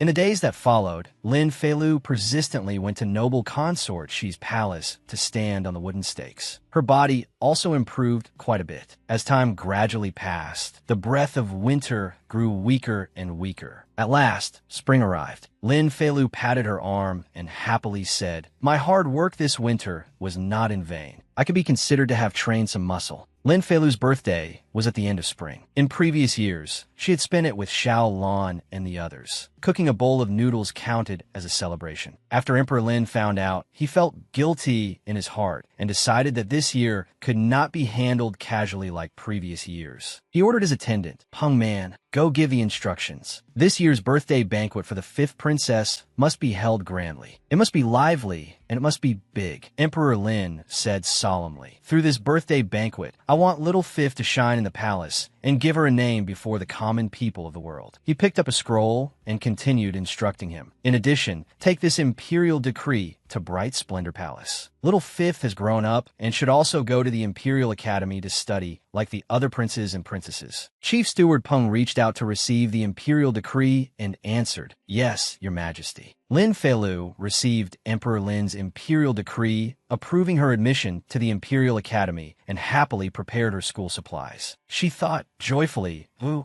place where all the major figures gather. Here I come." When the first day of school arrived, Lin Feilu immediately went to the Hall of Lasting Brightness to call the fourth prince, having him go to class with her. His Highness yawned repeatedly while holding Lin Feilu's hand and said, "I really don't know what is fun about going class." "Ah, little dear sister, you don't know what you've lost." The girl, on the other hand, looked very happy and said, "Going to school is very fun. You can read books, write characters, answer questions, and meet new friends." As soon as he heard the words, "meet new friends," the fourth prince seemed to wake up. He pulled Lin Feilu closer and instructed her, "What new friends? They're all young masters like me. You have to stay farther away from them. Sit with me." She laughed dryly and thought, "You really do understand yourself." In the classroom, only a few young masters and young ladies were sparsely seated. The fourth prince led Lin Feilu into the class by the hand. This new face successfully attracted the attention of the others. Seeing this, the fourth prince immediately shouted, "What are you looking at?" This made them awkwardly turn away and pretend to be doing other things. Lin Feilu helplessly muttered inwardly. If the fourth prince lived in the modern era, he would definitely be a school bully. He, on the other hand, did not know what she was thinking. He merely pushed a tall stack of books over to the seat that had originally belonged to Shi Xingjiang and said, "Little dear sister, sit here." The fourth prince pressed her into the seat and said with a smile, "Look, isn't this great? You can eat and sleep, and the Grand Tutor won't see you." Sitting behind that towering stack of books, Lin Feilu quietly cursed. He really is a bad student. Suddenly, someone walked over and said, "Nonsense. Fifth sister sincerely wants to study. How is she like you?" It turned out to be the Crown Prince. As soon as Lin Feilu saw him, she called, "Crown Prince brother." He picked Lin Feilu up and walked away, saying, "Fifth sister, go sit in front." Seeing this, the fourth prince cried out, "Don't, third brother."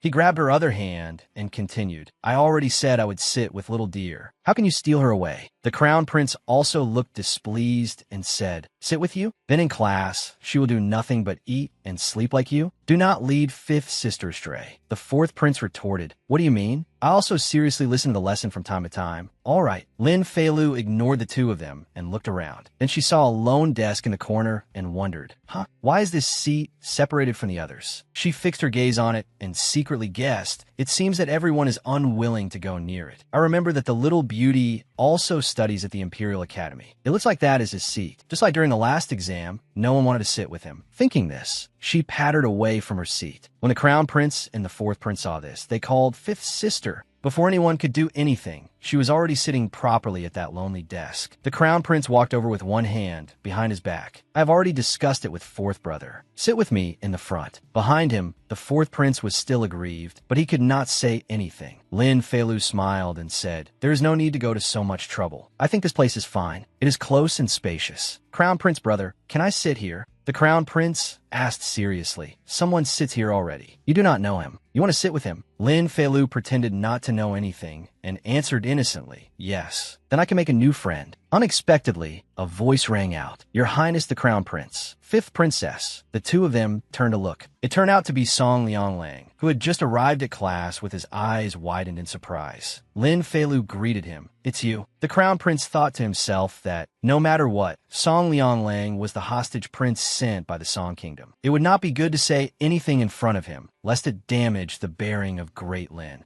And so he rubbed Lin Feilu's head and said, "Very well. Then sit here. I will come pick you up after class." She happily made a sound of agreement. Only after seeing Song Lianglang sit down did she say, "Your Highness, from now on we are desk mates." He repeated inwardly, deskmates. This is the first time I have heard this word. Outwardly, he asked, "Fifth princess, why do you want to sit here?" Song Lianglang was full of his own thoughts, yet his expression remained very calm. "Ever since I came to the Imperial Academy, I have always sat alone. No one wants to come near me. I also have no one who sincerely wants to befriend me. Even the Grand Tutor pays no attention to me. With the fifth princess's cleverness and intelligence, she cannot possibly be unaware of what my identity as a hostage prince means. This is not like when she suddenly came to Emerald Bamboo Residence. Becoming close to me in front of everyone is ultimately not wise." Lin Feilu was completely unaware of Song Lianglang's suspicions. She seemed to be deep in thought for a while, but in the end, she only said, "No reason. I like sitting here." Seeing this, he only answered, Lin Feilu then curiously asked several questions in quick succession, her body swaying along as she spoke. "Your Highness, are your studies good? If the Grand Tutor asks me a question and I cannot answer, will you help me? If I secretly sleep in class, will you cover for me? If I do not finish my homework, can you help me do it? During exams, can I ask you for the answers?" Song Lianglang did not seem troubled at all and merely asked, "Is this what deskmates are supposed to do?" Lin Feilu clasped her hands together and nodded. "Of course, that is exactly what being deskmates means." Song Lianglang smiled, like an autumn breeze passing by, and agreed to her unreasonable request. "All right, I will remember. I will do as you say."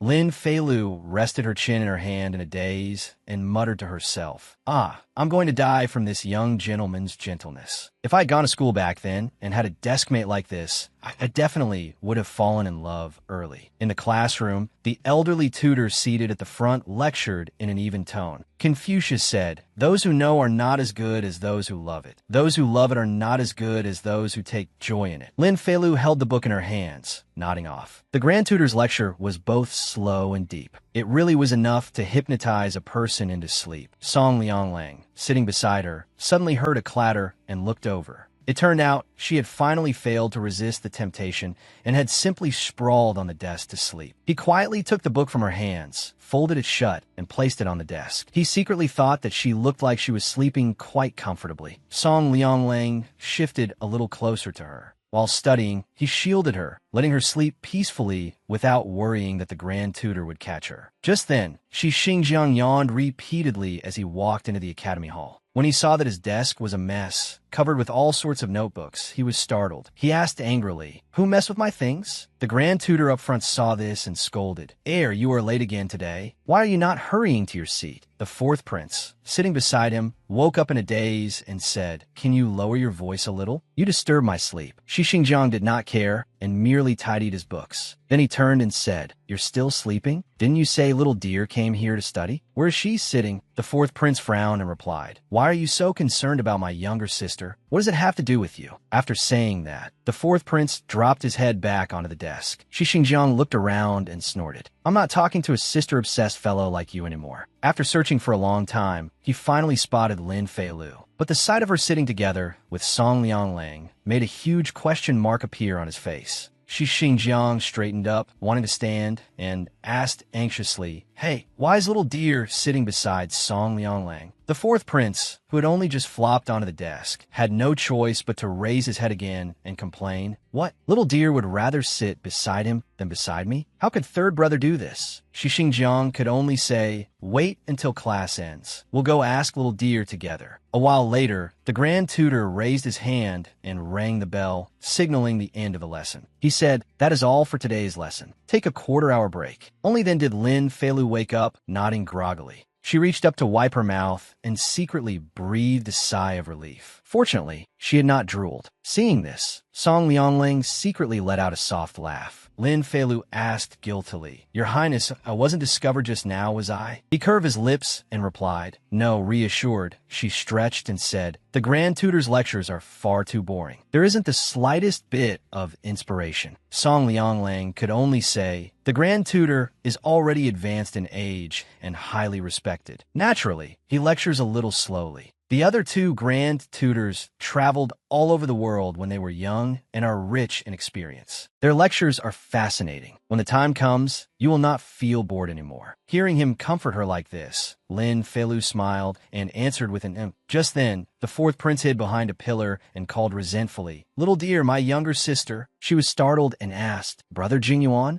Shi Xingjiang popped out from somewhere and said, "Dictionary, fourth imperial brother feels very wronged inside. Hurry and comfort him with a couple of words." The fourth prince flew into a rage and scolded Shi Xingjiang. "Hurry up and switch seats. You sit here, and little dear will go to the front and sit with me." Hearing this, Shi Xingjiang crossed his arms and shook his head. "No, if she does that, how will she sleep?" The fourth prince asked angrily, "Is the Imperial Academy a place for her to sleep?" Lin Feilu thought helplessly. These two are at it again. Suddenly, at that moment, someone dressed in black with red sleeves walked over with his hands clasped behind his back and said, "I heard fifth sister has entered the Imperial Academy. Why are you sitting here?" It turned out to be the son of Consort Shu, the second prince, Lin Qiwen. Shi Xingjiang and the fourth prince, standing nearby, greeted the second prince, second brother. Lin Feilu also clasped her hands and bowed. Little fifth pays respects to second prince. Inwardly, she thought, "So this is the second prince, Lin Qiwen? Now that I see him, he really does look as rough and violent as the rumors say." Outwardly, Lin Qiwen replied, "Fifth sister need not be so formal." Inwardly, he recalled, "Before I came to the Imperial Academy today, Mother Consort instructed me that this fifth sister has recently not only won Father Emperor's favor, but also has very good relations with several princes. She told me to approach her and build a good relationship." Thinking this, he frowned and asked, "Fifth sister's status is noble. Why are you sitting with these people? This is an insult to the dignity of the imperial family. Let me arrange a new seat for you." Hearing this, Lin Feilu's face clearly showed a question mark. She secretly cursed inwardly. What brainless game is this fellow playing? Insulting someone right to their face. Isn't that going a bit too far? She frowned. The crown prince, as the heir apparent, could only remind me tactfully even if he did not want to sit beside me just now. And who does this fellow think he is? He dares trample on my little beauty right in front of me? She smiled and asked, "So in the second prince's eyes, the dignity of the imperial family of the Great Lin dynasty is so easily insulted? Then second prince must also look down on the dignity of our imperial clan, yes?" Lin Qiwen was surprised when he heard this and stammered, "What I mean is..."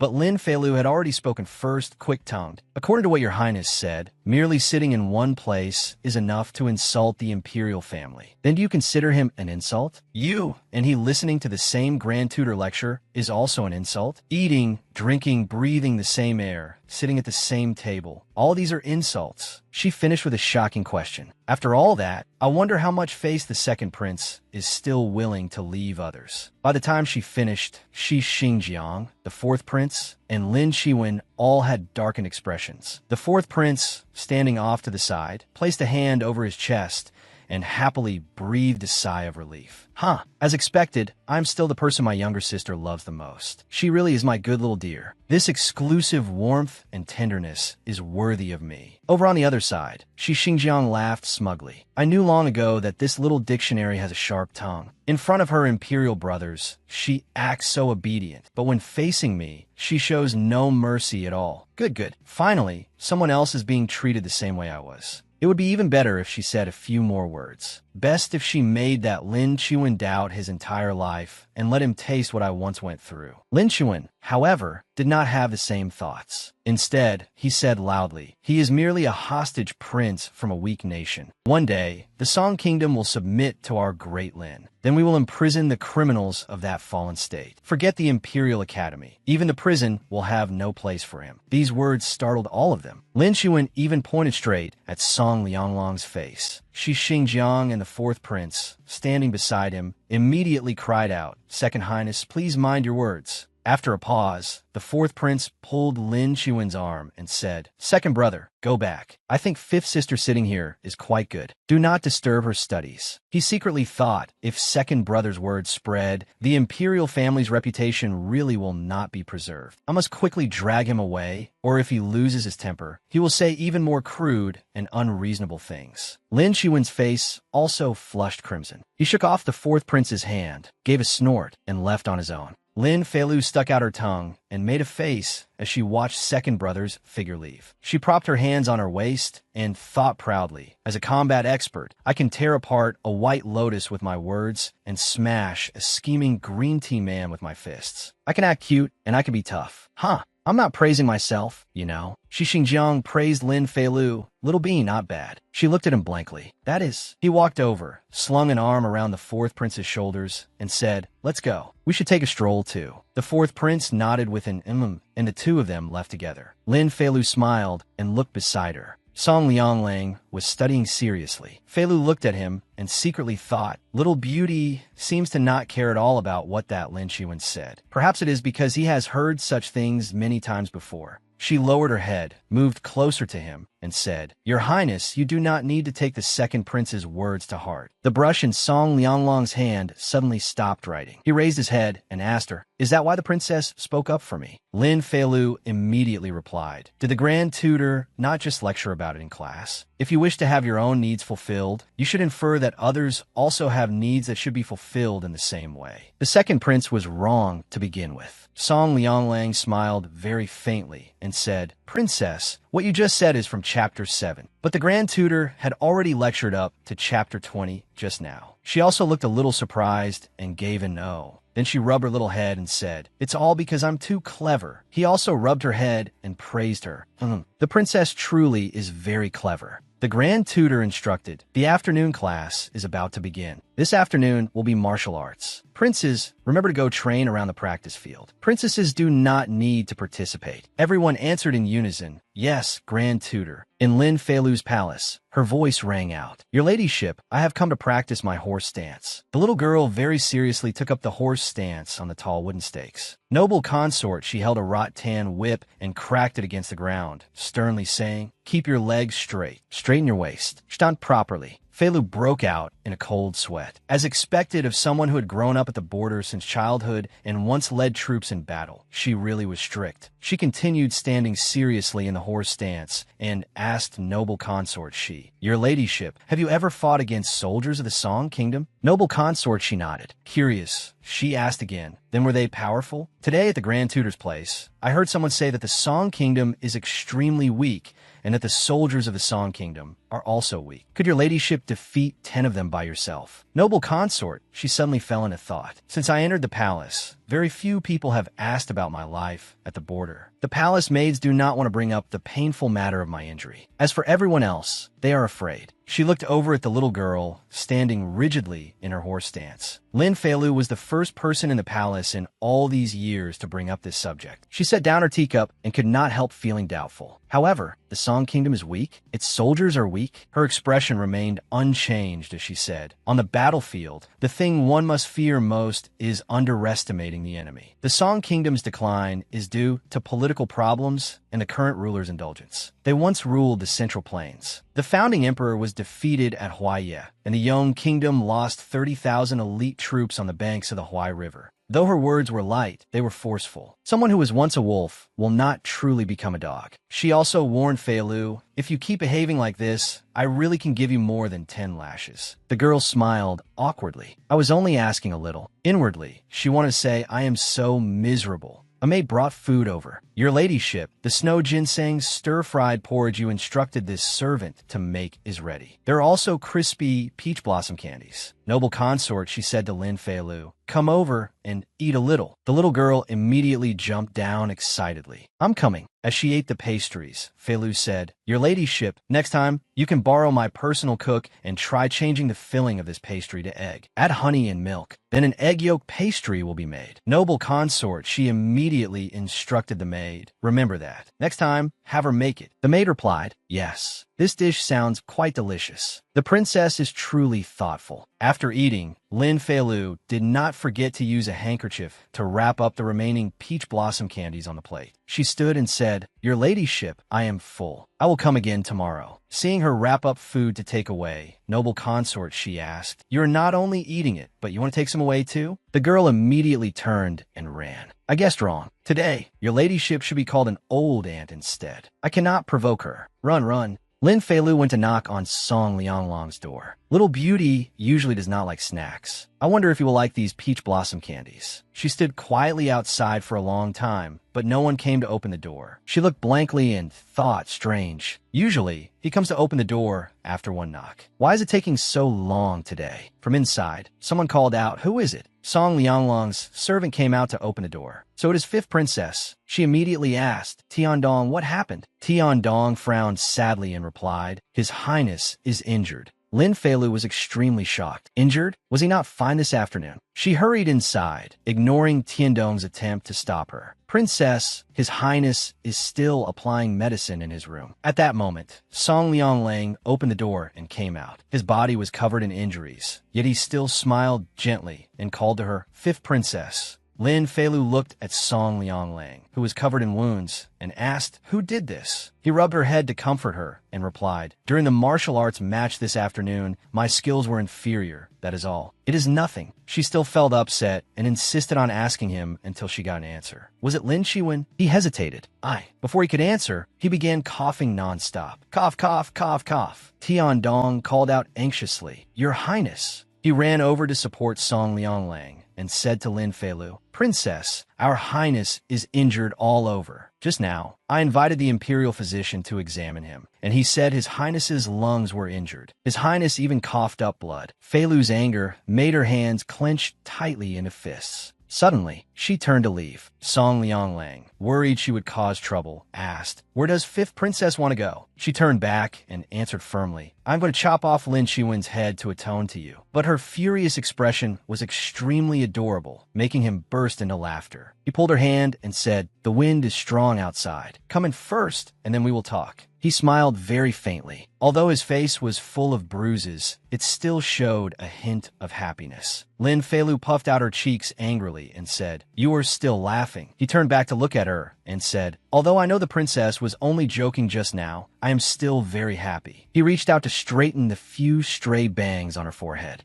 A warm, happy light rose in his eyes. I am very happy that in this place, there is still someone who always protects me. Song Lianglang lowered his head in thought. Since childhood, I came to the Lin dynasty as a hostage prince and lived every day cautiously, not daring to stand out. But there were still people who bullied me, both openly and in secret. He suppressed the resentment in his heart, but his eyes had already grown moist as he thought of that afternoon's martial arts practice. Lin Shiwen specifically named me to spar with him. Every one of his moves was lethal. He vented the anger he held toward fifth princess onto me. He raised his head and looked at the little girl fuming in front of him. I have long grown used to such things. Being injured is as common as eating meals. It is only that Tiandong always likes to make a fuss, dragging the little girl into worrying as well. The more he looked at her, the more he felt that she was pure. It seemed she was completely different from everyone else in the palace. She was innocent, yet did not hide her schemes. Clever, yet full of mischief. These contradictory and complex traits were perfectly combined within her. He reached toward Lin Feilu. In the end, they formed a one-of-a-kind little girl. He gently pinched her soft, adorable cheek. Lin Feilu took out some things and said, Your Highness, this is for you. She placed a carefully wrapped cloth pouch in his hand. Song Lianglang opened it and asked, What is this? She answered with her face drooping, A new kind of crispy peach blossom candy. I brought it for your Highness to try.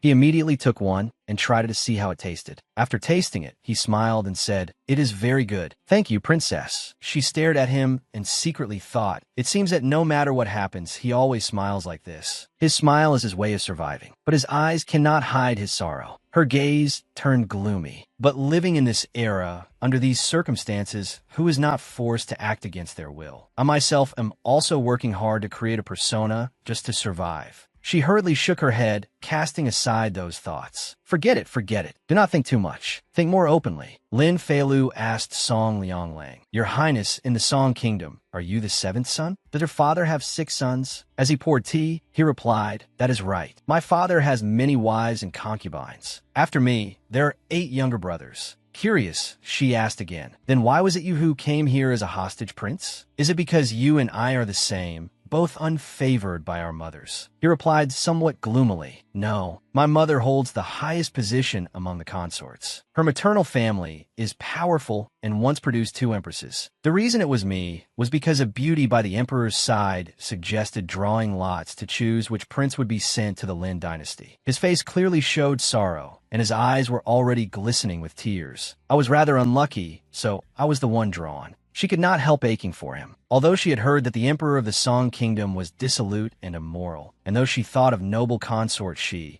truly had not expected him to be absurd to this extent. Now that the country had been handed to such a foolish ruler, perhaps the day of its destruction was not far off. She took the cup of tea he handed her. The little beauty really was rather pitiful. Suddenly, she noticed something very strange beside the teapot and asked, "Your Highness, what is this?" He replied, "Oh, a bottle of medicine sent by the imperial physician. It is for treating the wound on my face." She picked up the medicine bottle and examined it, startled. There was a long patch of mold at the mouth of the bottle. Who knew how long it had been expired? Of course, she had to ask him about this. "Who was the imperial physician who examined your Highness just now?" He answered, "Imperial physician Sieshuan." She thought, "I've never even heard of this imperial physician. It seems the Imperial Medical Bureau's perfunctory attitude toward the little beauty is the same as the way they treated me when I was out of favor." Fei Lu carefully instructed him, "Your Highness, you must not let your wound get wet. Remember to keep it dry. It would be best not to go to the Imperial Academy for the next few days. Rest and recover first." He nodded. I will remember." She smiled and said, "If there's nothing else, I'll go first. I'll come visit you again tomorrow." He also smiled and replied, "Very well. Princess, take care." When she left, she did not forget to smile brightly and wave goodbye to him and Tiandong. But the moment she turned away, she became sullen and angry. "I have worked so hard to be like my original self. Now I can be more confident in what I do.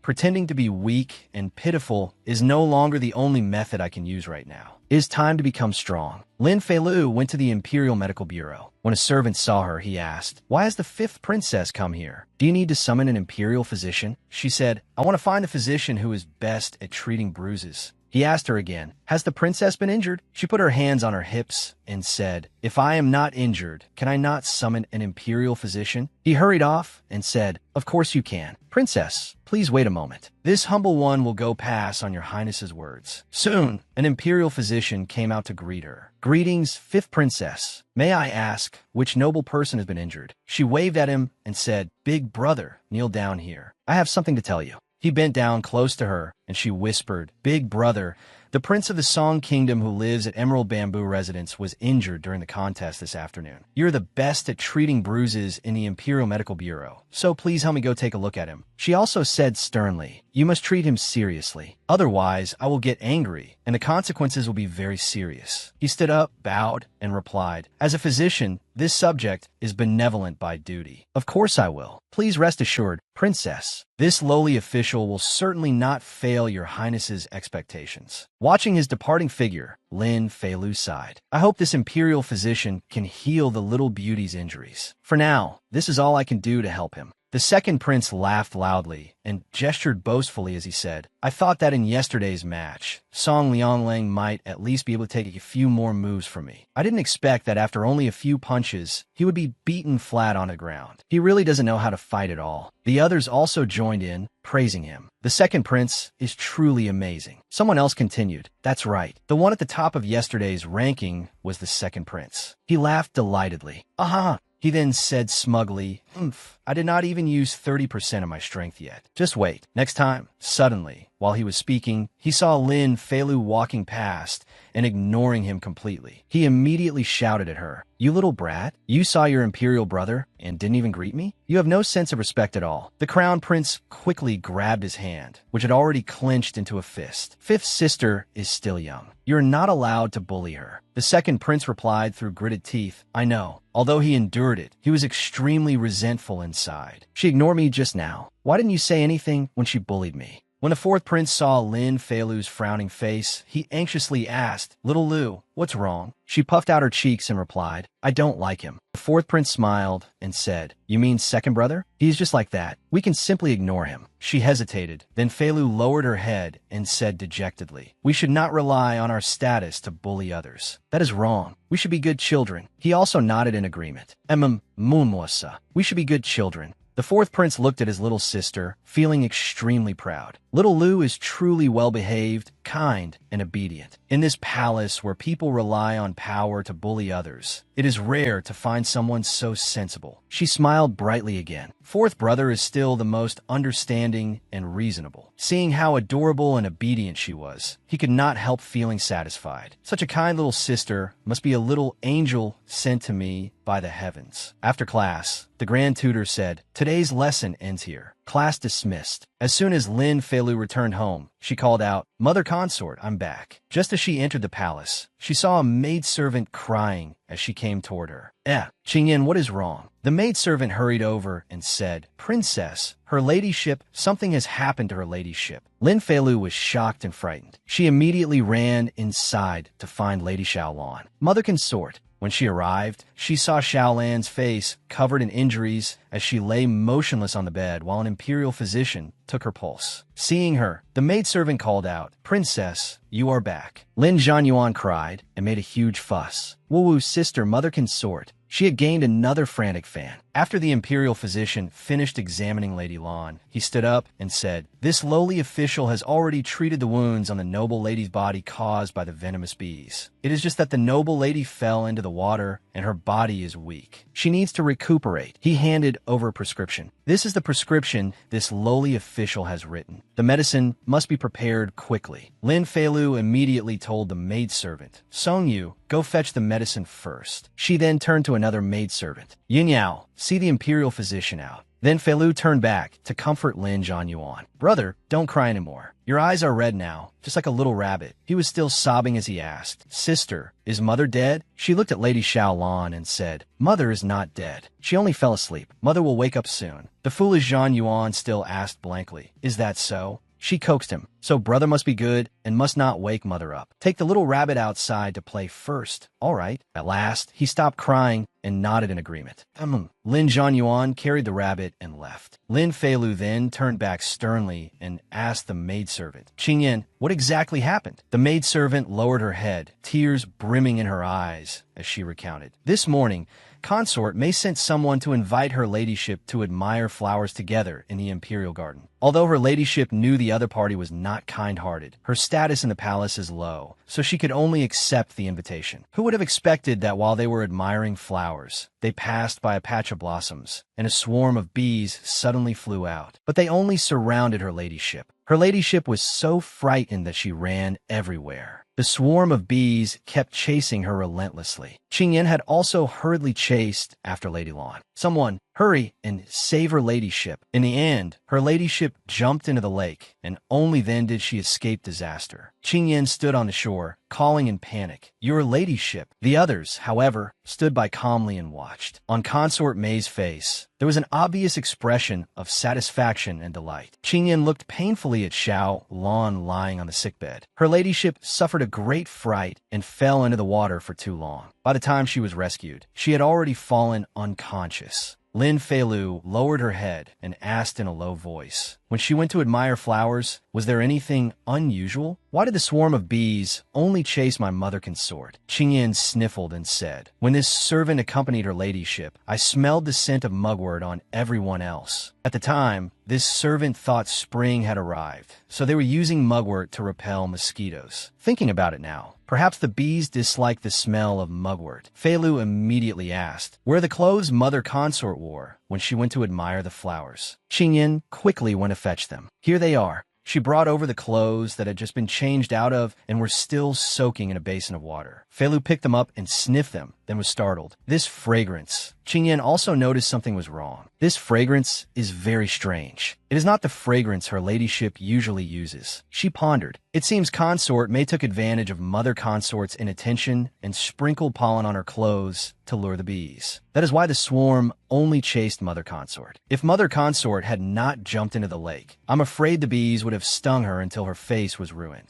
This woman really is too vicious. Qingyan was anxious on Lady Lan's behalf. "Princess, shall we go find the Empress now and demand justice?" Lin Feilu was calmer and asked, "Do we have evidence to prove Consort May did it?" "Sister, Did you personally see her sprinkle pollen on mother consort? Qingyan lowered her head and replied, No, Fei Lu said seriously. The people who went flower viewing with consort May today are probably all her trusted people. Since she prepared everything so thoroughly, she would not leave any traces. Qingyan cried like rain and blamed herself. It is all because this servant is stupid and failed to protect her ladyship properly. Lin Feilu said to her, Stop crying. Go take care of mother consort. It is good as long as she is all right. But Qingyan was very unwilling to accept it. Princess, are we just going to let this matter go? The corner of Lin Feilu's mouth lifted in a smile. Let it go. She tossed mother consort's clothes back into the basin. She made a motion of dusting off her hands and said, If I don't deal with her, this matter will not be over. Xiaolan had just woken up and cried out in pain. Ah! When Lin Feilu saw that she had woken, she called out happily, Mother consort. Qingyan also could not help being delighted. Your ladyship, you are awake, Xiaolan said with difficulty. I have made Luer worry about me again. She smiled and comforted her. Mother consort, don't think that way. You should rest and recuperate. Noble Lady Lan raised her hand, wanting to touch her own face. My face?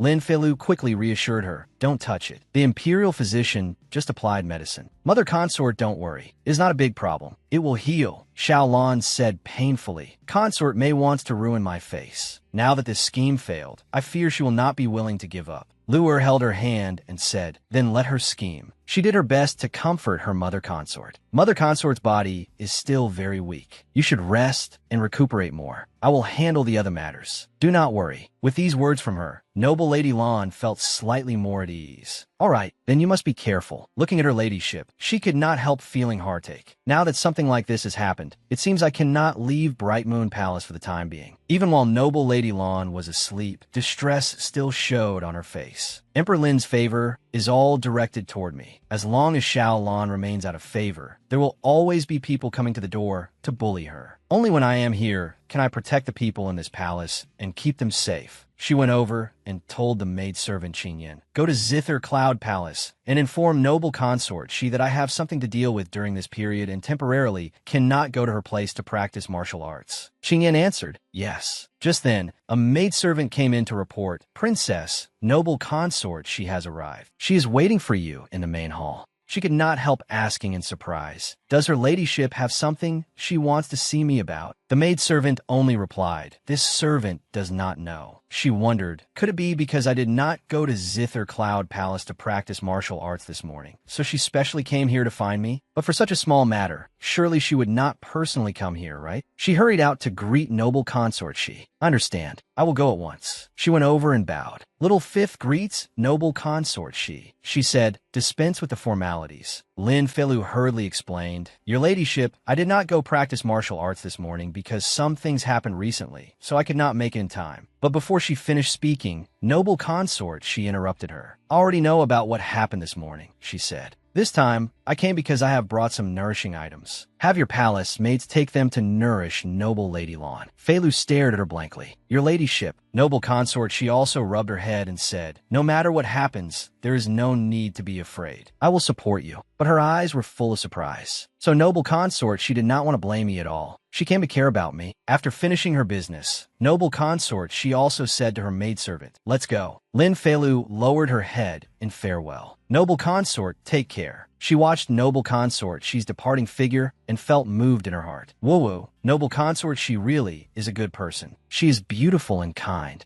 After the consorts in the palace heard about Xiaolan falling into the water, and because they wanted to curry favor with Lin Feilu, they also came one after another to deliver gifts to Bright Moon Palace. When Emperor Lin learned that Lin Feilu had been caring for her mother alone at her sickbed, his heart ached greatly. He issued an imperial decree and, according to the status of a noble lady, transferred a group of palace servants over to serve her. Precious items were also piled up throughout Bright Moon Palace. For a time, the palace consorts were endlessly jealous, and all said that Xiaolan had turned misfortune into blessing. With a clang, a bowl of medicine was suddenly smashed to pieces. When consort May heard this news, she angrily threw the medicine bowl, smashing it to pieces, and shouted, Turn misfortune into blessing. Then we shall have to see whether that Xiaolan has the life to enjoy this blessing. The maidservant beside her said, Your ladyship, why be angry over such a person? The maidservant went over and flattered her. We have already placed our people inside. From now on, every move Bright Moon Palace makes will be entirely in your ladyship's hands. In that case, how could you not be able to hold them firmly? She smiled in satisfaction. You are quite right. I will simply wait and deal with them. While the maidservant was combing Lin Feilu's hair, she carefully instructed her. Qingyin, among the palace maids father sent over today, do not hand any important tasks to them for the time being. We have to be a little vigilant. The maidservant asked in confusion. Princess, are you worried that among these people there is someone who will turn on us? Feilu answered, who knows? It never hurts to be a little careful. In her heart, she secretly thought, in the palace intrigue plots I watched before, they were all written like this. Qingyin spoke and then left. Yes, this servant will go give the instructions. Princess, please rest. Feilu sat on the bed and yawned widely.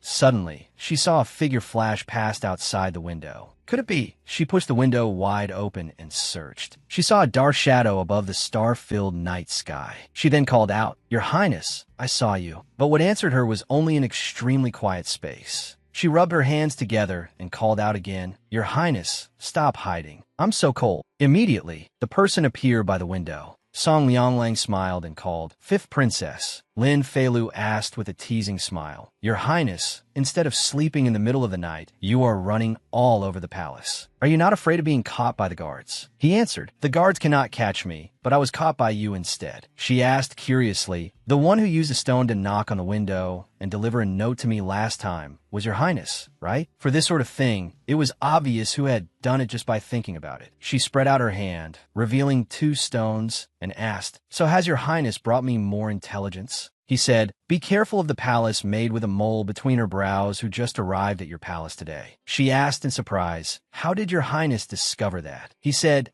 He hesitated and then said, I saw it. He pondered. This matter involves many people and is rather dangerous. For now, it is better not to let this little girl know. Lin Feilu burst out laughing. Your Highness, when telling a lie, there is no need to use a questioning tone. Song Lianglang wanted to close the window and said, Princess, rest. I'm going back. She waved goodbye to him. Your Highness, good night. He also waved at her. Good night. After he left, Lin Feilu still called out after him. Your Highness. He stopped, and she said, Dress like that, she said mischievously, you look really handsome. He nodded. Then he quickly left. A few days later, Lin Feilu and Lin Zhanyuan were sitting and playing with the little rabbit. Xiaolan had already recovered and was sipping a cup of tea. The maidservants were also busily cleaning Bright Moon Palace. There was a palace maid who kept secretly glancing over at noble Lady Lan while she cleaned. Lin Feilu had already noticed it. She thought, after watching her these past few days, this palace maid named Wuming really is suspicious. She looks honest, but her eyes are always secretly sweeping across the entire room. What we eat, what we say, what we do, everything seems to be within her sight. But aside from this, she has not made any other move yet. Suddenly, the 4th prince called out, Little Lu. He walked in and said, I came to visit you.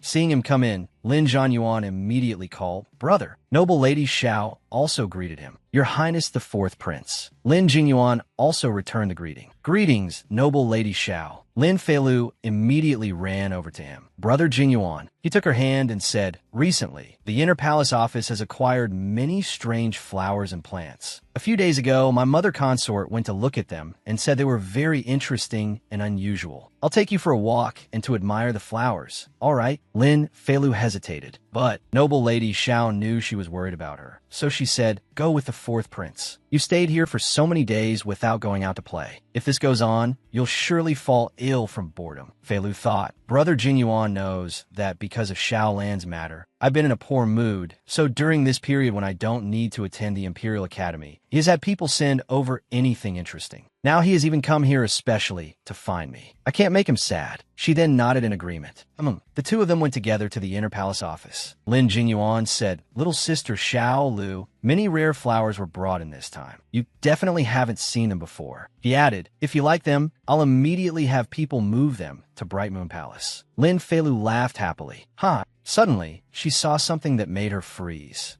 Blight. She looked at the large plant in front of her. Isn't this giant hogweed? Curious, She went closer to take a look. When I was little and still in my maternal grandparents' home, I saw this kind of plant growing everywhere around the house. She remembered that at the time, her grandmother had said it was poisonous and could not be touched. Back then, I didn't believe it and even picked one. It made fluid run all over my hand. She had cried from the pain, and 2 days later, her hand began swelling, festering, and blistering. Although it was eventually cured, it still left scars. While looking it up online, I learned this plant is called giant hogweed. The blisters occur when skin comes into contact with its sap and is then exposed to sunlight. She thought to herself, this inner palace office really has talent. They can treat this kind of plant as a rare treasure and bring it into the palace. Seeing that she had been staring at it for a long time, Lin Jingyuan asked, "Little sister Xiaolu, do you like this flower? Then I'll have them send a few clusters of it to Bright Moon Palace." She smiled and replied, no. In her heart, she really wanted to say, who would turn poison into entertainment? Suddenly, her eyes shifted and widened, as if she had thought of something. She smiled and answered Jingyuan, "All right. Thank you, Brother Jingyuan." Lin Jingyuan had people carry it to Bright Moon Palace. Lin Feilu told them, "All right, just put it here." She and the palace maids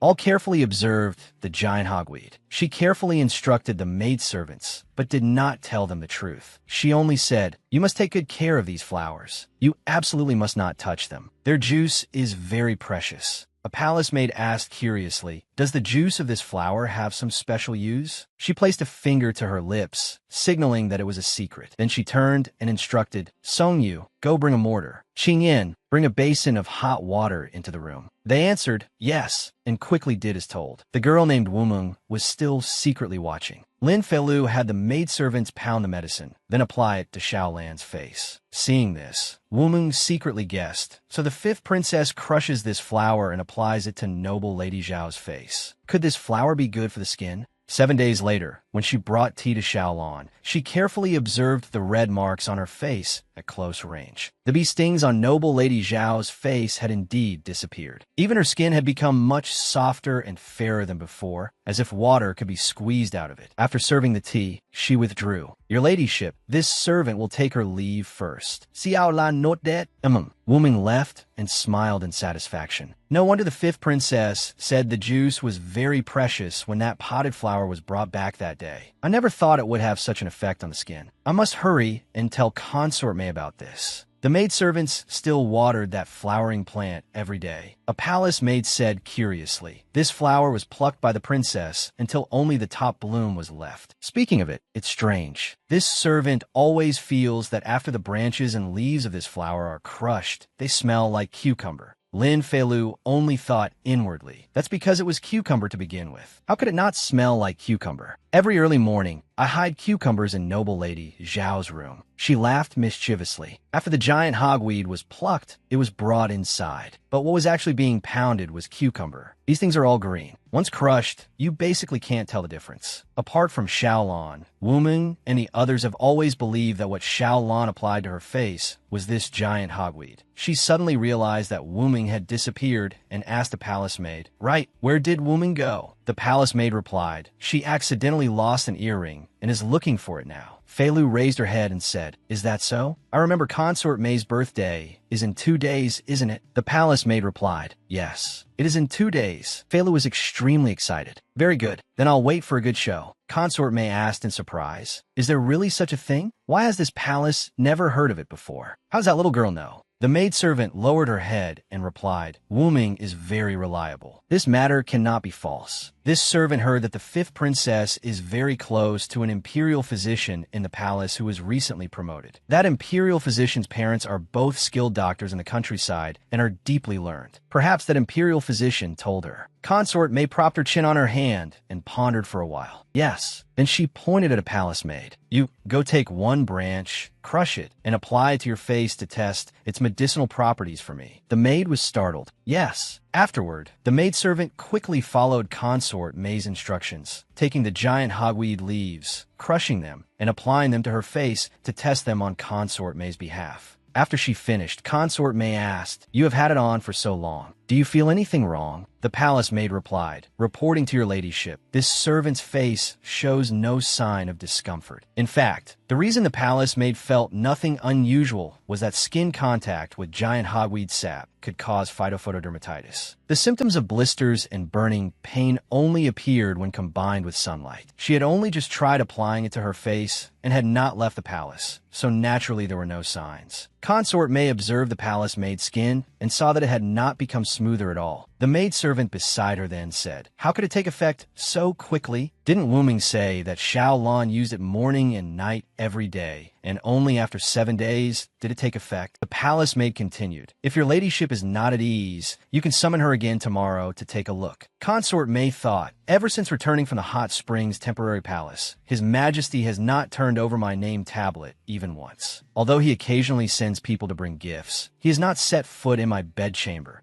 She picked up the mirror. The day after tomorrow is my birthday. Looking at her face in the mirror, she thought, under normal circumstances, His Majesty comes here to stay with me every time. But I cannot face His Majesty with this face. She then ordered the palace maid Shixiang, "Go take a large section of branches and leaves, crush them, and apply them to my face." The maidservant immediately replied, "Yes, your ladyship." Consort May secretly calculated. Wu Ming said Lin Filu couldn't bear to use much, so each time she only took a little. Then if I use a little more, won't the effect be even better? Once His Majesty comes here, he will definitely be captivated by my beauty. That day, Emperor Lin came to Consort May's palace. She hooked her arm around the emperor's and acted coy. "It has been so long since Your Majesty came to visit this concubine. The day after tomorrow is this concubine's birthday. Your Majesty must keep this concubine company." He smiled and replied, all right. I will do as my beloved consort says." She even pretended to be delicate and adorable. "Ah, it's a butterfly." She ran over, wanting to catch the butterfly, making Emperor Lin laugh with delight. She smiled brightly as she played with them. Emperor Lin thought to himself, "It has been so long. Consort May's stinking feet must have been cured by now, right?" He was just beginning to consider,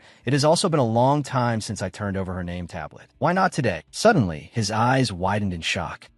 He stammered, beloved consort." Consort May still did not realize anything and turned back to ask, "Your Majesty, what is wrong?" She looked at the emperor's strange expression. He still stood frozen even as she called to him, "Your Majesty." The palace maid saw it too and cried out in alarm, "Your ladyship, your face." Consort May raised her hand to touch her face. This palace's face? She screamed in terror because her face was covered in huge red blisters. Frightened, she collapsed to the ground, covered her face, and cried, "My face! This palace's face!" The palace maids hurried to her side. "Your ladyship," Emperor Lin immediately ordered them, "hurry and take Consort May back to Silver Prosperity Hall. Summon the imperial physician." A maidservant asked, "Your Majesty," he turned and left, answering, "Back to the Hall of Mental Cultivation." In his heart, he was annoyed and disgusted. "I do not want to look at that face that will give me nightmares for even half a moment longer." For the next 2 days, Consort May lay bedridden and could not get up. She drank medicine and applied medicine, but the blisters on her face still did not disappear. She cried and wailed, "Boo-hoo, my face." The palace maid tried hard to comfort her. Your ladyship,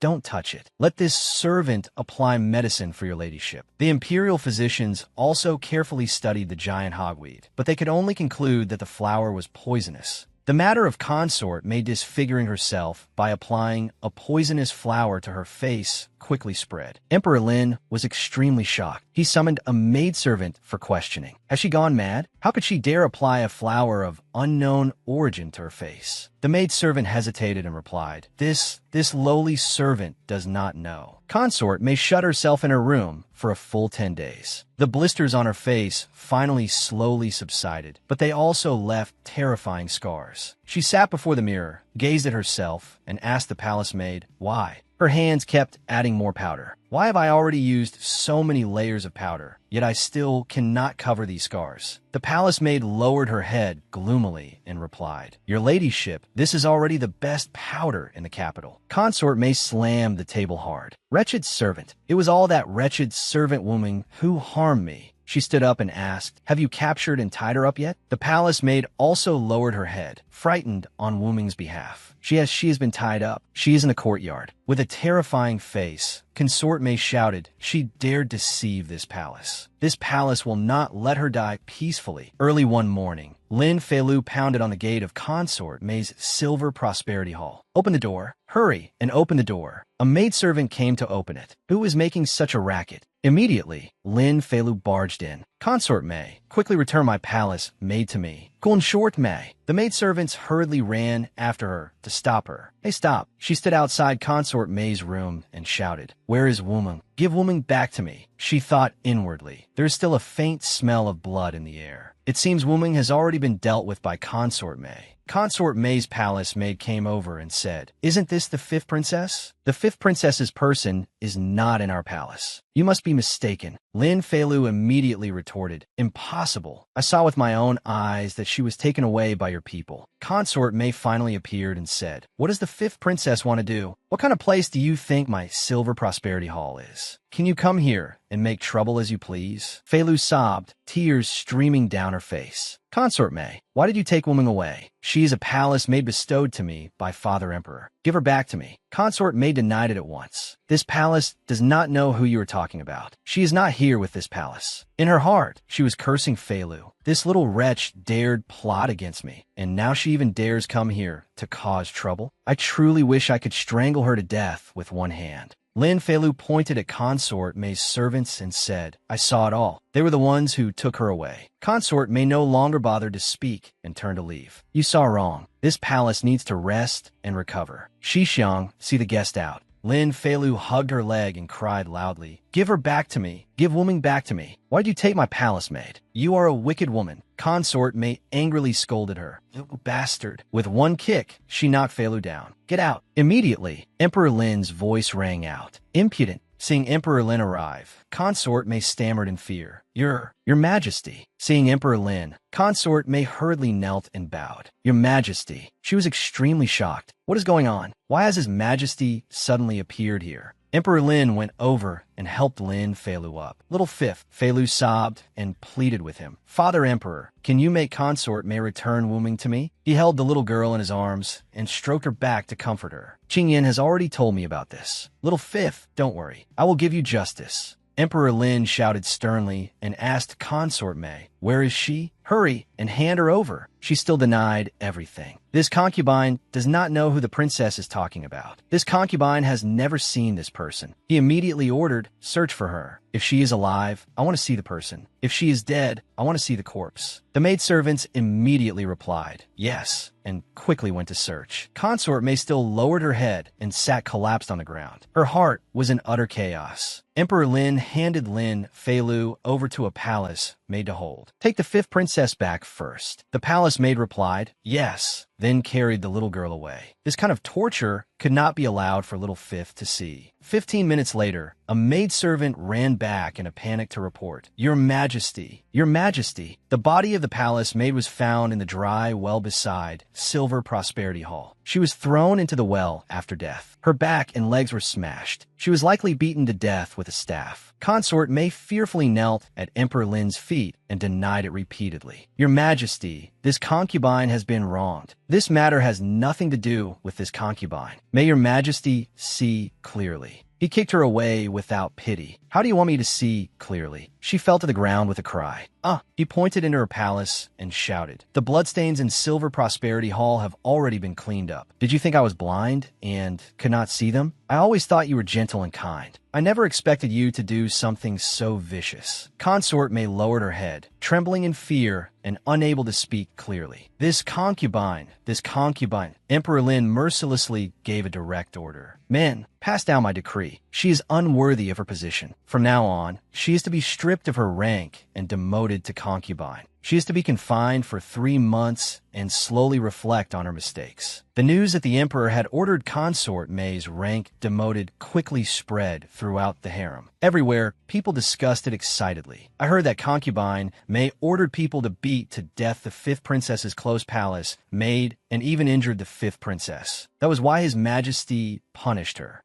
The concubines who had previously been close to concubine Mei wisely protected themselves and kept away from her. Emperor Lin's beloved daughters discussed among themselves. Concubine Mei was favored for so many years, yet because of the fifth princess, His Majesty grew disgusted with her and cast her aside. It seems we must not offend the fifth princess. Consort Hui, sitting nearby, heard their discussion. That is right. Sisters, in the future, visit Silver Prosperity Hall less often. Otherwise, you may be implicated. In an instant, the once most bustling Silver Prosperity Hall fell into cold desolation. Consort Mei furiously slammed her fist on the table. Very good. What a capable Xiaolon. She was sitting with a woman wrapped completely in a cloak. Consort Mei lowered her head and blamed herself. I made her nearly disfigured, but in return, she made me truly disfigured. I used to think she was stupid. It was because I underestimated the enemy too much. The woman beside her held her hand to comfort her. It turned out that the person who had come to see her was Consort Hui. Consort Hui said, I usually told you that when doing things, you must not be impatient. You must be extremely careful. How could you? Consort Mei held her hand and cried in despair. Elder sister, now that my appearance has been ruined, no matter how hard I try, I can never win His Majesty's affection again. This time, I have lost everything. Resentful and unwilling to accept it, she said, but Xiaolon cannot live better than I do. Even if I die, I must drag her down to hell with me. And there's also the fifth princess. She is young, but her thoughts are deep. She cannot be allowed to remain. Hearing this, Consort Hui felt very uneasy. Drag her down to hell? If concubine Mei truly goes mad, she may drag me down to die with her as well. Back then, in order to help concubine Mei stabilize her position, I secretly helped her poison Xiaolon, causing Xiaolon to miscarry. Over these years, we have been in the same boat. I have the eldest princess, and she had her beauty. Each of us needed the other's help. Only then could we have a stable position in this colorful harem. Now concubine Mei is very dangerous. If she is pushed into a corner and does something reckless again, if she reveals the things from the past, even I will be dragged into the water. She reached out and took Consort Mei's hand. Consort Hui tried to soften her voice and comfort her, preventing her from acting wildly and harming her too. Don't worry. With me here, I will not let Xiaolon live well. What you need to do now is recover your health properly. You must be more cautious. You absolutely must not act rashly. Consort Mei smiled and obediently replied, I will definitely remember elder sister's words. With that, everything was considered settled. Consort Hui stood up, intending to leave. In that case, I can rest assured. It is getting late. I will go back first and visit you another day. The door slammed shut. Consort Mei still stood there motionless, watching her leave. A palace maid came over and asked, Your ladyship, what are you looking at? She turned back and gave a sinister smile. Consort Hui wants to sever ties to protect herself. Xixiang can only rely on the two of us now. Consort Hui was on her way back to her own palace. Her palace maid said, We did not run into anyone on the way back. Your ladyship, there is no need to worry. Suddenly, Lin Yinji's voice rang out. Mother Consort, where are you coming back from? Seeing Lin Yinji walking over, she was startled. Yinji, Consort Hui removed the hood from her head and replied, I went out for some air. What about you? It is already midnight. Why are you standing here instead of staying in your room? Yinji did not answer and exposed her directly. You are lying, Mother Consort. You clearly went to see concubine Mei. Of course, she denied it. What nonsense are you talking about? Hurry back to your room. Lin Yinji grew even angrier. Mother Consort, why are you still associating with such a vicious woman? She is not a good person, and she even incited you to do those wicked, despicable things with her. Her current fate is entirely her own fault. Mother Consort should have drawn a clear line with her long ago. At that, Consort Hui angrily shouted at her, Yinji, what nonsense are you spouting? She did not hesitate to say it outright. I heard everything. Last time, on the road to the temporary palace, when Fifth Sister encountered assassins at the relay station, it was a plot by concubine Mei and Mother Consort. Every time I think of this, I feel too ashamed to face Fifth Sister. Consort Hui lost her composure and shouted furiously in her face, Shut your mouth. After Consort Mei's matter, Lin Feilu had absolutely no idea that she had been completely placed on Consort Hui's blacklist. Consort Hui carefully instructed her palace maid, In the future, if the fifth princess comes here, you are not allowed to open the door for her. The palace maid lowered her head and answered, Yes. Aside from going to the Imperial Academy every day, Lin Feilu spent the rest of her time with Xiaolon, playing with Lin Zhanyuan. Their little family was very happy and at ease. The three of them sat in the courtyard, playing together happily. Lin Feilu hugged Xiaolan's leg and said, "Mother consort, make me a tiger." Lin Zhanyuan said, "Little tiger, little tiger." Xiaolan smiled with narrowed eyes and agreed to the two children. "All right." Lin Feilu poked Lin Zhanyuan's cheek and asked, "Brother, what are you so happy about? What about today's 9 times multiplication table?" Lin Zhanyuan mumbled. No, she immediately waved her hand and sternly ordered him, "Hurry," and recited, "If you cannot finish, all these little tigers will belong to me." Lin Zhanyuan timidly began reciting, 1 times 1 is 1. 1 times 2 is 2. 1 times 3 is 3. While he was still reciting, Emperor Lin was walking toward their bright moon palace. 5 times 6 is 30. The servant beside him was about to say something, "Your Majesty," but Emperor Lin waved his hand to stop him. Somewhat puzzled, he tried to listen carefully. What was that sound? He looked into the palace and saw Xiaolan playing with Lin Feilu and Lin Zhanyuan. Xiaolan was smiling gently at the children. Lin Zhanyuan had been forced to recite the 9 times multiplication table until he was so aggrieved that he wanted to cry. 5 eighths are 45.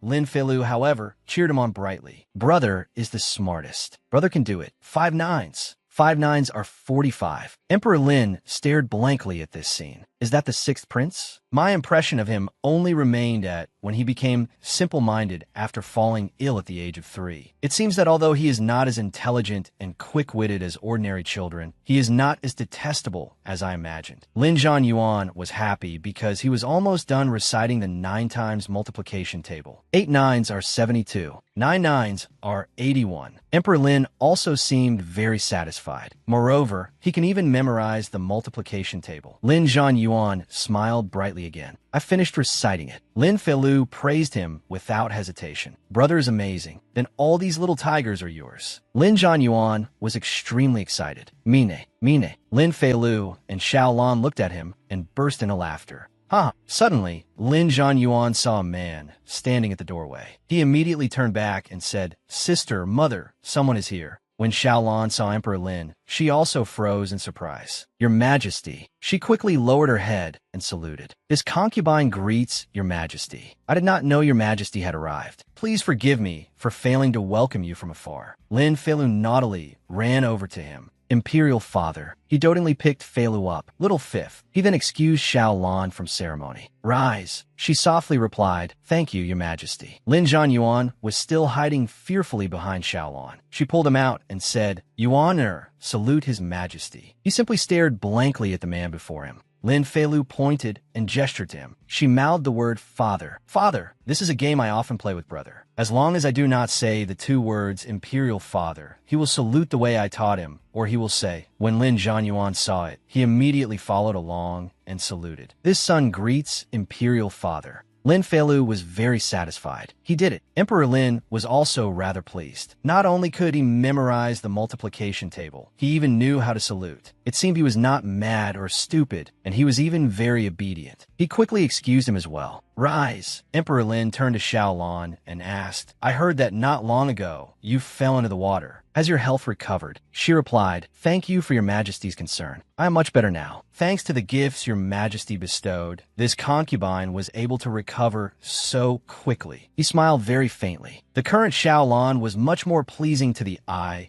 and sensible than she had been back then. In the past, no matter how many fine things I bestowed upon her, I never once saw such a gentle smile or heard such sincere words of thanks from her. He thought that perhaps after becoming a mother, her temperament seemed to have become much more cheerful. Emperor Lin carried Lin Feilu into the palace. "Let's go inside and talk. Do not stand out here anymore." Xiaolan answered, "Yes, yes." After sitting down at the table, she poured a cup of tea and offered it to Emperor Lin. "This is tea this concubine made myself. Your Majesty, please taste it." He asked in surprise, "You made it yourself?" "I remember your skills." Lin Zhanyuan curiously asked Lin Feilu, "Sister, why is mother smiling at him?" She patiently explained, "Because mother likes father. Of course she will smile when she sees father." He still said foolishly, "Mother likes me and sister." Lin Feilu spoke with adult-like philosophy. "Without father, there would be no me and no brother. So of course she must like father too. A family of 4 being reunited is the best." He softly made a sound of understanding. Lin Feilu's words made Emperor Lin suspicious. A family of 4 being reunited? He pondered. Ever since he had arrived at Bright Moon Palace, a Aside from the saluting, he had been paying attention to every action of that simple-minded child. Looking at it now, he then called out, Lin Zhanyuan 6th, come here. Lin Zhanyuan was focused on eating pastries and did not hear Emperor Lin calling him. Lin Feilu reminded him, brother, Imperial Father is calling you. He turned and innocently replied, I am not 6th. My name is Lin Zhanyuan. Emperor Lin chuckled, so he remembers his own name.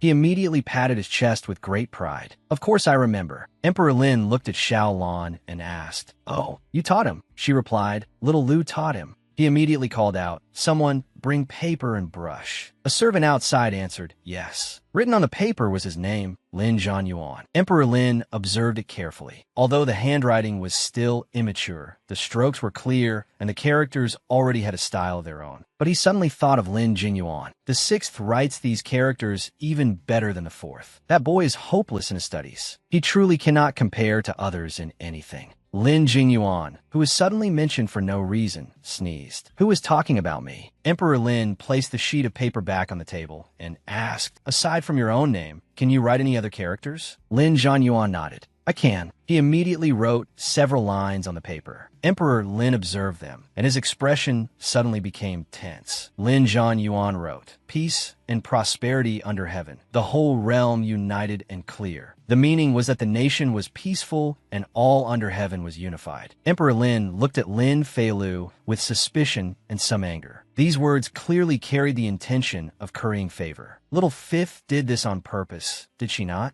Emperor Lin asked, Little Fifth, why did you teach brother these 8 characters? She mumbled, then burst into tears. He sat down and called in confusion, Little Fifth. Her eyes were already brimming with tears, which streamed down her face. He comforted her. I'm not angry with you. Do not cry anymore. She looked pitiful and said, Imperial Father, please do not dislike brother anymore. All right? Emperor Lin's eyes widened in surprise. Lin Feilu continued, they all say brother is a fool. She clutched his sleeve and pleaded softly, brother is not foolish. Brother can write. Imperial Father, please do not dislike brother, all right? Only then did Emperor Lin fall silent and think it over. So Little Fifth did this only because she wanted me not to dislike the 6th. All these years, I have never cared about them. Even the people in the palace are not afraid to call the 6th a fool. Looking at the pitiful Lin Feilu before him, he blamed himself again. With what kind of feelings did Little Fifth teach her older brother to write those 8 characters? And what did I do just now? Lin Zhongshuan. Oh, Lin Zhongshuan, are you even human? He softly comforted her. Little Fifth. But before he could finish, Lin Zhanyuan anxiously ran over. Sister. He spread his arms to protect Lin Feilu. No bullying, sister. This child looked extremely pitiful. Emperor Lin sighed softly. He rubbed the heads of the 2 children. All right, you 2 little crybabies. Xiaolan hurried over, lowered her head, and admitted fault. Your Majesty, this concubine failed to teach them properly. Not only did Emperor Lin not blame her, he even comforted her. No, you have taught these 2 children very well. He picked Lin Feilu up. He also turned to lift Lin Zhanyuan, but the boy only rose a little on tiptoe. Quite heavy, aren't you? Lin Feilu hugged his arm and asked, Imperial Father does not dislike brother anymore. He coughed several times. I am not like other people. Of course I do not. She jumped up in delight. That is wonderful. She kissed him loudly on the cheek. Imperial Father is a good person, the best person in the world. He froze for several seconds. Then he happily hugged the little girl. A daughter truly is my little padded jacket. Lin Feilu felt very satisfied. Lin Zhanyuan's performance today, as well as the matter of writing just now,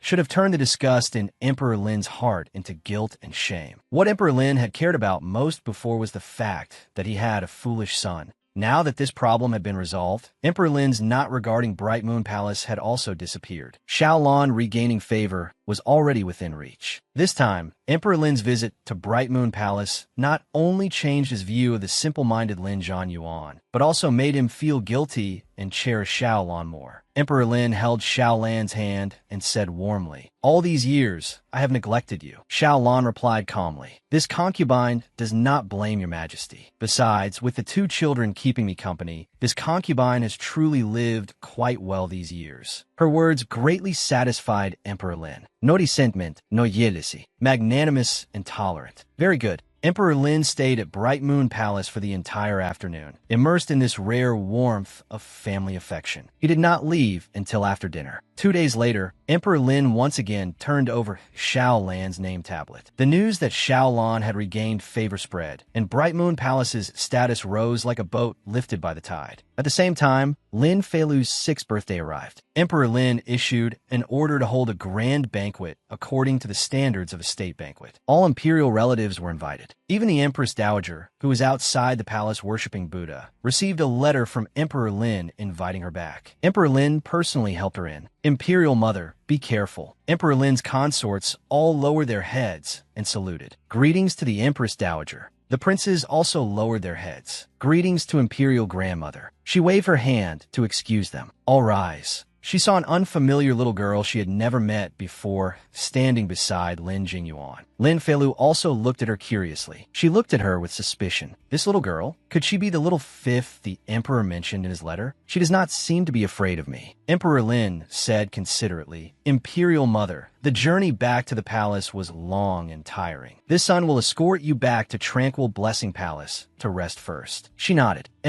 Lin Jingyuan let out a breath. She's finally gone. Every time I see Imperial Grandmother, my heart feels like it is about to jump out. Too frightening. Lin Ting immediately corrected him. You must not speak nonsense. Imperial Grandmother treats us extremely well. As juniors, we ought to be filial and respectful. Lin Jingyuan teased him. Filial and respectful. Eldest Imperial brother? Your way of putting it is so tactful. Admit it, you are also afraid of Imperial Grandmother, aren't you? Lin Ting merely smiled faintly and did not answer. When Lin Feilu heard this, she pondered. It seemed everyone was very afraid of the Empress Dowager. She was definitely not a simple figure. I must plan carefully. The Empress Dowager and Consort Hui sat together drinking tea. The Empress Dowager said, Every time I return to the palace, you are the quickest to come welcome me. In this palace, only you remember me the most. Consort Hui immediately said, You should also return to the palace more often. Mount Wutai is far too desolate. There is not even anyone there to keep you company and talk with you.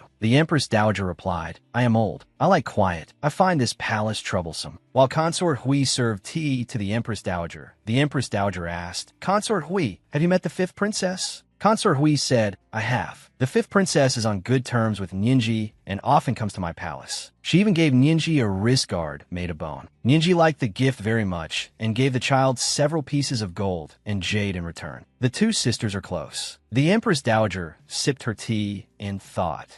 The things the 5th princess gives are small, worthless trinkets, but the gifts Nianji gives in return are extremely precious. This 5th princess is actually a child who likes to take advantage. The Empress Dowager asked further, I heard that the 5th princess is the daughter of noble Lady Xiao, who gave birth to that foolish prince. Consort Hui took the opportunity to tell the Empress Dowager as much as she could. Yes, I do not know why, but recently His Majesty has doted on the princess immensely. He even invited you back for her birthday banquet. I have never seen such a thing before. After hearing this, the Empress Dowager naturally found it very strange as well. In the past, she had seen that this 5th princess was inferior to others in both status and daily life. She could not help forming negative thoughts about Lin Feilu. In less than a year, she was able to make the emperor hold a grand banquet for her. She was so young, yet already so scheming. Consort Hui observed the Empress Dowager's expression and was, of course, very satisfied that she had successfully made the 5th princess dislike. After finishing the matter, Consort Hui rose and left. Imperial Mother, that girl Nianji, said she would come pay respects to you, but I do not know where she has run off to. I will go find her, so I shall take my leave first. The Empress Dowager nodded. Go. The Empress Dowager turned to tell the palace maid, The weather is nice today. Come, accompany me for a stroll and to enjoy the scenery in Begonia Garden. The maid replied, Yes.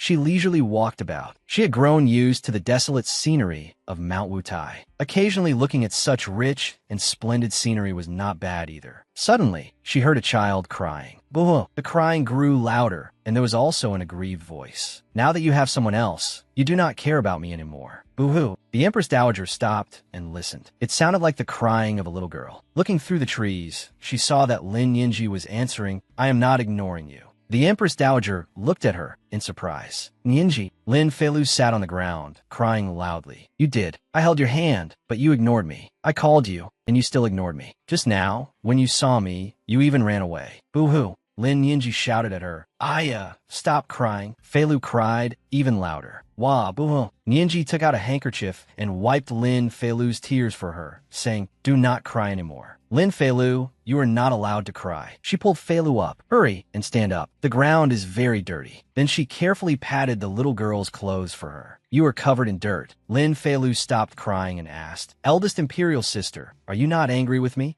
Lin Yinji lowered her head sadly and said, I am not angry with you. I'm angry with myself. Feilu did not understand at all. Her tearful expression looked very pitiful. Lin Yinji stammered, you. In the end, she could only take Lin Feilu's hand and lead her away. Forget it. I will take you back. Nianji even scolded her. You ran after me so far. Were you not afraid of being taken away by bad people? Lin Feilu still answered with a bright smile. With eldest imperial sister here, I am not afraid. Lin Yinji gave a huff and pulled Lin Feilu away, while Lin Feilu kept giggling and trotting after her. The maid beside the Empress Dowager said, this servant thinks the two princesses' behavior does not seem like what Consort Hui said earlier. After observing for a while, the Empress Dowager also remarked, the fifth princess is naturally adorable. Her intimate actions of clinging to Nianji are not fake. The affection between these two children is genuine. She also considered it very carefully. Moreover, Nianji had always been spoiled since childhood. How many people could she treat sincerely? Since she does, she must have truly given her heart to the other child. At this point, Consort Hui became the one the Empress Dowager found suspicious. Those words of Consort Hui's. Had she truly spoken them without intention, and I was the one who understood too much, or did she harbor prejudice against this princess? A maid went in to report to the Empress Dowager, Your Majesty, the fifth princess and the sixth highness have come to pay their respects. She gave the order, have the children come in.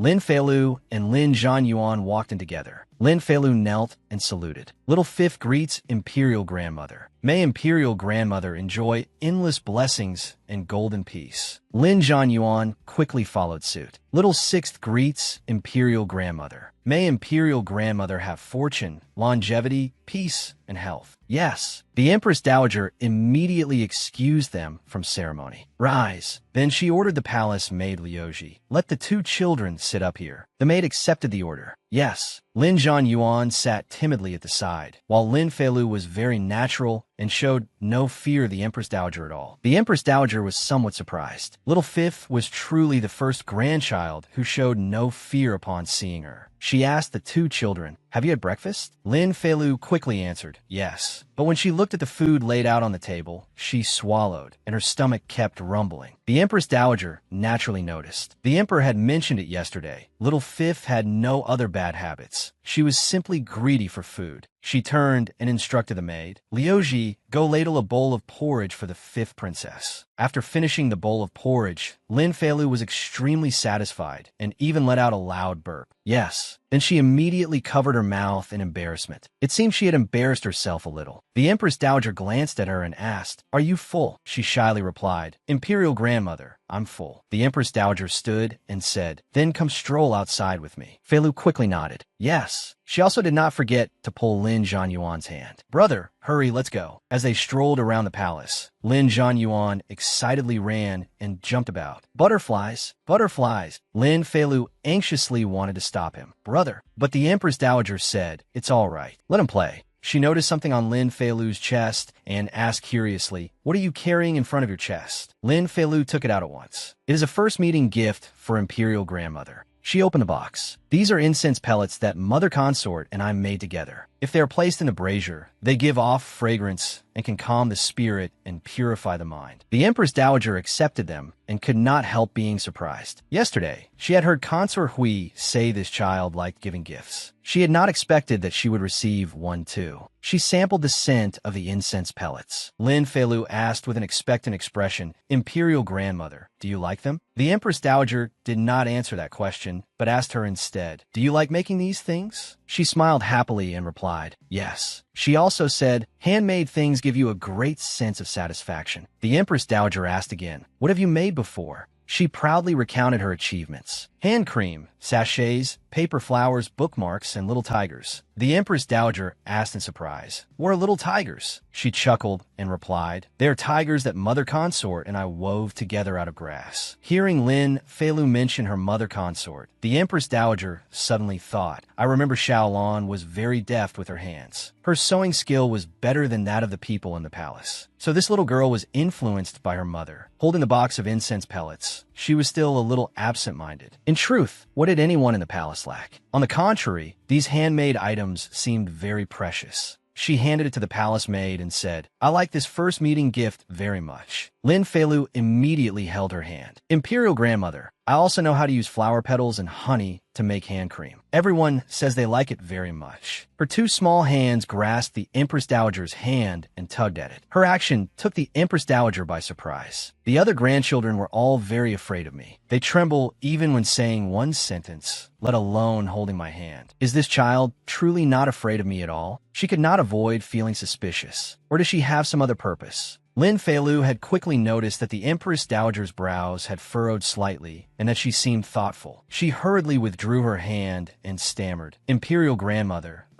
But the Empress Dowager quickly took her hand and held it tightly. Then she leisurely said to her, "Is that so? Then another day, give me a box as well." In her heart, she was blaming herself. "It seems I was overthinking. This is the purest, truest appearance little fifth ought to have right now." Lin Feilu smiled until her eyes curved. Yes, behind that smile, she was also secretly calculating. After all, the Empress Dowager was the champion of the previous generation's palace struggles. If a kind-hearted junior dared scheme against her, it would be the same as courting death. It would be better to be completely sincere and act like a proper child to win her favor. Judging from things now, the result was not bad. Lin Zhanyuan, holding something in his hands, hurriedly ran over to Lin Feilu. "Sister, sister, sister." He held his hands out toward her and said, "For you." Lin Feilu was also very curious about what was inside his hands. "What is it?" He opened his cupped hands, and several beautiful butterflies flew out. The two children happily watched them fly upward. "Wow!" Lin Zhanyuan asked excitedly, "Sister, do you like it?" She smiled with curved eyes and answered, "I like it."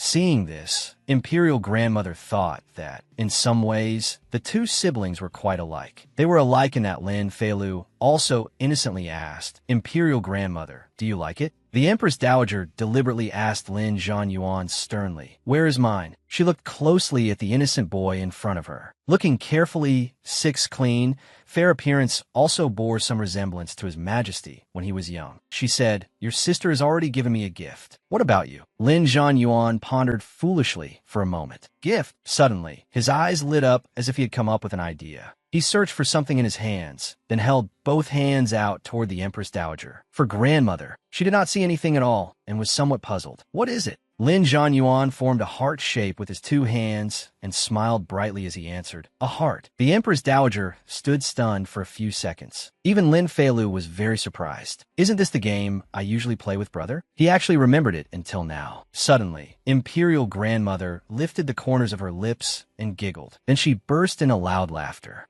She laughed so hard that the palace maid had to carefully remind her, "Empress Dowager, do not bend your waist." Lin Zhanyuan was still very cheerfully playing around. "A heart, a heart," Lin Feilu said in a small voice, a little worried. "Brother, you can't use our game with Imperial Grandmother." The Empress Dowager laughed until tears were about to come out. She rubbed the boy's cheek affectionately. I have received my good grandson's feelings." His cheeks suddenly flushed red. Then he hugged her tightly and said, like Grandmother. The Empress Dowager was deeply moved. "All my grandchildren are afraid of me. I have never been close to them. Little Sixth is a fool. When he says he likes someone, he truly likes them." Her palace maid was also so touched, she wanted to cry. The Sixth Highness was close to the Empress Dowager. The Empress Dowager became serious again and said, "My grandchildren have all given me first meeting gifts, so I must return the courtesy as well." She removed the bracelets she was wearing. "Here, little fifth. This one is for little sixth. 2 bracelets, 1 for each of them." Lin Feilu politely said, "Thank you, Imperial Grandmother." Lin Zhanyuan was also very obedient. "Thank you, Grandmother." The two children then tucked the bracelets into their clothes. The Empress Dowager especially liked Lin Zhanyuan, so she gave another instruction. Little sixth, when you have time, you may often come to Pleasant Clarity Palace and talk with me. But he did not understand, so he looked at Lin Feilu. She then explained it simply for him. Grandmother says you should often come play with her. He understood and immediately tugged at the hem of the Empress Dowager's robe. Play with grandmother. She only answered, all right. Lin Feilu smiled in satisfaction. Originally, she had only intended to bring her brother before the Empress Dowager. She had not expected the Empress Dowager to like him so much. In the future, they had to come often. They absolutely had to cling tightly to this powerful backer. The maid beside the Empress Dowager carefully reminded her, Your Majesty, it is getting late. The two children have been out for a long time. Noble Lady Xiao must be very worried. She then ordered someone escort the 5th princess and 6th prince back to Bright Moon Palace. The maids immediately accepted the order. Yes. After the two children left, the palace maid beside the Empress Dowager said hesitantly, Your Majesty, perhaps you can stay in the palace for a while longer this time. The maid looked after the two children and said with regret, It is a pity. The 6th prince is handsome and adorable, so lovable. If noble lady Xiao had not given birth prematurely back then she was startled and hurriedly covered her mouth. This servant spoke out of turn, but the Empress Dowager calmly said, It is all right. She seemed contemplative, and her thoughts were tense as she said, When the late emperor was alive, there were also a few concubines who gave birth prematurely. Either the mothers died or the fetuses died. Someone like Xiaolan, whose child was born foolish, is the first since the great Lin dynasty was founded. The maid beside her replied, Exactly. That is why His Majesty cares so much. The Empress Dowager began to suspect something and asked, when Xiaolan was pregnant back then, did anything strange happen? The maid immediately realized what she meant. Your Majesty suspects that noble Lady Xiao was harmed back then, but the Empress Dowager could not help thinking. She had received imperial favor and was carrying a dragon heir. It would be strange if she had not incurred resentment. She then told the maid, Go to the Imperial Medical Bureau. The maid answered, Yes, this servant will go at once. The Empress Dowager felt something was abnormal, so she was determined to investigate. If my good grandson was born foolish, then so be it. But if someone harmed him, then no matter what, I must investigate it thoroughly. On Lin Feilu's birthday, Emperor Lin prepared a grand banquet. Lin Feilu sat upright, smiling brightly as she received gifts and congratulations from everyone. A maid held a long list and began reading. The 4th prince presents the 5th princess with a 9-tiered lantern and a piece of metallic ink. The eldest prince presents a blue-eyed Persian cat. His Highness the Crown Prince presents an ancient zither made of phoenix wood. His Highness the Heir presents a bow and arrows. The 4th prince said cheerfully, I wish little sister dear a happy birthday, good health, and happiness. The crown prince beside him also wished Lin Feilu happy birthday. Shi Xingjiang also said, Happy birthday, little bean sprout. She was extremely excited and smiled until her eyes curved. Thank you, thank you. Everyone left and waved goodbye to her. See you in a bit. Suddenly, someone said, The Xiao family presents the 5th princess with a set of golden locks and a pair of jade bracelets. Hearing this somewhat strange name, she looked surprised. The Xiao family? A middle-aged woman walked in and said, Little dear, it is me. Your maternal grandmother learned that today was your birthday, so your grandfather and I specially entered the palace to congratulate you. But in her heart, Lin Feilu looked down on them. Congratulate me? After Xiao Lan gave birth to brother, she lost favor, and the Xiao family no longer had any dealings with this daughter. They did not even send a single letter. Now that they know Xiao Lan has regained favor and that I am liked by Emperor Lin, they have seized the chance to come and claim kinship. Her maternal grandmother held Lin Feilu's hand and said kindly, Little dear, this is the birthday gift we carefully chose for you. Accept it. But Lin Feilu quickly withdrew her hand, causing the woman to freeze. The woman's face darkened like the bottom of a pot, and she was about to scold her. What kind of attitude is that? But Emperor Lin had already seen their manner. Her maternal grandfather fearfully pulled her grandmother away. Hurry and leave. His Majesty is watching. Lin Feilu looked at them with judgment. If I'm not mistaken, the Xiao family has run into a closed door this time. They will probably continue using soft tactics. After suffering a few more losses, they may then come up with a way to stir public opinion. She began planning. Before that happens, I must let them taste the cold treatment Xiao Lan has endured all these years. She turned back and happily looked at the pile of gifts on the table. The Crown Prince's ancient zither made of phoenix wood. Shi Xingjiang's bow and arrows. She clapped her hands happily. So many gifts. Looks like I'm going to make a fortune this time. If I can't continue living in the palace in the future, I can take these with me and leave the imperial palace. I probably won't have to worry about food or clothing for the rest of my life. A palace maid came over, bringing a gift for Lin Feilu. Princess, this is the birthday gift this servant prepared for you. I was always busy before and never had a chance to give it to you. She took it and asked in surprise, "Is this a bracelet?" The palace maid said with great sincerity, "This servant has nothing good. I bought these crystal beads from an auntie in the palace. After stringing them, I placed them in a Buddhist temple as an offering for 49 days, reciting scriptures and praying for blessings every day. I hope these beads can protect the princess and let you grow up safe and healthy." Lin Feilu put on the bracelet and looked at it closely for a long time. This kind of bracelet was common jewelry, but with Song Yu's money, she had probably used up all her savings. Although it could not compare to the jadeite and pearls gifted by the various palaces, the sincerity within it surpassed everything. She threw herself into the palace maid's arms and hugged her tightly. "Thank you, Song Yu.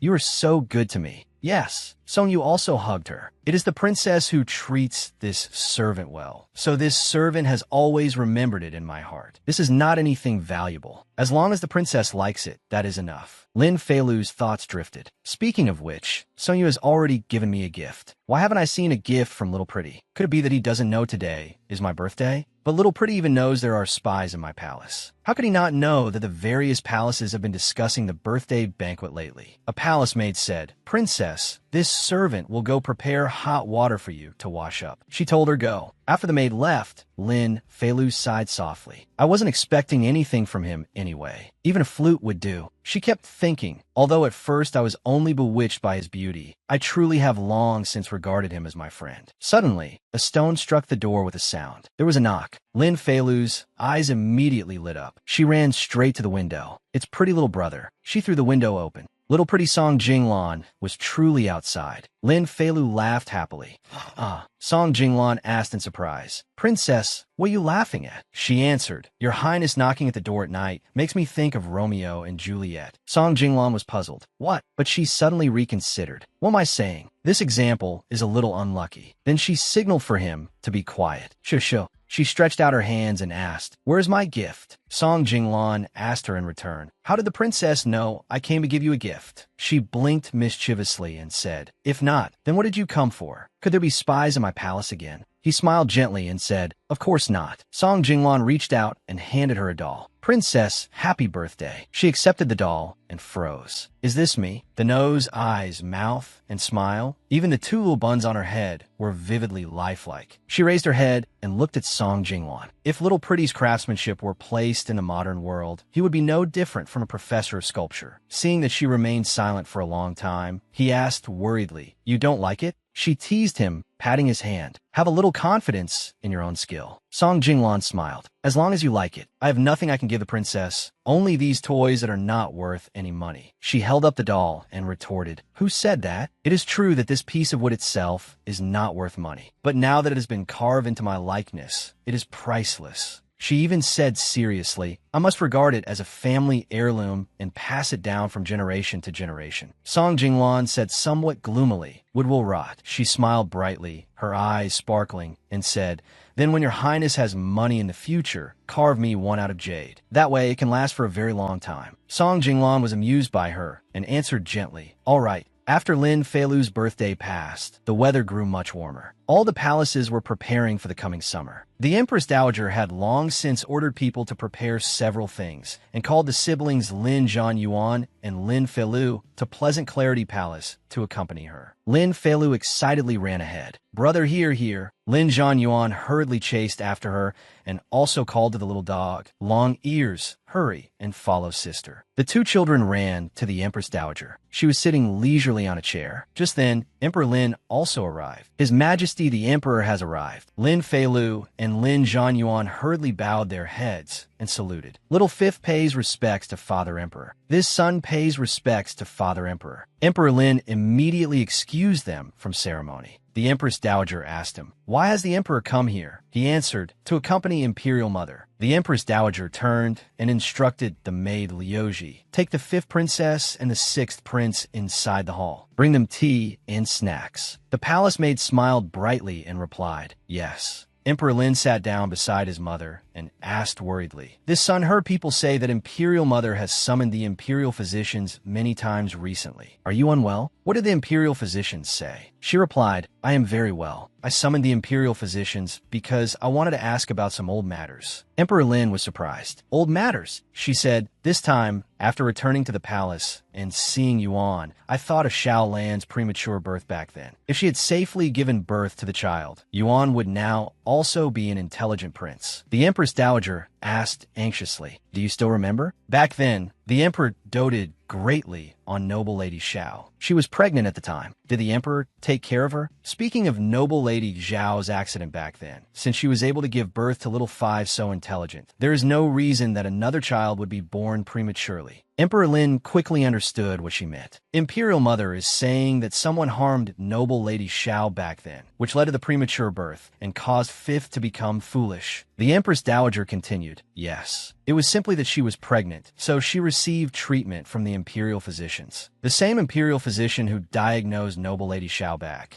then said that when noble lady Xiao was pregnant, nothing abnormal could be found. The fetus was also very healthy. There should not have been a premature birth." The Empress Dowager was extremely stern. "This matter must still be investigated. Plotting against an imperial prince is a grave crime." Only then did Emperor Lin fall in a stunned thought. If noble lady Xiao had truly been harmed by someone, leading her to give birth to a foolish child, then had his cold treatment of them all these years been the result of someone's scheme? No. Emperor Lin turned to his mother and comforted her. "Imperial Mother, please be at ease. If there is something hidden in this matter, your son will definitely investigate it to the end." The Empress Dowager lowered her face and said regretfully, "Yuan has suffered for so many years. As his imperial father, do not let him suffer any more grievances." After returning to the Hall of Mental Cultivation, Emperor Lin immediately began investigating the matter, summoning all relevant personnel from the Imperial Household Department and the Imperial Medical Bureau for questioning. The commotion was great, and the news could not be hidden at all. Everyone in the harem soon learned that His Majesty was investigating the truth behind noble lady Zhao's premature birth back then.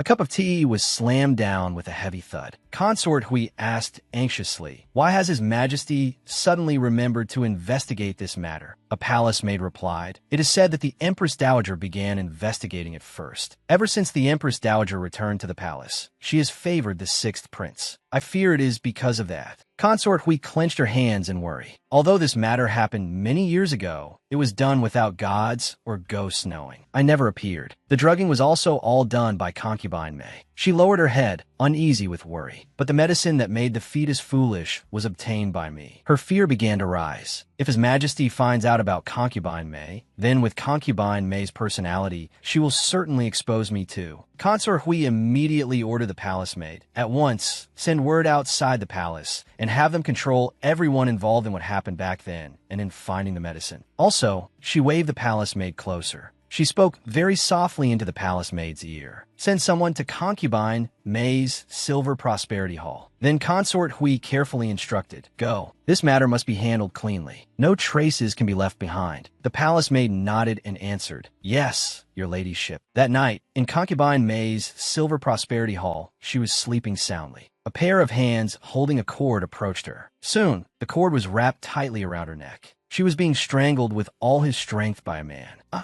She cried out in pain. Her hand tried hard to slip under her pillow. Fortunately, she managed to grab a pair of scissors. Concubine Mei stabbed the man hard in the shoulder.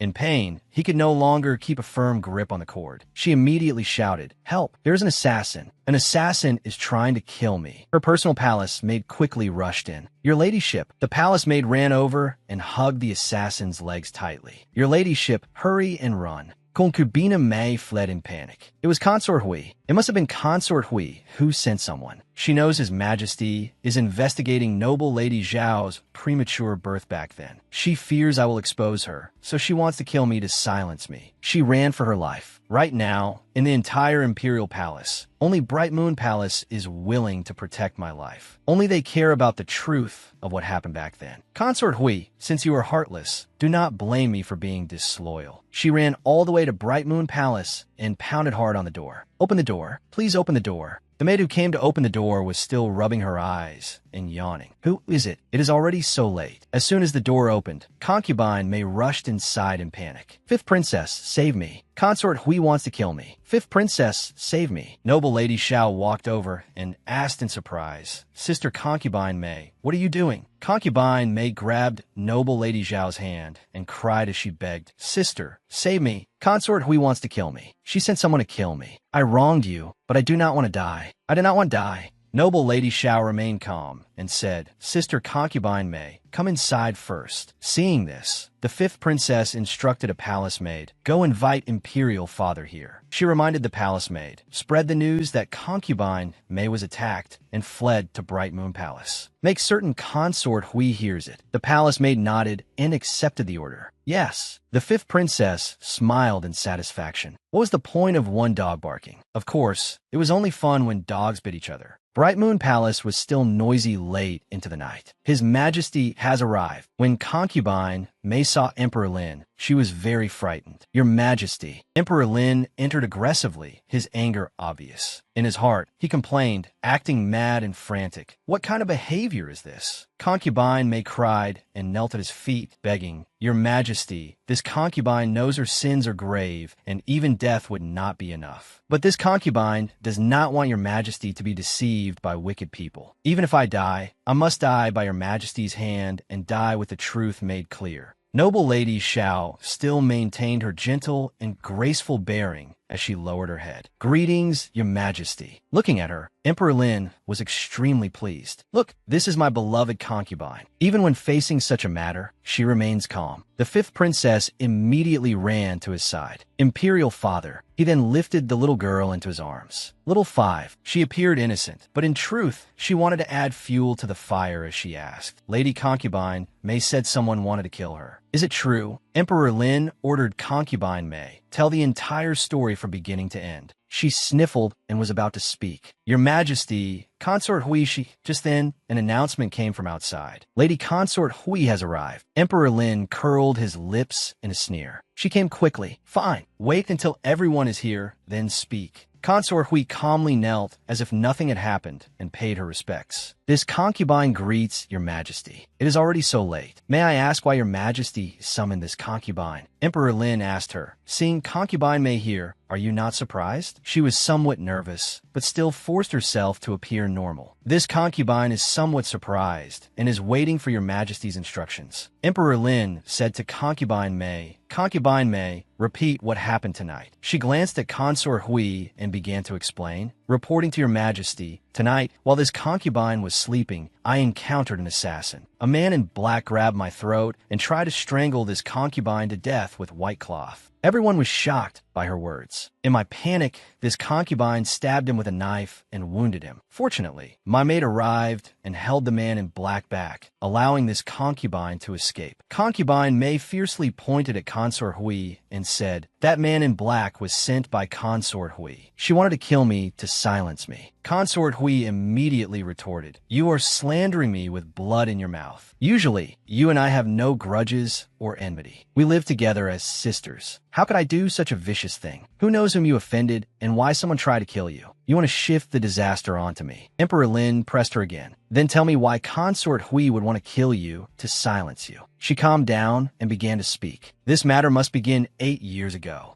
Noble Lady Zhao's eyes were filled with anticipation when she heard this matter mentioned. Back then, Noble Lady Xiao and I entered the palace together. Noble Lady Xiao had a gentle temperament and possessed both talent and beauty. She quickly gained Your Majesty's favor. Not long afterward, news came that she was pregnant. I was very jealous. I was clearly no worse than Noble Lady Xiao. So why did Your Majesty favor her? At that time, Consort Hui came to me. She said she could help me get rid of Noble Lady Xiao and gain Your Majesty's favor. Consort Hui secretly gave Concubine May medicine. This is medicine that will make the fetus foolish. Give it to noble Lady Xiao. Once she gives birth to a foolish child, she will shame the imperial family. Naturally, His Majesty will neglect her. Concubine Mei took the medicine from Consort Hui. While chatting together, she secretly put the medicine into noble Lady Xiao's tea. Noble Lady Xiao and I were good friends. She did not guard against me. I successfully made her drink that medicine. How much pain noble Lady Xiao had suffered after giving birth to the sixth prince. As expected, she gave birth prematurely and delivered a foolish child. Concubine Mei lowered her head, but she seemed greatly relieved after speaking the truth. That is what happened. There was no such thing as an unlucky mother angering the heavens. It was only because Consort Hui and I fought for favor and schemed against her. Immediately, a teacup was hurled hard to the ground and shattered. Emperor Lin shouted angrily, "You two venomous women!" Consort Hui hurriedly denied it. "Your Majesty, Concubine Mei is slandering me with blood in her mouth. This concubine has no idea what medicine she is talking about. I beg your Majesty to uphold justice and return this concubine's innocence." Just then, a maid entered. "Reporting to your Majesty, the assassin has been found." Emperor Lin asked through gritted teeth, "Where is he?" The maid reported, "The assassin is already dead. His body was found in an old well. His identity has been confirmed. He was a patrol guard in the palace." Consort Hui lowered her head and secretly felt fortunate. "Fortunately, before coming here, I learned the news and made arrangements in advance." She sighed, even feeling pleased. Now that the dead man cannot testify, Concubine Mei has no way to prove this person was sent by me. Even His Majesty cannot do anything to me. Emperor Lin observed everything extremely carefully, and his anger grew even stronger.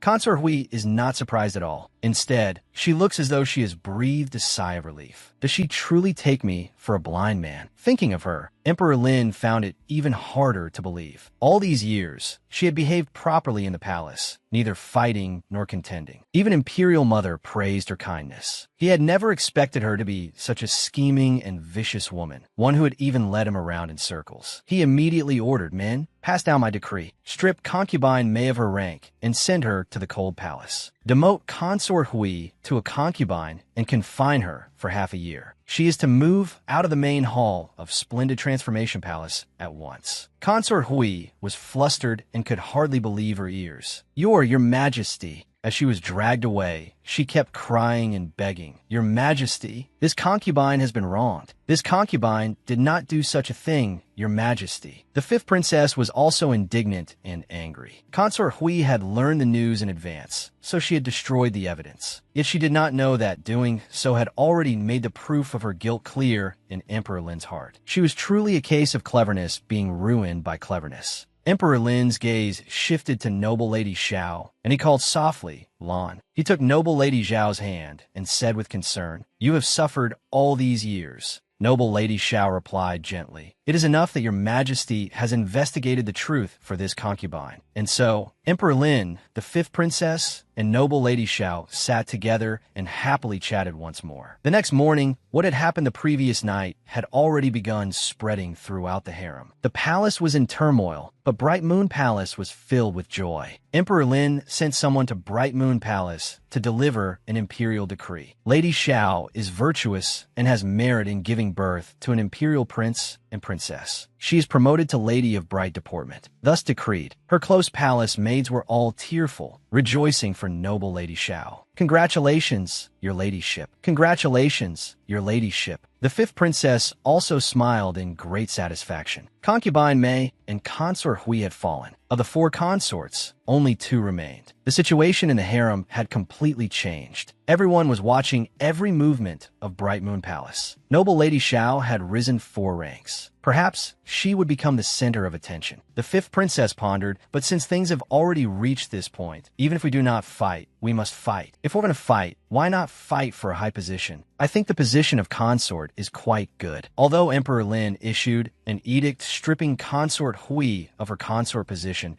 and sending her to the Hall of Repentance, he did not direct any anger at Lin Yinji. He still allowed her to remain in Splendid Transformation Palace as before. When Lin Yinji learned that the sixth prince's foolishness was related to Consort Hui drugging noble Lady Xiao back then, she was so angry that she fainted. When she woke, her mind and spirit were exhausted. She remained ill in bed for several days afterward. The fifth princess secretly went near Splendid Transformation Palace to find Lin Yinji. She hid outside and observed for a long time. Ever since Consort Huey's incident, Lin Yinji had not gone to the Grand Tutor's lessons. The fifth princess had originally wanted to use the excuse of delivering a sachet to see how her eldest sister was doing. She sighed and was about to leave. Forget it. I harmed her mother consort like this. During this time, she probably does not want to see me. I should wait and talk later. Suddenly, Lin Yinji saw her and called her back. Fifth princess. Startled, she turned back and looked at the eldest princess. She lowered her head shyly and walked over to Lin Yinji. Lin Yinji smiled very faintly. My mother consort ended up like this today because consort may betrayed her and spoke out before death. What are you worrying about, little five? Clearly, the one who should be worried and ashamed is me. She asked the fifth princess, what did you come here for? The fifth princess timidly replied, I heard that eldest imperial sister was ill. She dejectedly took out a small pouch. This is a medicinal sachet I asked the imperial physician to make. It is good for treating illness. Lin Yinji was a little stunned when she heard this. The sachet from last time, I do not know whether eldest imperial sister found it useful. This time, the imperial physician increased the amount of medicine, so the smell may be a little strong. Yinji thought sadly. Last time, I heard from the palace maids that little five came to visit me once when I was confined. It was just that mother consort used my illness as an excuse and blamed it on her. The sachet she wanted to give me was also thrown away by mother consort. She reached out and took the sachet from the fifth princess's hand, then lied. It was useful. The fifth princess immediately brightened with joy. Really, seeing her like this, Yinji fell silent again. She felt somewhat guilty. The fifth princess again became downcast. Oh, Yinji put away the sachet and said to the fifth princess, go back. The sun is very strong. She seemed a little sad as she answered, all right. She turned and trudged away. Yinji thought, I want to see whether you really will leave. After only a few steps, the fifth princess turned back and called eldest imperial sister. Tears were already welling in the fifth princess's eyes. She asked regretfully, in the future, may I still like you? Lin Yinji seemed stunned by this question. Afterward, she turned her face away and replied, you may like whomever you want. I cannot force you not to like someone.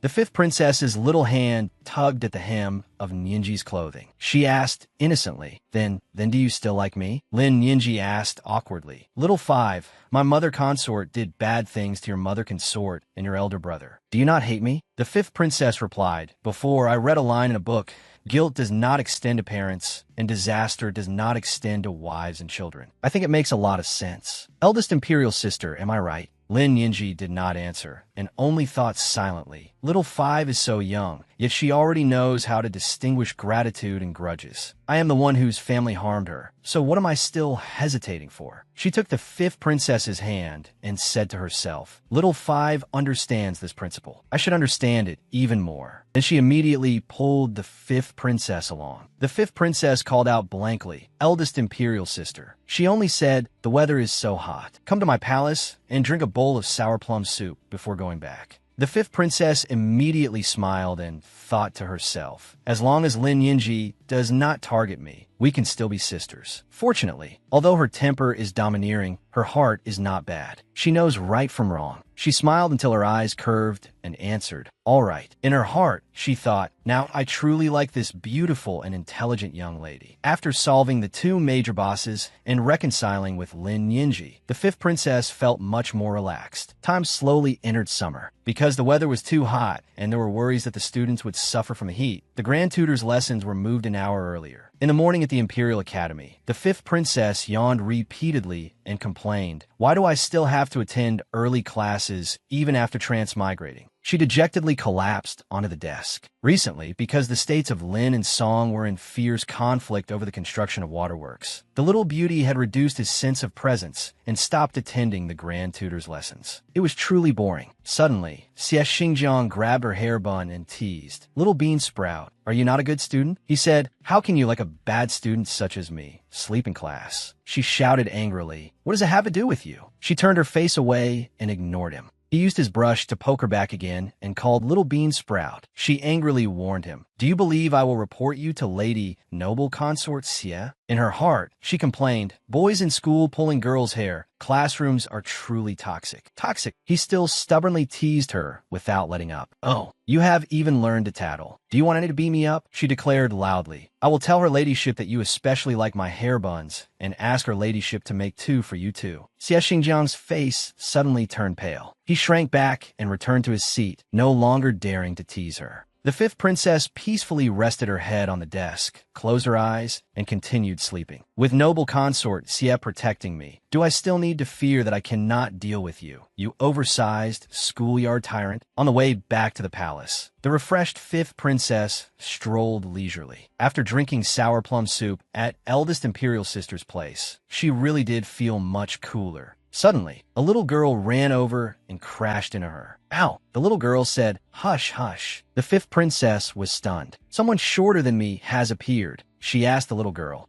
who are you, and what are you doing? The little girl replied, I am Wei Wei. I am playing hide-and-seek with my maids. The 5th princess realized, Wei Wei? Could she be the 6th princess, Lin Wei? The youngest princess in the palace, the daughter of concubine Su. Just then, the palace maid searching for her arrived. 6th princess, where are you? Stop hiding. This servant begs you. Please come out quickly. Little Wei Wei panicked and tugged at the 5th princess, saying, squat down, squat down. You are too tall. The 5th princess smiled with delight. I have been in the palace for so long, and this is the first time someone has said I am tall. The little girl opened her round eyes and asked the 5th princess, who are you? She answered, I am your elder sister. The little girl immediately called sister. She immediately threw herself into the 5th princess's arms and called several more times, sister. The 5th princess happily hugged the little girl. Could this be the feeling that the 4th prince and the others have when they see me? It is too powerful. With noble consort Xie protecting her, the 5th princess was not bothered by Xie Xingjiang and peacefully slept for a while.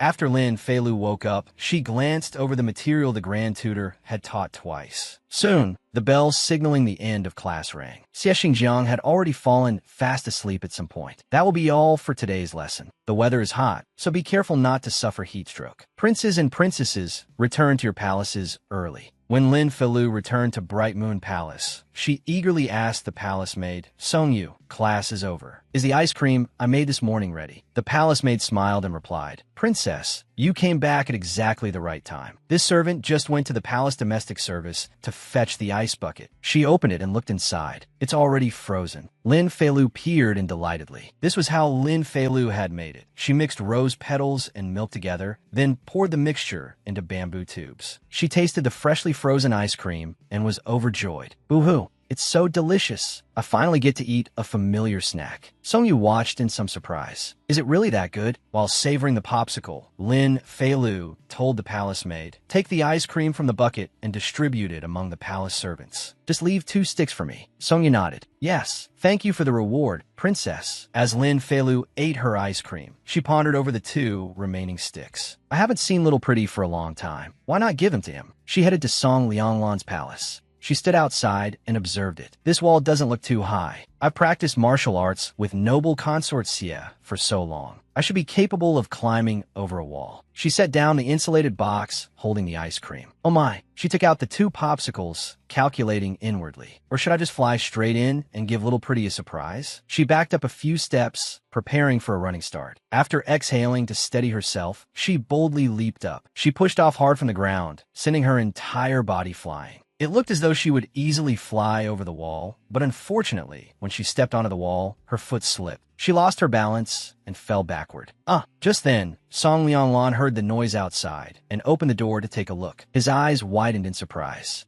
He saw Lin Feilu clinging to the wall. Princess, she called to him in panic. Boo-hoo, your highness, I'm about to fall. Hurry and help me. Song Lianglan immediately flew over to save her. He opened his arms toward Lin Feilu. He directly lifted her up in a princess carry, making her startled. Your Highness! Seeing him from such a close distance, Lin Feilu felt a little shy and blushed. After setting her down on the ground, Song Lianglan asked carefully, "Are you all right?" She smiled brightly and replied, "I'm fine. Thank you, Your Highness." He looked at the 2 popsicles in her hands and asked, "Are these for me?" Regretfully, she handed him a popsicle and replied, rose milk ice cream. What a pity, it's about to melt." Without hesitation, he took it and said, "Then let's eat quickly." She answered happily, "All right." Outside, it was summer. The sunlight was scorching and the wind rustled softly. Lin Feilu asked Song Lianglan, "Your Highness, is it good?" He smiled and replied, very refreshing." Then he gently wiped the ice cream stain from her cheek with his hand. She said cheerfully, "Then I'll bring you some again tomorrow. Summer isn't complete without ice cream." He asked another question that made her embarrassed. "Then tomorrow, will the princess come through the main gate or climb over the wall again?" She secretly complained in her heart. "Can't we just let the embarrassing matter pass?" She said solemnly, "It's not that my skill is lacking. It's that Your Highness's wall is too slippery." He teased. "Then another day, I'll have Tiandong clean the moss off the wall." She asked curiously, "Your Highness, you're so amazing. Who did you learn martial arts from?" He answered after a moment of silence, "An uncle of mine."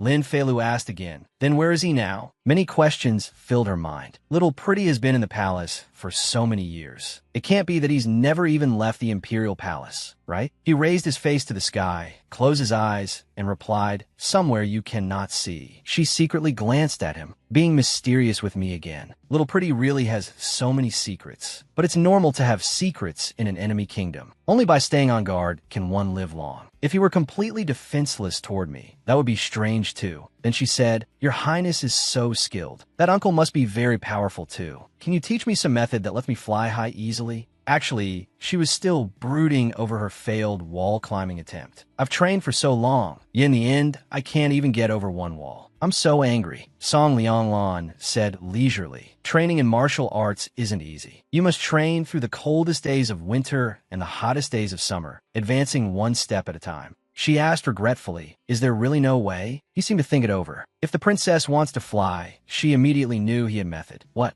He looked at her and smiled gently. "I could bring the princess flying." Lin Feilu was somewhat surprised by Song Lianglan's words. "Take off." She felt uncomfortable inside and even wanted to curse. "Take off my foot. Can we not use that phrase from now on?" Song Lianglan laughed with amusement. He rubbed her head and said, "All right. Noble consort Xie is a heroine among women. Princess, you should learn from her. Once you've mastered the basics, I'll teach you my unique technique." "All right." She puffed out her cheeks in frustration. Just then, Tiandong returned. "Your Highness, we're back." He stood and walked over to him, asking, "Did this trip go smoothly?" As Tiandong walked in, he replied, "I persuaded them for ages before they gave me a few leftover ink sticks." He held out a cloth bundle containing several leftover ink pieces. Song Lianglan said calmly, "As long as they can be used." Lin Feilu asked curiously, "What is this?" Tiandong replied, "Reporting to the princess, His Highness hasn't gone to the Imperial Academy for a long time. The ink in the residence has been used up." He said sadly, "When we went to the palace domestic service to ask for some, they wouldn't give us any. Today, it wasn't easy to get this little bit of broken ink." Lin Feilu immediately grew angry. How can they do that? She thought inwardly, a top student without ink. Isn't that like a soldier without a weapon? She put her hands on her hips, feeling deeply upset. Last time, the palace domestic service withheld Little Pretty's silver allowance. Recently, relations between Lin and Song have been tense, so they're probably becoming even more excessive, not even giving him ink. "This is how my Little Pretty lives?" Song Lianglan still smiled kindly and replied, "It's all right. This is enough to use." She inwardly complained. He's already this miserable, yet he still smiles so beautifully. Suddenly, her eyes lit up as if she had thought of a solution. "That's right." She tugged Song Lianglan's hand and said, "Your Highness, don't ask them for things anymore in the future. Go ask my 4th brother instead." He replied awkwardly, "How could I?" Lin Feilu said confidently, "Why not? He will definitely thank you." Song Lianglan was quite puzzled when he heard this. How could he ask Lin Jinyuan for ink? And why would Lin Jinyuan have to thank him? Lin Feilu said no more and immediately left. "Your Highness, I'm going back now. This afternoon, I still have to go to Noble Consort Xie's place to practice horse stance. I'll come find you tomorrow to eat ice cream." He waved to her. "All right." Half an hour later, Someone came knocking on Song Lianglan's palace door. Tiandong went to open it. You are. That servant looked left and right, carefully checking the surroundings. Then he took out a bag and quickly stuffed it into Tiandong's hands. This is what the fourth prince ordered me to bring over. He also told me to thank your master on his behalf. After that, he hurriedly ran off, leaving Tiandong standing there in a daze. Then I'll be going first. Tiandong opened it to take a look. A pile of paper, brushes, and ink startled him. This is... Then he laughed loudly and said to Song Lianglan, Your Highness, the fifth princess had someone send over brushes, ink, paper, and inkstones. He felt extremely grateful. Ever since my master became acquainted with the fifth princess, good things have kept coming. Recently, summer had begun, and the weather was becoming increasingly stifling. Just like in previous years, Emperor Lin issued an order for the consorts of the various palaces to go to the temporary palace to escape the heat. This time, Bright Moon Palace was included by name, and not only noble Lady Xiao and Lin Feilu, but also the sixth prince would be going. The sixth prince was extremely excited and bounced around. Sister, we can play. We can go play. Lin Feilu smiled and thought, Brother is already this grown, yet the farthest place he has been is only the Empress Dowager's Pleasant Clarity Palace. I've already planned it out. Since it's rare for us to leave the palace this time, I must take Brother out to have fun. Emperor Lin's order was delivered to the consorts in the harem, and everyone in each palace began making preparations. In Hall of Warm Felicity, noble consort Ruan placed even greater importance on this trip to escape the heat. She summoned Lin Ting to her palace and instructed him, Tinger, every year at the temporary palace, a summer hunt is held so that the princes can display their abilities. She placed high hopes on Lin Ting. Last year, the crown prince took first place and received a golden bow personally bestowed by your imperial father. This year, you must defeat him. Do you understand? Lin Ting seemed a little gloomy as he lowered his head and replied, Yes, mother consort. After saying this, she ordered Lin Ting to withdraw. Go. These next few days, you must practice riding and archery. After he left, noble consort Ruan turned to ask her palace maid, How are the arrangements for the summer hunt? The palace maid replied, Reporting to your highness, our informant has already been planted in the imperial kitchen. We have also had that tiger sent to the forest by the temporary palace for escaping the heat. She whispered to the palace maid, Tell our people to keep sending the crown prince's old belongings to that tiger. We must make it familiar with the crown prince's scent. The palace maid nodded. Yes. She sat leisurely in her chair and smiled smugly. During this summer hunt, if something unexpected happens to the crown prince, then this palace cannot be blamed. The sixth prince, finally able to go out and play, cheered excitedly. Wow, like it. I like this place. Lin Feilu followed behind him and warned carefully, Brother, run slower. Suddenly, he stopped when he saw something moving behind a tree. He looked behind the tree and was surprised to see two baby birds. He pointed there and said to Lin Feilu, Birds. Birds fell down, seeing them lying right beneath the tree. She guessed that the two birds had probably fallen from their nest. The sixth prince anxiously told Lin Feilu, Help birds. She raised her head and looked at the high branches. This tree is probably about 10 meters tall. Even flying up would be difficult. The sixth prince said, Sister can fly. Help little birds. Lin Feilu smiled and replied, Brother, don't worry. Leave it to me. She thought, Now, climbing over walls is no problem for me. Climbing a tree should work too. As usual, she backed up a few steps to get a running start. Then she pushed off hard and flew up onto a tree branch. She successfully stood on the branch and could already see the bird's nest. The sixth prince praised her. Sister is amazing. Feilu placed the two baby birds back into the nest. Back home you go. The sixth prince stood below, cheering. Sister is the best. She smiled in satisfaction and turned, preparing to leave. She looked down from above. Immediately, she grew dizzy and frightened. So high. This is the first time I've flown this high. Below, the sixth prince kept calling, Sister, come down. Hurry and come down. She was so scared that she hugged the tree branch in despair. I want to come down too, but it's too high. Do I have to hug the tree and climb down like a monkey? That would be too embarrassing. Just then, someone walked over. Little Bean, you flew pretty high. It was Xie Xingjiang, with his arms crossed. He teased her, Can't get down? When Lin Feilu saw Xie Xingjiang, she immediately called out, Xie Xingjiang, help me. He stood below and looked up. Ahem, this tree is quite tall. Then he even set conditions for her. Want me to help you? Then beg me. Lin Feilu was truly angered by his teasing. She wanted to throttle him, yet he laughed and said, Come now, little bean, call me Air Brother, and let me hear it. She shouted angrily, Pa, He became even more delighted and laughed loudly. Your legs have gone soft, yet you're still saying pa? If you can't stand steady in a moment and fall, don't blame this air for standing by and refusing to save you. She angrily clenched her hands into fists. Who needs your help? She worked hard to take a deep breath and regain her composure. Then she fiercely jumped down from the tree. Xie Xingjiang's eyes widened in panic as he called out, "Little Bean." He opened his arms, intending to catch Lin Feilu, but she deliberately dodged to the side. Lin Feilu successfully landed safely. The sixth prince hurriedly ran over. "Sister." Xie Xingjiang gave a strained smile and praised her. "Your lightness skill isn't bad." The sixth prince quickly brushed the dirt from Feilu's clothes. "Sister, are you all right?" She coldly glanced at Xie Xingjiang, then turned and left without saying a word. "Oomph." Xie Xingjiang stood frozen, scratching his head anxiously. "It's over. I really made Little Bean angry." He hurriedly chased after her and pleaded, "Little Lu, don't be angry. How about you climb the tree again? This time, I'll definitely catch you." Seeing that she still remained silent, he held out his hand and said, "Then hit me a few times to vent your anger. I promise I want it back." The sixth prince directly pushed him away. "Don't let you touch sister. Men can't touch sister." And the sixth prince took Feilu's hand and pulled her away. "Sister, go quickly, go quickly." Xie Xingjiang was left standing there in a daze. He stood still regretfully, hands on his hips, and watched them leave. "Looks like I can only wait until Little Bean calms down first, then find a chance to apologize tomorrow." Suddenly, he remembered something. Tomorrow happens to be the summer hunt. If I can hunt an animal Little Bean likes and give it to her, she'll probably forgive me. The next morning, everyone's hunting party rode into the forest. Lin Feilu also rode a war horse inside. Xie Xingjiang rode up beside her and called, "Little Bean. Little Bean, what do you like? In a while, I'll hunt it for you. Little Bean, pay attention to me." Lin Feilu replied irritably, "I like tigers, the kind that eats people." He even joked, "I dare to hunt one. Do you dare accept it?" Lin Feilu felt vexed and inwardly cursed.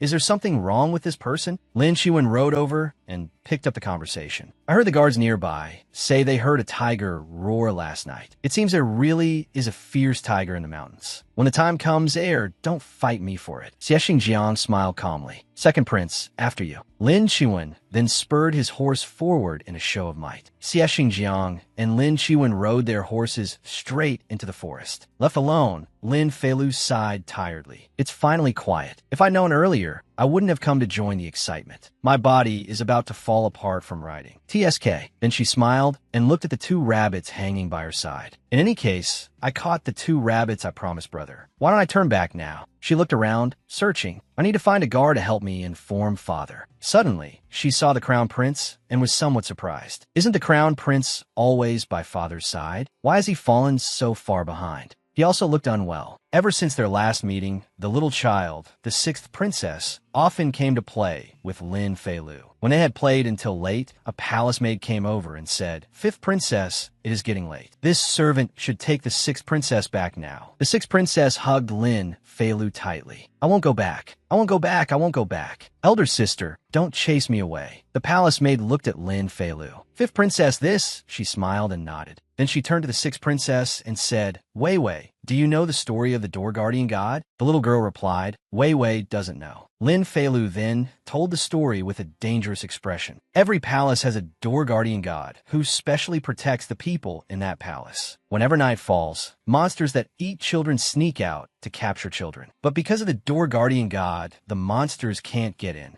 The sixth princess was only a child. Hearing this story, she became very frightened. Lin Feilu shook her head with a helpless look, making Wei Wei even more scared. The door guardian god at elder sister's palace can't protect Wei Wei. Only the door guardian god at Wei Wei's own palace can protect Wei Wei from being taken away by monsters. The little girl immediately threw herself into the palace maid's arms. Wei Wei is scared. The palace maid smiled and held the sixth princess. As expected, the fifth princess has a way. To prevent the sixth princess from being too afraid to come to her palace to play in the future, Lin Feilu added, "Man-eating monsters don't dare come out during the day. So from now on, Wei Wei can come find me to play during the daytime." The little girl nodded and replied, "Okay." Lin Feilu smiled in satisfaction. "Coaxing children is simple for me." Lin Feilu worriedly went closer and asked, "Crown Prince brother, is your body all right?" He forced himself to endure it and replied, I'm fine. It's just my stomach feeling unwell. It will be better after a while. Lin Feilu advised him. Crown Prince brother, since you feel unwell, don't take part in the hunt anymore. The Crown Prince reassured Lin Feilu, don't worry. I'm truly fine. In truth, he also felt very uncomfortable, but he had to endure it. As the Crown Prince, how could I abandon the hunt over a little pain? If father finds out, he will be disappointed in me. Lin Feilu continued, trying to persuade him. Health is the most important thing. If one hunt leaves behind an injury, it can't be made up for. Hunts happen every year, but you only have one body. Her words made the Crown Prince hesitate. This, he thought, little fifth is right. If it truly is an illness, then that would be bad. He felt that Lin Feilu's words made a lot of sense, so he agreed. All right, wait for me to report to father, then return to the palace. She smiled and replied, Crown Prince brother, I want to go back with you. On the way, Lin Feilu asked curiously, Crown Prince brother, did you eat something wrong? Or is it stomach pain? The Crown Prince thought for a moment and said, the palace servants checked all the food. There was no problem. Perhaps I caught a chill last night. Suddenly, he stopped because he heard something. He asked the servants, what is going on? They anxiously looked around, terrified that there might be a wild beast nearby. But this area was already near the edge of the mountain forest, so there should not be any fierce beasts here, right? Lin Feilu hurriedly called out, Crown Prince brother, let's leave this place quickly. She was extremely worried. If there really is a fierce beast and the Crown Prince gets hurt, it'll be disastrous. The Crown Prince had no choice but to ride away. Unfortunately, as they were leaving, that tiger truly leaped out from the bushes and pounced toward the Crown Prince. The ferocious tiger bared its fangs and pounced as if it wanted to devour the Crown Prince alive. The Crown Prince froze in terror, startled, while the horse the Crown Prince was riding, in order to protect him, kicked the tiger hard. It knocked the tiger down, making it cry out in pain. But because the kick was so powerful, it also threw the Crown Prince off the horse's back. Lin Feilu and all the maids cried out anxiously, Crown Prince brother, your highness. Without a horse, and after such a painful fall, the Crown Prince sat collapsed on the ground. The fierce beast approached again, wanting to tear him apart. Lin Feilu hurriedly grabbed the rabbit in the cage, the one she had promised to catch and bring back for Lin Zhanyuan, and threw it straight at the fierce beast's face. Smack, smack! The maids were all frightened. Your Highness! Seizing this chance, the Crown Prince quickly sprang up and ran away. The tiger turned back to look at Lin Feilu, even licking its lips greedily as it prepared to pounce and tear apart its prey. She was terrified that she would become its prey. Oh no, the fierce beast really was advancing toward Lin Feilu. The Crown Prince anxiously picked up a stone, intending to throw it. Little fifth, the stone he threw hit Lin Feilu's horse. It immediately cried out and galloped off, neighing. Lin Feilu was startled by it. It ran off quickly, making her panic. Slow down. She tried to calm herself and control the horse. All the horses had been frightened into running away. The Crown Prince and the others would have difficulty escaping the tiger's attack. She was extremely tense. Your Highness, this servant will protect you and escort you away. The Crown Prince let out a breath of relief. Fortunately, little Fifth was fine, but the fierce beast had already changed its target to the Crown Prince. It lunged forward and bit one attendant's arm. The remaining attendant stepped out to block the tiger's path. Your Highness, run. The Crown Prince ran, but his heart was extremely uneasy. This place was still some distance from the temporary palace. There was no time at all to ask for reinforcements. He feared he would die here today. He gripped his sword tightly, preparing to draw it. Since there was no way to escape anyway, he drew the sword. He might as well risk his life against it. Instead of fleeing, he charged straight at the tiger. The fierce beast roared. Suddenly, a sword flew toward that direction. Crown Prince, get out of the way. The Crown Prince was startled and hurriedly dodged aside. The tiger had been struck and roared in pain. The Crown Prince turned back and saw that someone had come to help him. Noble Consort Xie. Noble Consort Xie was riding a horse, charging straight over. The fierce beast had been stabbed and growled in pain, looking terrifying. Noble Consort Xie advanced to block the tiger from attacking the Crown Prince. Crown Prince, run. She leaped off the horse and flew upward, preparing to stab the tiger. From above, she was grimacing in pain. After all, she was already injured. The more her arm moved, the more it hurt. She only hoped she could stall for time so the Crown Prince could escape. The sword thrust downward, but the tiger dodged it. It raised its claws and scratched Noble Consort Xie across the arm. The Crown Prince was extremely worried for her. Noble Consort Xie. The tiger sniffed, as if it had detected a familiar scent on the Crown Prince. It stopped attacking Noble Consort Xie and turned toward the Crown Prince instead. Noble consort Xie grabbed its tail and tried to hold it back, shouting at the crown prince, "What are you standing there for? Run!" But the crown prince did not run. If he left, noble consort Xie would certainly lose her life. She had come to rescue him, yet he would abandon her? He lifted his sword, ready to fight. Such heartless, cowardly behavior, clinging to life and fearing death, would make everyone under heaven laugh at him. Noble consort Xie saw this and immediately realized his intention. The crown prince charged straight at the tiger. "Your ladyship, I will help you." Noble consort Xie was extremely worried. The crown prince was the foundation of Great Lin. If anything happened to him, turmoil would surely arise in the court. She pulled the tiger's tail even harder. "I was born into a family of generals. Even if I lose my life, I cannot allow this to happen." The tiger was enraged by her. With a snarl, it immediately turned back and attacked noble consort Xie. Noble consort Xie fell to the ground, still gripping the sword straight in front of her. The tiger lunged at her, and by chance it was struck by one powerful blow. Blood sprayed everywhere. The tiger finally collapsed completely to one side. Noble consort Xie stood up and asked, "Is the crown prince injured?" He was still dazed because everything just now had happened too quickly. He answered haltingly, "No." Just then, Lin Feilu's rescue party arrived on horseback, but everything was already over. She called out, "Crown Prince brother, noble consort Xie." The attendants hurried over to the crown prince. "This subordinate was late in rescuing your highness. Please forgive this servant, crown prince." An attendant supported the crown prince. Lin Feilu also ran over anxiously. "Crown prince brother, are you all right? You aren't hurt, are you?" He stammered and looked toward the other side. The tiger's corpse was lying there, along with the bodies of the two attendants who had saved his life. Lin Feilu covered her mouth in fright. The crown prince immediately ordered the attendants, "Quickly take the fifth princess away from here." She still turned back worriedly. Seeing noble consort Xie covered in wounds, she asked, "Your ladyship, are you all right?" Noble consort Xie replied calmly, "I am fine. We will speak after returning to the palace." The crown prince turned and instructed the attendants, "Send someone to report this matter to Father Emperor. The rest of you, clean up the scene." The attendants bowed their heads and answered yes. After they returned to noble consort Xie's palace, her wounds were being bandaged. Lin Feilu sat beside her and asked, "Your ladyship, does it hurt?" Noble consort Xie maintained her calm expression and replied, "It does not hurt. Why have you not gone back? What are you doing here with me?" Lin Feilu said pitifully, "I am worried about your ladyship."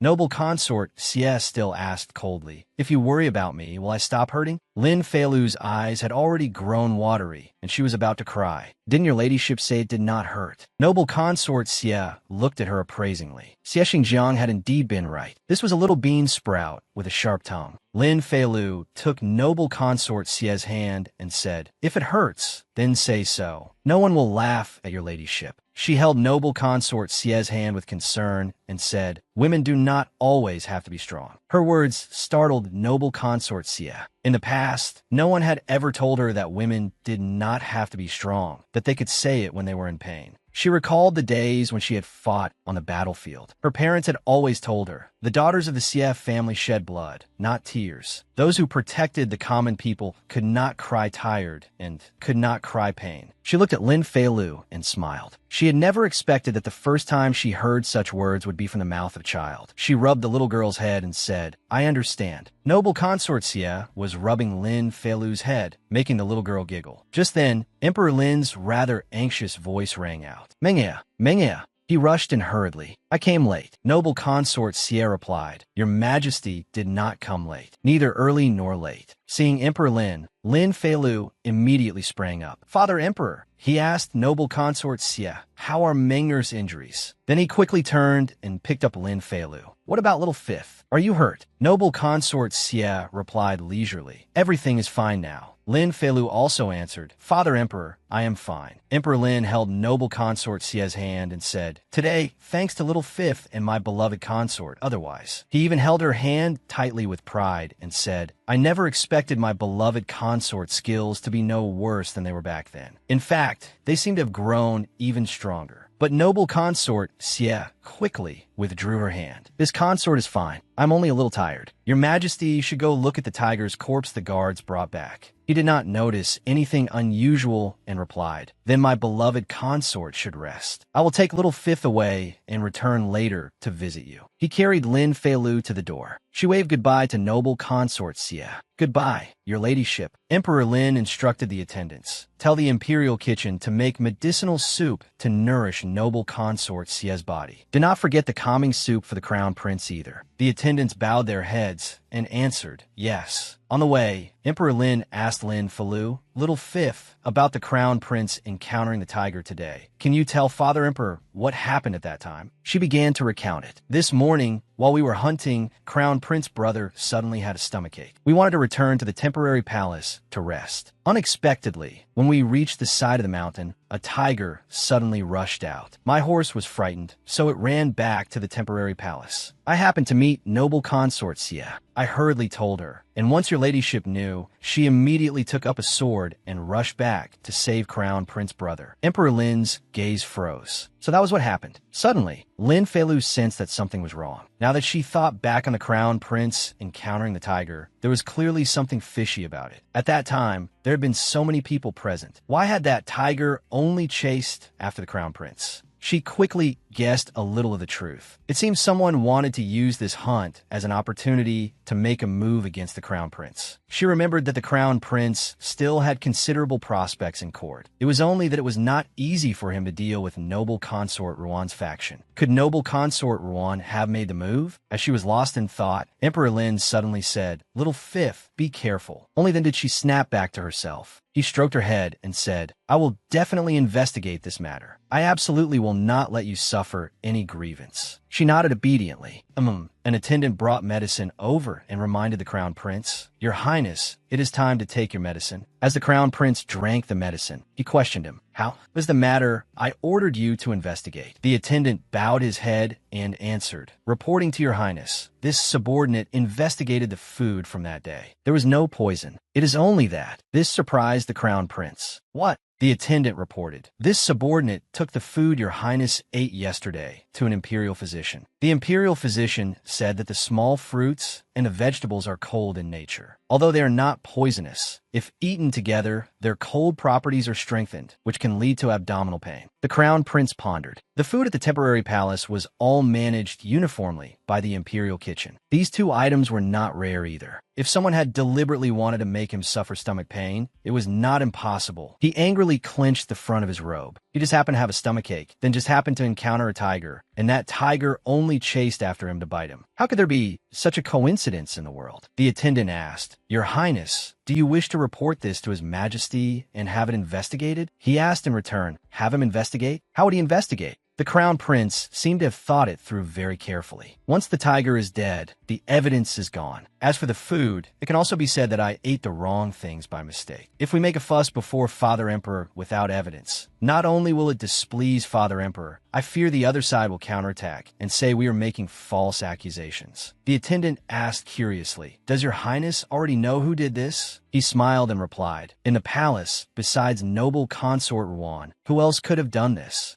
He handed the medicine bowl to the attendant and instructed, Send word to Mother Empress at once. Have her send people to investigate the recent movements of the Ruan ministerial estate. I will not let this matter go easily. The attendant took the medicine bowl and replied, Yes. Just then, a palace maid came to report, Your Highness, the first prince heard that you were frightened after encountering a tiger, so he specially came to visit. He is waiting outside the door, but the crown prince coldly refused to see him. Tell him I have not yet recovered. Have him go back. He thought, in the matter of the tiger, it still was not certain whether the first prince had been involved. For this period of time, he should avoid him. The palace maid went out to report to the first prince. The crown prince has not yet recovered. Please return, Your Highness. Lin Ting seemed regretful and said, Is that so? Then I will come again next time. In noble consort Ruan's cloudy radiance palace, a bowl of soup was thrown to the floor, shattering everywhere. Noble consort Ruan shouted, What did you say? She was extremely furious. The servant kneeling on the ground lowered his head and said, "Originally, the crown prince would have died, who knew the fifth princess would ride back to seek help, and noble consort Xie would arrive in time, kill that tiger, and save the crown prince." She gnashed her teeth and slammed her fist onto the table. "I painstakingly laid this plan for 3 years, yet those two ruined my good work." Her close palace maid advised her, "Your ladyship, since things have come to this, we can only temporarily hold our position and remain still. His Majesty is investigating the matter of the tiger injuring people. If we make any move, we will be admitting guilt." Noble consort Ruan rubbed her temples with a headache and said, "Send someone to deliver gifts to the crown prince to express concern." She also warned carefully, "As for that tiger, our people will handle the traces in the forest. The crown prince's old clothing must also be destroyed. We cannot let his majesty find anything." Emperor Lin ordered his subordinates to investigate the tiger matter, but after investigating back and forth, they found nothing. Fierce tigers bit people every year. In the end, it could only be attributed to the crown prince and fifth princess having poor luck. Such a thing had happened on the very first day of the summer hunt. Emperor Lin felt that it would probably be inappropriate to continue hunting this year. Before long, he brought everyone back to the palace. When the empress learned that Lin Feilu had saved the crown prince, she specially summoned her to the palace of Eternal Spring to ask after her. The empress held her hand and said that the crown prince was able to remain safe during this hunt is not unrelated to your efforts. "I thank you on the crown prince's behalf." Lin Feilu quickly replied, "Your Majesty the Empress is too courteous. The crown prince is my brother. When he met danger, of course I could not stand by and watch." The empress looked at her with great satisfaction. This child was intelligent. Although she was still young, she did not panic when facing trouble. In the future, she would surely accomplish great things.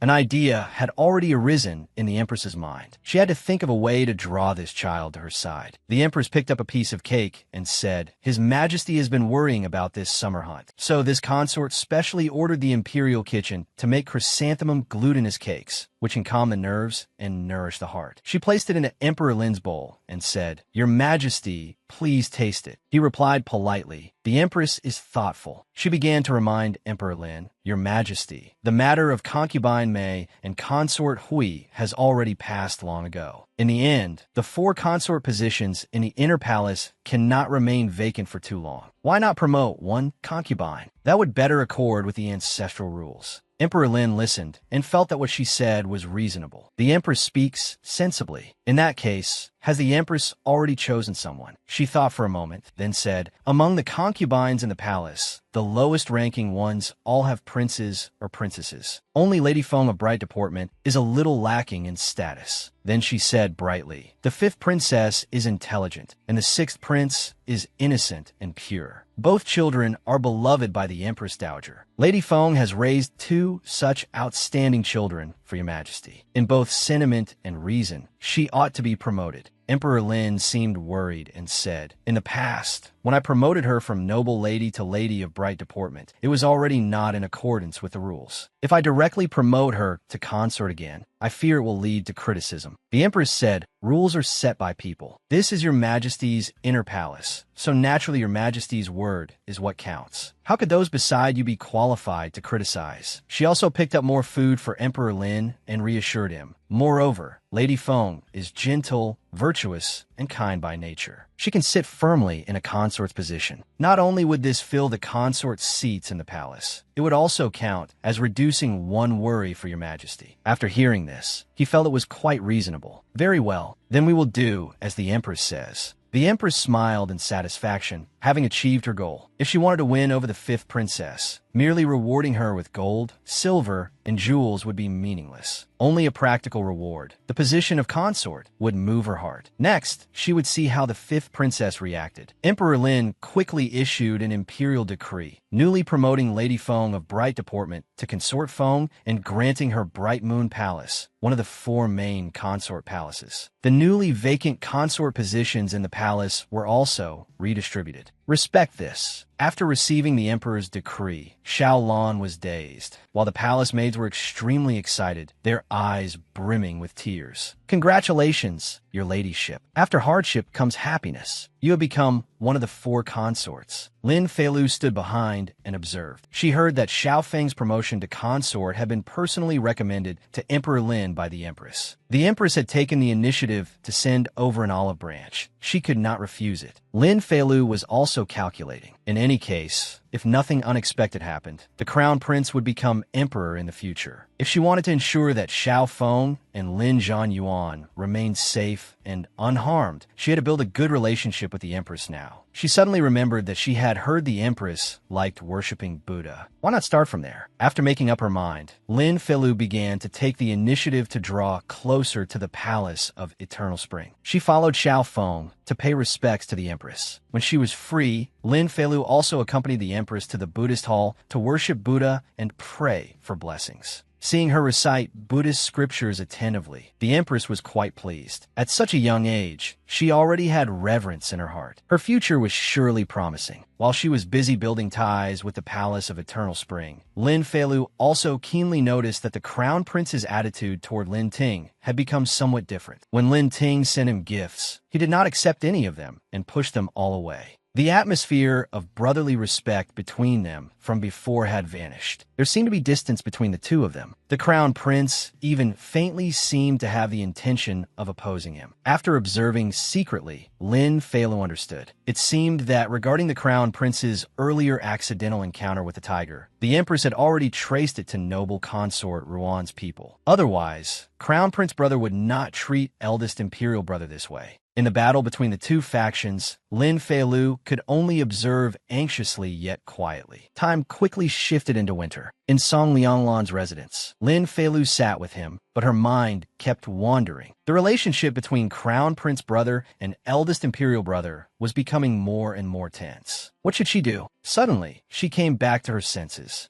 He handed over a cup and said, "Last time, the princess mentioned milk tea. I tried making some. Would you like to taste it?" The cup of milk tea was still steaming hot, wisps of vapor rising from it. She accepted it and replied politely, "Thank you, Your Highness. But it is not easy for Your Highness to go to the palace domestic service to obtain some milk. In the future, you should still keep it for yourself to drink. Do not waste it on me." Noticing that something was off with her, Song Lianglan immediately asked, "Princess, is something troubling you?" She hesitated.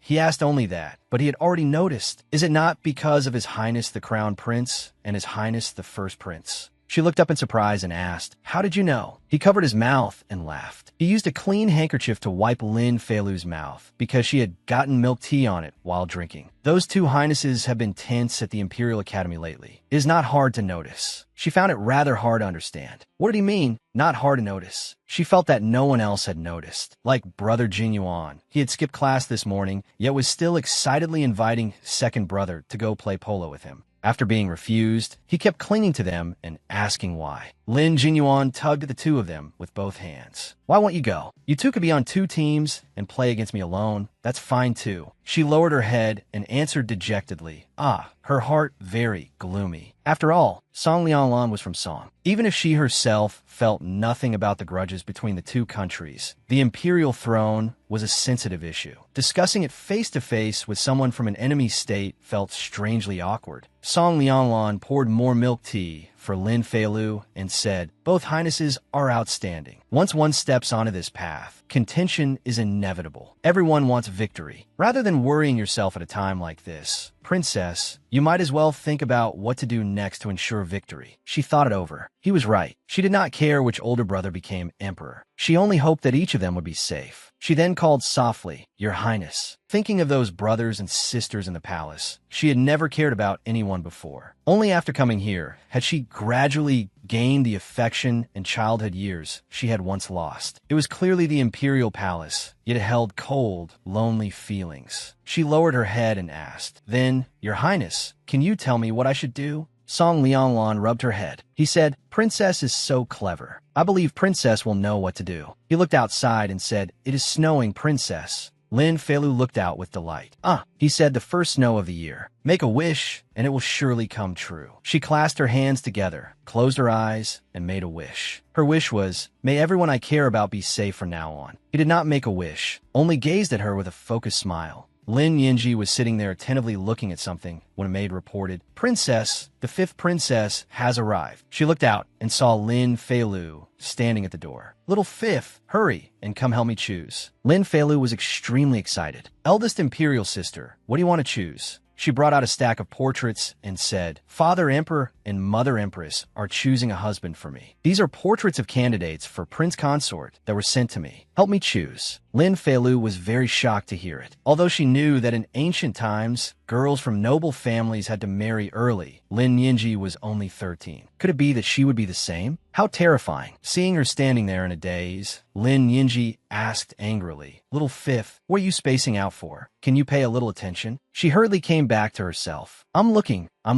She picked up one portrait and asked, "Eldest imperial sister, who is this?" There's a mole at the corner of his eye. He looks very charming. Lin Yinji looked at it and replied, "This is the legitimate son of the Minister of Rights, Du Jingruo. He is now a scholar of the Imperial College." Looking at the portrait, Yinji was a little uncertain, saying that does make him sound a bit frivolous. But then again, Lin Yinji did not forget to mention his good points. "I heard that his literary talent is outstanding. He entered the Imperial College at a young age. Thinking about it, he must have some true ability and learning." Lin Feilu smiled and said, "Then he is very good." Lin Yinji said hesitantly, "Actually, I think all of these are quite good. Why can't I be like Father Emperor and take them all?" Hearing this, Feilu was startled, but she only thought in her heart, "Wait, eldest imperial sister, that idea is very dangerous." Seeing her in a daze, Yinji pinched her cheek and laughed. "Puffed. I was just joking." She then asked, "Eldest imperial sister, what is your ideal?" She thought that for Lin Yinji's lifelong marriage, she should still offer some advice. Yinji asked in surprise, "What is an ideal?" She explained, "It means what kind of prince consort you want to marry. Roughly, what kind of person? Personality, appearance, family background, values. Which do you think is important?" Lin Yinji's eyes immediately lit up. "The most important is, of course, that he is handsome." Feilu inhaled and said inwardly, "Understood. Yulin family people are all lechers." Yinji blushed shyly and said, "I hope my prince consort is a gentleman, refined and gentle. He can love and protect me, regard me as his only one, and cherish me like a pearl held in his palm." She had long since imagined this scene. Lin Feilu said bluntly, "Then we have to eliminate people like Yi Xingjiang. They are not suitable." Yinji nodded repeatedly. Right. The two of them looked through all the portraits. "This one, and this one too, won't do. Eldest imperial sister, what do you think of this one?" In the end, they finally selected one person. Lin Yinji cried out proudly, "It's him." She then told the palace maid Bao Shu, "Take this portrait into the palace and present it to Father Emperor." Lin Feilu hurriedly stopped her. "Wait," she asked in surprise, "what is it?" Feilu said, "Eldest imperial sister, you have never met him. If you choose the person you will entrust your whole life to based only on a portrait, what if when the time comes he is not like what you imagined?" She lowered her head and said, "Since ancient times, we princesses at least still have the right to choose. Ordinary women do not even have that right." Feilu called softly, "Eldest imperial sister." She looked at Lin Yinji with heartache. In the past, she had always said Yinji liked to trap herself in a dead end. After what happened to Consort Hui, she had grown up a great deal overnight. Lin Yinji rubbed her head and comforted her. "Don't worry. Du Ying is at the very least the legitimate son of a minister. He will not be bad. If you're not at ease, why don't we personally go take a look?" Feilu immediately became excited. "We can personally go look?" Yinji blinked mischievously and replied, "Openly and above board, of course not. We can peek." She took Lin Feilu's hand and pulled her away. "Come on, let's go tell Father Emperor that we are leaving the palace to play." The two of them left the palace and went outside. Lin Feilu asked curiously in a low voice, "Eldest sister, aren't we going to the minister's residence? Why have we come to a restaurant?" Lin Yinji replied, "There is still time anyway. It will not be too late to go after lunch." The shopkeeper greeted them extremely warmly. "Honored guests, please come in." Lin Feilu pointed to a seat by the window. "Eldest sister, I want to sit there. Lin Yinji said, by the window, there's a lot of wind and dust. People come and go. What is good about it? Lin Feilu acted spoiled. Usually people with status sit there. She only said the next words softly in her heart. For example, righteous heroes of the martial world or demon sect leaders. Lin Yinji answered helplessly, fine, fine, then sit there. Lin Yinji called the waiter. Bring up every delicious dish in your shop, 2 portions of each. The waiter happily bowed and answered yes.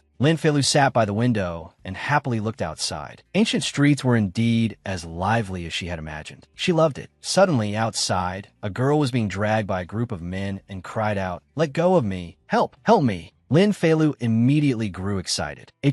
Seizing a common woman by force? I knew it. Sitting in this spot, something like this was bound to happen. Lin Yinji could not help becoming angry as well. How can they be so unreasonable? At the feet of the Son of Heaven, there are actually people so insolent. They simply do not put Father Emperor in their eyes. She ordered her maids. What are you all still standing there for? But Lin Feilu hurriedly stopped her. Wait, she said cunningly. At a time like this, there will usually be someone who plays the hero and saves the beauty. Lin Yinji was helpless with her. Fifth sister, have you been reading too many storybooks? Just then, a man's voice rang out. Stop! Looking down, they saw a man coming to save the person. Lin Yinji could hardly believe it. There really is someone like Fifth sister said. That person shouted sternly at the man. In broad daylight, how dare you act so wildly? Come with me at once to see the capital magistrate. Lin Yinji's eyes widened in surprise. The mole on that person's face looks very familiar. The arrogant man was still gripping the young lady tightly and shouted, who wants to go see the capital magistrate with you? He even asked rudely, do you know who I am? How dare you meddle in our affairs? This young master who was saving the girl was not afraid at all. He answered boldly, no matter who you are, you should not bully a woman on the street. This violates Chapter 12, Article 15 of the Great Lin Code. According to the law, you should be punished with 80 heavy strokes. The man asked his underling in shock, what is this bookworm saying? His underling was also bewildered. I don't know either. He pulled the girl to his side. Miss, come here quickly. The vile man shouted angrily, you want to die? Get him.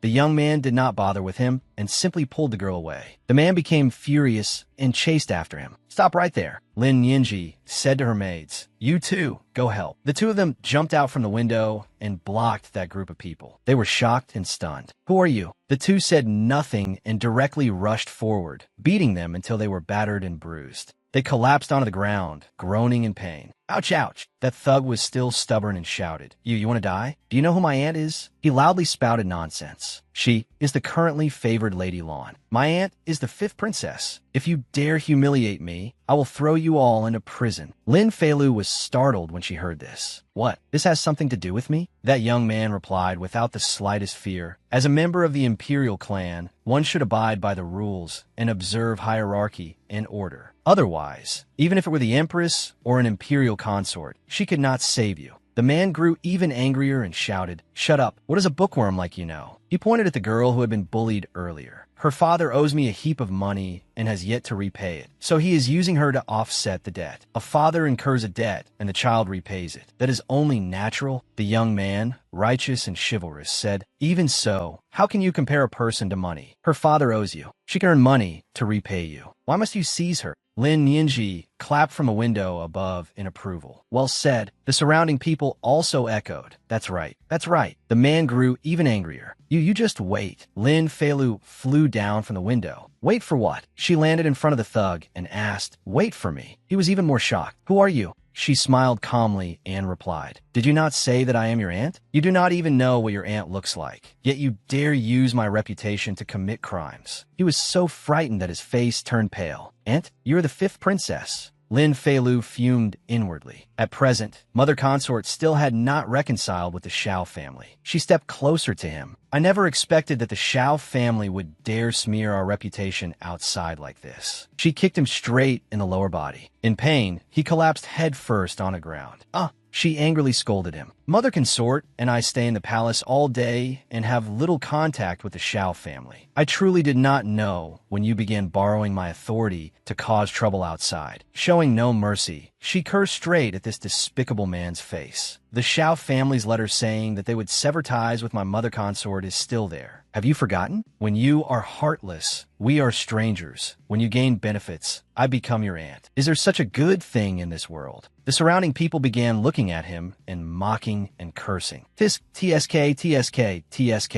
This Shao family person is too shameless. To put it plainly, he is lowly and knows no shame. Someone else quickly joined in and cursed. You clearly do not even know the fifth princess, yet you still dare rely on her to show off your power. Fine. Lin Feilu ordered the maids. Take all of them to the capital magistrate's office. Punish them. The maids bowed and accepted the order. Yes, the young man who had saved the girl said to her, "The matter has been resolved. You may leave now. Take these pieces of silver." The young lady knelt and kowtowed, pleading, "Today, young master saved me. I'm deeply grateful, but my father has already sold me to the Shao family. I have nowhere else to go. I beg young master to take me in. I am willing to serve young master as a maid." Lin Feilu suddenly laughed when she saw this familiar scene. After the hero saves the beauty, next comes the scene where she offers herself to him. Dramas did not lie to me. The kind-hearted young man helped the girl up. I do not lack servants at my place either. Once the Shao family hands over your deed of sale, you will be free. In the future, do not sell yourself so easily again. Lin Feilu smiled in satisfaction. Slave trading was far too common in ancient times. Different classes led different lives. The young man before her truly respected life. Suddenly, when she looked carefully at him, she froze.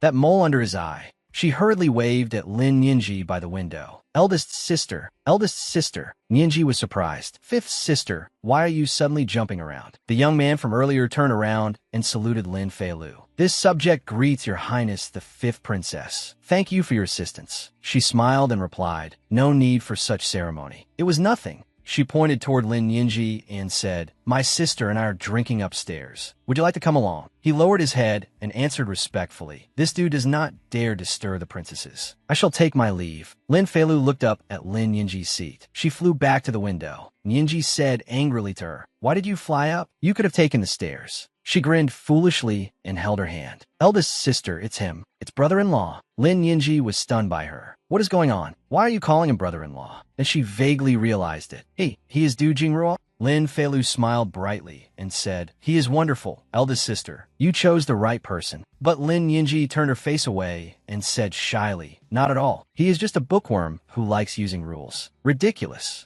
Lin Feilu could easily see that her words did not match her expression. In other words, she was saying one thing while thinking another. It seemed Lin Yinji was very satisfied with Du Jingrua. Lin Feilu felt relieved about this marriage arrangement. After this chance encounter on the street, once they returned to the palace, Lin Yinji apparently sent Du Jingrua's portrait to Emperor Lin. Emperor Lin ordered the maid, "If the princess is satisfied, then choose a date and settle it as soon as possible." The maid bowed and accepted the order. Yes, after the beginning of spring, the two were formally betrothed. Once Lin Yinji turned 15, they would officially marry. Lin Feilu held up the wedding clothes and admired them. "Eldest imperial sister, this fabric is so beautiful." Lin Yinji was also very satisfied. Right. Lin Feilu now felt somewhat reassured about Lin Yinji. At last, Lin Yinji's lifelong matter had been resolved. Next, she would deal with the Shao family, those idle parasites. She went back and told Xiaolan about what she and Lin Yinji had encountered at the restaurant. Someone had dared to bully others and seize a woman in broad daylight. It was clear that the Shao family often used mother consort's name to do improper things. Xiaolan lowered her head gloomily. They really are too much. Right now, it was only a trivial matter, but if it were allowed to continue, it would become more and more serious in the future. She was feeling very uneasy. "Mother, you have only just been promoted to consort. In the harem, countless eyes are waiting for Mother to make a mistake. If this matter is used by someone with schemes, it may not be good for us." Lin Feilu immediately continued, "So we must take the initiative. It would be best if, later, you enter the palace and explain this matter clearly to Father Emperor." She held Xiaolan's hand and said earnestly, "Admit fault first, then state your position. His Majesty understands reason. I believe Mother Consort will not anger him." Xiaolan naturally listened to Lin Feilu. Luer is right. Mother will enter the palace. Xiaolon did as Lin Feilu said and went to see Emperor Lin to confess her fault. Emperor Lin was very moved and promised that he would discipline the Xiao family severely. Even so, Emperor Lin's affection for Xiaolon did not lessen at all. The consorts in the harem all saw it and were filled with disappointment. After the Xiao family matter was resolved, before long, Lin Feilu's 7th birthday arrived. This year's birthday banquet no longer invited people indiscriminately. Only close ministers, the princes, and the princesses were invited to celebrate together. Song Yu accepted gifts on Lin Feilu's behalf, smiling so widely her eyes curved. Although the princess's birthday celebration was held simply, the gifts from the various palaces were not only not lacking, they were even more plentiful than last year. She was busy arranging the pile of gifts, while Lin Feilu did not care at all and just sat there in a daze. She looked out the window and thought, the whole day has passed, and I still haven't seen my beautiful little older brother. Suddenly, she thought of something, and her eyes lit up. She hurriedly ran outside. Song Yu, I need to go out for a while. The palace maid reminded her. Princess, remember to come back early to rest. Sitting on the roof, she pointed at the star-filled sky.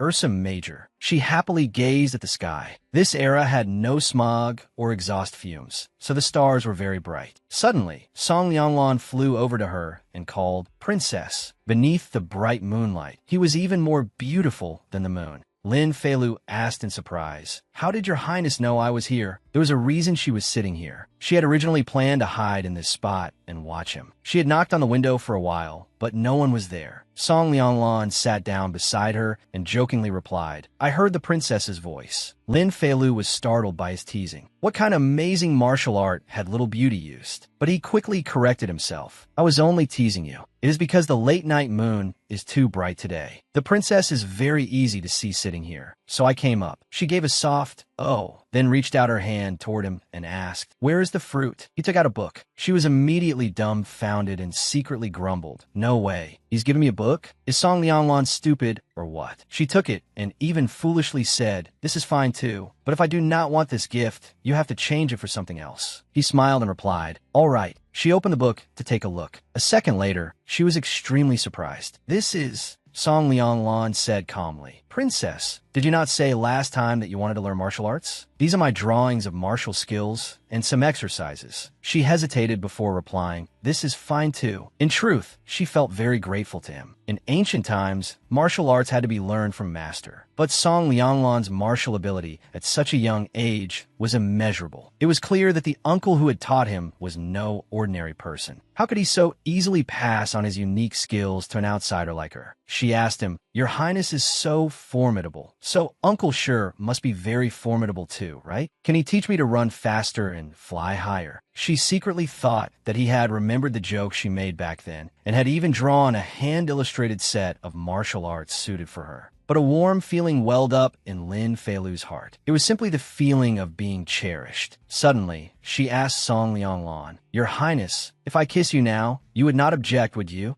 Song Lianglon was quite surprised when he heard Lin Feilu's words. Kiss me. He thought she was teasing him again and replied, Princess, do not joke anymore. She stuck out her tongue and laughed. He, holding the martial arts manual he had given her, she said excitedly, Once I learn these techniques and moves, I can take up a sword and roam the martial world. She looked at him with sparkling eyes and asked, Does your highness want to go with me? We can take the stage named Black and White Twin Heroes. She raised her head toward the sky again and said smugly, Riding horses across the world, taking pleasure in kindness and revenge, drinking wine and eating meat. How satisfying. Song Lianglon also looked up at the sky. His words carried a doting tone as he replied, All right. Lin Feilu asked him mischievously, Why does your highness say, all right, to everything I say? Are you that good to me? He replied without hesitation, Because the princess is also very good to me. She was delighted by his words and laughed. Hee. She held out her palm toward him and said, Then it is settled. Come, high five. Song Lianglon seemed a little surprised by this game of hers. He lightly tapped her palm once. She grabbed his hand and said, No. She struck his palm hard with a loud smack. Only then was she satisfied. This is the right way.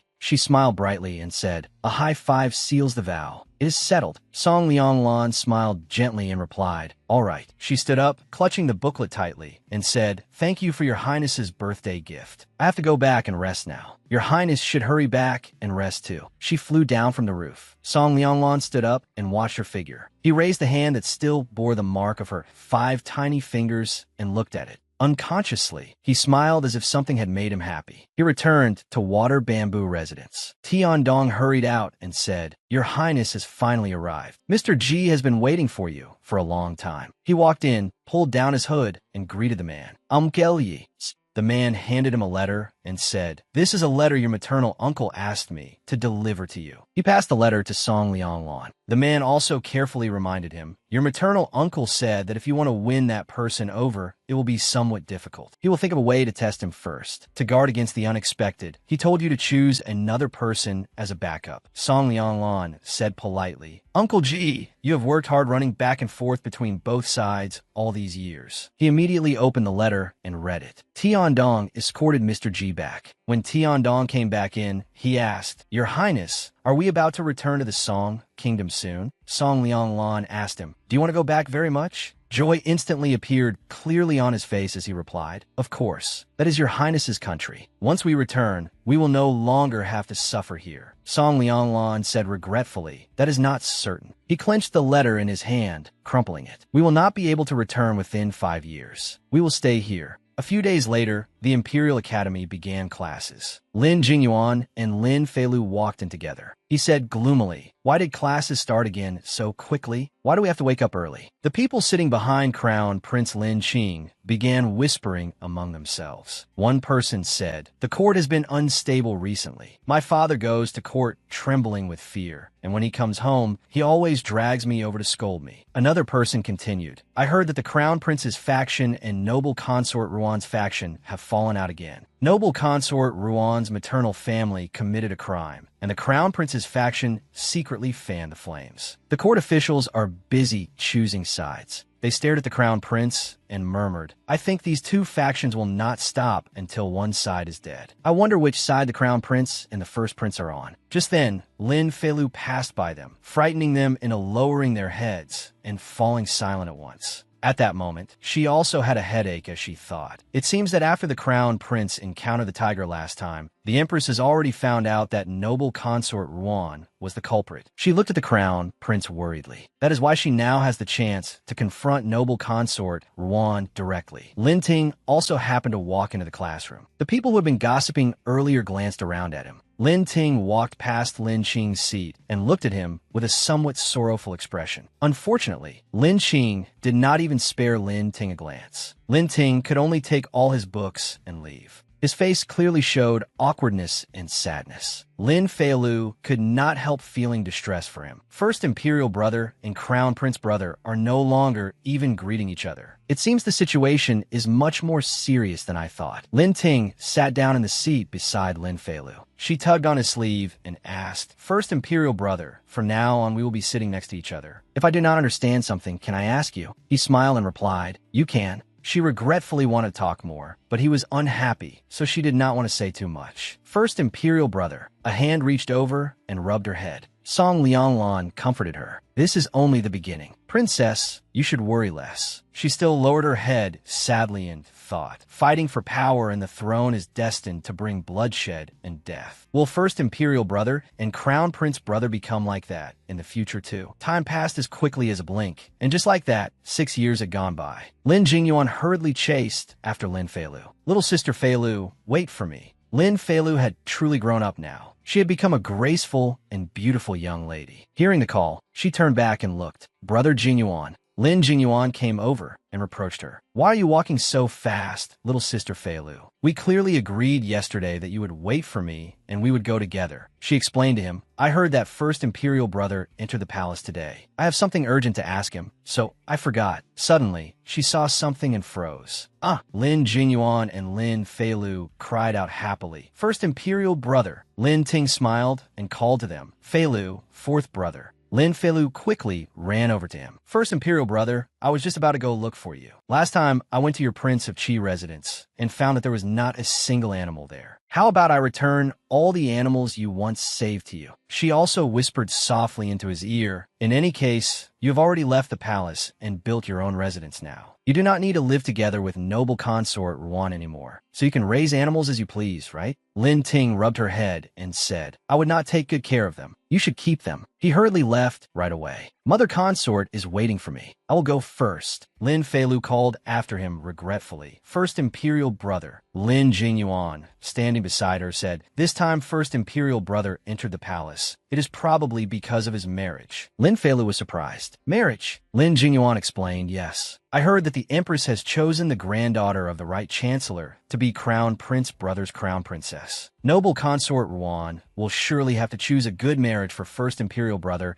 as well to strengthen the power of her family. He said worriedly, sigh, tell me, will the two factions fight in the future? Lin Feilu's face was clearly filled with sorrow. Lin Jingyuan hurriedly comforted her. All right, let's not talk about it. Little sister Feilu, do not be sad. He changed the subject and said, I'm also almost at the age to leave the palace and build my own residence. Father Emperor just chose a residence for me on the eastern street of the capital. Why doesn't little sister Feilu come take a look with me? She quickly became cheerful again. The eastern street? I remember the Du residence is also over there. I have not seen eldest imperial sister in a long time. We can stop by on the way. Jingyuan pouted. Eldest sister's temper has gotten worse and worse after she married. What is there to visit? You can go. I'm not going. She still replied cheerfully. All right. Before they had even reached the palace, they heard Lin Yinji's voice echoing out. I will not see them. I will not see them. I will not see them. She fiercely put her hands on her hips and scolded. Drive all the Du family's people away. This princess will not see anyone. Lin Feilu poked her head in and asked, you will not see me either? Seeing her, Yinji was a little surprised. Little Fifth, why have you left the palace? She happily ran over to Yinji. I came with Brother Jingyuan. Yinji angrily continued scolding. Where is he? Did he not come with you? Call him over here. It is perfect. I can beat him up to vent my anger. Lin Jingyuan was truly struck by disaster while sitting idly. He sighed in relief. I told you so. The two of them went inside and sat down. Feilu said, Brother Jingyuan went to look at the land he was granted. I was passing by, so I came to visit you. Brother-in-law said that a few days ago, you moved back to the princess residence. She asked in confusion, Eldest sister, did brother-in-law make you angry again? Yinji grew furious again. Do not call him brother-in-law. I hereby declare that from now on, he is no longer your brother-in-law. I'm going to separate from him. Lin Feilu teased. You say that once every day. She did not hold back at all and said directly, this time it is true. Do you know what his mother said? She said I cannot give birth to children and wants to take a concubine for him. She even said I should be more magnanimous. If I cannot give birth myself, I should let someone else give birth. Hearing this, Lin Feilu also became angry on her behalf. That is too much. How can she say that? Yinji immediately continued. Exactly. Since when can I not give birth? I clearly do not want to. If I wanted to, I could give birth to an entire team. Lin Feilu burst out laughing. There's no need to go that far. She asked again, then does brother-in-law think the same? Yinji lowered her head, no longer as angry as before, and replied, he does not. He said as long as I'm happy, it is fine, and he will not take concubines. Lin Feilu asked in surprise, then why are you angry at him? Yinji said unreasonably, if I had not married him, would I have to suffer through all this? He is the culprit. Lin Feilu was about to break out in a cold sweat because of this elder sister. All right, this logic gets full marks.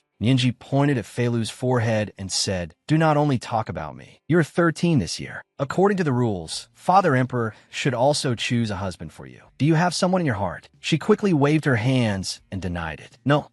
Yinji lifted her chin and said, our little fifth has grown more and more beautiful. Even I am moved. I wonder who will get such a bargain in the future. Suddenly, she remembered something and brought it up. I remember, he Xinjiang has been at the border for 3 years, right? Before he left, did he not give you that jade pendant? Do you know what it means when a man gives a jade pendant? Before he left, he Xinjiang had indeed handed her a jade pendant, but she did not know what it meant at all. He Xinjiang, on the other hand, seemed to know very clearly, and he also seemed to be looking forward to something. Lin Yinji said, a few days ago, I heard Jingrua say that he Xinjiang may return to the capital this year. Could he be coming back for you? Lin Feilu denied it again. Eldest sister is overthinking it. Besides, back then, you did not think anyone was suitable. Do you think I am suitable? Yinji felt that this was true and pinched Feilu's cheek. That is right. Forget it then. How could he be worthy of our incomparably beautiful little fifth? Just then, a palace maid came in and reported, Princess, the prince consort has arrived. Duke Jingruo walked in and called affectionately, Nyin, I have come to take you back to the residence. Lin Yinji was still angry. Seeing him come in, she turned her face away in disgust. Lin Feilu understood and left. Eldest sister, brother Jingyuan, is waiting for me. I will go first. When she passed by Duke Jingruo, she did not forget to encourage him. Brother-in-law, do your best. He walked over to Lin Yinji and called gently, Nyin, come back to the residence with me. She sharply replied to him, Go back for what? To watch you take a concubine. Du Jingruo looked at her with gentle eyes and replied, I will not take concubines. Having Nyin is enough. Lin Yinji stood up and shouted at him. Du Jingruo listened carefully. If you make me angry again, I will run away. Do you understand? If I run away, do not even dream of finding me. He was not angry at all and even replied gently, I will remember. He reached out and held her hand. Let us go home. She turned her face away and acted spoiled. My feet hurt. I cannot walk. I will go back in a few days. He then said, I will carry you back. She blushed shyly. Who needs you to carry me? He hesitated. Then he quickly lifted her up in his arms, giving her no time to react. She stammered as she looked at him. He said gently, then I will hold you. I will hold Nyin and take her home. In the imperial palace, Emperor Lin very soon issued an imperial decree bestowing a marriage, choosing an auspicious date for Lin Qing and the right chancellor's granddaughter, Si Yaoran, at the end of autumn. Lin Qing was summoned and had already bowed politely to the right chancellor. Greetings, father-in-law. Seeing him, the right chancellor was very satisfied and burst into hearty laughter. Good, huh? After settling Lin Qing's marriage, Emperor Lin once again began to pay attention to Lin Feilu, wanting to quickly settle her marriage as well. He had already prepared several portraits of young men for her to choose from. He summoned Lin Feilu and asked, Little Fifth, have you taken a look at these young men? Choose one you like. Father Emperor will settle it for you first. She sat down beside him and said coquettishly, Father Emperor, I do not want to marry out. Right now, I only want to stay by your side and Mother Empress's side. In the blink of an eye, her eyes grew watery, as if she was about to cry. Do you want me to leave that badly? Do you not love Little Fifth anymore? Looking at those pitiful eyes, Emperor Lin could not help feeling distressed. He had no choice but to soften his voice and give in. All right. We will talk about it again in 2 years. In any case, the matter of her marriage was pushed aside by her coquettish pleading. The sky today was clear and the sunlight was warm. Lin Feilu carried a basket of ice cream as she walked beneath the shaded path. She thought worriedly, I can hide from the first day, but I cannot hide from the 15th. In 2 years, it will be my birthday. I am afraid Father Emperor will not let it go so easily then. As she thought, she walked to Water Bamboo Residence to find Song Lianglon. But if I can avoid it for even a moment, that is still good. The future can be dealt with later. I will think about it when that day comes. She rose onto her toes, intending to jump up and relax on the roof. Sitting on the roof, she mischievously called, Your Highness, come out and eat ice cream. Hearing the familiar voice, Song Lianglon opened the door. He hurried over to her. Princess, you have come. She took out 2 cold ice cream bars and said, Aloe flavor. Try it. The two of them sat leisurely and ate the ice cream, savoring its refreshing flavor mixed with the scent of sunshine and the cool breeze. She turned to ask him, Is it good? He smiled gently and replied, Very good. She teased him, No matter what I bring here, Your Highness has never once said it was not good. Unexpectedly, he said without hesitation, No matter what the princess makes, it is all good. The two of them stared at each other. She blushed under his gentle gaze. Lin Feilu turned her face away and said in a huffy tone, Your Highness teases girls so easily. Who knows how many more you will tease in the future? Then she realized it herself. Why does what I said sound so strange? Why does it seem a little sour? She shyly changed the subject and asked him, Your Highness, when will you return to your country? If you stay here forever, I fear you will not even be able to take a wife. Song Lianglon asked in silence, If I return to my country, will the princess forget me? She laughed and patted his shoulder. How could I? Have a little confidence in your appearance. I could never forget someone as handsome as Your Highness. He smiled and replied, Then that is good. Song Lianglon asked about her marriage again. I heard His Majesty is selecting a husband for the princess. She was surprised. Even you know about that? There seemed to be a hint of regret in his eyes as he asked, Then, Princess, do you already have someone you fancy? His question made her blush before she realized it. He still smiled very faintly and gently, waiting for her answer. She hesitated, her mind going blank. She sucked on her ice pop and answered softly. No, suddenly her heart screamed, that's not right. Although the little beauty has now grown into a great beauty, my mental age is clearly much older. How can I get shy in front of him? Have I lived in this body too long and gotten too deep into the role? She hurriedly put her hands on her hips and declared loudly, no. Her expression amused him so much that he laughed. He rubbed her head and said, all right, I know. Tian Dong was walking below, grumbling, you're eating one ice pop, yet you keep changing places. This garden isn't big enough for you two to roll around in. From the roof, Lin Feilu immediately replied, I heard that. Startled, he fell backward with a cry. Ouch! Tian Dong was so frightened that he ran away as fast as he could. She even mischievously stuck out her tongue to tease him. Oomph! Her hand was sticky with melted ice pop, making her uncomfortable. Why is it so sticky? Song Lianglon took her hand and said, let me. He used his own handkerchief to carefully wipe away the ice pop stains on her hand. She once again asked the question she very much wanted to know. But, Your Highness, when exactly are you returning to your kingdom? He seemed rather regretful as he answered, very soon. The two looked at each other like that. Lin Feilu thought to herself, I don't know what procedures are needed for an exchange of hostages. When the time comes, if Father Emperor refuses to release him, I'll have to think of a way to help the little beauty. Lin Feilu said to the palace maid, Song Yu, I'm going to the water bamboo residence. I'll be back later. The palace maid replied, yes. A little girl sat leisurely on a chair, eating an ice pop, and asked, Fifth sister, are you going to the water bamboo residence again? She nodded. This was Lin Wei, who was now 8 years old. The little girl asked innocently, I heard Father Emperor is planning to discuss your marriage. Could the person fifth sister likes be that hostage prince? Lin Wei continued without hesitation. Then that may be a little difficult. I don't think Father Emperor will agree. Lin Feilu looked at the little girl with a frown. Wei Wei quickly realized something was wrong and stammered. What is it? Before Lin Wei could steady herself, Lin Feilu grabbed her with one hand and dragged her away. The little girl screamed in fear.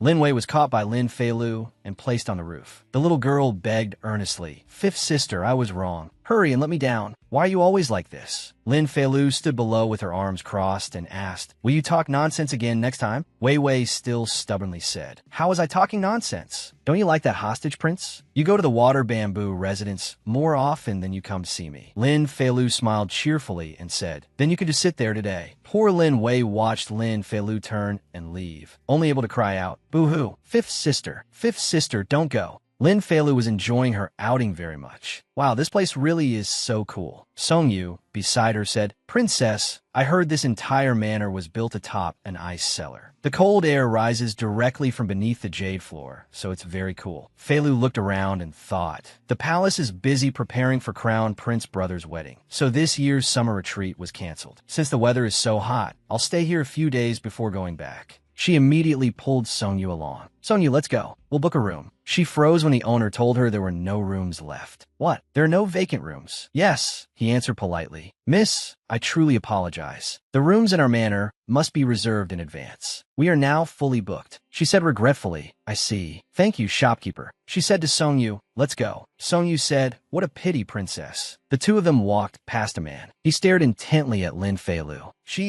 He immediately stretched out his arm and blocked her path. Fifth princess. You're the fifth princess, aren't you? Lin Feilu hesitated. You are. He stepped forward and answered, this humble one is named Ran Yi, son of Chief Censor Ran Ting. I studied at the Imperial Academy for a time before. I suppose I can be considered to have attended the same school as the princess. Lin Feilu stepped back warily, but still smiled politely and awkwardly. So it's you. That Ran Ye's eyes lit up as he asked, I never expected to meet the princess here. Has the princess also come to escape the summer heat? She sighed regretfully and said, I originally planned to stay for a few days, but unfortunately, there are no rooms left. He immediately found an excuse. No rooms. He seized the opportunity and said, what a coincidence. A friend of mine had something come up today and couldn't come with us, so we have an extra room. Why don't we give it to the princess? In his heart, he was already scheming. I can use this opportunity to do the princess a favor. In the future, I'll have a reasonable excuse to approach her. Without waiting for her agreement, he had already made the arrangements. It's only one room. Princess, there is no need to be polite. Dajong, take the princess to the room in the western courtyard. Lin Feilu was still hesitating, but refusing another person's goodwill would also be impolite. Besides, she really liked this place, so she lowered her head and said, "All right, thank you, young Master Ran." After she left, his friends whispered behind his back, "So she's the rumored fifth princess. She really is beautiful." They also greatly envied Ranyi. "I didn't expect Brother Ran to know the fifth princess and to run into her here too. This really is fate." Another person with the same intentions as him said, "I heard His Majesty has recently been wanting to settle the fifth princess's marriage. If one can take this chance to get close to the princess, then becoming an imperial relative isn't impossible, right?" He smiled slyly and replied, "Is that so?" Unfortunately, Shi Xingjiang heard everything. Hidden behind the door, he thought, then just watch me." Lin Feilu was sitting and drinking tea, admiring the beautiful view outside the window. Suddenly, someone knocked on the door from outside. Knock, knock. That Ranyi had come to look for her again. "Fifth princess, a few days ago I bought a parrot. It can say many things. Would you like to come over and see it?" She smiled and answered, "I'm coming." In truth, she was thinking of settling the debt of gratitude. Ranyi had just helped her. It would not be good to refuse him, so she might as well repay the favor. Suddenly, there was a scream outside. Lin Feilu opened the door to see what had happened. She saw Ranyi being pinned down by a man and beaten fiercely. He shouted, "Princess, save me." Startled, she cried anxiously, "Young Master Ran." She immediately ran over and told the man to stop. She grabbed his arm and stopped him from hitting the man. "Don't hit him anymore." Suddenly, she saw the man's familiar face and could not help being surprised. "Shi Xingjiang, why is it you?" He smiled again and winked mischievously. "Little Bean Sprout, long time no see." One of his hands was still holding Ranyi as he stood up and spoke to Lin Feilu. She asked, "When did you return to the capital?" He replied, "I just arrived last night." Ranyi cried and shouted, "Princess, save me." She immediately said to Shi Xingjiang, "Put him down first." "Why are you beating him?" He still did not forget to warn Ranyi. "It's your own fault. A toad like you wants to eat swan meat." Ranyi stammered, unable to speak.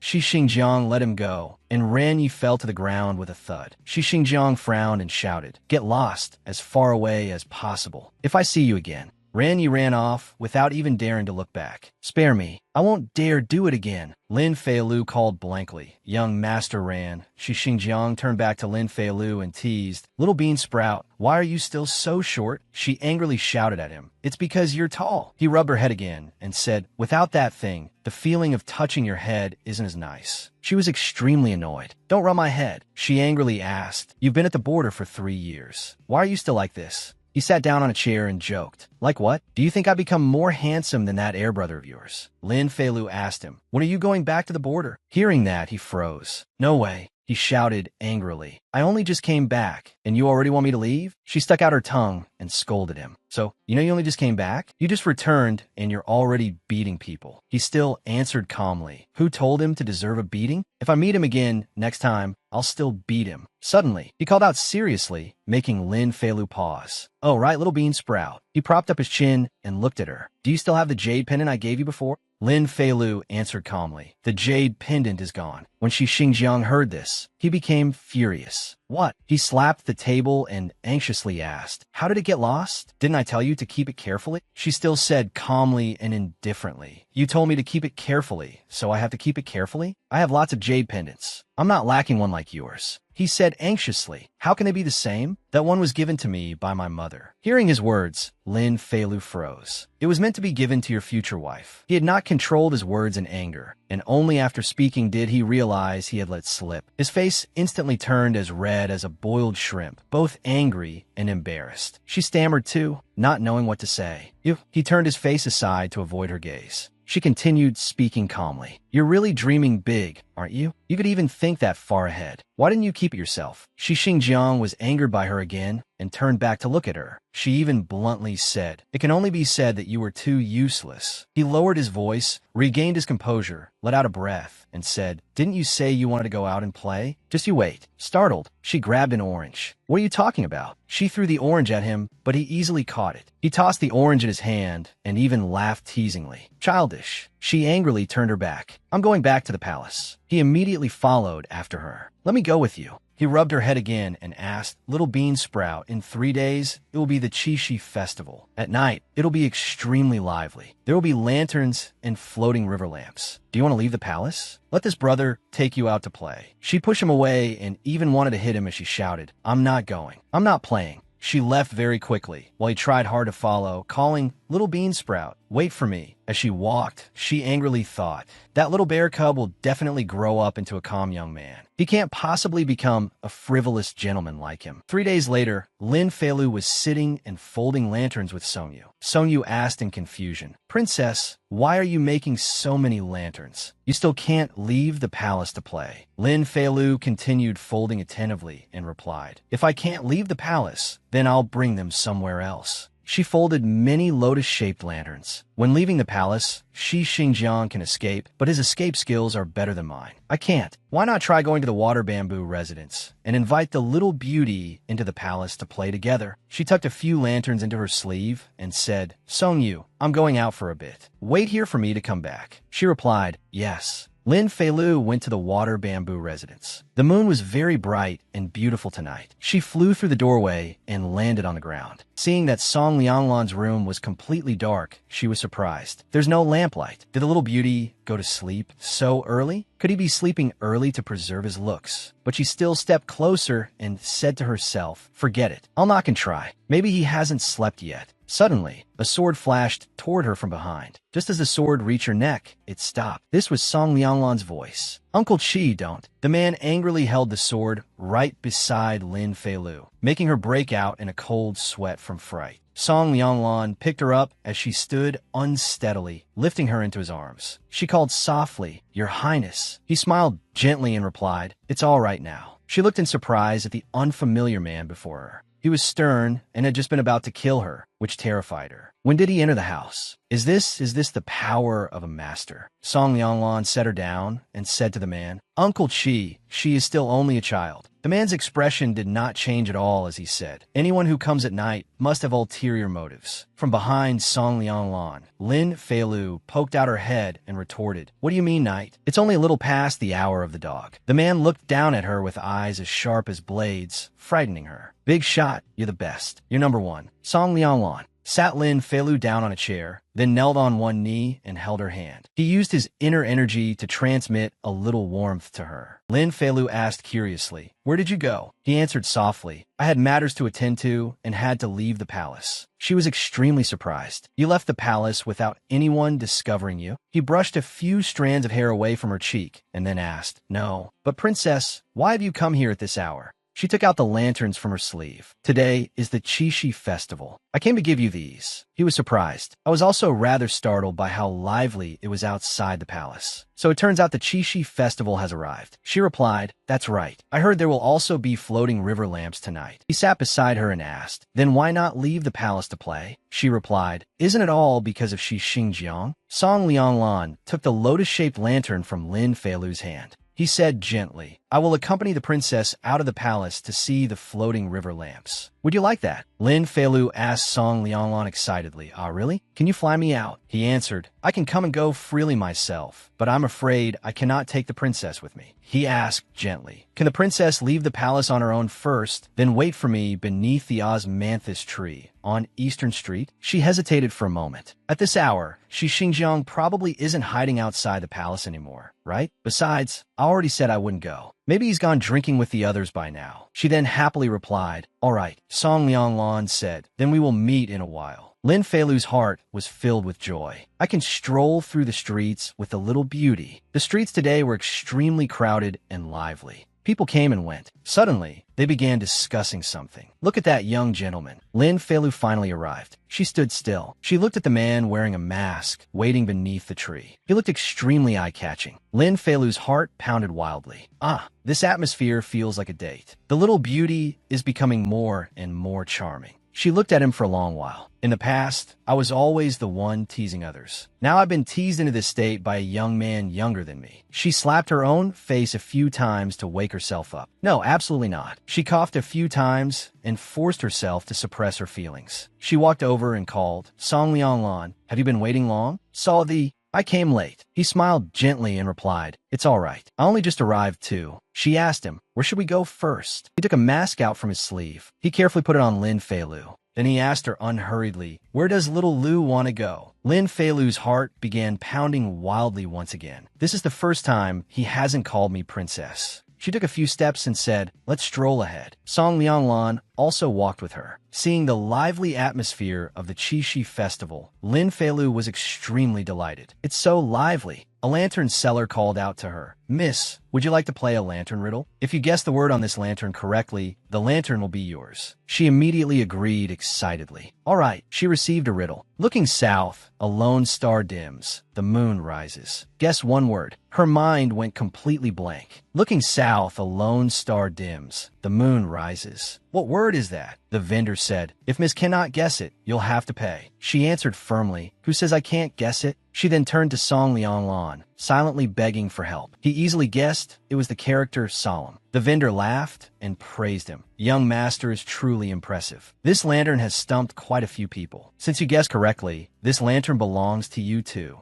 Lin Feilu pointed at another lantern. I want that one too. He guessed again that it was the character Knight. The vendor clapped and praised him. Wow, young master is truly impressive. You guessed that one correctly too. She kept pointing at other lanterns. I want this one too. This one. He continuously guessed every riddle correctly. The lantern stall owner cried and begged. Young master, miss, I beg you both to show mercy. This humble one has an elderly mother and young children at home. I only want to earn enough for a bowl of rice. Lin Feilu only took one lantern and said with a bright smile, Hee, I only want this lantern. She took Song Lianglan's hand and pulled him along. Let's go. Only then did she suddenly realize she had taken his hand. Wait, in ancient times, men and women aren't supposed to touch, right? Lin Feilu asked Song Lianglan. You're high. Little Song, you don't mind that I pulled your hand, do you? He repeated her words in surprise. Little Song, she turned back to look at him and said, Oh, it seems that when I hold your hand, you care even more about me, calling you Little Song. He nodded slightly.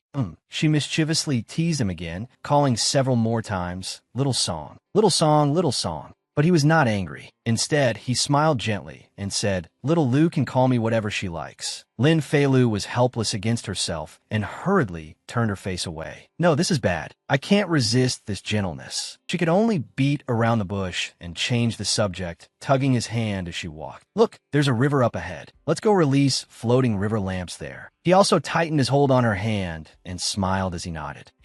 The two of them went together to the riverbank. She placed a small slip of paper into the lantern she had prepared. I've finished writing my wish. She turned to him and said, Little Song, let's release them together, all right? He was still sparing with words and only answered, all right. The two of them released the two lamps onto the river together. Lin Feilu clasped her hands and prayed that her wish would come true. Song Lianglan sat gently beside her and waited. Only after she had finished did he ask, What did little Lu wish for? She winked mischievously and replied, At the Qixi festival, what else can one wish for? Of course it has to do with love. He smiled faintly. Is that so? At this moment, there was a commotion on the bridge. Everyone urged one another. The lantern release ceremony is about to begin. Hurry, or there won't be any seats left. She also hurriedly pulled his hand. Quick.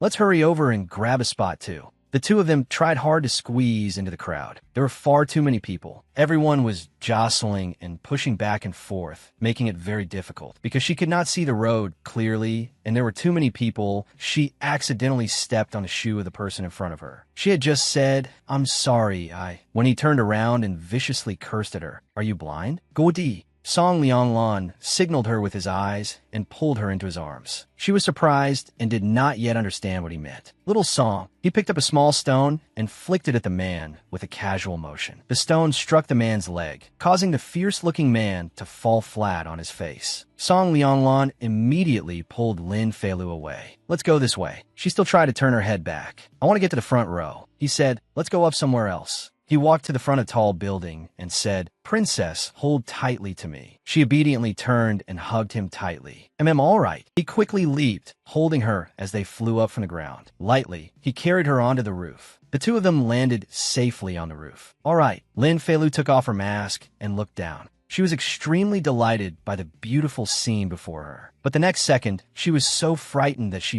burrowed into Song Lianglan's arms.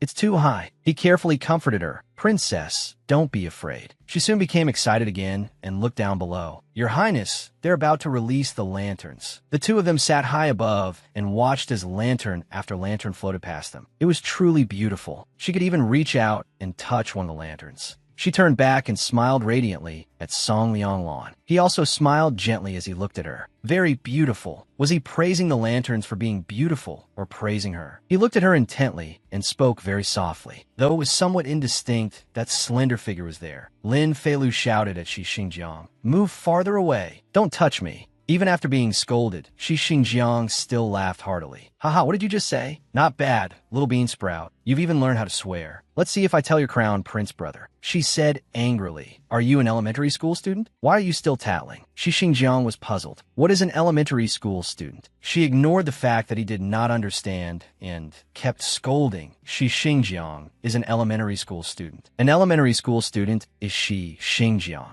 He scratched his head as if he had realized something. Although I don't know what it means, I have a feeling that you're scolding me. She turned and walked away. As long as you understand. Go away, don't follow me. He still hurried after her. You can walk so quickly now. Your lightness skill has improved a lot. She suddenly stopped and called Shi Xingjiang. With a serious expression, she asked him, do you know that with you acting like this, you'll never be able to marry a wife? He laughed again, folded his arms, and asked as if the question were absurd, how could I possibly not be able to marry a wife? Her words seemed to make him freeze. Look at those close brothers of yours. Which of them is not married? Crown Prince brother is 1 year younger than you, and now he's already married. She continued to criticize him sternly. Look at yourself. Aren't you ashamed? In her heart, she thought, those things I said to him at the palace gate last time, did he still not understand what I meant? If that's the case, I can only reject him directly. He immediately became angry and asked, what do I have to be ashamed of? Isn't it because I've been waiting? He frowned and stared at her. These words were indeed rather difficult to say. She calmly asked him, waiting for what? Waiting for me? He asked bashfully, can I? She turned her face away and said, don't wait for me. There won't be any result. In truth, her own heart did not feel good either. Yedanashchik Xingjiang,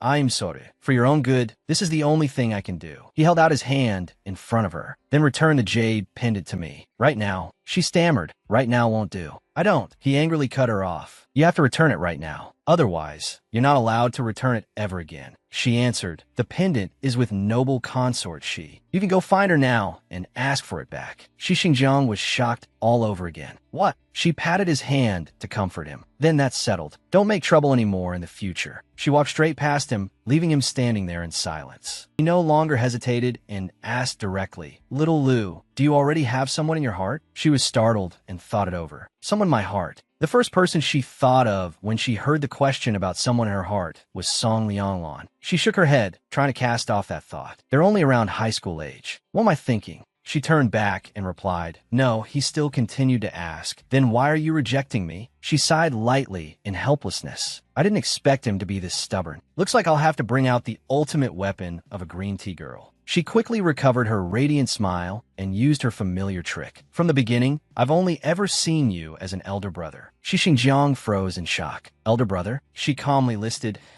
heir brother, crown prince brother, Jinyuan brother, Linting brother. All of them are the same. They're all my elder brothers. She even smiled very brightly. Shi Xingjiang seemed to crack into 100 pieces. He turned and walked away, muttering, elder brother, so I'm only an elder brother. Lin Feilu let out a sigh of relief. She had said it so clearly. He should give up now. A new bride was sitting properly on the bed in the bridal chamber, her face completely covered by the veil. Lin Feilu opened the door, poked her head in, and called, sister-in-law. The woman answered in surprise, fifth princess. Lin Feilu walked in and said, it's me, sister-in-law. Because of the wedding ceremony today, you haven't eaten anything all day. I was afraid you'd be hungry, so I brought some pastries from the banquet table. She respectfully replied, thank you for your concern, fifth princess. Yaron cannot eat. It would not be proper. Lin Feilu lied to her. Crown Prince brother told me to bring them to you. She was surprised. The crown. She lifted the edge of her veil and asked, His Highness the Crown Prince? Lin Feilu smiled radiantly and handed the pastries to her. Yes, Crown Prince brother was worried you'd be hungry, so he specially sent me here. Sister-in-law, hurry and eat. If there's anything else you want to eat, I can get it for you. Do you want pork trotters? She replied, there's no need. Pastries are enough. Miaoran held the pastry, and her heart felt very reassured. Everyone says the imperial family is heartless. Ever since I was chosen to be crown princess, I have always been afraid. She slowly ate the pastry bite by bite. Now it seems the imperial family is not as cold and stern as I imagined. Lin Feilu thoughtfully brought tea over as well. The pastries are a little dry. Sister-in-law, drink some tea to moisten your throat. As expected, Miaron had already begun to like Lin Feilu. The crown prince worried that I would be hungry on the wedding day, and the fifth princess is so adorable and considerate too. She accepted the tea and said, I have troubled fifth princess to make this trip. Miaron is truly grateful. Lin Feilu said something that sounded very warm. Today, sister-in-law and crown prince brother are getting married. From now on, you will be little fifth's family. Between family, there is no need to say thank you. Just then, a voice announced from outside, His Highness the Crown Prince has arrived. Lin Feilu hurriedly left through the window. Sister-in-law, I'll go first. I'll come visit you again next time. Miaron also reminded her,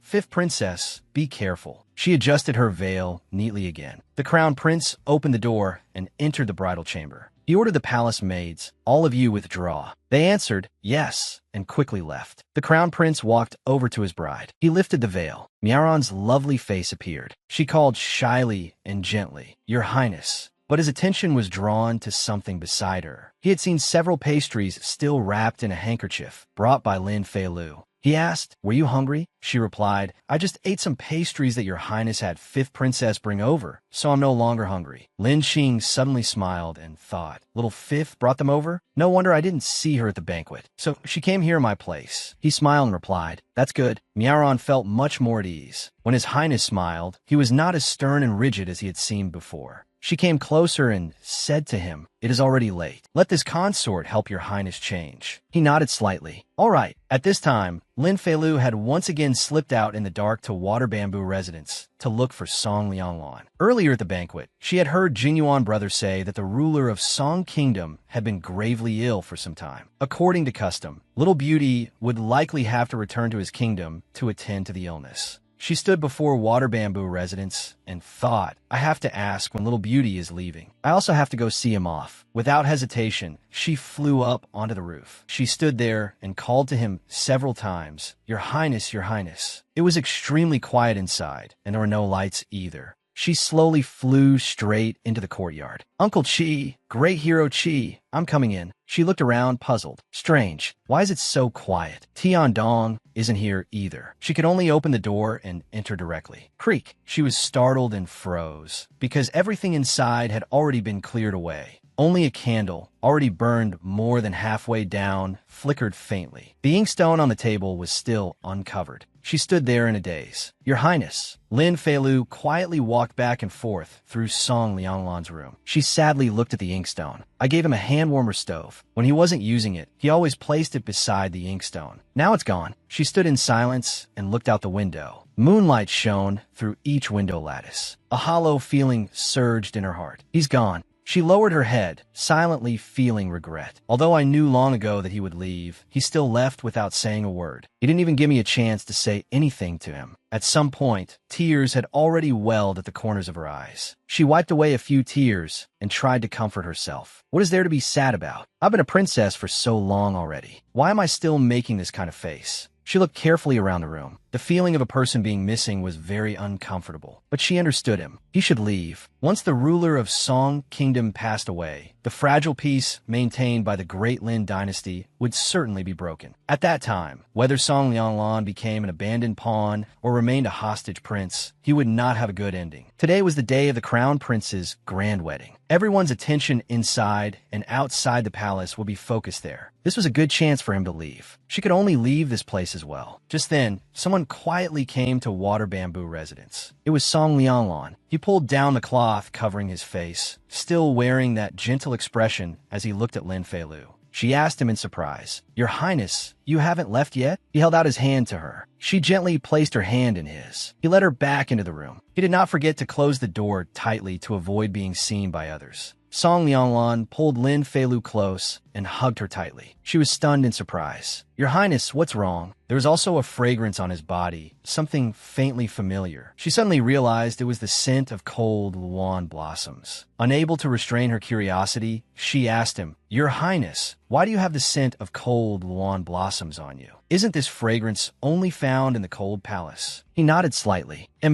She was even more surprised and continued asking, You? Why did you go to the cold palace? He smiled faintly and replied, Princess, before I leave, I wanted to do one last thing for you. In his embrace, she asked worriedly, What thing? He did not answer, and only carefully reminded her, after I leave, Princess must take good care of herself. Fei Lu felt that something was very strange. Why do I keep feeling that the current Song Lianglan is someone I've never seen before? She hesitantly called him, her voice full of reluctance. Your Highness, she suddenly realized that His Highness had never actually intended to leave without a sound. But he really did have to go. Song Lianglan also said reluctantly, I have to leave now. He hugged her tightly once more. Princess, we will meet again. The next day, in the courtyard of Bright Moon Palace, Lin Zhanyuan was cheering on the dog. Keep going, long ears. Keep going. Then he praised it. Good puppy. Lin Feilu sat beside him with a faint smile and a melancholy expression, sighing softly. Lin Zhanyuan stroked her hair. He also praised her. Good little sister. She was startled and called softly, Brother. Lin Zhanyuan asked her with concern, Why are you sighing? She smiled and answered, Because I'm feeling a little sad. She still remembered what had happened last night and Song Lianglan's embrace. After Little Beauty left, her heart had always felt very empty. His embrace before he left, and that unfamiliar look in his eyes too. He seemed somehow very different from usual. Lin Zhanyuan held her hand and comforted her. Don't be sad. Brother is here. Brother will do somersaults for you to watch. He stood up and did several clumsy tumbles for her to watch. Lin Feilu suddenly burst out laughing.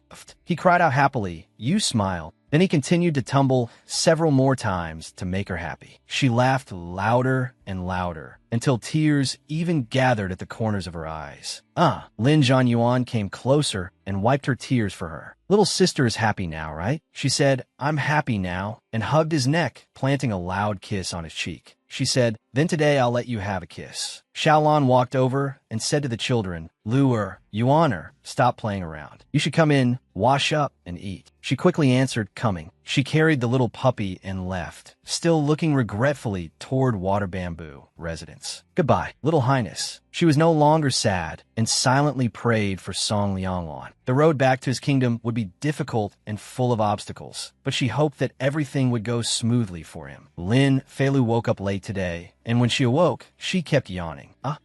She had been sleepless all last night. When Songyu saw that she had woken up, she asked, Princess, you're awake. You woke up later than usual today. Without saying anything else, she asked the palace maid Songyu, Did anything major happen in the palace today? Songyu replied, No. Why does Princess ask? She brushed it off and said, I was just asking casually. In truth, she felt something was unusual. Thinking back now, something was not right. She pondered for a while. Why did Song Lianglan have the scent of cold lawn blossoms on him last night? A scent only found in the cold palace. He said that before leaving, he wanted to do one last thing for me. What was it? Suddenly, she froze as she thought of something. If I remember correctly, the only person living in the cold palace right now is concubine Mei. Could it be? Songyu asked her, Princess, her ladyship has prepared breakfast. Will you go over and eat now? Yes. She changed her clothes, then told Songyu, Tell Mother Consort that the two of them should eat first. I have something to do, so there's no need to wait for me. Songyu was a little surprised, but only answered yes. Lin Feilu then went to the cold palace. She jumped down from the roof and slipped inside. She carefully looked around, but did not see anyone. She saw a food box and a tea tray in front of the door. She silently guessed that this was probably today's breakfast. From the looks of it, it had not been touched. She approached the door, extremely tense. She drew a small sword in preparation. Feilu slowly pushed the door open a crack. She looked inside. A pair of feet was hanging suspended in midair. She froze, her eyes widening in shock at what she was seeing. She retreated several steps in terror. She covered her mouth to keep herself from screaming, her whole body trembling violently. Inside was concubine Mei. Concubine Mei was hanging in midair from a white cord. She had hanged herself. Lin Feilu was so frightened she could barely stand and had to brace herself tightly against the door. No, concubine Mei had not killed herself. She pulled her hood down to cover her face completely. Concubine Mei had been strangled by someone, and the scene had been staged as a suicide. Behind the hood, her face was pale with fear and covered in cold sweat as she realized the truth. The person who strangled her was His Highness.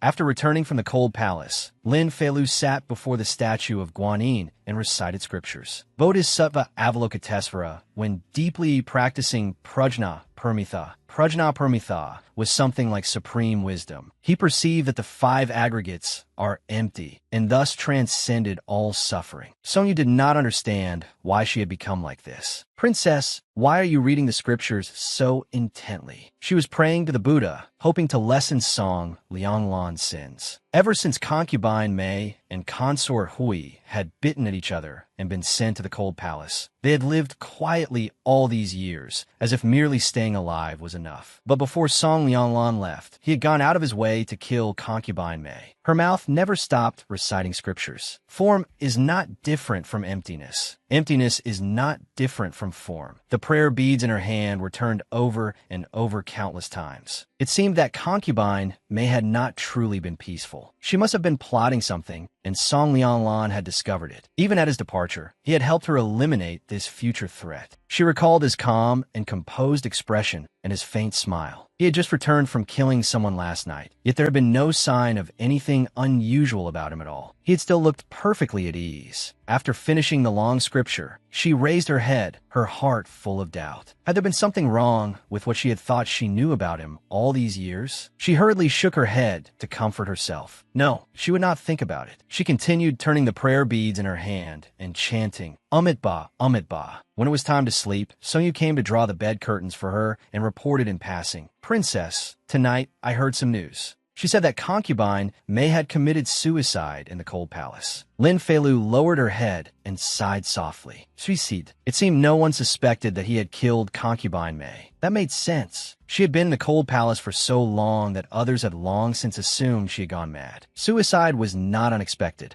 She asked the palace maid Songyu, has Mother Consort gone to sleep? I want to sleep with her tonight. The palace maid replied, Princess, His Majesty turned her ladyship's tablet tonight. She gloomily turned her face inward, covered herself tightly with the quilt, and went to sleep. All right, I understand. Inwardly, she was still blaming Emperor Lin. Why had Father Emperor come to cause trouble at a time like this? She had not even managed to steal the person away yet. After getting into bed, she was still muttering, prosperity, democracy, civility, harmony. Her voice was very soft as she recited over and over, freedom, equality, justice, rule of law. Sonyu leaned closer and tried hard to listen, but was very surprised. She stared blankly. What was the princess reciting? She could hear every word the princess said, but she could not understand any of it. Her voice continued to ring out softly. Patriotism, dedication, integrity. After the matter of concubine Mei's suicide, half a month later, Song Lianglan's escape from Great Lin was also discovered. Emperor Lin flew into a rage and immediately issued an order to hunt him down throughout the nation. At the same time, he sent a letter of accusation to the Song kingdom. Emperor Lin roared furiously. He dares to defy imperial authority. He truly does not put us in his eyes. Very soon,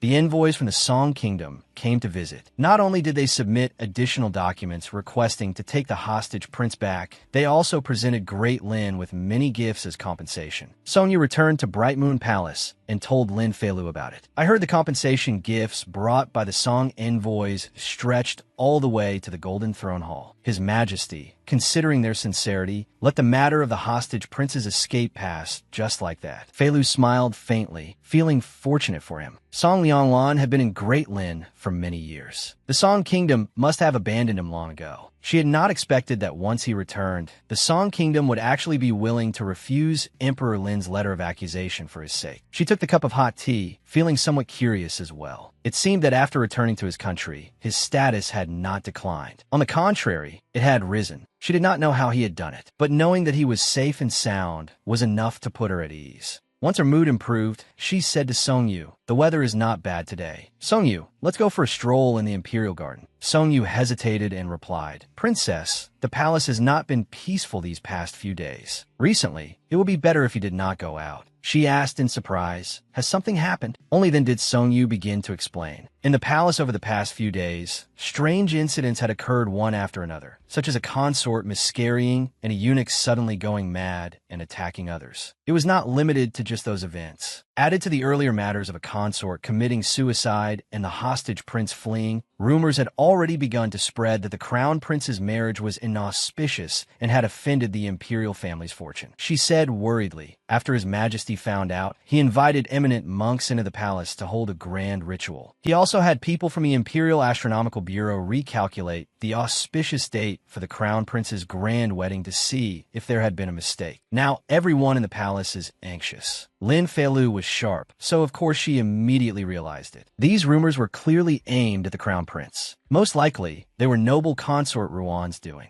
Over the years, the struggle between the two factions, the legitimate heir and the eldest son, had grown increasingly fierce. Yet the Ruan clan had gained no advantage. Now that the Crown Prince and the Shi family had formed a marriage alliance, noble consort Ruan wanted to make her move through this marriage and shake people's hearts. She was now extremely worried. Did eldest imperial brother know that noble consort Ruan was doing this? If the Crown Prince found out that noble consort Ruan was behind the rumors, he would have no choice but to strike back. When that time came, eldest imperial brother would. She immediately said fearlessly to the palace maid Songyu, "Send someone to prepare a carriage at once. I need to leave the palace." Songyu was a little worried, but could only obey. Yes. At this moment, in Lin Ting's palace, someone sent by noble consort Ruan came to report to him. Wei Luochun, daughter of the Marquis of Wuan, will also attend this year's snow poetry banquet. Her ladyship said Your Highness must attend and use this opportunity to build a good relationship with Miss Wei. The person carefully relayed her instructions. Her ladyship said that as long as Your Highness can marry Miss Wei and obtain the aid of the Marquis of Wuan's military power, you will certainly be able to suppress the Crown Prince. After he finished speaking, he saw that Lin Ting remained silent and gave no reply. He called him several times. Your Highness? Your Highness. Lin Ting's expression showed clear sorrow as he said, "Go back and report to Mother Consort. Tell her I will attend." The man answered yes and quickly withdrew.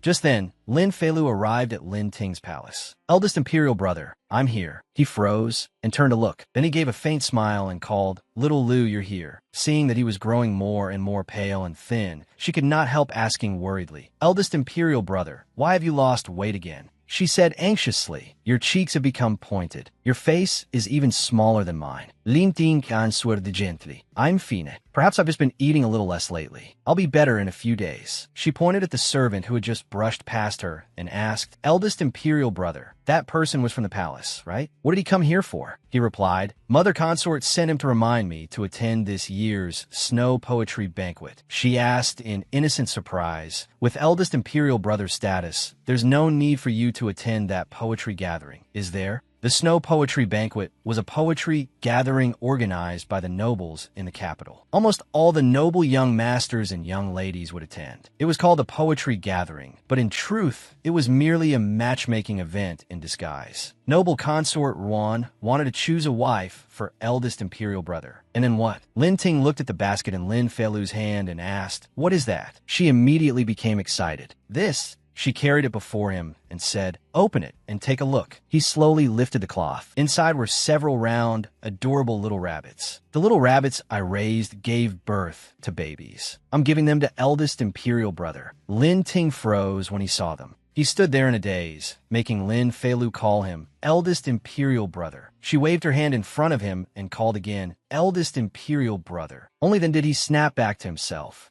He stroked the little rabbits a few times. "They're very cute." Lin Ting smiled and looked at them with gentle eyes, but the smile on his face suddenly faded. He said, "Lin Feilu, take them back. I won't be able to take good care of them." She was surprised. "Huh?" Lin Ting said to her, "Take them back. I can't take care of them." Lin Feilu begged, trying hard to persuade him. "No one knows how to take care of rabbits better than you. I still have 3 in my palace. There are too many, and I can't manage them all. Eldest imperial brother, just consider it helping me raise them." He felt somewhat troubled, but she puffed out her cheeks and pretended to be angry. "Before, I helped eldest imperial brother raise rabbits. Now it's eldest imperial brother's turn to help me. You don't want to?"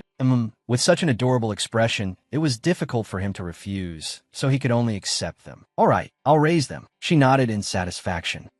She had been secretly observing Lin Ting and had noticed that eldest imperial brother's state did not seem very good. On the surface, he looked no different from before, but his eyes were growing more and more weary. During her several visits to his residence, she had noticed that he was alone in this manner. There was not even one considerate person to talk to. He did not seem to have any hobbies, and he did not even keep small animals. She happily took his arm and said, "Eldest Imperial Brother, I'll teach you how to make a nest for the rabbits. Long Arm is about to become a father. When the time comes, I'll give you 2 puppies too." But her heart was truly in turmoil. When would the struggle between the 2 factions finally end? Just as Lin Feilu had expected, the Crown Prince's side quickly discovered who had spread the rumors, and their counterattack came swiftly. News of the collapse of the Imperial Ancestral Temple soon reached Emperor Lin's ears. Emperor Lin angrily slammed the table and shouted, "The Ancestral Temple was only renovated last year. How could it collapse? What exactly happened?" The servant was so frightened by him that he trembled. "Your Majesty, this servant does not know either. The officials and palace servants who attended the Ancestral Temple were all crushed to death. There is no one to question now." He slammed his fist onto the table and said, "Investigate it thoroughly for us. No matter who is playing tricks behind the scenes, we will absolutely not spare them." Very soon, the court discovered that the Minister of Works who had renovated the Ancestral Temple had embezzled funds and used inferior wood, which led to the temple's collapse. Emperor Lin furiously ordered his entire household to be executed. All officials connected to the matter were stripped of office and thrown into prison. Many disciples of the Ruan family and Prime Minister Ruan's faction suffered heavy losses because of this. Noble Consort Ruan went before Emperor Lin's residence and kowtowed, pleading, "Your Majesty, please show mercy and see this consort once." Noble Consort Ruan requested an audience many times, but Emperor Lin refused each time. The power in court immediately shifted toward the Crown Prince. With such a shocking incident, Emperor Lin could no longer tolerate it. "Do not see her. Tell her to get out. Does she think we do not know that the Minister of Works was placed there by Prime Minister Ruan's faction? They even dared to embezzle funds for the Ancestral Temple. They're clearly disrupting the order of the court." Lin Feilu, however, felt sad for Lin Ting. Through this incident, the number of people supporting the Ruan family decreased, and eldest Imperial Brother situation became even more difficult. When she returned to Bright Moon Palace, she quietly stood at the doorway and watched Lin Zhanyuan playing with Songyu. Seeing her walk in, Zhanyuan called, "Little sister is back." Songyu also called to her, "Princess." She saw that the 2 of them were holding several little rabbits and was immediately surprised. "Ah, these rabbits are," Songyu replied. This afternoon, Prince Shi returned the 3 rabbits the princess had given him before. Lin Feilu was startled when she heard this. Then she quickly sensed that something was wrong and anxiously asked, "When eldest Imperial Brother came this afternoon, was anything unusual? Did he say anything?" Songyu replied, "Prince Shi was the same as before, very gentle, and did not say anything. He only held Long Arm and sat for a long time before leaving."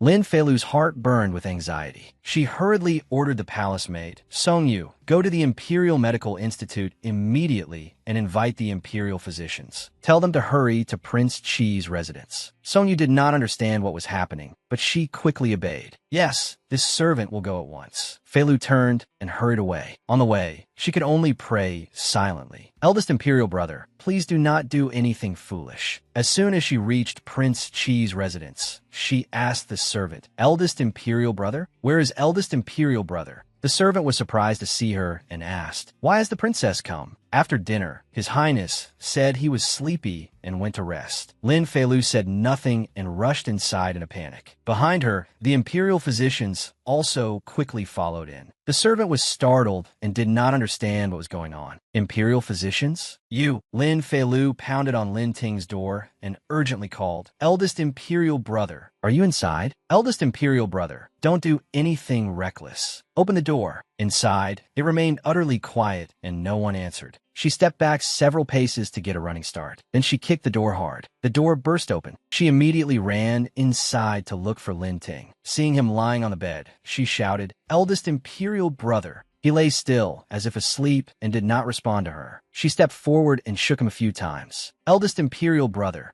She grasped his hand and felt that there was still a little warmth. The imperial physicians rushed in after her in alarm. "Princess, Prince Chi." Her eyes filled with tears as she said to the imperial physicians, "He has been poisoned. Hurry and think of a way." The imperial physicians saw a medicine bottle lying on the floor. An imperial physician picked it up and sniffed it, recognizing the scent of wind parting grass. The imperial physician said to Lin Feilu, "His Highness's body is still warm. He likely drank poison to commit suicide not long ago." Princess helped support him. She saw the imperial physician holding a bottle of medicine and preparing to feed it to Lin Ting. She asked, "Is that the antidote?" He replied, "It is only an emetic to make His Highness vomit out what he drank first." They helped Lin Ting sit up and gave him the medicine. The imperial physician said anxiously, "Let this humble minister take over. His Highness's condition is not good. We need acupuncture to slow the spread of the poison and stimulate the acupoints to worsen the vomiting." Lin Feilu nodded. All right. Lin Ting's close servant still had not understood what was happening. "Princess, what exactly?" Feilu ordered him. "Prince Qi drank poison. Send someone into the palace immediately. Tell Father Emperor and noble consort Ruan about this." The servant quickly accepted the order and left at once. The physician performed acupuncture on Lin Ting to force the poison out. His arm moved slightly, and he cried out. After that, he was repeatedly hurt by the needles and let out faint cries. Lin Feilu stepped forward and asked the imperial physician, "Is it all right now? Will eldest imperial brother be fine?" He said regretfully, "The toxicity of wind parting grass is too strong. Right now, we can only preserve His Highness's pulse. The poison has already invaded his body. Whether he can wake up, this humble minister does not know." After finishing the acupuncture, he carefully covered Lin Ting with the quilt and said to Feilu, "This humble minister will write a prescription. Brew it for His Highness to drink, and then we will observe the situation." Lin Feilu looked at him, lying still and motionless, and her heart ached. Eldest imperial brother. She pulled the quilt up to cover Lin Ting properly. Her eyes were already brimming with tears. She promised herself that she would not let him suffer for nothing. She helped him sit up and drink the bowl of medicine that had just been brewed. Then she lay with her head resting beside Lin Ting's bed. Just then, a message came from outside. "His Majesty has arrived." Following behind him was noble consort Ruan, who called in a panic, "Ting."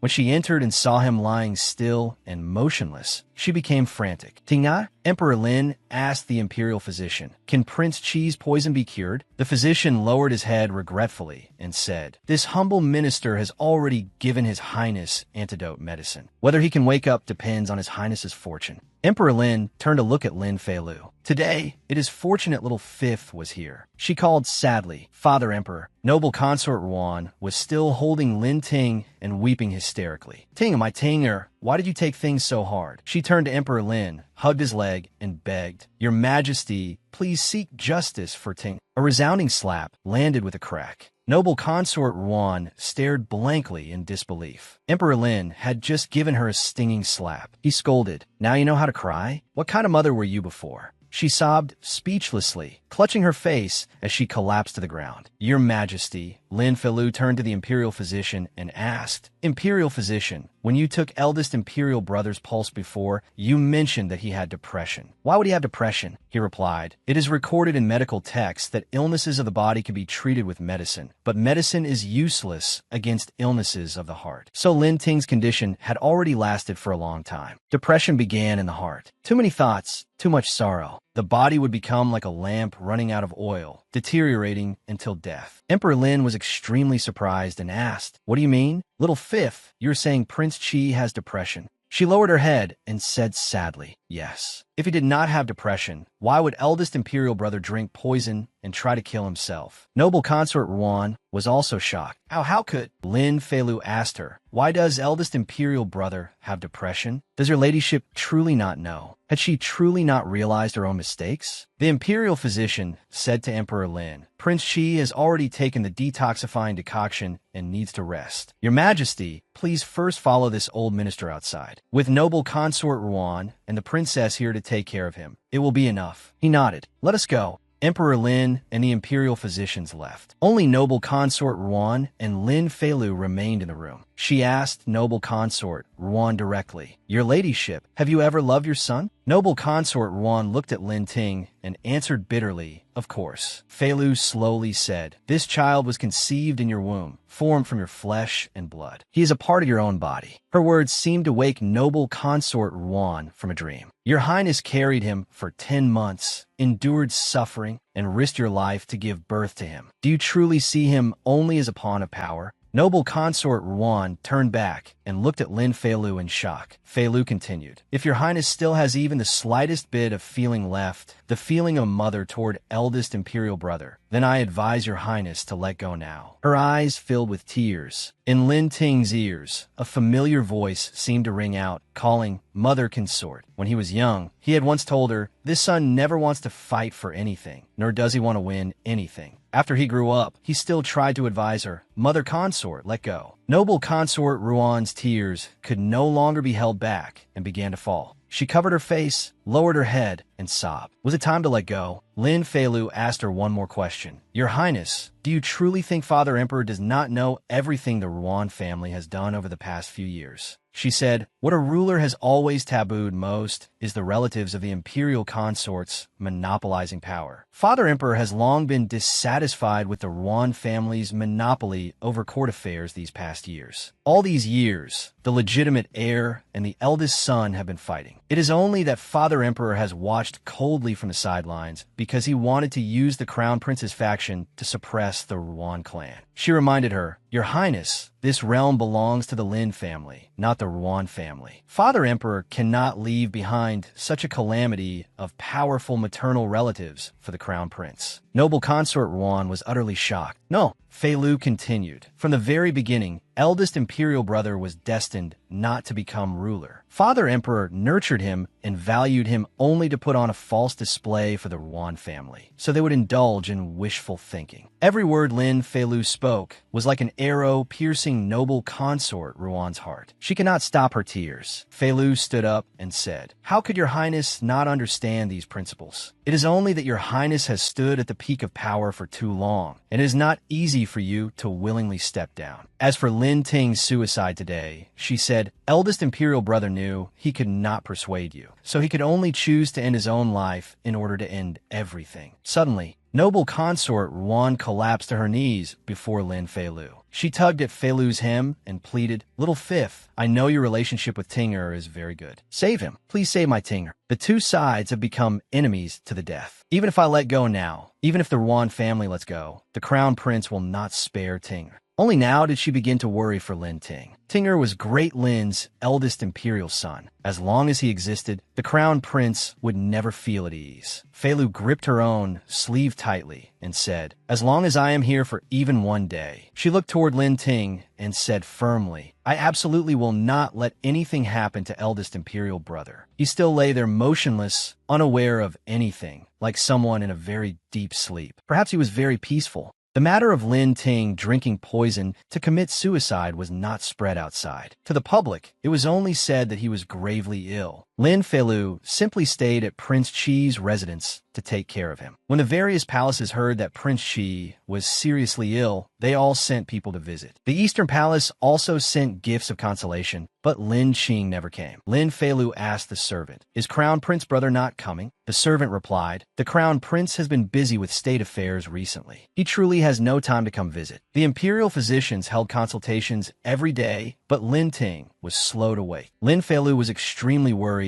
and could only try the method of talking to him. She sat beside the bed and told Lin Ting stories. Aladdin rubbed the oil lamp, and with a whoosh, a giant appeared and said, "I am the genie of the lamp. Whoever possesses me, I will obey their commands." Every day, she did nothing else but sit by the bed and tell Lin Ting stories. Even when she was so sleepy that her eyes narrowed, she still forced herself to keep telling them. Day broke. Did everyone still fail to find the beauty? She told a little more, then fell asleep without realizing it. All she could see was a stretch of snow-white foam dancing on the waves beside the boat. A few days later, she flicked open a fan with one hand, looking extremely skillful. Of course, Jing would not do that. He only liked his younger sister, Huangrong. She sat cross-legged in an imposing posture, narrating while acting it out. His seven masters said, "You wretch, the Eastern heretic, Huang Yaoshi, is a murderous demon who kills without blinking. From now on, I forbid you from ever meeting that little demoness again." She slapped the table.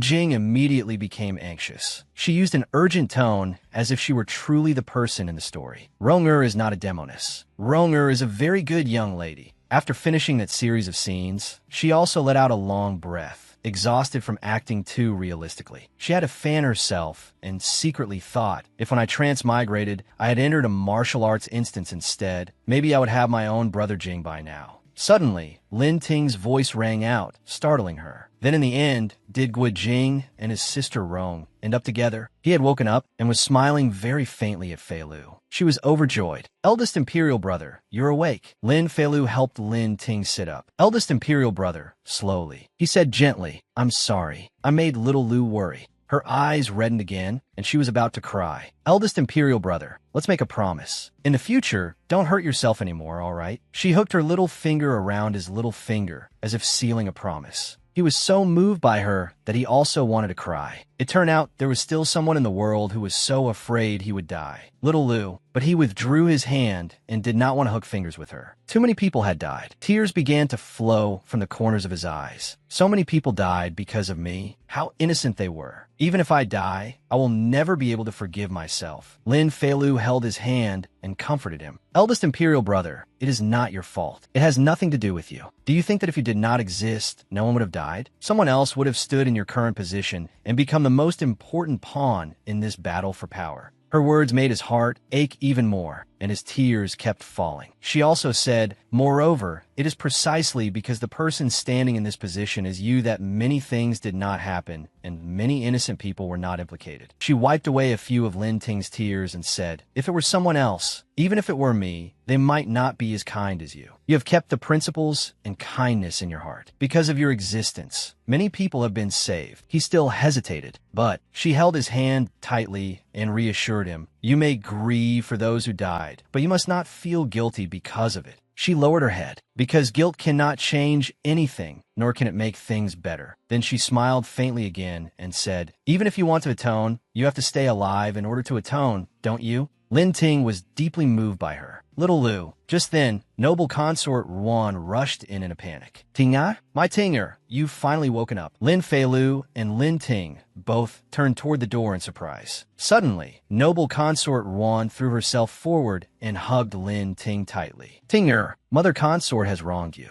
Mother Consort should not have forced you. In the future, Mother Consort will never force you again. Whatever you want to do, Mother Consort will no longer stop you. He froze, unable to understand what was happening. Hearing these words from his own mother consort, his gaze suddenly sank with heartache. Lin Fei Lu stood beside them and said, Your Highness, the eldest prince has only just woken. His body is still weak. Noble consort, Ruan hurriedly let go of Lin Ting. Yes, I was too impatient. Fei Lu said to her, Eldest Imperial Brother needs to remain in bed and recuperate quietly. Why doesn't your Highness come visit again in a few days? A message should also be sent to Father Emperor. Noble consort Ruan said, Fei Lu, then I will temporarily trouble the 5th princess to take care of Ting. Noble consort Ruan left. Lin Ting watched her go with a regretful gaze. Lin Fei Lu sat down beside the bed and said to Lin Ting, Eldest Imperial Brother, now noble consort Ruan will no longer force you. You can live your own life. Is there anything you want to do? He shook his head and answered, I don't know either. It seems there is nothing I want to do. Lin Fei Lu looked at him and felt heartache for him. Although she had comforted eldest Imperial Brother earlier and helped lessen his great sense of guilt, this depression was not something that could be resolved with just a few words. She thought she had to make him find something that interested him and shift his attention. She immediately put on a bright smile again and asked him, Eldest Imperial Brother, you heard me tell the story of Gui Jing and Huang Rong today. Did you think it was interesting? He nodded. It was, she said. Then do you want to go experience life in the martial world with flashing blades and sword shadows, free and easy grudges and enmities? Lin Ting stared blankly. She clasped her hands together excitedly and said, Oh, you don't know. Actually, my greatest dream is to become a heroic woman who upholds justice. Fei Lu began imagining the scene of herself in martial attire, valiant and spirited. Since I was little, I have studied martial arts under noble consort Shi. I have never stopped practicing, whether in thunder, lightning, wind, or rain. Wasn't it all for the sake of one day, taking up a sword and roaming to the ends of the world? Lin Ting was still very surprised and did not understand what she meant. So she took his hand and asked enthusiastically, So, eldest Imperial Brother, do you want to wander the martial world with me? She pointed at the sky and said, We can take aliases, no brains and no fun.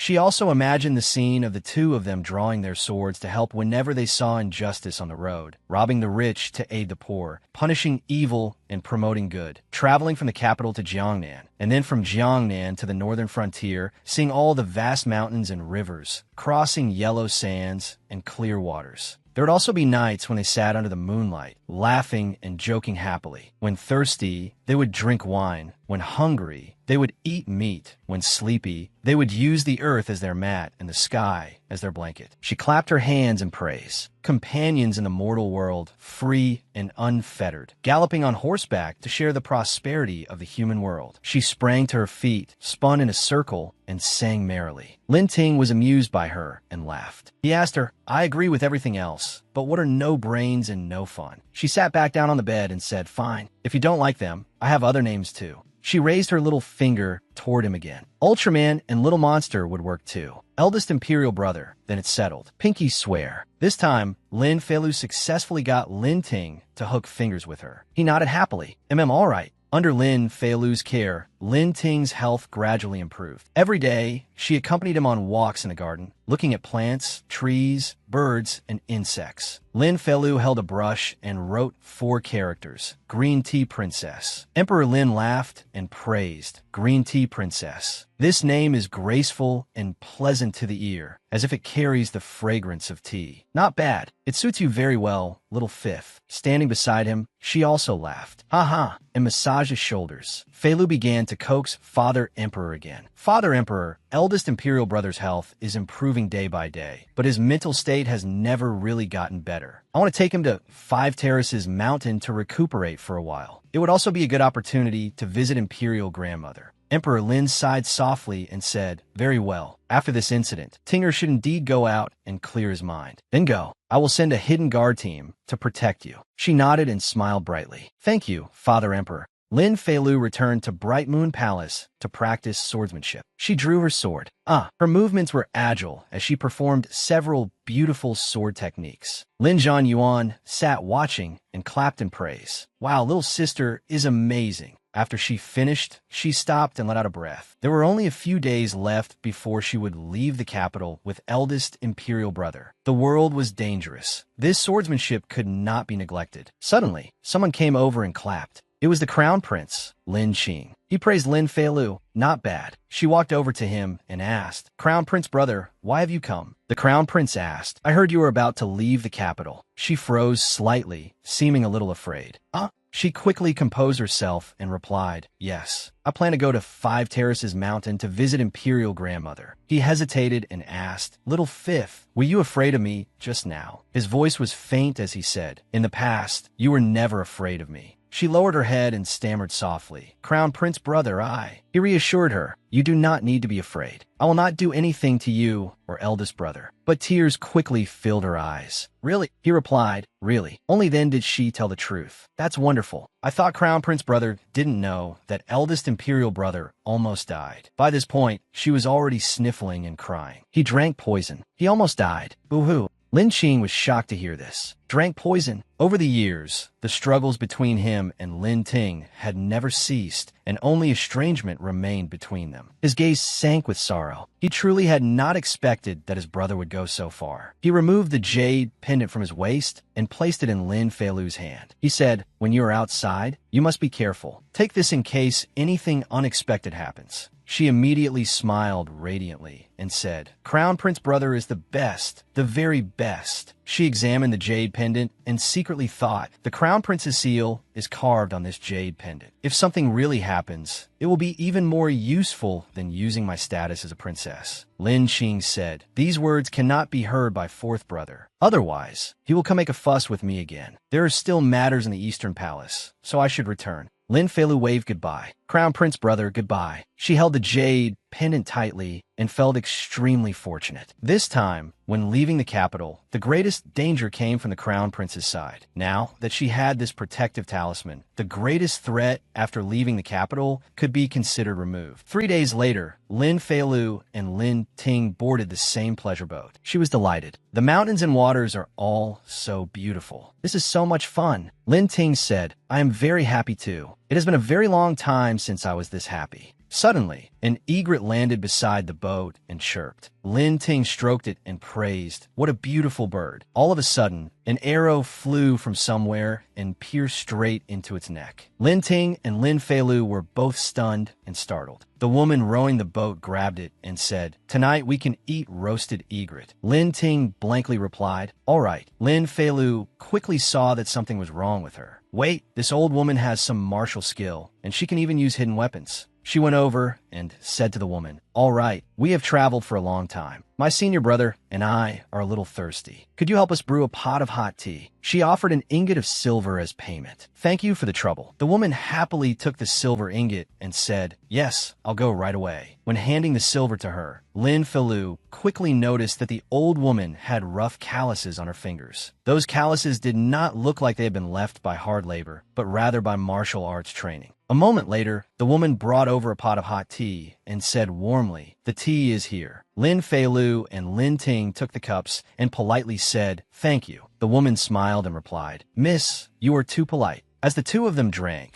the woman's eyes darted over them in a very suspicious way. Suddenly, the teacups fell to the floor, splashing water everywhere. Lin Feilu and Lin Ting collapsed to the ground. The woman smiled slyly in satisfaction. After making Lin Feilu and Lin Ting drink the tea and faint, the woman rowing the boat was extremely pleased. Once they are hit by my knockout drug, even a supreme immortal should not think of waking up easily. She took out a rope and prepared to tie them up. These two were outstanding in appearance, with delicate skin and tender flesh. They would surely sell for a good price. As it turned out, Lin Feilu had not fainted at all. She opened her eyes and stared at the woman. The woman had her back to her and knew nothing. In one swift move, Feilu stood up and grabbed her, shocking the woman. She pressed the woman down onto the floor and held her firmly. Then she called to Lin Ting, "Hurry, get the rope." He also quickly sat up and replied, "All right." The woman asked in shock, "You clearly drank my tea. Why did it have no effect?" Feilu curled her lips in a smile and replied, "Humph. The martial world is dangerous, so of course we had to guard against people like you." She turned back and said to Lin Ting, deliberately frightening the woman, "After we tie her up, let's throw her into the river to feed the fish." The woman begged in fear, honored ones,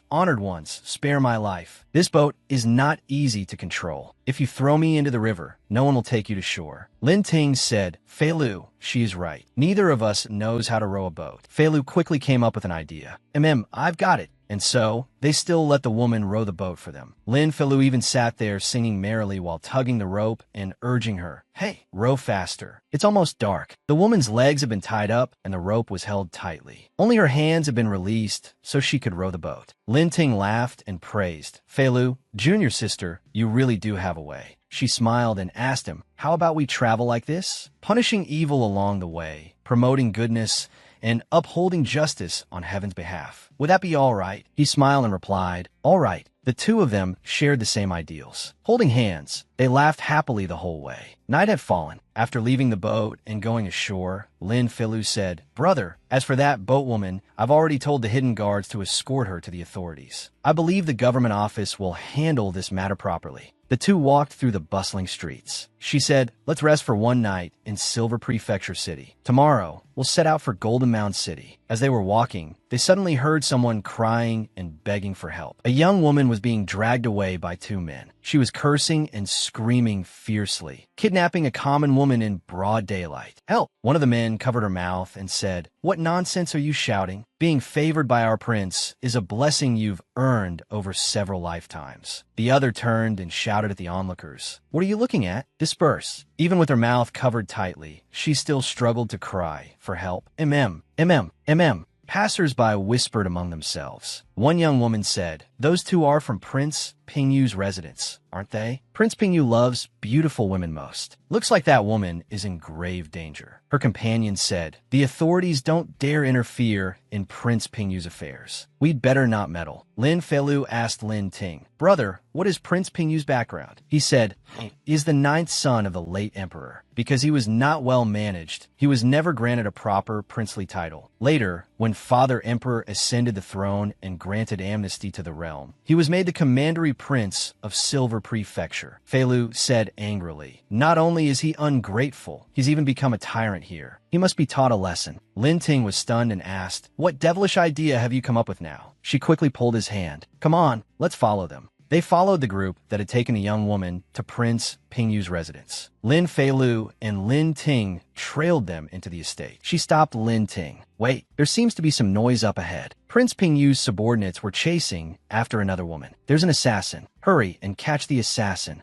The woman looked back and saw that they had already gotten very close. She had no choice but to draw her sword and risk her life against them. Lecherous villain, Prince Pingyu, today I'll take your dog life. Prince Pingyu stood behind them and ordered, "What are you all standing there for? Hurry and seize this assassin for me." Just then, Lin Feilu and Lin Ting appeared and said to them, "Stop." She smiled and asked Prince Pingyu, "Ninth Royal Uncle, long time no see. Have you been well lately? Prince Chi and I were passing through Silver Prefecture and originally wanted to visit Ninth Royal Uncle. I didn't expect things here to be so lively." He was frightened by her and stammered, You are the fifth princess?" He immediately ordered his subordinates, "Put them down. Put down your blades. Do not accidentally injure the fifth princess and His Highness Prince Chi." She looked at Lin Ting and said, "I'll leave Prince Pingyu's side to you." He nodded. "I know." She walked over to the young woman who had been called an assassin and asked, "May I ask this heroine's honored name?" The woman answered proudly, "My name is Ruan Xian. Prince Pingyu called you the fifth princess just now. Are you of the same blood as him?" Lin Feilu excitedly stepped closer and asked the young woman before her, "Sister Ruan Xian, are you the warrior Ruan Xian, ranked 10th on the list of heroes of the martial world? I've heard of you. Your saber technique is very powerful." Suddenly, she froze because this person had pointed the tip of her blade at her and stopped her. She said sternly, "You still haven't answered my question." Feilu hurriedly waved her hands and said, "Miss Ruan Xian, don't worry. Prince Pingyu and I are not of one heart. Although he is my ninth royal uncle, he has committed many evil deeds and harmed the common people. The imperial family will absolutely not shield him." Ruan Xian let out a breath in relief. She lowered her head and replied, "So that is the case. Forgive my rudeness." Lin Feilu asked curiously, "Miss Ruan Xian, why did you want to kill Prince Pingyu?" She replied, "This man forces himself upon common women and has committed many evil deeds. Since I know of it, of course I cannot stand by and do nothing." Feilu looked at her with immense admiration, drawing one's blade to help when seeing injustice. She truly had the bearing of a heroine. Just then, Lin Ting returned and called her Little Fifth. She asked him, "Brother, how are things on Prince Pingyu's side?" He said solemnly, "I've had the hidden guards detain him. This man has acted recklessly. I will draft a letter to Father Emperor and clearly state his crimes. Then let Father Emperor decide." She praised him proudly. Brother is still the most thorough in his thinking. She introduced her to Lin Ting. "Right, this is Miss Ruan Xian." Then she introduced him to Ruan Xian. "Miss Ruan Xian, this is my brother, Lin Ting." Lin Ting lowered his head gratefully. Tonight, it was fortunate that Miss Ruan Xian stepped in to help. She replied, "Your Highness is too courteous." In her heart, she was silently judging him. This prince's bearing was extremely refined, but it was hard to hide his frail condition. He was completely different from the dignified and noble prince she had imagined. Since there was nothing else to do here, Ruan Xian intended to leave quickly. "Your Highness Princess, if there is nothing else, then I will bid farewell here." Lin Feilu ran over, hugged her arm, and asked, "Hey, where do you plan to go next?" She replied, "Golden Mound." Feilu immediately said excitedly, "We're going to Golden Mound too. Why don't we travel together?" She looked rather embarrassed and troubled. This, Lin Ting immediately reassured her. "Miss Ruan Xian, there's no need to worry," he said. "My younger sister loves martial arts and merely admires your saber technique. If you are unwilling, you need not force yourself." But Lin Feilu used a pitiful gaze to plead earnestly. "Sister Ruan Xian, please." Left with no choice, she agreed. "All right." Lin Feilu held her hand and said excitedly, "Sister Ruan Xian, then let's find an inn to rest first. We can leave the remaining matters here to my brother." She nodded in agreement. "All right." The next morning, Lin Ting said, "We've been traveling for half a day. Let's stop here for a while. I'll go buy some food and come back." Lin Feilu replied,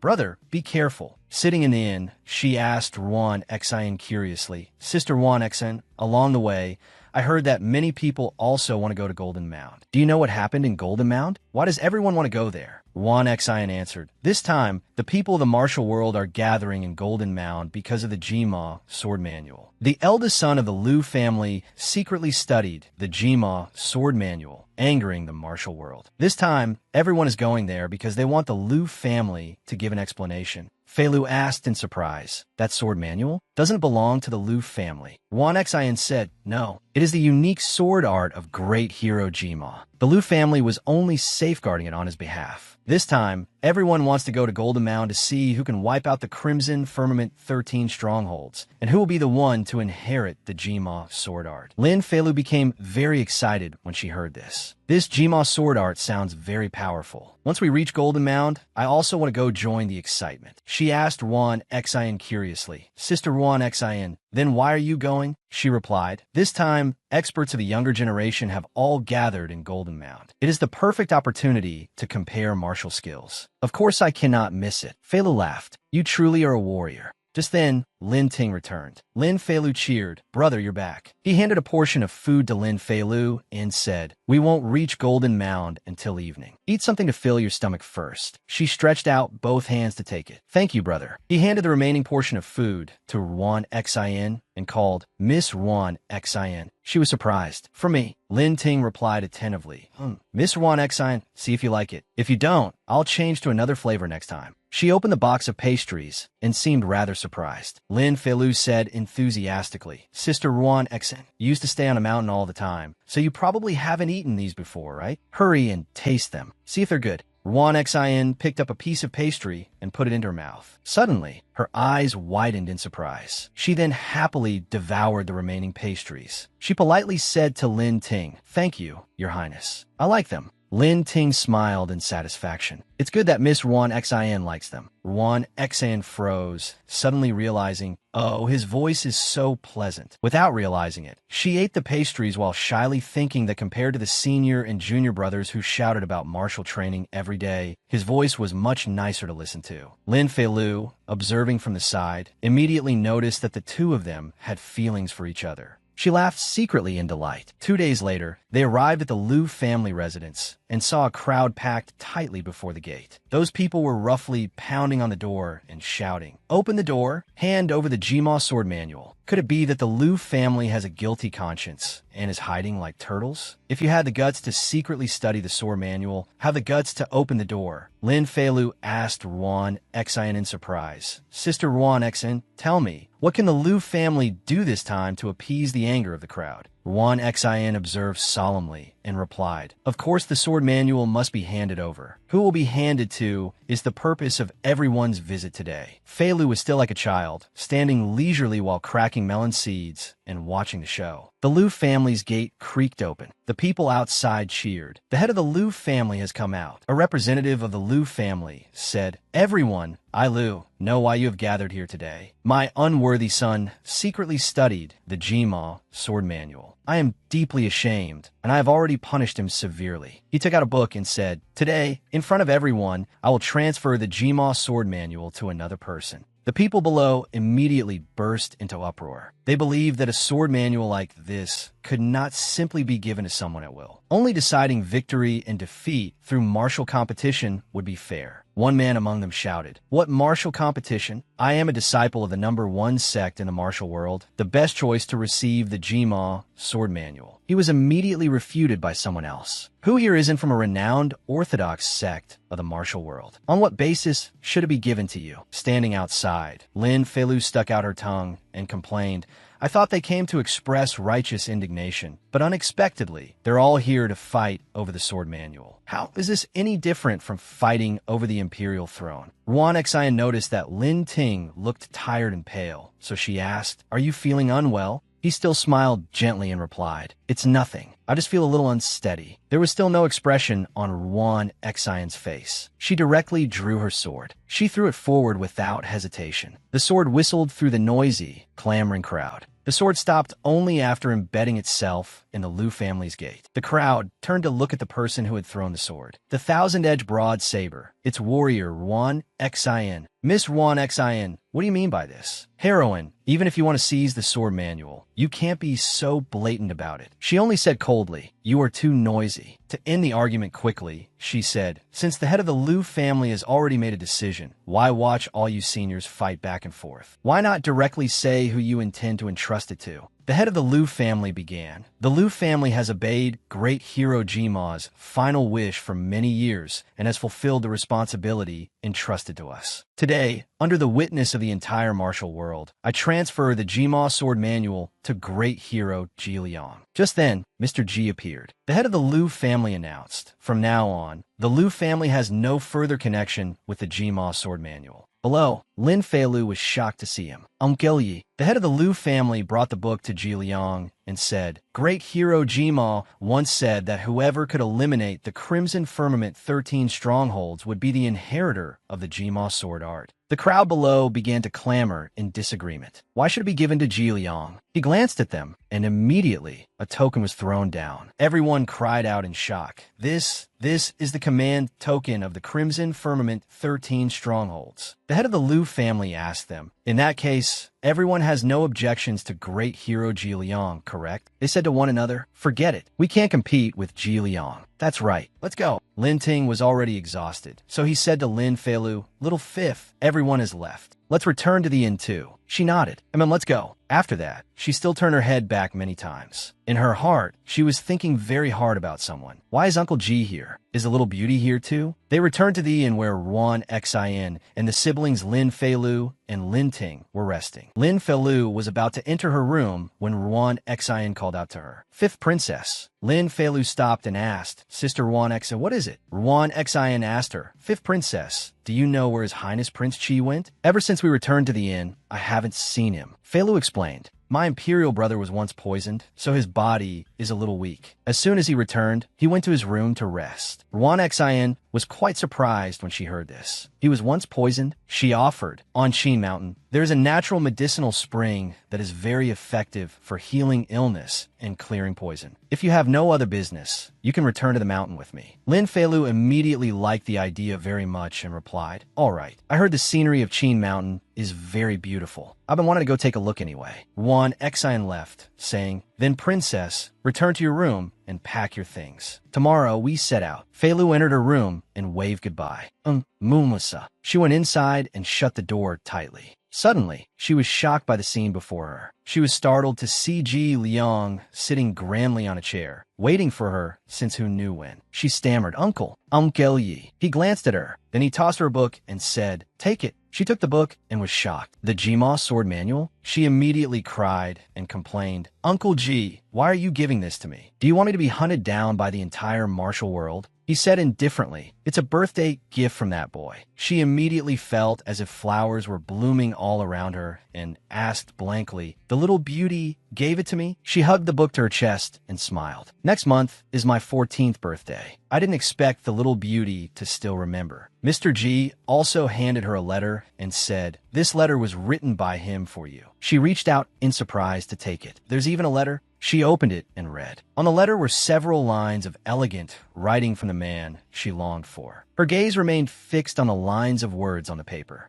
It felt as if the real person had returned to her side and was saying, I miss the princess very much. I wonder if the princess misses me. Ji Liang turned to leave and said, Now that the item has been delivered, I'm leaving. Lin Feilu hurriedly stopped him. Uncle Ji, wait. Ji Liang turned back and asked, Is there something else? She clasped her hands and pleaded sincerely, Uncle Ji, could you help me bring this letter back to His Highness? We have been separated for many months, and I have always been worried about His Highness's safety. Please. He was helpless before her sincerity. Her eyes shimmered as though she was about to cry, and she still kept her hands clasped, waiting. He could only sigh and agree. Write quickly. Her eyes immediately lit up, and she hurried off to write. All right. When she handed the letter to Ji Liang, she also carefully reminded him, Uncle Ji, don't lose it. He quickly turned and left. She waved goodbye to him. The next day, Ruan Xin brought Lin Feilu and Lin Ting to Qin Mountain. Ruan Xin and Lin Feilu walked in front, while Lin Ting leisurely followed behind. In the days that followed, the three of them would go up the mountain during the day to play and relax. In the morning, Lin Feilu stood behind them and secretly observed Ruan Xin and Lin Ting. They were getting along quite harmoniously. At night, Lin Ting soaked in the medicinal spring to remove the toxins in his body. Lin Feilu, and Ruan also soaked in the spring together, laughing and playing happily. Life on a mountain was truly leisurely and comfortable. In the blink of an eye, 3 months passed. On an ordinary day, Lin Ting was feeding the chickens and rabbits. Suddenly, Ruan walked over and called him, "Your Highness Prince Chi." He turned around and saw her holding a basket, standing behind him. He stood up and asked, "Miss Ruan, what is it?" She opened the basket and said, "These are little animals I caught on the mountain today. I'm giving them to your highness." She held 2 little foxes before him. Their tails were tied, and they were struggling desperately. Lin Ting forced a smile and took the 2 little foxes. "Thank you, Miss Ruan." The 2 foxes seemed to like him very much. They ran and jumped freely over his body. One even made a motion as if kissing his cheek and cried, "Chirp, chirp." Ruan was extremely surprised to see it. "These little animals always hide when they see me. I had to spend so much effort just to catch them. Why aren't they afraid of Lin Ting at all?" She tried to stroke the fox on his shoulder, but it squeaked. "Chirp, chirp." Lin Ting said, "Be good. Don't cry out randomly." He asked Ruan, "Do you want to try again?" She tried to raise her hand and touch the little fox once more. It was so frightened that it trembled, but it still obeyed Lin Ting and did not cry out. Ruan asked him, "Do you like them?" He smiled and replied, "I do." She also smiled and said, "It's good that you like them." Just then, Lin Feilu walked in and asked Sister Ruan "Did you bring more little animals for my brother again?" Ruan slung the basket over her shoulder and was about to leave. She replied, "I still have things to do, so I'll be going first." Feilu walked over, stroked the little fox, and said, "Brother, I just received a letter from Qin Mountain. Imperial Grandmother is urging us to go over as soon as possible." He replied, "Very well. My health has recovered quite a bit. We can set off in 2 days." 2 days later, Ruan Lin Feilu, and the siblings Lin Ting and Lin Feilu had to part ways. Ruan said, "Princess, your highness Prince Chi, everyone take care." Lin Feilu invited her, "Sister Ruan if you have the chance, come to the capital and visit us." After stepping into the carriage, Lin Feilu did not forget to say, "There are many experts in the capital too. When the time comes, I'll find someone to spar with you in saber techniques." Ruan was very interested in this and immediately nodded. "All right." Even after Lin Ting got into the carriage, he still turned back reluctantly to look at Ruan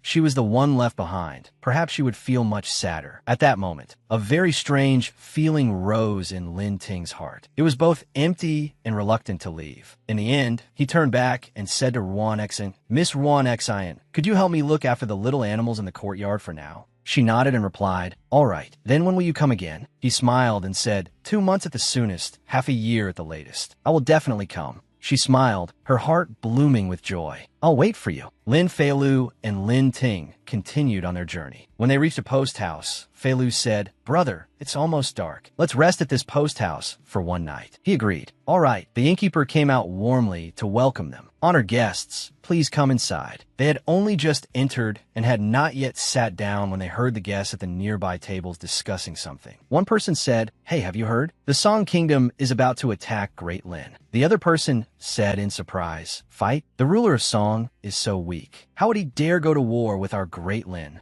That person rebuked him. "What? Your information is far too outdated." The guest then began explaining. "Last month, the new ruler of Song ascended the throne. I heard his methods are extremely ruthless. He killed his father and murdered his brothers before he could sit upon the imperial throne." The other person was very surprised to hear this. This new emperor's methods are so formidable. I wonder which prince of the Song imperial family he is. They began to explain. This matter is even stranger when spoken of. It is actually that 7th prince who was sent to our Great Lin as a hostage back then. His name is Song Lianglan. Lin Feilu was extremely shocked when she heard this. Little Beauty had become the new emperor of Song? In a short span of only 1 year, what exactly had happened? Lin Feilu and Lin Ting remained silent for a long while, listening to the 2 guests at the neighboring table continue their discussion. "I heard that ever since Song Lianglan ascended the throne, the blood on the execution grounds of the Song Kingdom has never dried. He was once sent to Great Lin as a hostage. He certainly will not let go of that humiliation. It seems the 2 countries are about to go to war." Lin Ting asked her, "Little Fifth, what's wrong?"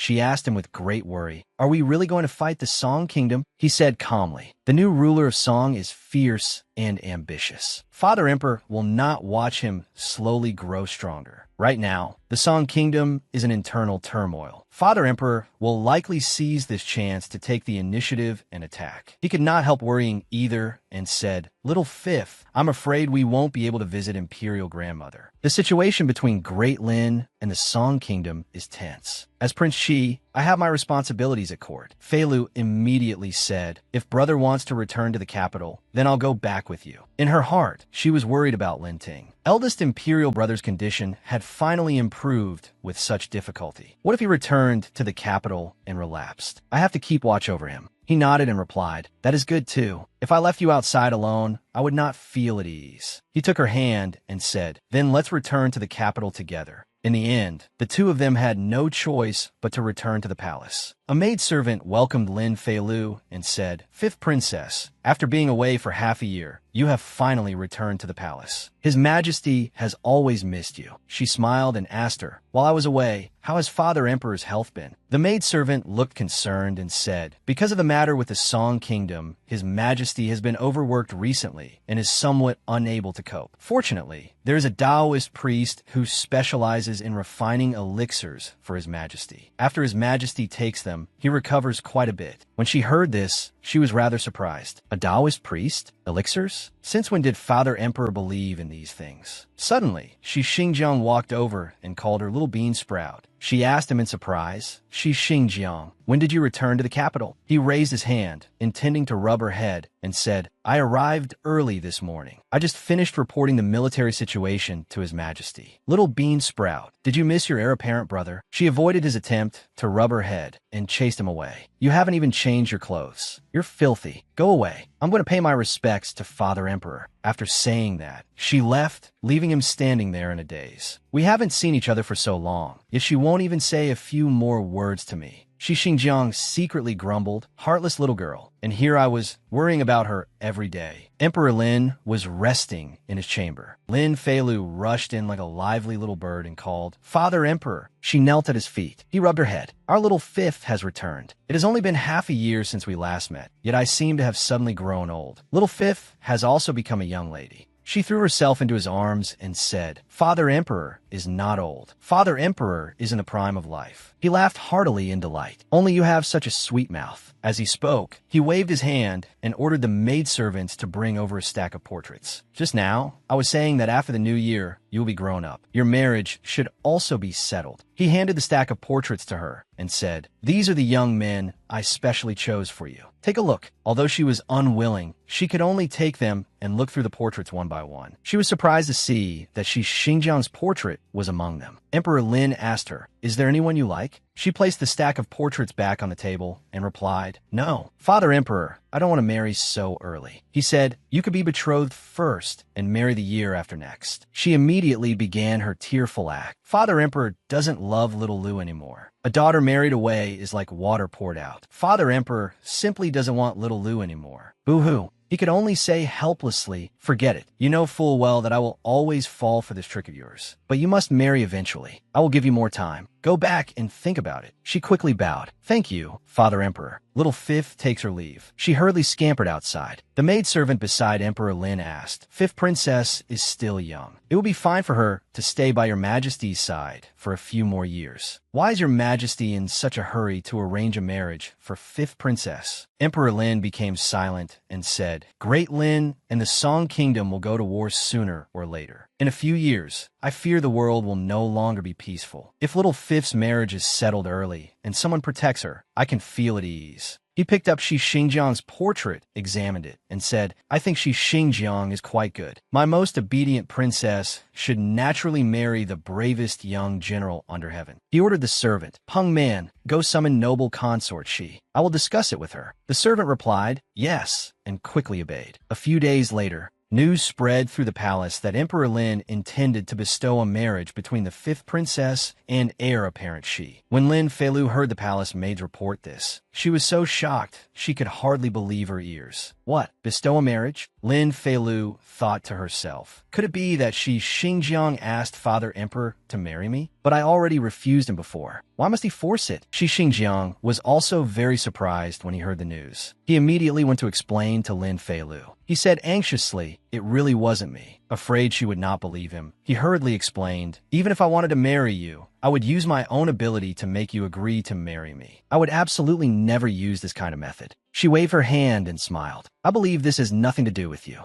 It was probably Father Emperor's idea. She said, wait until this matter calms down and I'll speak to Father Emperor. Xinjiang softly said, oh, but disappointment was written clearly across his face. Thanks to Lin Feilu's efforts, Emperor Lin no longer mentioned the marriage. Instead, he focused on her approaching birthday. On the day of her birthday, Emperor Lin held a grand banquet and formally conferred a title on Lin Feilu, announcing it to all under heaven. Peng Man read the imperial edict aloud. The fifth princess, Lin Feilu, is hereby conferred the title Princess Yong'an. Princess Yong'an shall be granted her own residence. Respect this. She bowed her head and accepted the emperor's investiture, smiling brightly as she replied, thank you, Father Emperor. Lin Jingyuan said, Little Lu, little sister, I specially chose your residence for you. How about it? Aren't I good to you? Xinjiang also said, congratulations, little bean. You've finally grown up and can leave the palace. She laughed and replied, hee hee, thank you. That night, after the banquet ended, Lin Feilu saw Xinjiang off. Thank you for coming to my birthday banquet. It's late. Hurry back. He turned away and said, Little bean, don't see me off anymore. Tomorrow, your heir-apparent brother will come play with you. He walked away, completely unaware that a dark shadow was following behind him. Lin Feilu returned to Bright Moon Palace, let out a breath, and said, I didn't expect a coming-of-age ceremony to be so tiring. Songyu, go prepare hot water. I want to bathe and rest. The palace maid replied, yes. Suddenly, another palace maid ran in and reported, Princess, something terrible has happened. A palace servant just came to report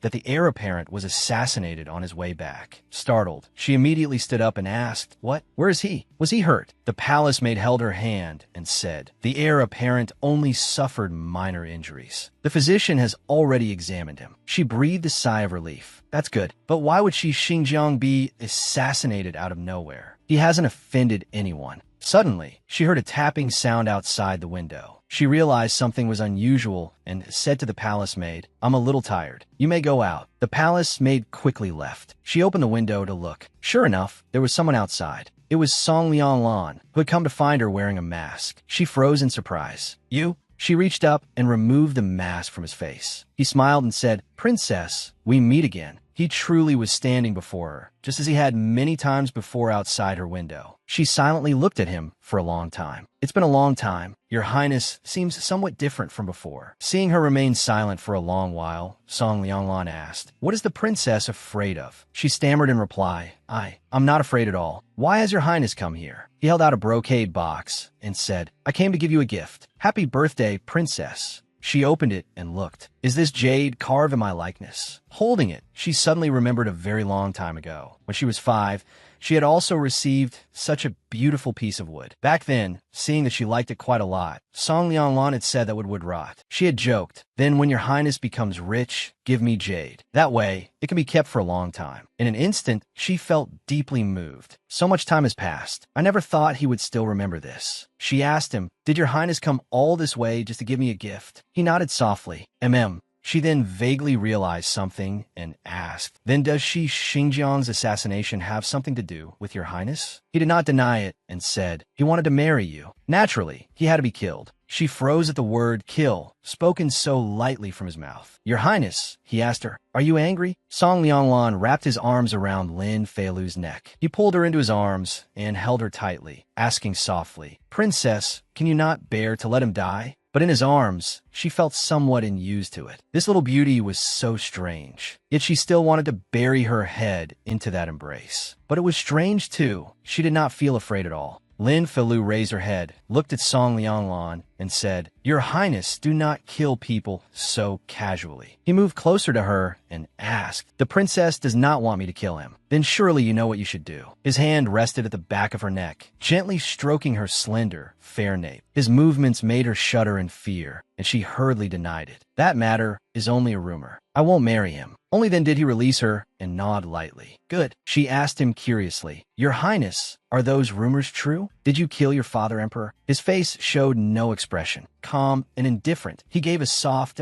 She pressed on, "And you killed many court officials and imprisoned princes?" He did not deny that either. His brows furrowed as he said, "I told you before, the path of seizing the throne is extremely dangerous. If I do not kill them, they would kill me. Princess, do you wish for me to die?" She shook her head repeatedly and said, "Of course not." He reached out, intending to stroke her hair, but she stopped him as though she wanted to say something. "Don't." He caressed her face. He lifted her face and made her look directly into his eyes. "Princess, do not be afraid of me. Otherwise, I will be very sad." He released her and said, "It is late. Go to sleep. I should return." He put his hood back on, covering his face, and left. Lin Feilu remained standing by the window, watching him and thinking. After His Highness became emperor, he must be very busy. He must have arranged things for a long time before he could spare the time for such a brief meeting. In the end, she waved and called loudly to him, "Your Highness, have a safe journey." Song Lianglan paused slightly. He turned back to look at her and asked, "Princess, can you wait for me a few more years?" She froze in surprise, thinking, "Wait a few years? Is it what I think it means?"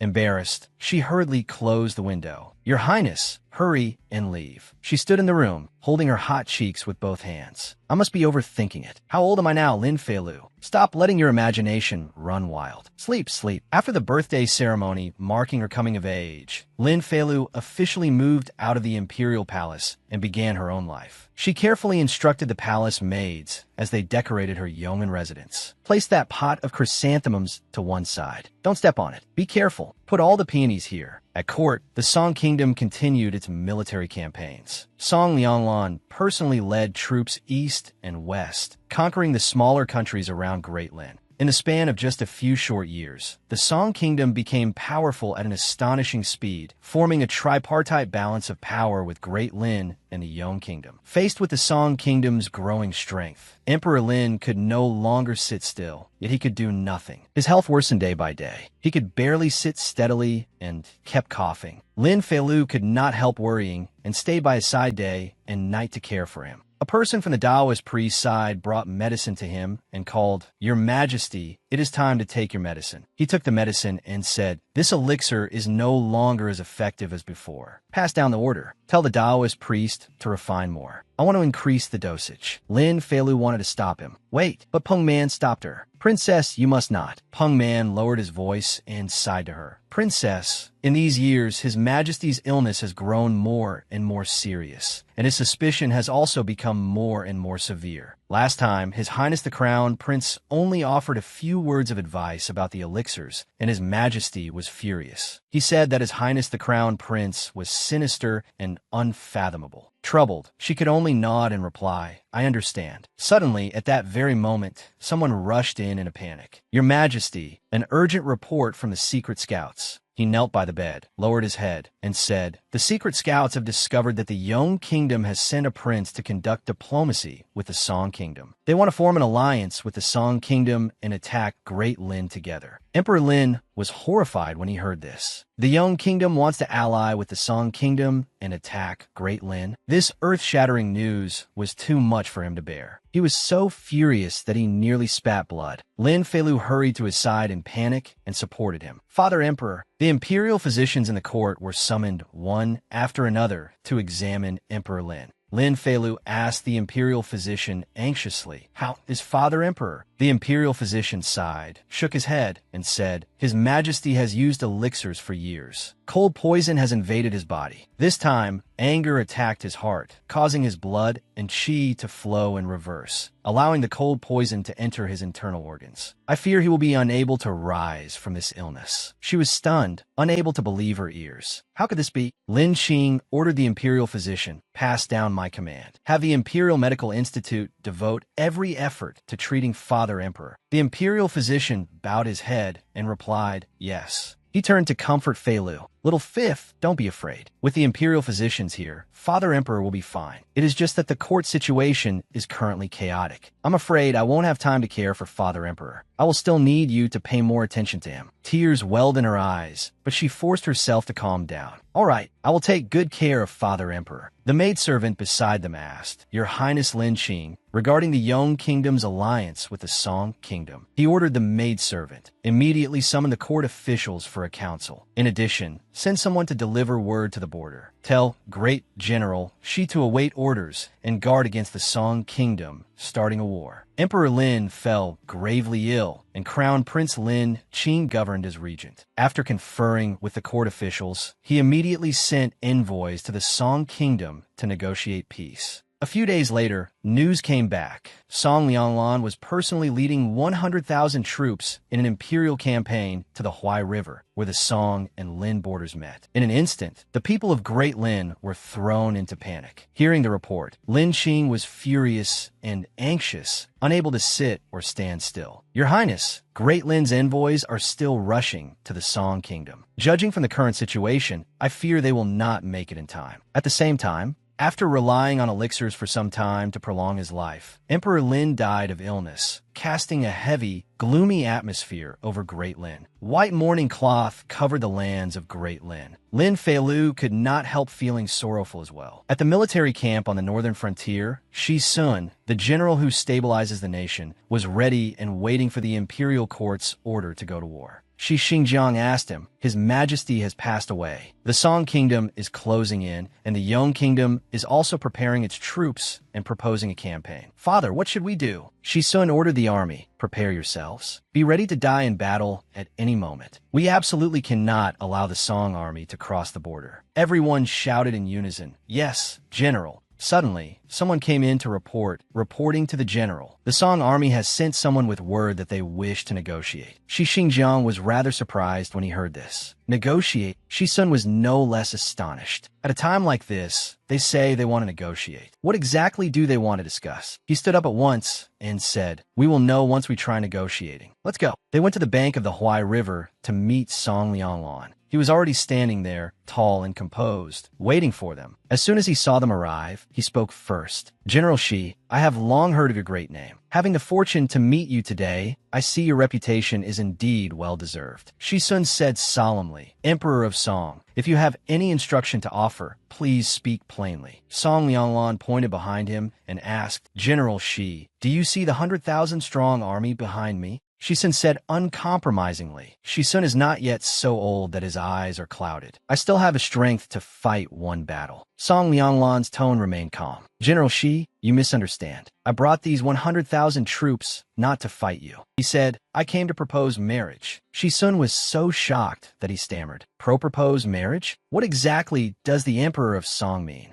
Shi Xingjiang also grew tense. Perhaps he had vaguely understood Song Lianglan's purpose in seeking negotiations today. Song Lianglan did not want to waste any more time and went straight to the point, saying to Shi Sun, General Shi, return and report to your emperor. He clasped his hands and said, I want only Princess Yongin. Shi Xingjiang immediately flew into a rage and shouted, Song Lianglan, you vile scoundrel. He wanted to rush at Song Lianglan, but Shi Sun stopped him. Xingjiang, stop. Hold him back. The soldiers beside him pulled him back. Stop. He roared, wanting to charge forward. Let me go. I have to kill him. Shi Sun angrily shouted at him. Outrageous. Why are you not taking him away and keeping a close watch on him? He ordered the soldiers, bring a boat over. I want to board the boat and discuss the details with the Emperor of Song. The soldiers quickly obeyed. On the boat, Shi Sun asked Song Lianglan frankly, I heard that the Emperor of Song has already formed an alliance with the Yong Kingdom. What do you mean by saying these words today? Song Lianglan had someone bring over an imperial decree and said, This is the alliance treaty decree written personally by me. Holding the decree in his hand, he said, During my reign, the relations between the Song Kingdom and Great Lin shall remain forever firm. Shi Sun accepted the decree and read it carefully. He said, Shi Sun will report this matter to His Majesty. Song Lianglan smiled faintly and replied, I will await good news from you. The news was reported to Lin Qing. He summoned Lin Feilu, summoned Princess Yongin for an audience. On the way there, She was extremely worried and thought, Brother Emperor is summoning me at a time like this. Could it be because the border has been defeated? Does Brother Emperor want to flee with the Empress, who is about to give birth? As soon as she entered the palace, Lin Qing handed the decree to her and said, Little Fifth, you are here. Take a look at this.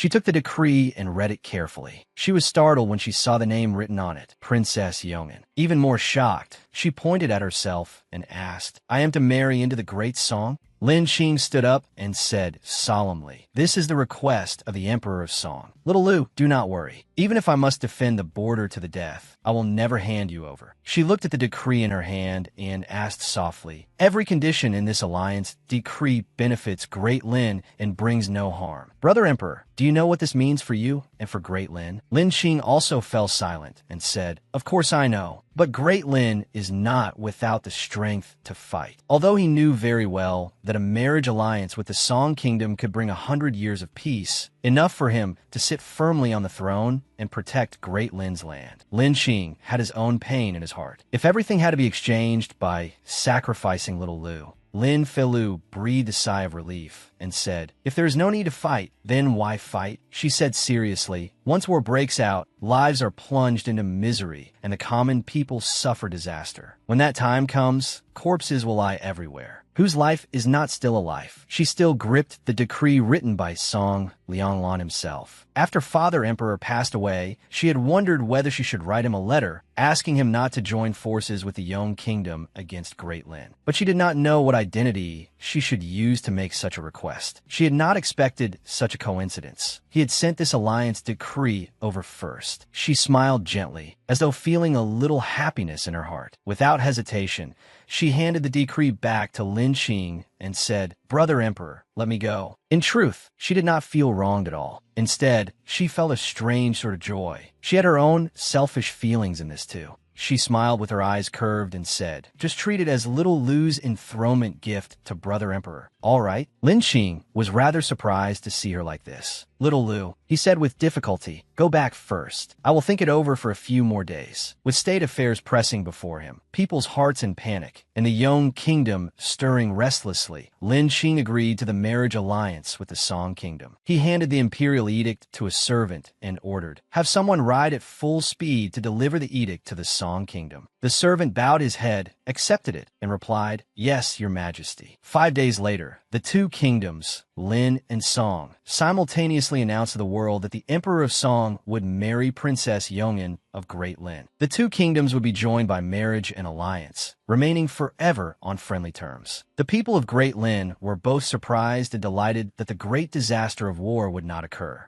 Very soon, the Song Kingdom's envoy delegation arrived in the capital of Great Lin, preparing to escort Princess Yongin back to the Song Kingdom. Today, Lin Yinji, along with Lin Ting and Lin Jingyuan, also came to see Lin Feilu off. Xiaolan held her hand and said with heartache, Luer, after this farewell, the road will be long. You must remember to be careful. Lin Zhanyuan beside them was also teary-eyed. She hugged Xiaolan and comforted her. Mother consort, do not worry. I will often come back to visit you. I am also very capable. I know how to protect myself well. A maidservant came over, bowed her head, and said, Princess, the auspicious hour has arrived. We should set out. She waved goodbye to everyone. Mother consort, brothers, brother emperor, imperial sisters, I am leaving now. Those who stayed behind waved goodbye to her, their hearts aching greatly. She entered the carriage, preparing to leave. The people all bowed and saluted, respectfully sending off Princess Yongin. The carriage had begun to move, yet the people's voices still echoed. Long live the princess, long live, long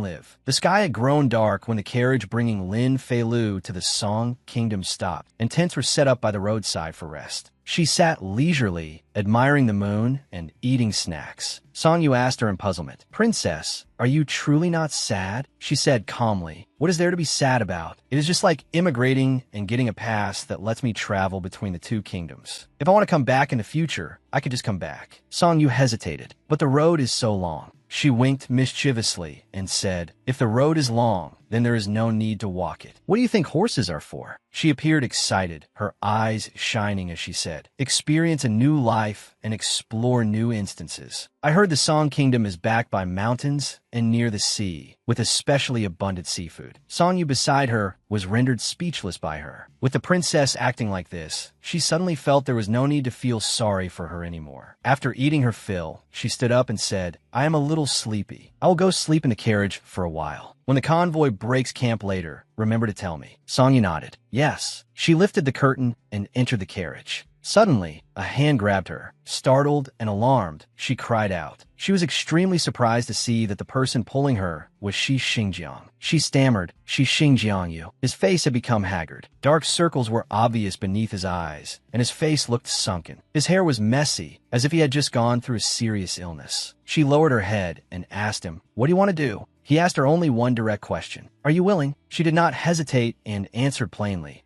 I am willing. I like him and want to marry him. He shouted angrily, I do not believe it. She asked him in return, If you do not believe it, what can you do? Her words seemed to make him feel pain to the extreme. That was right. What would he do? He stood there in a daze. The only thing he could do was secretly chase after her and see the princess one last time. Lin Feilu called softly, Shi Xingjiang. She looked at his hand, tightly gripping hers, and said, Let go. Filled with unwillingness, he did not want to release her. His brows furrowed, his expression twisted and ugly. His gaze darkened, and he replied, I understand. He slowly released her hand. Bitterness surged in his heart. Letting go this time meant letting the princess leave forever. She saw that several clear finger marks had been left on her wrist from his tight grip. She sighed wearily in relief. After a short while, Song Yu entered the carriage and called, Princess, the envoy delegation has rested enough. We can set out now. She was still rubbing her aching wrist and replied, I know. The sun was gradually rising. Dawn had arrived, and the convoy of carriages continued on its way. Sitting inside the carriage, she asked the person riding outside, Commander Chun, how many days will it take to reach the Song capital? He answered, If we travel quickly, we can arrive in 10 days. But that would be very tiring for the princess sitting in the carriage. If the convoy travels slowly, makes camp at dusk, and sets out at sunrise, it will take about 20 days. She exhaled and said, I have to sit in the carriage for that long? Suddenly, I do not want to marry anymore. Commander Chin broke out in cold sweat, thinking to himself, fortunately, that person did not hear. Lin Feilu sat in the carriage and sighed in boredom. I still have to sit in this carriage for another 20 days. For little Song, I have truly paid far too much. She slapped the table hard and cried,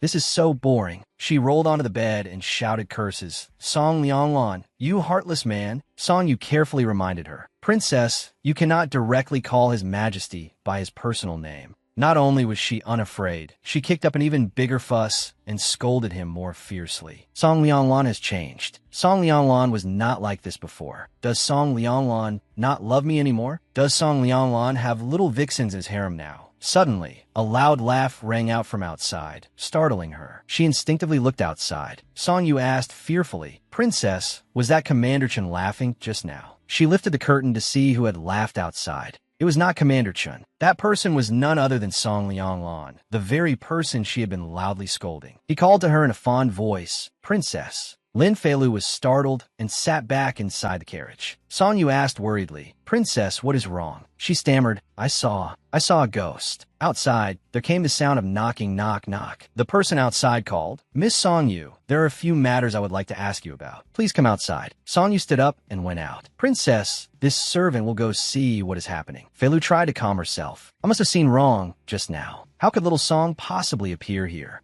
A pair of hands lifted the curtain, and someone entered her carriage. He calmly sat down beside her. She stammered, unable to form a sentence. You, Song Lianglan asked her seriously. How have I changed? What was I like before? She turned her face away and forced a laugh, wanting to avoid him. He moved even closer, leaning near her, and stroked her head as he said, Princess, long time no see. She asked awkwardly, When did you get here? He answered, I have been here all along. She asked in surprise, You have been in the envoy delegation all along? He nodded gently. She was even more shocked and asked in a rush, Is that allowed? How can you travel together with the envoy delegation? He gently took her hand and said, I came to escort my wife. What is not allowed about that? His expression made her blush shyly, and she cried out inwardly, Ah, little pretty really has changed. He knows how to say sweet things now. Feeling uneasy, she asked, You have been here all along? Then just now did you see? He naturally understood what she meant and said, I saw she Xingjiang. She lowered her head anxiously. As expected, he had seen it. Song Lianglan said, Without my permission, how could he have entered your carriage? She hurriedly explained, We only exchanged a couple of sentences. We did not do anything. Trembling with fear, she asked, You will not send someone to kill him, will you? He held her hand and said, I promised you. I will not break my word. He gently kissed her hand and said, As long as you do not marry him, I will not kill him. Embarrassed, she blushed and said, You, let go first. Not only did he not let go of her hand, he even threaded his fingers through hers, their 10 fingers clasping tightly together, leaving her stunned. What was going on? Why was this person so experienced? Could it be? She hurriedly pulled her hand back, and he was startled into letting go. She stood before him with her hands on her hips and questioned him. Tell me, how many beauties are there in your harem now? He thought for a moment and said,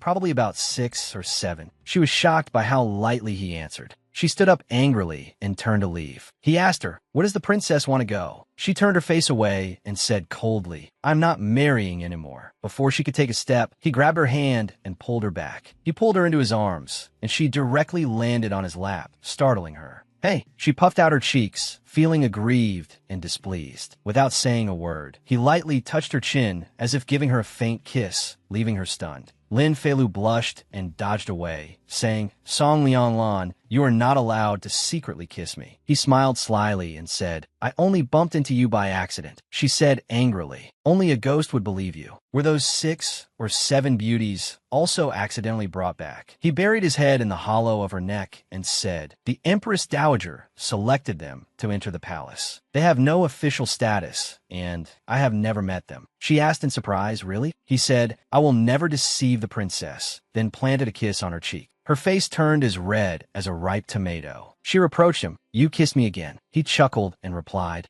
This time it was on purpose. She mumbled, I do not like them. He held her in his arms, rubbing her back to comfort her. When we return to the palace, I will have them all beaten to death. Hearing him speak of killing people as lightly as a feather, she had to emphasize, I did not tell you to kill them. Just release them from the palace. He immediately agreed as well. She drew little circles on his chest coquettishly and said, From now on, you are not allowed to bring any beauties back. Do you understand? Naturally, he still agreed, replying, I understand. She asked suspiciously, Really? As an emperor, not having 3,000 beauties in your harem, do you not feel it is a pity? He smiled faintly and replied, I only need you. He rubbed her small chin. His voice was as light as drifting clouds, yet possessive as he said, Princess can only marry me as well. She flushed shyly because of him. He slipped his hand behind the back of her neck and pulled her closer, intending to kiss her. She tried to stop him and pushed at him. He did not kiss her, but lightly bit her ear and reminded her, Do you understand now, princess? Trembling, she lowered her head and stammered in a tiny voice, I understand. He lifted her face and looked into her eyes, asking, Princess, are you shy? She pushed him away and said, Let go of me. If others see, they will say you are a muddle-headed ruler. He gently supported her back and said unhurriedly, After not seeing you for several years, I was afraid the princess would not be used to it and would not eat or sleep well all along the way. He directly pressed her down onto the bed, caressed her face, and said, It was not easy to finally see you. I want to be a little closer to the princess. Song Lianglan came so close that they could feel each other's breath. He asked, May I not? She felt he was a little strange and wondered if she was sensing it wrong. She opened her eyes wide and looked at him, feeling that something about Little Pretty seemed a little off. He placed a finger on her lips, stroked them, and called, Princess. She used both hands to cover his mouth and said, Wait. She said shyly, Still, I should hug you instead. She wrapped her arms around his neck and hugged him. He smiled and said, Thank you, princess. He rested his head on her shoulder. Feeling their 2 hearts beating wildly, Lin Feilu thought, Clearly, when we first met again, I still felt nervous. But now it feels as if we were never separated. They were still so close. She closed her eyes and felt the warm embrace from him. Only when the 2 of them let go did she ask, Your Majesty you secretly ran here. What about court affairs? In the future, those people at court will scold me as a beauty who brings disaster. He took her hand, brought it to his lips, kissed it gently, and answered they would not dare. She shook her head, then poked his right hand teasingly and said, those great ministers probably never imagined that their emperor would give up unifying the world for the sake of a princess, and would even favor only me in the 6 palaces. She winked mischievously and said, the spring night is short and the sun rises early. From now on, the sovereign will no longer attend morning court. How sinful. Song Lianglan repeated her words. The spring night is short, and the sovereign will no longer attend court. She asked in surprise, what is it? Did I say it wrong? He lifted her chin and said, since the princess has already arranged our days from now on, it would be disrespectful for me to refuse. Then he immediately kissed her lips deeply. Song Lianglan's sudden kiss made Lin Feilu's eyes widen in shock. Flustered, she pushed him away and stammered, all right, that's enough. He raised a hand and rubbed his lips, asking, can I not kiss you a little more? She shook her head repeatedly and said, no. In her heart, she was certain that he had changed. He had never been this shameless before. She turned and walked away, saying, it's too stuffy in here. I'm going out to ride. He hurried after her and said, I'll go with you. The sunset over the mountaintop was beautiful. The two rode out together to enjoy the breeze. Lin Feilu spread her arms and breathed in the fresh air with delight. Riding in a carriage isn't comfortable at all. Horseback riding is much better. Song Lianglan replied calmly. Then from now on, we'll go out riding every day. She turned back to look at him and asked, when we reach a city, can we rest for a day before setting off again? She was so excited she was almost drooling. I heard that every region in your Song Kingdom has its own special cuisine. I want to try it. Of course, Song Lianglan smiled and agreed to everything. But in her heart, she thought happily that with him beside her, eating, drinking, and having fun the whole way, 20 days did not feel that long at all. Was this not basically a honeymoon? Suddenly, she remembered something and asked him, Your Majesty, surely you aren't in a hurry to return to the palace, are you? He nodded and said, I'm not in a hurry. The princess may play for as long as she likes. She laughed and teased him. Just now you were still saying you weren't a fatuous ruler. He smiled again and answered without hesitation, I'm a fatuous ruler. She complained, If you're a fatuous ruler, then what am I? You're not a fatuous ruler. He chuckled foolishly and said, All right, I'm not a fatuous ruler. She rubbed his chin with one finger and said, Little Song, can you have a bit of principle? He kissed her forehead gently and said, The princess is my principal. Their carriage stopped at an inn to rest. Guards stood all around the entrance, keeping strict watch. Lin Feilu had just come out of the bath, drying her still damp hair with a towel. After bathing, she felt extremely refreshed. They had traveled for an entire day, and after a warm bath, she finally felt alive again. Suddenly, she was startled when someone took the towel from behind her. It was Song Lianglan, who wanted to help her dry her hair. He asked, Princess, are you sleepy? Do you want to rest? Or shall we go out for a walk? She immediately became excited, like a child, and said, I'm not sleepy, not sleepy. Where are we going for a walk? He smiled and replied, Not far from this courtyard is Fairy Lake. Does the princess want to go see it? She asked in surprise, Fairy Lake? Are there fairies there? He did not answer, only saying, You'll know once you go and see. She glanced at him as though another teasing idea had just come to her. She plopped back down on the chair and said coquettishly, But I don't want to ride a horse, and I don't want to walk either. I'm so tired. He quickly realized that she was acting spoiled with him. With that, he walked directly over and lifted her up in a romantic princess carry. Though she clearly knew what he was doing, she still pretended to ask, What are you doing? He asked her in return, What does the princess think? She obediently let him carry her, while thinking, was she being too willful? Before, she had not known how to be in love, and now she actually knew how to torment people like this. He carried her and asked, Shall I change your clothes for you, then carry you to Fairy Lake? She nodded obediently. As soon as the two of them reached the door, the guards quickly saluted. Greetings, Your Majesty. Song Lianglan said nothing and carried Lin Feilu straight away. The two guards stared after them in shock. They whispered to each other. One asked, If I didn't see wrong, His Majesty just carried Princess Yeoman away. The other immediately added, His Majesty has never even glanced at the beauties hidden away in the rear palace. Yet he dotes on Princess Yeoman like this. It was truly astonishing. Song Lianglan carried Lin Feilu beneath the bright moonlight, looking like a pair of immortal children carved from jade. Lin Feilu took a few strands of Song Lianglan's hair. She sniffed them then sniffed the scent on his body, making him call out in surprise, "Princess?" She looked up at him and said, "Little Song, you smell so good." She rubbed the tip of her nose against his cheek, making him freeze. His cheeks flushed red, and he kept swallowing. He set her down and said, "Princess, we've reached Fairy Lake." She stood there and looked at the surface of the lake. Under the bright moonlight, it shimmered beautifully. Song Lianglan held her hand tightly and asked, "Does the princess like it?" She smiled and answered, "I like it." Then she looked at him seriously and said, "Little Song, so Fairy Lake really does have a fairy?" He asked in surprise, "Where?" She pointed at herself and said with a smile, "Right here." He was amused by how adorable she was. He drew closer, stroked her cheek, and said indulgently, "It's you." She said, "I want a hug." He then gently embraced her as if holding a treasure. In his arms, she whispered, "From now on, no matter where we are, whenever I'm tired, you have to carry me." He calmly agreed to everything. She complained, "This is fine, that is fine. Whatever I say, you agree to it." He stroked her cheek again and said, "As long as the princess is by my side, then anything is fine." As soon as he finished speaking, the two exchanged a passionate kiss beneath the hazy, shimmering moonlight. How romantic it was. After resting for the night, the bridal escort procession continued on its way. Passing through the desolate borderlands, the procession entered the prosperous Song Kingdom. A few days later, in the study, Lin Feilu lay on the carpet reading, while Song Lianglan sat on the bed reading as well. Suddenly, he took hold of her foot. Startled, she turned back and asked, "What are you doing?" He did not answer, only silently fastened something around her ankle. After he finished, she looked at it and asked, "What did you put on my foot?" When she looked more closely, she was startled. It was a sparkling phoenix anklet, now fastened around her ankle. She looked up and asked him, "What is this?" He said, "A birthday gift." She cried out in astonishment, "But this is a phoenix." He only smiled gently and said, It is a phoenix anklet. Do you like it?" She scratched her head and said, "That isn't a question of whether I like it or not. I remember that only the Empress can use the phoenix." Yet he calmly nodded and said, "That's right, the Empress." She pointed at herself in shock, her mind in chaos. Me?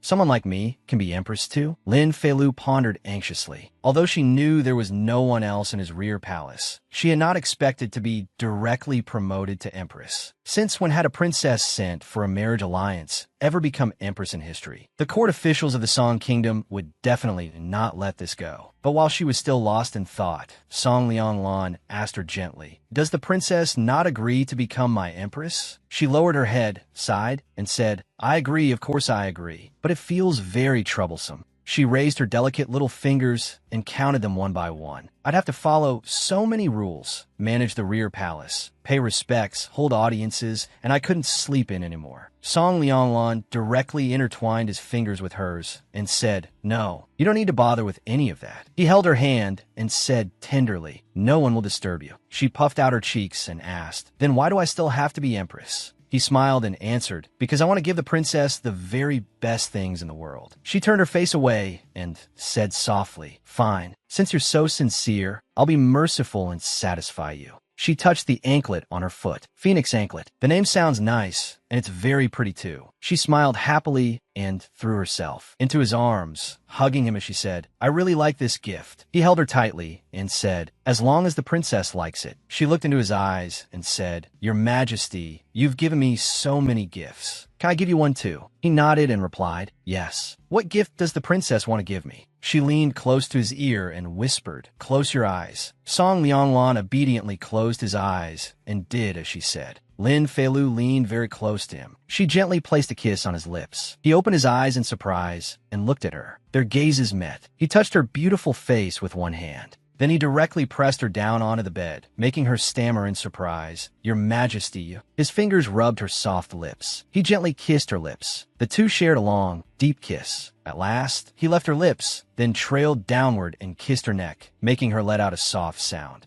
He nibbled and sucked at her fair, soft neck. She squeezed her eyes shut, enduring this uncomfortable yet strangely pleasurable feeling. He finally moved away from her and said, "Thank you for the princess's gift. I like it very much." Half a month later, in the capital city of the Song Kingdom, Song Lianglan helped Lin Feilu down from the carriage. Two palace maids knelt before them and introduced themselves. "This servant is Tingchun. This servant is Shirxia." They saluted and said, "Respectfully welcoming your highness the princess." She excused them. "Rise." They stood and said, "Thank you, your highness." She was surprised as she looked at the palace before her. On the plaque were clearly written 3 words, Yongin Palace. Song Lianglan supported her by the waist and said, "Princess, go in and see whether you like it." She was stunned as she looked at this palace. The design of the small courtyard was exactly the same as Lin Feilu's at Bright Moon Palace. She covered her mouth in shock and said, "Isn't this Bright Moon Palace?" Song Lianglan stroked her head and said, "I ordered people to renovate this place according to Bright Moon Palace. Do you like it?" She hesitated and asked, "When did you renovate it?" He looked at her with deep eyes and answered, "The year I ascended the throne."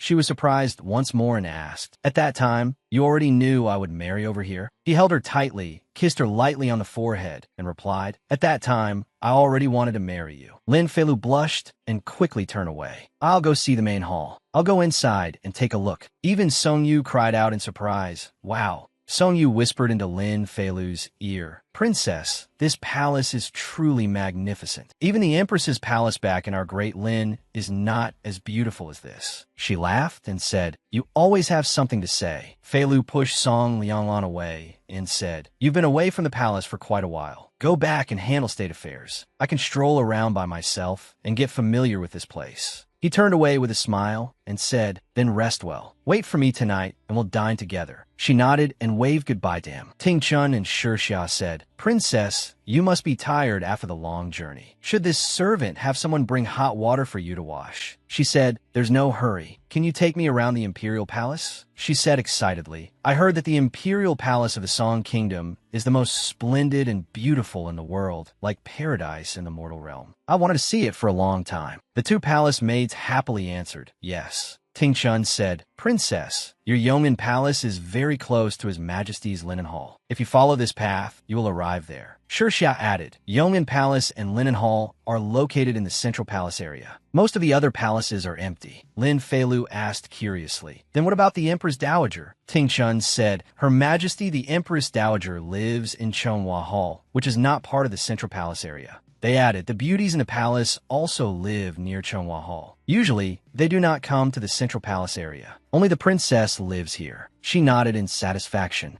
She smiled, turned, and said, "Since we're already here, let's go see Linen Hall." Ting Chun panicked and hurriedly stopped her. "Princess, you must not. Linen Hall is where His Majesty handles government affairs and rests. Without a summons, no one may enter." Shixia also hurriedly stopped her. "Princess, there is something you may not know. A few years ago, one of the beauties brought pastries on her own and entered Linen Hall to request an audience with His Majesty. That beauty had not even entered the hall before His Majesty had her dragged away and imprisoned in the inner punishment office." Then the 2 palace maids stammered fearfully. "Within just a few days, that beauty?" Lin Feilu asked in shock. "It was that terrifying?" Ting Chun hurriedly said, "Yes, princess. We should go back." Shixia immediately continued, "It's getting late as well. Tomorrow this servant can accompany you for another stroll." She waved her hand calmly and said, "No, I want to go to Linen Hall." Ting Chun and Shixia stammered in fear, "Princess, this." She waved her hand and said, "Don't worry. His Majesty treats me very well. Nothing will happen." The 2 of them did not dare stop her, but they were very worried for her. No matter how well His Majesty treated someone, rules were still rules. If one violated them, His Majesty never showed mercy when killing. Ting Chun and Shixia walked fearfully to the front of Song Lianglan's Linen Hall and stammered, "Eunuch Hong, our princess wishes to request an audience with His Majesty. Please report it." Eunuch Hong was silent for a moment, making them tremble with fear. Then he immediately bowed and paid his respects. "This servant greets Your Highness the Princess." "Princess, you have finally come." He invited Lin Feilu in. "His Majesty has been waiting for you for a long time. Please go inside quickly." Song Lianglan was seated solemnly, practicing calligraphy. From outside came the announcement, "Princess Yongin has arrived." He immediately raised his head. Lin Feilu ran in with a radiant smile and called, "I'm here." Ting Chun and Shixia stood outside, trembling with apprehension. Lin Feilu reached out towards Song Lianglan, and Song Lianglan opened his arms to receive her. He lifted her up and said, "The princess has come." Every gaze around them fell upon the 2 of them. Lin Feilu stood up and asked, "How did you know I would come?" He said, "I guessed." A palace maid brought pastries over and said, "Princess, please enjoy." She looked at this palace maid and found him rather familiar. She asked, "Who is he?" He said, "I am Tian Dong." This subordinate greets 5th princess. Lin Feilu said in surprise, Tiandong, you've grown taller. I almost didn't recognize you. You really have changed so much. Tiandong also joked with her. After so many years, Princess has grown much taller too. Suddenly, she froze, widened her eyes, and stammered, W8, Tiandong, now you're not. She looked down at Tiandong's lower body, making him blush in embarrassment as he hurriedly explained, This subordinate has not. This subordinate is only His Majesty's personal guard. Song Lianglan laughed and said, Don't tease him anymore. He picked up a piece of pastry. He fed it to her. Here. She obediently opened her mouth. As she ate, she looked around and said, Your place is really grand. It's so beautiful. He said, If you like it here, then come live here from now on. Tingchun and Shixiao exchanged a knowing look. They were both extremely happy. It seemed that from now on, life in the palace was likely to change. Eunuch Hong said, Your Majesty, the Vice Minister of the Secretariat and the Minister of Rights request an audience. Song Lianglan allowed them to be summoned. Lin Feilu turned to leave and said, Then I'll go to the back and avoid them. He immediately took her hand and said, No need. She said, That isn't very proper. He said, It's only a small matter. It doesn't matter. The two men entered, bowed their heads, and saluted. This subject greets Your Majesty. Song Lianglan ordered them to rise. Lin Feilu sat there and felt that she was somewhat superfluous. She kept eating pastries nonstop to reduce her presence there. Tiandong brought over the imperial edict written by Song Lianglan and handed it to them. Sitting above them, Song Lianglan said, I summoned you two here for the matter of conferring the title of Empress in my grand wedding. I leave it to you two to handle. After reading it, they were stunned. Confer Princess Yongin as Empress? One of them said cautiously, I heard that Princess Yongin, who came for the marriage alliance, only entered the palace this morning. Could she be the woman beside Your Majesty? He then said bluntly, When ruler and ministers discuss state affairs, she does not withdraw. Now Your Majesty wants to establish her as Empress. This is not Great Lin sending a princess for a marriage alliance. This is clearly sending over a beautiful disaster. He said, She clearly wants to take this opportunity to scheme against our great song. Lin Feilu had long guessed that this would happen, but hearing it directly still made her rather anxious. The two men lowered their heads and said, Your Majesty, conferring an empress is a major matter, one concerning the foundation of great song. We beg Your Majesty to reconsider. We beg Your Majesty to reconsider. Song Lianglan calmly picked up his brush. He asked, Am I discussing this with you? The two of them were scared half to death and stammered, but. Song Lianglan said, I will leave this matter to you two ministers. I am very reassured. You may withdraw. Though the two of them were unwilling, they still had to accept the decree and leave. Lin Feilu, standing beside him, was utterly delighted and admiring. Her pretty little darling had been so cool just now. She shook herself and sighed inwardly. As expected, I really did get the script of a beauty who brings disaster. She reached out to take another snack, but Song Lianglan stopped her. Eating too many pastries can make you bloated. Dinner will be served soon. If you like them, you can eat them tomorrow. She obediently listened. He turned to Tiandong and said, Have them serve the meal. Tiandong quickly obeyed. After he left, Song Lianglan asked Lin Feilu, Princess, you said just now that you liked this linen hall. After dinner, would you like to stay? She was startled and stammered, Stay? He looked at her gently and said, Didn't the princess say she liked staying here? She laughed, picked up a cup of tea, and declined. Better not. I haven't even stayed in Yongin Palace yet. As she drank her tea, she thought, rolling in bed and all that. I'm not ready yet. I'll dodge it for now and talk about it later.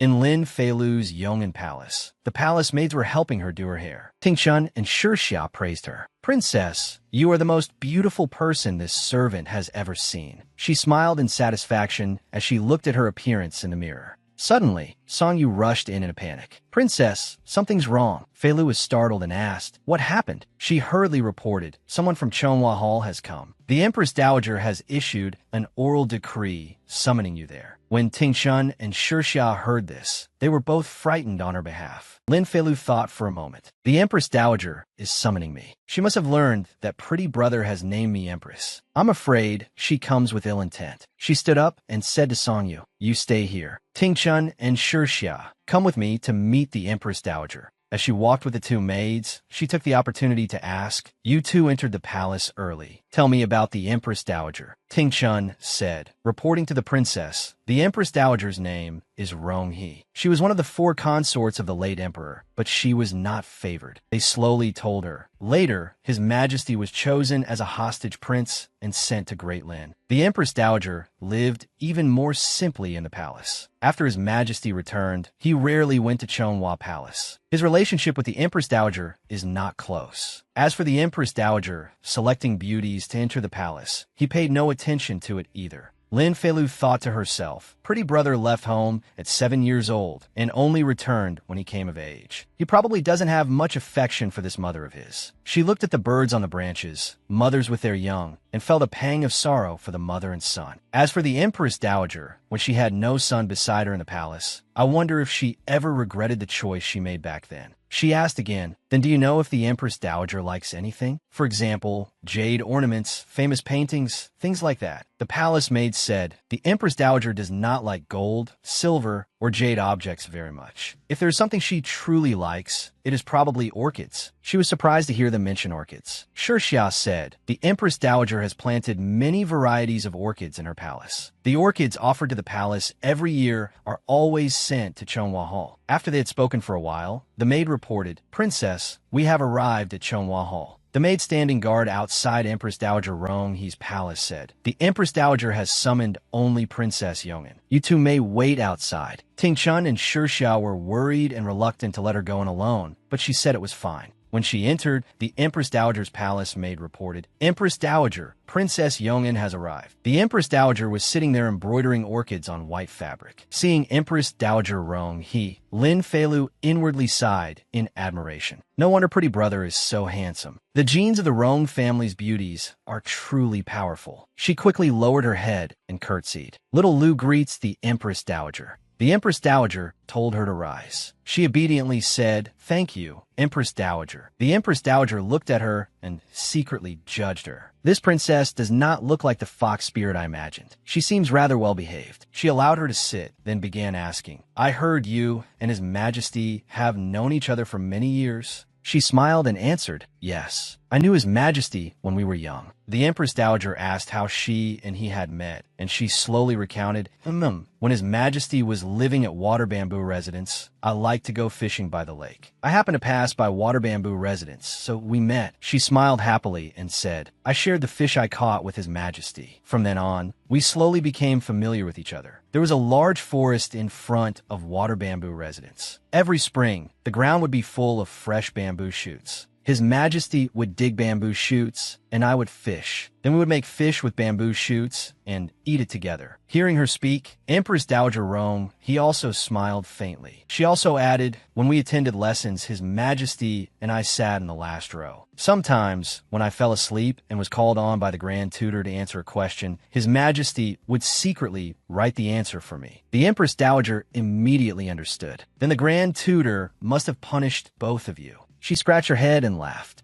Empress Dowager Rome, he instructed the maid. The princess has spoken so much. She must be thirsty. Serve the princess tea. She politely said, thank you, Empress Dowager. She took the teacup with both hands, showing her gratitude, which pleased the Empress Dowager. But the Empress Dowager still lowered her head dejectedly. Although the princess is trying hard to pick out amusing stories to tell me, Lanner was a hostage prince. How could his life have been that comfortable? The Empress Dowager felt pity for her son, who had been helpless and without support in a foreign land. To have such an innocent and obedient princess keeping him company was probably his only comfort in youth. She glanced at Lin Feilu, who was drinking tea, and thought, I summoned her today because I originally wanted to see what kind of woman could make Lanner break all precedent. She smiled, satisfied with Lin Feilu. Now it seems she is only a simple girl. Even after becoming empress, she will not pose much of a threat. Lin Feilu continued to display a gentle and unhurried manner. It turned out that everything had already been arranged by her in advance. The Empress Dowager had missed the most important period of Pretty Brother's life. If she spoke about Pretty Brother's childhood, it could make the Empress Dowager lower her guard. She smiled and calculated for a moment. Next will be the time to draw closer. She stared fixedly at the item on the table, making Empress Dowager Rong. He asked in surprise, what are you looking at? She pointed at the unfinished embroidery in the Empress Dowager's hands. The ink orchid embroidered on the handkerchief by the Empress Dowager is truly beautiful. The Empress Dowager asked in surprise, "You know this is an ink orchid?" She smiled sweetly and answered, "Yes." She then showed herself off a little, pointing to the roof and saying, "I also know that those on the vine are boat orchids. Those over there are Fujin orchids." While she was at it, she named them all in one breath. The Empress Dowager's clothing is embroidered with winter orchids. The Empress Dowager smiled and asked her, "How do you recognize all these orchids?" She answered, "Because my mother consort also loved orchids very much. In the past, many were planted in the palace where I lived." The Empress Dowager seemed increasingly pleased with her. The Empress Dowager took down the orchid handkerchief she had been embroidering and said to her, "Come here." She obediently walked over to the Empress Dowager, who folded the handkerchief neatly and said, "If you like it, I shall give it to you." She took the handkerchief and rubbed it gently. She said softly, "Little Lou likes it very much." "Thank you, Empress Dowager." The Empress Dowager asked worriedly, "Why are your eyes red?"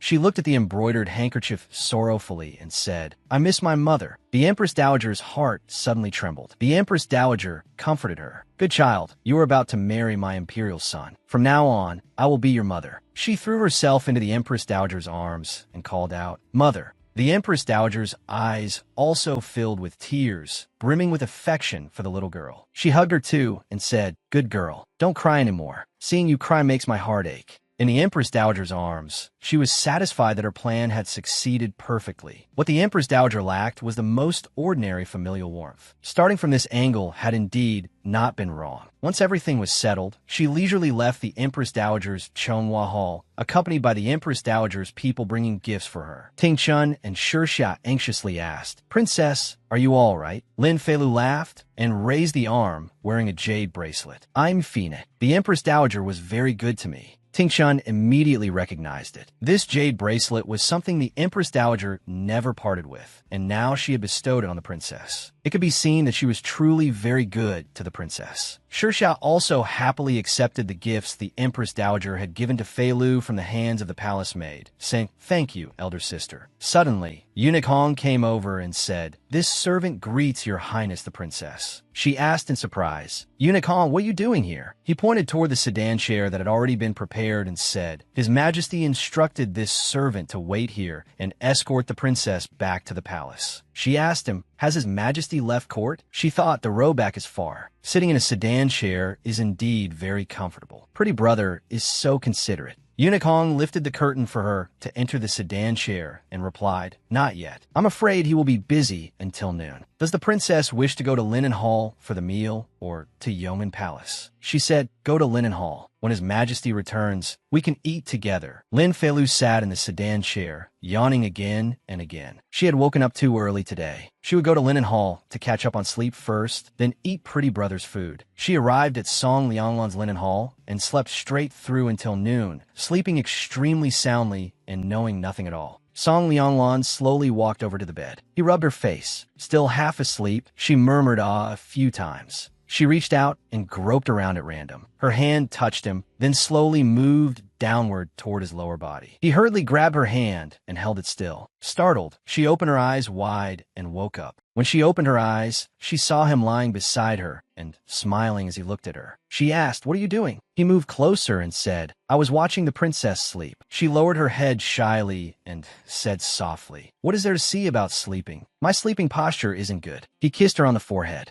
"Lunch is ready. Get up and eat." She hugged him and said, "Don't go." She burrowed into his arms and whispered, "I'm not hungry yet." She looked up at him and said, "Today I went to see the Empress Dowager. She gave me a jade bracelet." He only gave a soft She asked curiously, "You don't like her?" He answered her indifferently, "It's not that I dislike her, nor that I hate her. As long as she does not go too far, I will not touch her." He stroked her face and asked, "Does the princess dislike this side of me?" She rubbed the tip of her nose against his chin, showing her affection. She stroked his face and said, "Our little song must have had it very hard in the past." He called her softly, "Princess." He kissed her hand and said, "With the princess by my side, it was not hard." He kissed the tip of her nose. Then he kissed her lips. Startled, she called him Little Song. All the words she had been about to say were blocked by his lips. The two of them kissed deeply. His hands began to move restlessly, pulling open her clothing. Her garments loosened, revealing her alluring collarbones and the soft curves at her chest, half hidden and half exposed. In a dazed voice, she asked, "And now?" Song Lianglan froze at the spring scenery before his eyes. Helpless, he could only smile and sit up. He said, "Get up and eat." Lin Feilu was shocked.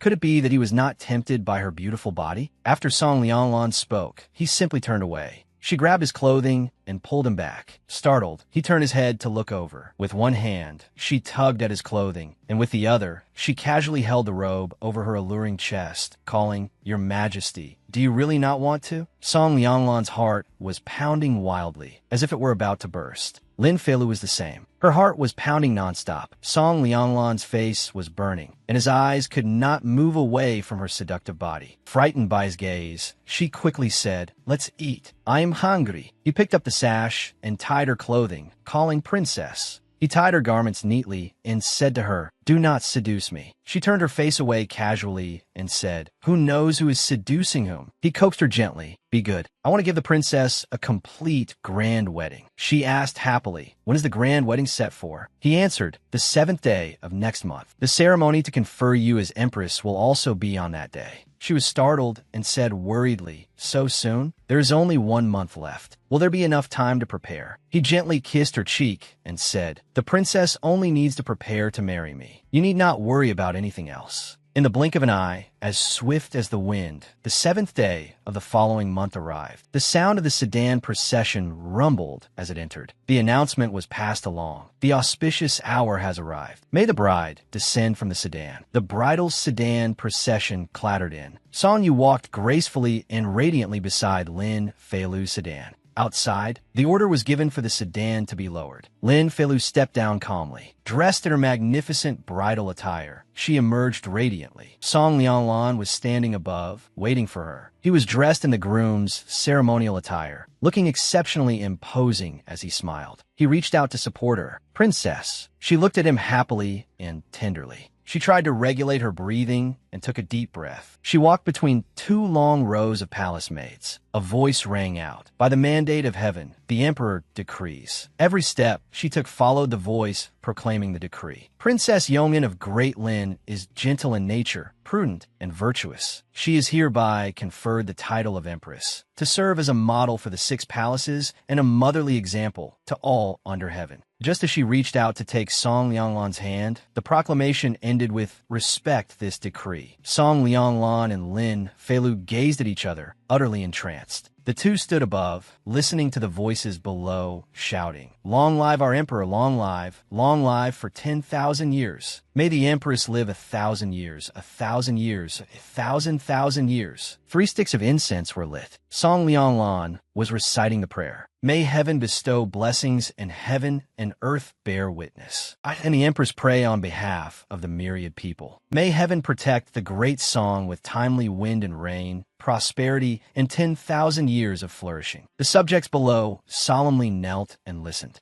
After the prayer was finished, Eunuch Hong read aloud. "The emperor and empress offer incense and bow in worship." The two lowered their heads together and offered incense. The voice announced, "The ceremony is complete." Suddenly, Lin Feilu staggered and nearly fell. Song Lianglan quickly supported her hand. He asked worriedly, "Are you all right?" She smiled to reassure him and said that she was fine, that her feet only hurt a little. Suddenly, he wrapped an arm around her waist, startling her. He lifted her up in a princess carry, making her jump in shock. Lin Feilu hurriedly held onto the crown on her head and asked, "Song Lianglan, what are you doing? Hurry and put me down." He said solicitously, "The ceremony of worshipping heaven is tedious and time-consuming. You must be tired. I will carry you back to the palace." She worriedly said to him, "But the phoenix robe and phoenix crown are very heavy." A palace maid carefully reminded him, "Your Majesty, this is not in accordance with the rules." He said bluntly, "It is fine." He turned back to look at them and said 2 words, "The rules." Then he turned and left. The officials behind him whispered among themselves. He protects her like this in front of all the officials. It seems this empress holds quite a lot of weight in His Majesty's heart. In the future, we had better avoid provoking her. It would be bad if we angered His Majesty. In Yeoman Palace, everything had been decorated in red today, displaying the lively atmosphere of the wedding. Lin Feilu was lying on the bed, sleeping soundly. When Song Lianglan came in, a palace maid reported to him, "Your Majesty, Her Majesty the Empress was probably too tired. After taking part in the ceremony, she fell asleep and has slept until now."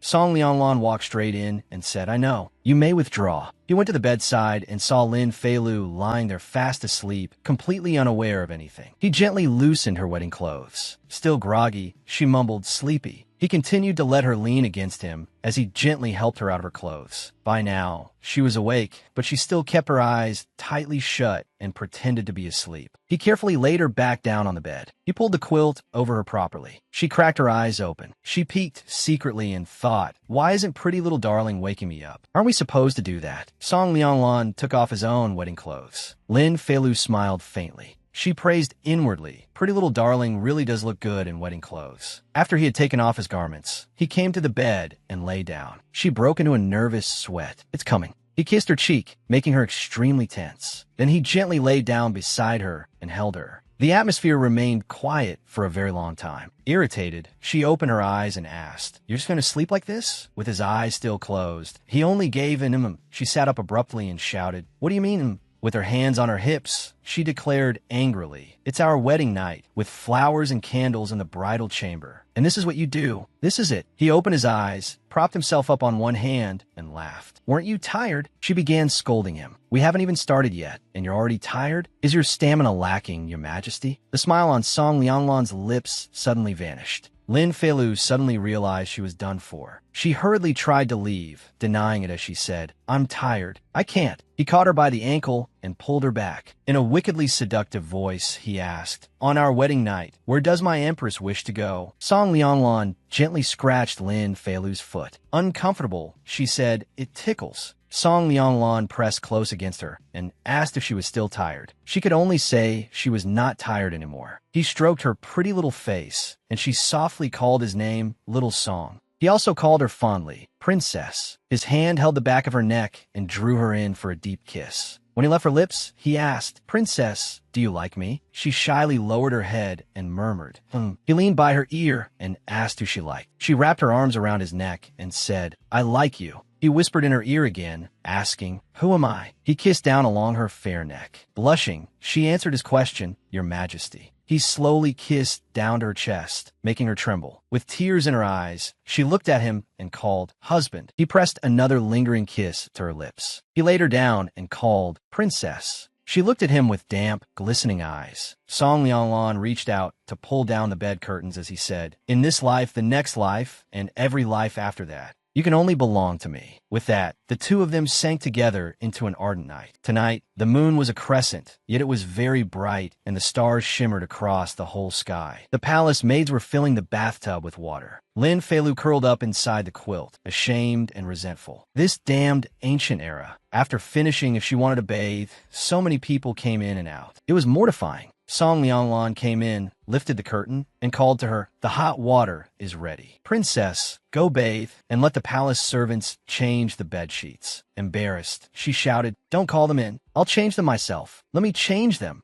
Her adorable expression made him laugh. He gently kissed her forehead and said, "Go bathe. I'll change them." She stepped into the prepared hot bath and soaked comfortably with satisfaction. She flicked a few droplets of water with her hand and thought, after experiencing it, it seemed not as embarrassing as at first. She smiled. From today onward, she and her beautiful elder brother were truly husband and wife. She had to get used to this quickly. While she was still soaking, Song Lianglan walked in and called, "Princess." Startled, she hurriedly said, "I haven't finished bathing yet." "You." He stepped directly into the bathtub and said, "I'll bathe with Princess." Anxious, she was about to help him undress and even asked, "Aren't you taking off your clothes? They're all wet." He intertwined his fingers with hers and held her hand. He quickly took the advantage and pulled her into his arms, startling her. He lifted her up, kissed her chest, and called Princess. Both embarrassed and flustered, she said, wait, you want to do it here? He leaned to her ear and said bewitchingly, doing it here means we don't need to change the sheets. Lin Fei-Lu, wrapped only in a bath towel, immediately threw herself onto the bed and cried out, no more. I can't anymore. Song Lianglan walked over, stroked her hair, and asked solicitously, is Princess tired already? She bluntly slapped his hand away. Sitting up abruptly, she reminded him, Your Majesty still has court tomorrow morning. He leaned closer. With a smile, he said, did Princess not say that spring nights are short? From now on, this sovereign will no longer attend early court. Horrified, she covered her chest with her hands and said, that's something only a foolish ruler would do. Does your majesty intend to become a foolish ruler? He pressed her against the wall and said, Princess, pinning her in a passive position, he said, so what if I become a foolish ruler? Frightened, she stammered, why you? He sat up and told her, put on your clothes first. Don't catch cold. She picked up the clothing he spoke of. It was so thin it was practically nothing. Holding it up in front of him, she said, it's this transparent. What difference is there between wearing it and not wearing it? He teased her again, then don't wear it. She turned her face away in a petulant huff, making him laugh. She put on the night clothes, then turned back and said, I'm changed. Song Lianglan seemed to have his soul stolen by her, staring at her without blinking. Holding himself back, he said, let's sleep. The two lay down on the bed together. He wrapped his arm around her and held her tightly. Before sleeping, he kissed her forehead. He held her contentedly, incomparably happy. Fei-Lu, you are finally mine. The next morning, in Yeoman Palace,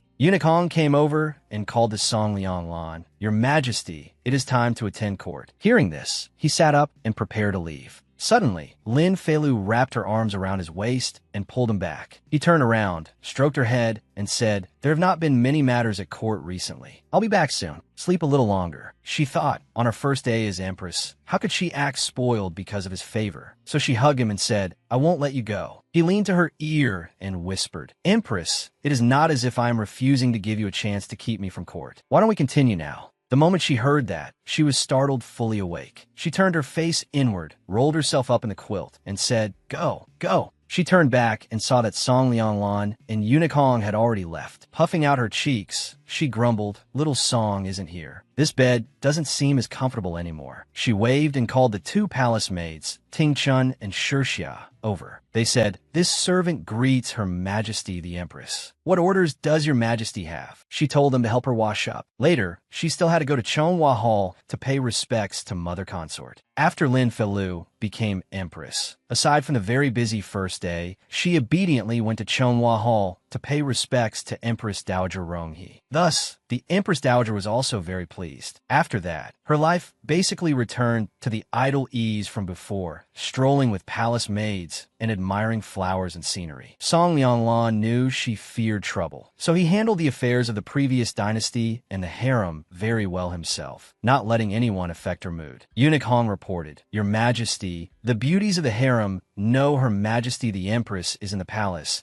and all wish to come pay respects to Her Majesty. He directly told him not to let them disturb the Empress and to choose a day to release them from the palace. Aside from lacking stamina, every night, Lin Fei-Lu had nothing to worry about. Every night, Song Lianglan left her panting, unable to catch her breath. Looking at him sleeping soundly beside her, she thought irritably, no, if this continues, I'll be ruined. She gazed at his calm, sleeping face after he had tormented her until her whole body felt broken. We both practice martial arts, so why is his stamina so much better than mine? She fell asleep holding that resentment, telling herself, it's decided. Starting tomorrow, I must practice swordsmanship again. I refuse to believe I can't do it. Song Lianglan gripped the sword firmly. His movements were skilled. He leaped up, struck, and then landed steadily, light as if nothing had happened. Lin Fei-Lu sat watching and clapped loudly, praising, good. She thought to herself, no wonder my strength can't compare. So it turns out I used to train only casually. Little Song's way is the proper one. Song Lianglan turned and saw her watching him intently. So he asked, why are you looking at me like that? She stood up, full of enthusiasm, and said, I want to learn too. He asked, Princess wants to learn swordsmanship? She said excitedly, of course. He said seriously, what I was practicing just now is Uncle G's swordsmanship. I cannot teach it to you. Next time Uncle comes, I will ask his opinion. If he agrees, I will teach you. She waved her hand and said, Who said I wanted to learn from you? She took out a book and said, I want to learn this, the Mountain East sword technique. She asked innocently, tell me, is Uncle G's sword technique more powerful, or is this one more powerful? He answered with some difficulty, naturally, they're not the same. She thought, this sword technique has been with me for many years. I was afraid that if I practiced recklessly, I would go into cultivation deviation, so I never dared touch it. Now that little Song, a swordsmanship expert, is beside me to guide me, it should be fine. She handed it to him and said, teach me how to practice this. He smiled and agreed to her request. He said, once I learn it, I will teach you. Impatient, she said, how long will it take by the time you finish learning it? She shook his arm back and forth and said, learn while teaching me. Naturally, he could not refuse her. He pinched her nose and said, all right, I'll listen to you.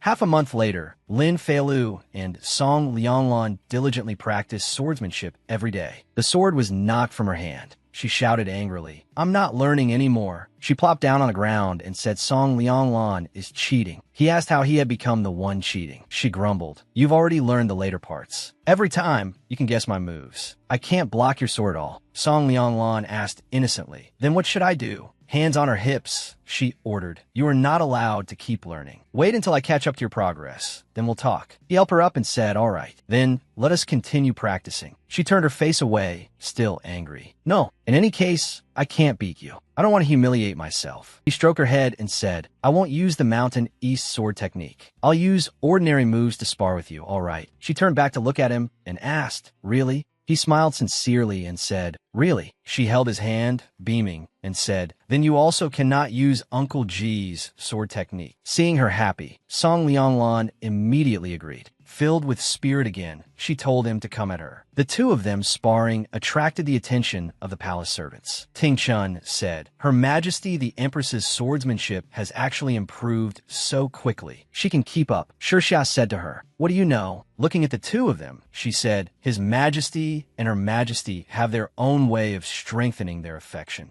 With a crisp clang, the sword in Song Lianglong's hand was knocked down by Lin Feilu. He laughed, wiped his sweat, and said, I lost. She panted heavily and smiled with delight. Ever since there was an empress, the atmosphere in the palace was no longer as silent and gloomy as before. The palace maids watched the two of them spar and cheered. Her Majesty the Empress is mighty. Her Majesty the Empress, keep going. The palace maids all said admiringly, fighting is love, scolding is affection. The emperor and empress are so sweet. Ah, I ship them. But Ji Quan came to the palace once every year. Seeing the scene of His Majesty being chased and attacked with a sword by Her Majesty the Empress, he widened his eyes in shock. Has my disciple's swordsmanship fallen to this level? When Song Lianglong saw Uncle Ji arrive, he greeted him. Uncle Ji, you're here. He immediately asked, You cannot beat that little girl? He was stunned for a moment, then laughed and said, Uncle G, I was letting her win. He asked unhappily, in the path of martial arts, is there such a word as letting? Song Lianglong smiled faintly and asked, Uncle G, do you know what marital affection is? Mr. G pondered Song Lianglong's words for a moment. Marital affection? For someone like him, whose heart contained only the sword, he naturally did not understand. A voice announced from outside, Her Majesty the Empress has arrived. Lin Feilu happily ran in and said, Little Song, I came to bring you a late-night snack. She was surprised to see Mr. G was also there. She called Uncle G. She walked over and asked him, Uncle G, when did you arrive? Sparing with words, he replied briefly, just now. She said excitedly, Uncle G, long time no see. I missed you very much. His face tightened, as if he wanted to say, Are we very close? She cheerfully invited him. Since you're here, stay a few more days. She opened the food box. These are bean cakes I made. She took one and handed it to him, saying, Uncle G, try it. He took the bowl of bean cake. Lin Feilu looked forward to his reaction very much. The moment he took a bite, she eagerly asked, Is it good? Is it good? He only gave a soft She happily said, Then that's good. She clapped her hands and smiled until her eyes curved, saying, From now on, I'll make it for Uncle G every day. Song Lianglong propped his hand against his face and, jealous, teased her, asking, Where is mine? She looked back at the food tray, where only one portion remained. She handed it to him and said, Then I'll give my portion to your majesty. Mr. G's face darkened as he blamed himself. What should I do? I ate the little girl's bean cake. Now the little girl has nothing to eat. Why did I eat this damn bean cake? He placed the empty bowl on the table and said, I have matters to attend to. I will leave first. Lin Feilu still called after him, telling him to take care. She sat down on Song Lianglan's lap with a giggle. He asked her, what is Princess planning to do now? She winked and said, it's a secret for now. She asked him when Uncle G would come to the palace again. He said, Uncle G wants to examine my sword technique, so he will stay in the palace for a few days. He pinched her cheek affectionately and said, if Princess needs to find Uncle G for something, tell Tiandong to take you there. She wrapped her arms around his neck, kissed his cheek, and said, all right, thank you, little Song.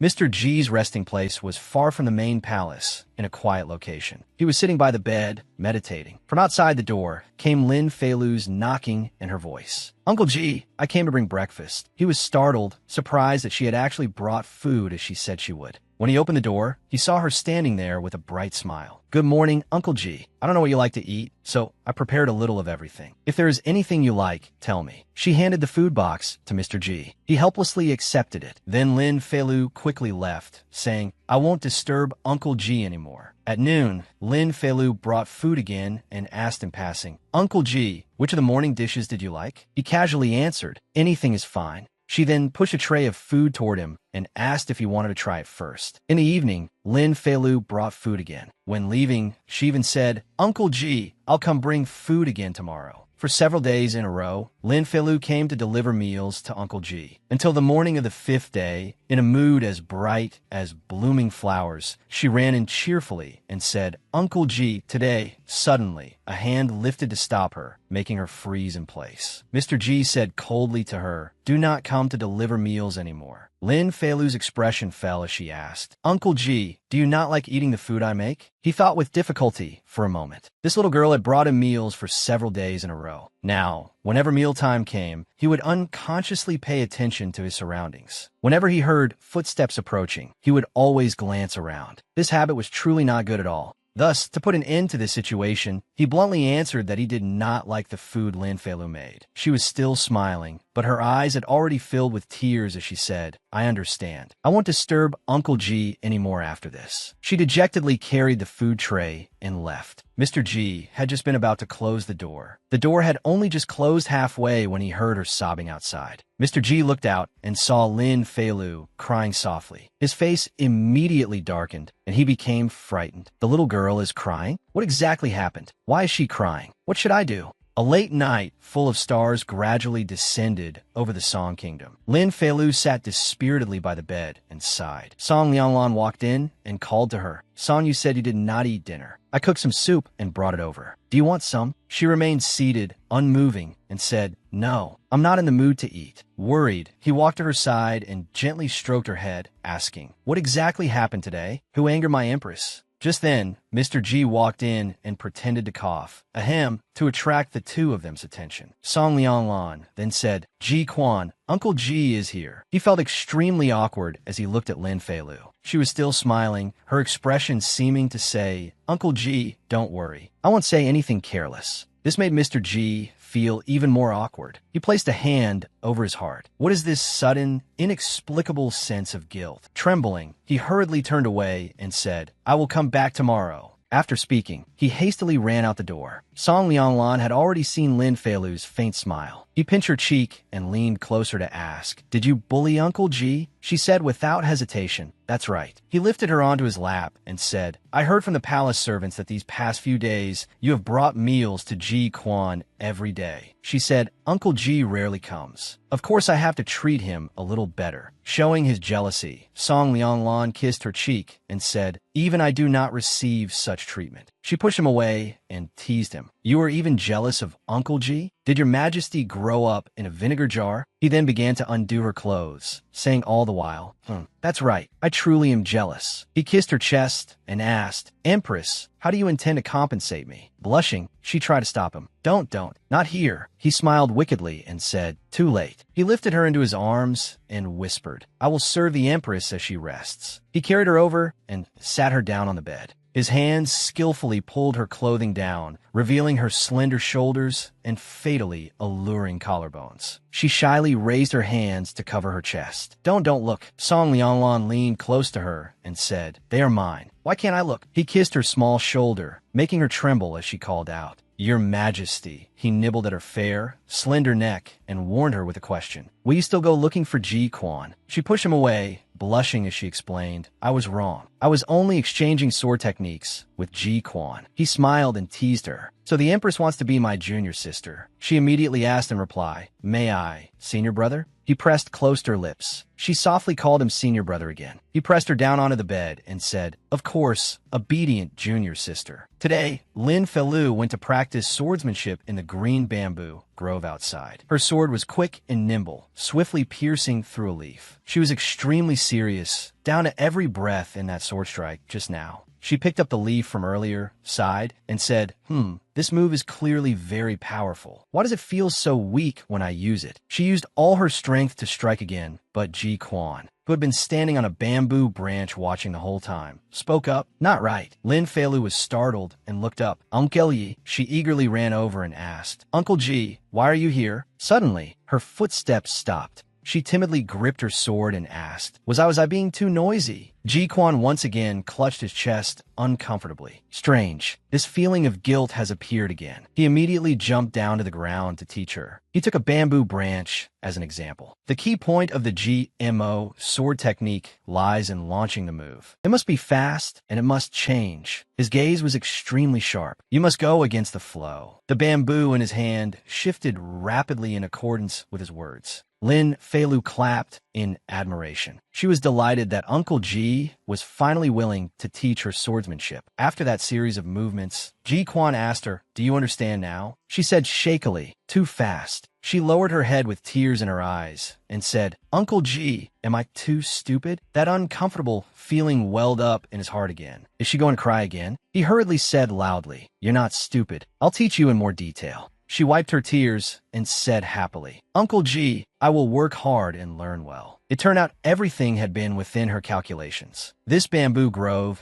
was the closest place to Uncle Ji's courtyard. Her several days of waiting had not been in vain. She had finally succeeded. Ji Quan understood swordsmanship very well, and everything he taught Lin Feilu was practical knowledge. With his careful guidance, Lin Feilu's GMO sword technique improved very quickly. At some point, Lin Feilu had started calling Ji Quan not Uncle Ji, but Master. She offered him tea and said, Master, you've worked hard. Please drink this tea. Your disciple brewed it herself. He was somewhat surprised. This child called me Master, but in the end, he had no choice but to set that thought aside. Fine, Master it is. He accepted the cup of tea and thought, if I don't let her call me that, she'll probably cry again. He took a sip of tea and unconsciously smiled faintly. Having a disciple who asked after him attentively every day did not feel bad. Ji Quan was playing chess with someone in his courtyard. The other person placed a chess piece and casually said, I remember that you never used to stay in the palace this long. What is it this time? He was General Gong Xing, Song Lianglan's uncle by marriage. Ji Quan was made speechless by the question when he suddenly heard a knock outside the door. He stood up and left, saying, I'll go open the door. Gong Xing found it strange. Ji Quan had a solitary temperament and liked quiet. People in the palace never came to this place. Why would someone be knocking? When he opened the door, he saw Lin Feilu. He asked her what she needed him for. She said, Master, I still haven't learned the final move of the GMO sword technique. He carefully explained to her, the final move of the GMO sword technique is a comprehensive move. It places great emphasis on arm strength. Gong Xing walked up behind Ji Quan and asked, When did you take in a disciple? Lin Feilu was surprised to see another person in his courtyard. Gong Xing bowed and saluted. Your Majesty the Empress. She politely said, Since Master and Uncle have an appointment, I will take my leave first. Gong Xing patted Ji Quan on the shoulder and said, It's already getting dark. I should go too. I'll come another day to play chess with you. After Lin Feilu left, Gong Xing also followed behind her. Feilu thought, I heard before that the emperor's father-in-law Gong Xing is sharp-minded, a formidable figure full of schemes and strategy. As she walked, she calculated, when dealing with someone like this, unnecessary little tricks are pointless. Seeing that he kept following her, she stopped and asked, Uncle, do you have something you wish to say to me? Lin Feilu asked Gong Xing, If Uncle has something to say, please speak frankly. Gong Xing smiled and said, It is nothing else. I am merely surprised that Your Majesty the Empress was actually able to make the naturally indifferent Ji Quan accept you as his disciple. She was silent for a moment. She felt that there truly was scheming in his words. After thinking carefully, she answered wisely. Is it not good to keep him here forever for his majesty's sake? After hearing that, he thought briefly. This little empress is more intelligent than I expected. Since Ji Quan has accepted her as his disciple, from now on, he will naturally have something tying him down. This kind of bond is much steadier than friendship. He bowed respectfully and said, Your Majesty, the empress thinks far ahead. It truly inspires admiration. But Ji Quan is my good friend. I still hope your majesty will not let down my good friend's sincerity. Lin Feilu also clasped her hands and bowed. Uncle, rest assured, I understand the principle that one day as a teacher means a lifetime as a father. He quietly left. Lin Feilu watched him go and let out a soft sigh of relief. Uncle seems rather smart. He definitely must not discover that I covet Master's sword technique. Today, Lin Feilu and Song Lianlan sparred with swords again. After being taught by Ji Quan for some time, she declared aggressively, You don't need to go easy on me. I worked hard and trained bitterly for a month. This time, I want to test my true level. Song Lianlan smiled and said, All right. The two of them charged straight forward and struck without mercy.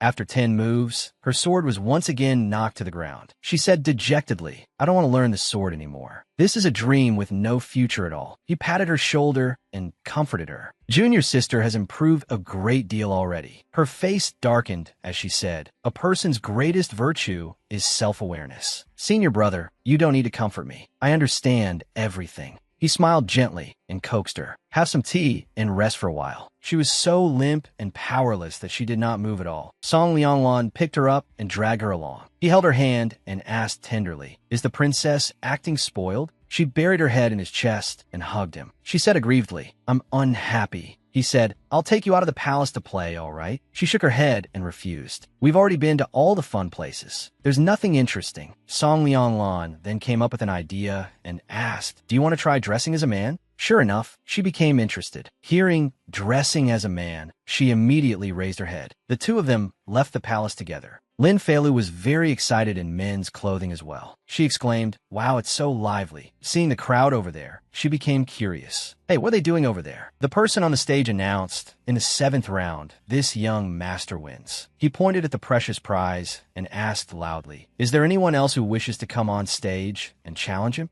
Lin Feilu said excitedly, Is it an arena competition? Song Lianlan asked her, Princess, do you want to try? She looked up in surprise. Me? He said, That celestial silkworm armor can block weapons and resist fire. It is a rare treasure. Don't you have a friend who wanders the martial world? If you win it, you can give it to her. This struck exactly at her thoughts. She immediately became interested. That's right. I could give it to Wan Xin. Then I'll go try. The person on the stage was just about to announce, Is there no one who dares come on stage to challenge this young master? Then this celestial silkworm armor. Before he could finish speaking, Lin Feilu spoke up. I will. At that moment, everyone's eyes seemed to converge on her. The young master who was about to claim victory looked surprised when he saw her walk up. This person is a woman. Although she was dressed in men's clothing, her beauty, capable of toppling cities and kingdoms, truly could not be concealed. They easily recognized that she was a woman disguised as a man. He said to her, Miss, blades and swords have no eyes. This is not something to joke about. I, Quan, do not wish to injure you. Please step down. He thought she wanted to approach him and boldly said, After I, Quan, win, it will not be too late to drink and chat with you, Mississippi. Lin Feilu said bluntly and mercilessly, Enough nonsense. Bring me a sword. The host on the stage pointed at the young master standing there with his hands on his hips, full of arrogance, and introduced him to Lin Feilu. Miss, this is the second young master of Jade Sword Villa, Guan Yuehui. As he spoke, he handed the sword to Lin Feilu and warned, Young Master Guan's swordsmanship is excellent. Do not bring trouble upon yourself. Lin Feilu did not take it to heart at all. She took the sword, pointed it at her opponent, and declared fiercely, I don't care who you are. The person I want to compete against is you. Guan Yuehui was displeased at being looked down upon. This girl speaks wildly. Don't blame me, Guan, for teaching you a lesson. Then, to show his magnanimity, he suggested, To avoid others saying that Jade Sword Villa bullies the weak, I will give you 5 moves. Lin Feilu said, No, then paused as if somewhat uncertain. She cast her eyes down beneath the stage and looked at Song Lianlan. He looked at her with a firm voice. Have confidence. Song Lianlan's words immediately made Lin Feilu stop shrinking back. She rushed toward Guan Yuehui with full momentum. No need for you to give me any moves. He also advanced. A little girl, yet with such a big mouth. I, Guan, will still give you one. A loud bang rang out, and a sword flew into the sky as the two of them clashed. Both Lin Feilu and Guan Yuehui widened their eyes, unable to hide their surprise at the scene that had just occurred. It turned out the sword that had flown up belonged to Guan Yuehui. Lin Feilu was still in a posture of pointing her sword at him. Her instant victory made the entire stage seem to freeze. Huh, that's all.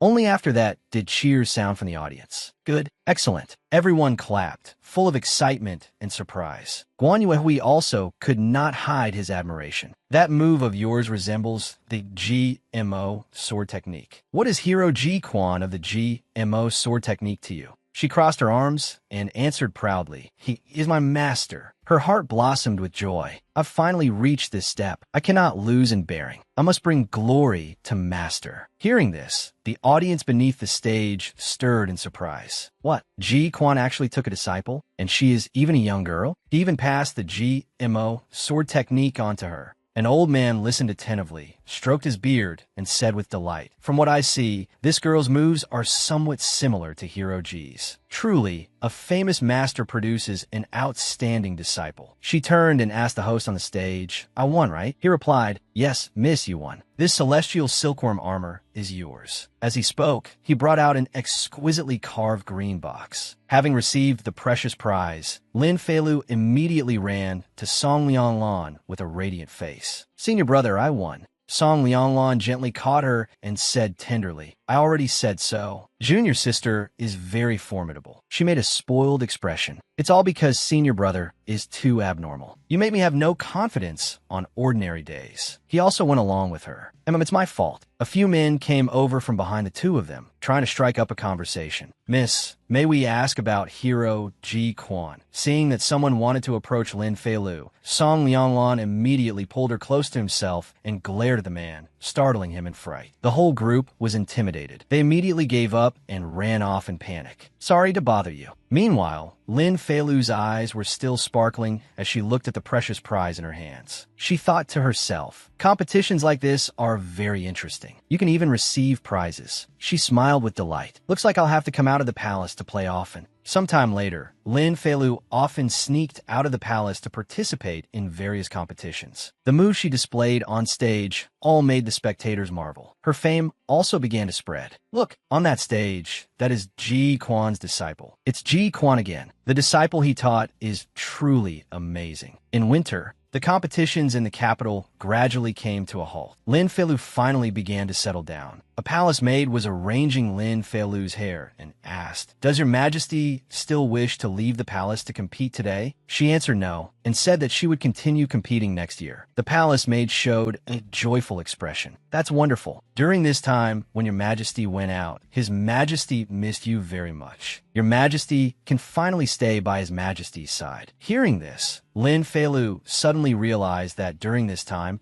she had been absorbed in sword practice and had neglected Song Lianglan. She immediately whispered into the palace maid's ear, "Sure, Xia, help me prepare a few things." In her heart, she decided that tonight she would make it up to him. When night fell, Song Lianglan returned to the bedchamber. As soon as he stepped inside, his eyes could not hide his surprise. The entire room had been decorated magnificently, accompanied by Lin Feilu's voice. "Play on the bed." A hazy mist drifted out from the bathtub. "Play by the jade curtain." "Play in the bathtub." Lin Feilu's voice continued to sound, full of temptation. "Play by the window." Then she appeared by the door in a delicate and graceful posture. Her thin clothing accentuated her slender figure. "Where does your majesty want to be?" Song Lianglan took Lin Feilu's hand. "I want." He wrapped his arm around her waist, his gaze full of desire. "Can I try them all?" Lin Feilu looped her arms around Song Lianglan's neck and murmured, "Your majesty, blow out the candles." After saying that, Lin Feilu kissed his cheek. Song Lianglan gently placed her on the bed. "No, I want to look." After that, the two of them immediately became entangled. "Slow down." Lin Feilu woke after a passionate night. She raised a hand and yawned, sounding somewhat tired. Song Lianglan knelt beside the bed, looked at her dazed face, and asked, Luer, did you sleep well last night? Lin Feilu coquettishly blamed him. It's all your fault. You made me unable to sleep all night. Today, I have no strength to practice swordsmanship. Seeing her sulky appearance, Song Lianglan gave a satisfied smile. Then he coaxed her. As compensation, shall I take you to stroll around the temple fair tonight? Lin Feilu immediately brightened. Temple fair? Is it fun? Seeing that her mood had improved, Song Lianglan replied, very fun. When the time comes, the whole street will be full of people, and there will be many games too. Lin Feilu excitedly hugged him. All right, I want to go. That evening, as promised, Song Lianglan took Lin Feilu out of the palace to enjoy the temple fair. People came in endless streams. When the moon rose, the atmosphere was clear and slightly chilly. Song Lianglan smiled as he watched Lin Feilu clasp her hands in prayer. A red thread wrapped around both hands. After she finished, she turned to him and said, I've finished making my wish. Song Lianglan held out his hand so she could tie the red thread around his wrist. The other end of the thread was tied around her wrist, connecting the two of them. Lin Feilu was delighted. From now on, you are not allowed to leave me. Then the two of them intimately interlaced their fingers. He asked, Luer, was this your wish? She replied, of course not. What I wished for was, before she finished speaking, Lin Feilu's gaze suddenly fell on someone in the distance. She stopped and exclaimed as if she had recognized an acquaintance. Curiosity made Lin Feilu walk toward that mysterious figure. That silhouette. Seeing this, Song Lianglan asked in confusion, what are you looking for? She still looked into the distance and replied, I think I saw Ruan Xen. Looking again toward the crowd where that figure had disappeared, she was uncertain. But perhaps I saw wrong. Lin Feilu changed the subject. I'm a little hungry. Shall we go eat something? Song Lianglan nodded in agreement. All right. The two of them continued walking along the road, glittering with lantern light. The delicious-looking candied hawthorn skewers displayed by the roadside made them stop. Lin Feilu pointed toward the candied hawthorn